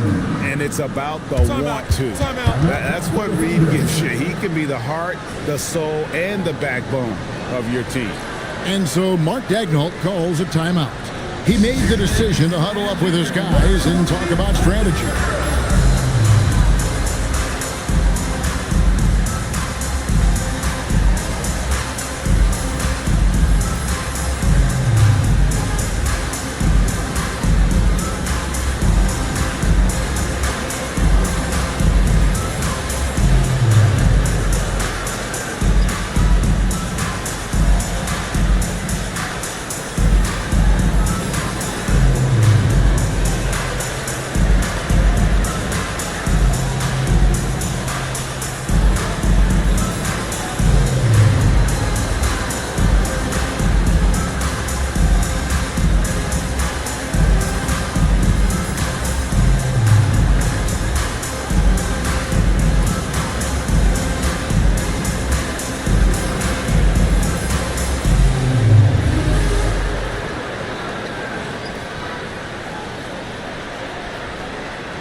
He's checked in for Irving. It's time now to look at the NBA's toughest defensive teams from a season ago. I mean, they held opponents to so few points that it allowed them to win games even when their offense wasn't clicking. The Thunder leading by 3.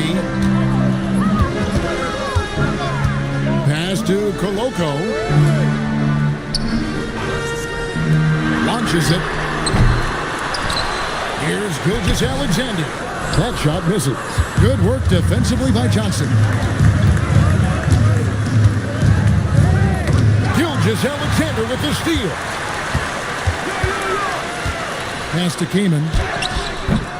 And it's Howell with the rebound. Howell's got his 4th rebound in this one.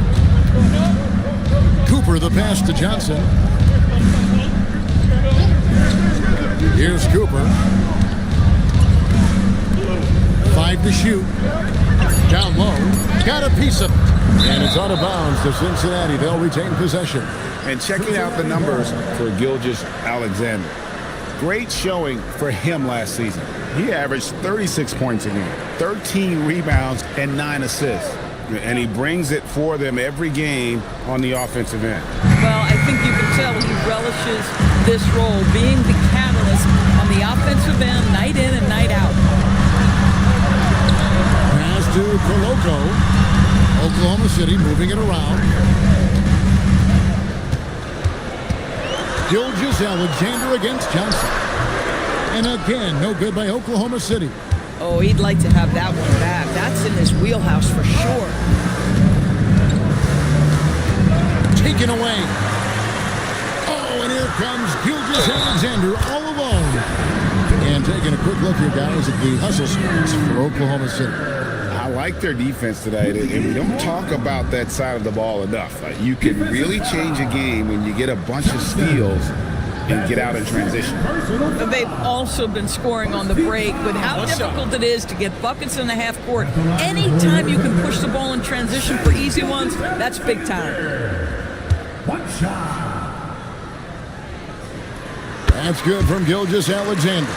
What you love about Shai Gilgeous-Alexander is this young man's work ethic. He is a gym rat who's always looking for ways to improve. Now here's Johnson. He has 5. Pass to Wells. 6 to shoot.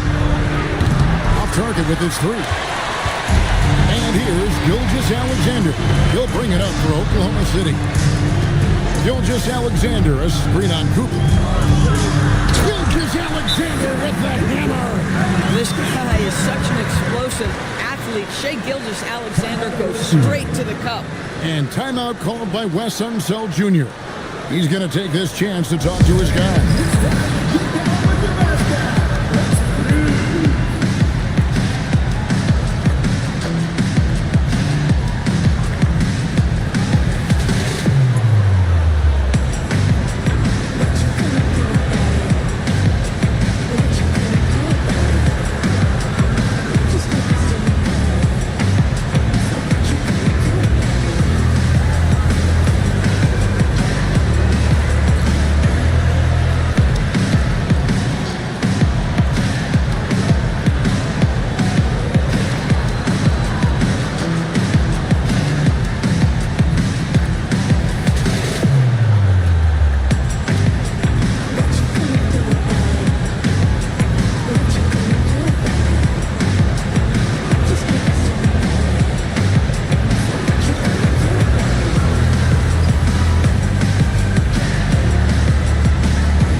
Cincinnati, Robinson's checked in for Jalen Well. Tracy McGrady subbed in for Johnson.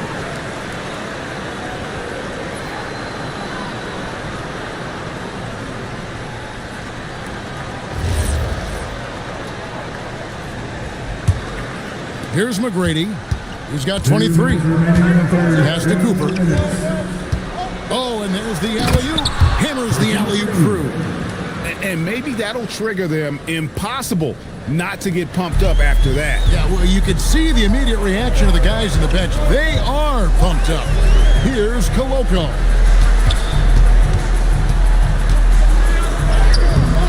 No good there. Some solid defense from Reed. Driving inside. McGrady, Robinson. They get it again. Here's Howell, and it's blocked by Gilgeous-Alexander.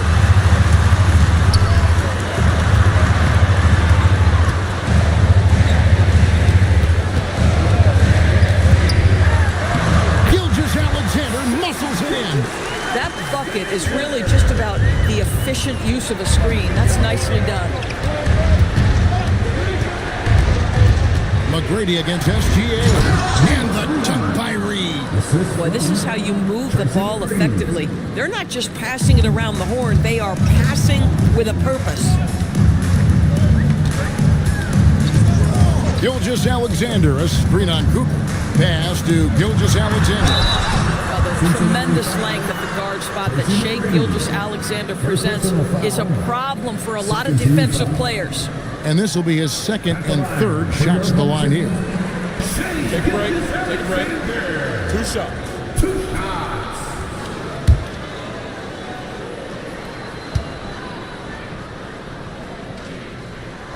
That one is off. Irving's checked in for Cincinnati. Johnson comes in for Cooper.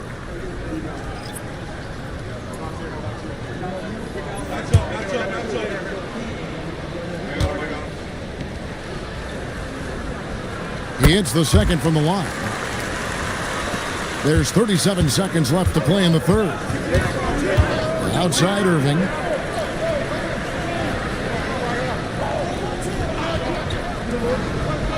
Robinson up top. Reed the pass to Johnson. Just 5 on the clock. Cincinnati needs to get off a shot. Irving for 3. It's rebounded by Koloko. He's missed everything he's taken in this quarter, and it's making it very difficult for them to come back. And Gilgeous-Alexander throws it down. Just rubbing it in their faces with that.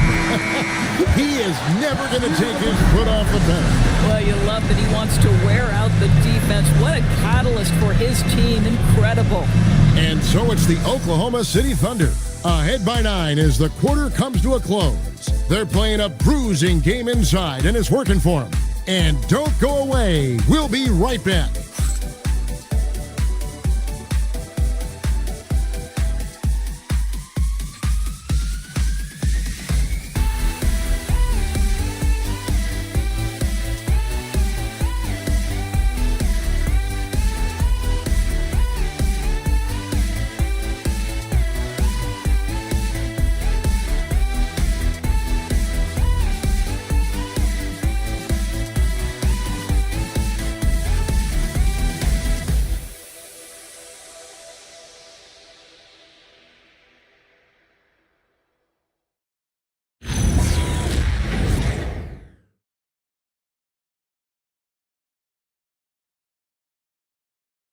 And it's time to bring up the State Farm assist of the game.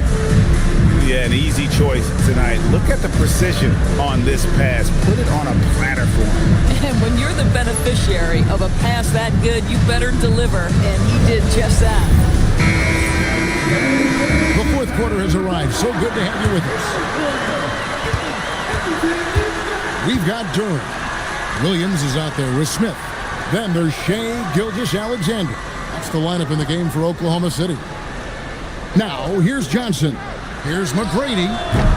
Offline with his three. Well, he went into the locker room with 1-3 to his credit, and he's still looking here for number 2. That's a 2 from Smith. Another shot, and Duran lays it in. Duran's got the lead up to 11 now for the Thunder. When you allow good scorers to get uncontested shots at the rim, no wonder you're losing. To me, this has simply stated been a complete lack of defensive attention and focus all night long. Now, here's Johnson. It's rebounded by Oklahoma City. Duran's got 7 rebounds in the game. Floats it up for SGA. It's stolen by McGrady. Johnson in the corner.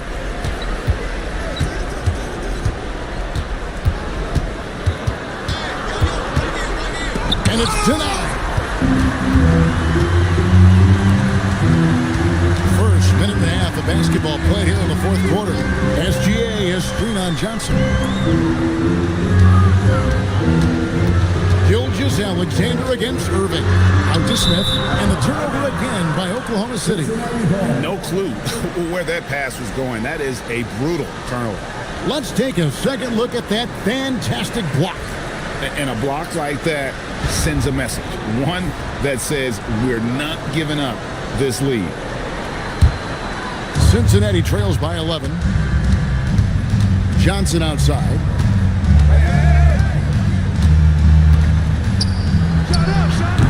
Again, Johnson missing. Boy, I don't love his shot selection tonight. You've got to work for better looks. SGA passes to Smith. Fires for 3. Knocks down the 3 ball. 25 points in the game. He got loose from downtown in the first half. Now has 3 here in the second. Unstoppable. And timeout called by Wes Unseld Jr. Coach needs a moment to talk things over. Shea Gilgeous-Alexander really making a difference here. Guys, you have got to find a way to slow this man down. This is a great timeout.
In now with our Allie LaForce, who's got a story for us. Allie?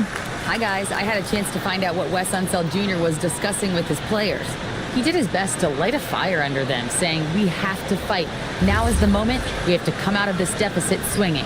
Guys? All right, Allie, thanks. We're in the fourth quarter here, just under 2.5 minutes gone. Outside Irving. The 3 from Johnson. Cincinnati again missing. He is single-handedly dropping the temperature in here with that cold streak. He is trying to shoot his way out of it, and it might be better for him to pass the basketball at this point. And so Oklahoma City again turning it over.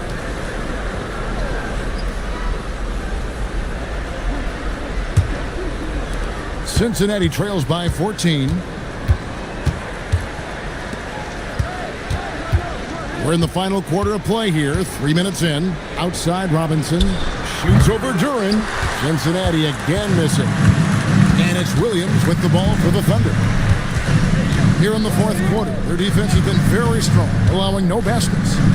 Now here is Smith. Pulls it up. Again, the Thunder score. Getting it done on both ends, and it shows up in the score. Well, what I love is the energy they're bringing right now. They're ignoring the scoreboard and playing hard. And there's the whistle. Illegal screen. And not the most common call you'll see in the NBA, but hard to argue that pick wasn't illegal. It is really difficult to get your feet completely set, to stay completely still. It's almost surprising to me that it isn't called more often. His 3 pointers off the mark. Cincinnati trails by 16. Irving kicks to McGrady. They need this one, and he's good on the 3-ball. McGrady's got 28 points for the game. That's 2 triples for him. 1 in the first, 1 in the second. SGA passes to Smith. The shot. It's rebounded by Cincinnati. Robinson's got his 6th rebound on the night. On the wing, Irving. Pass to Reed. Here's Johnson. And foul on the shot. He'll shoot 2 at the free throw line. First team foul.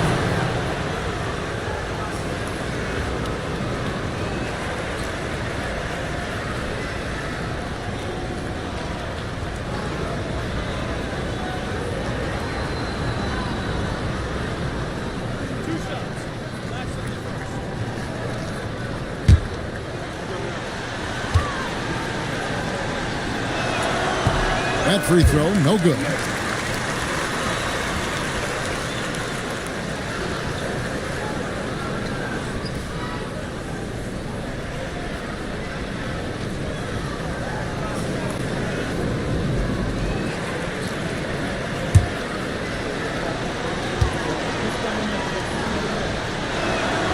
And he sinks the second. And every team is trying to ward off or recover from injuries. So, Doris, how much separation is there with regards to team training staff? Now, this is a great question, Kevin. And I think one of the things it highlights is how important every member of your staff is. From your head coach to the assistant coaches, down to the training staff. An 82-game season will challenge any medical staff. They are invaluable to your organization. Now here's Williams, following the shot by Tracy McGrady. It's stolen by McGrady. Here's Irving. Good. And it's McGrady who picks up the assist. McGrady's got 4 assists in the game. And guys, in the open court, that's where Dr. J has you holding your breath. He is a human highlight reel. And Mark Daigneault calls timeout. He knows every possession is critical now.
To the paint.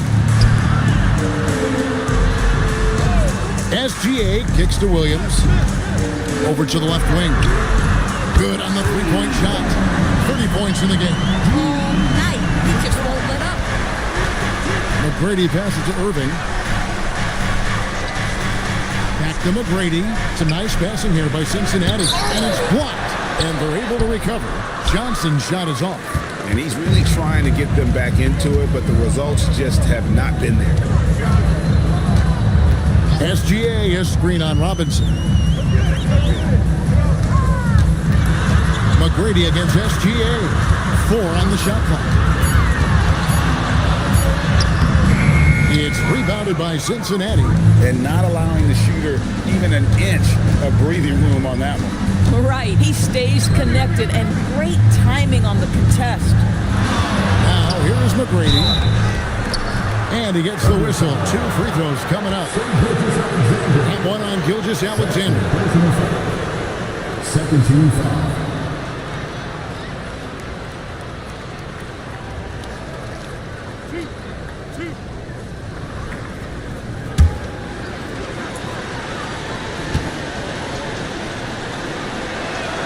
And he makes the first.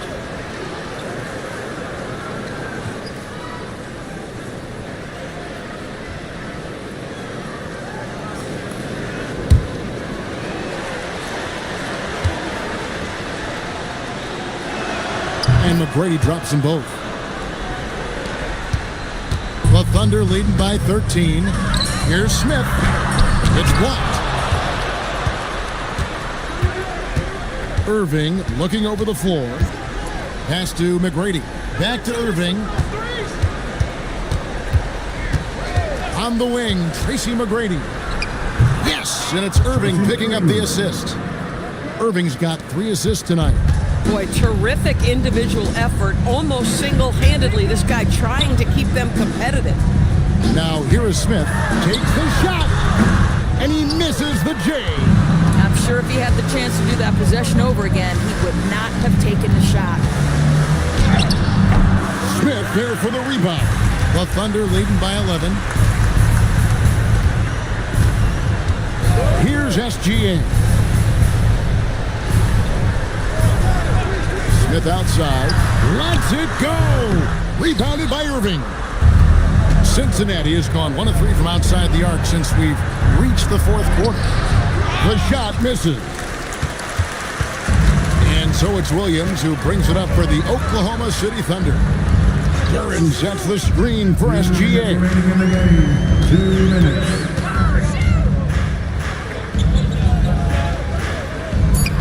Williams against Johnson. Lets loose a 3. No good. And you could tell he thought that triple was going to fall. Puts it up from 15. Duran pulls it down. Oklahoma City has gotten off 4 3-pointers in the final quarter, and 2 of them have fallen. Here's SGA. Shea against Tidy. That's just concentration from Shea Gilgeous-Alexander. This guy's accustomed to big-time defense. And timeout called by Wes Unseld Jr. He's going to have a discussion on the sideline.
against Gilgeous Alexander.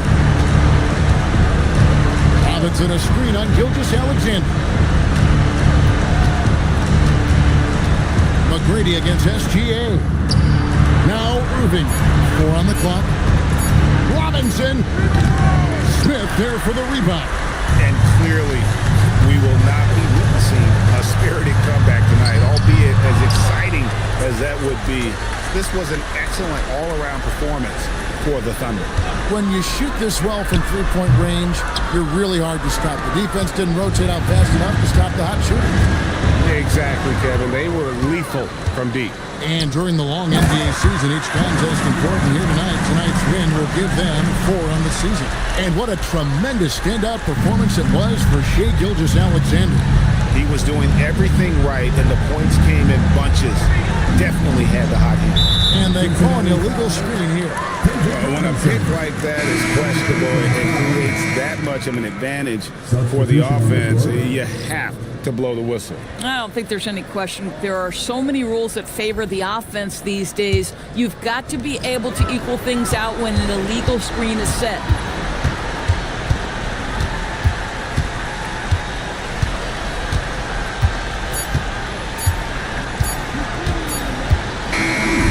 So no problem for Oklahoma City as they get the win. Some good moments throughout this one, but they have the clear advantage down the stretch. Yeah, I mean, I love the way they executed on both ends of the floor, completely under control for the vast majority of the game. And whenever there was a misstep, they just didn't allow it to fester, and that's why they're going to walk away with the win. Let's now hear from Allie LaForce, who is courtside with our player of the game. Shai, you were using those long arms to be disruptive on the defensive end. What's your focus at that end of the floor? I'm just trying to be as active as possible. And like you said, getting my length involved, so that I've been blessed with, and I just want to use it. That activity, that length was noticed. Congratulations. Great job. Thanks for that, Allie. And that'll do it, folks. So for Doris Burke, Greg Anthony, and Allie LaForce, I'm Kevin Harlan saying thanks for joining us. And as we leave you, let's take a look at our player of the game, Shai Gilgeous-Alexander.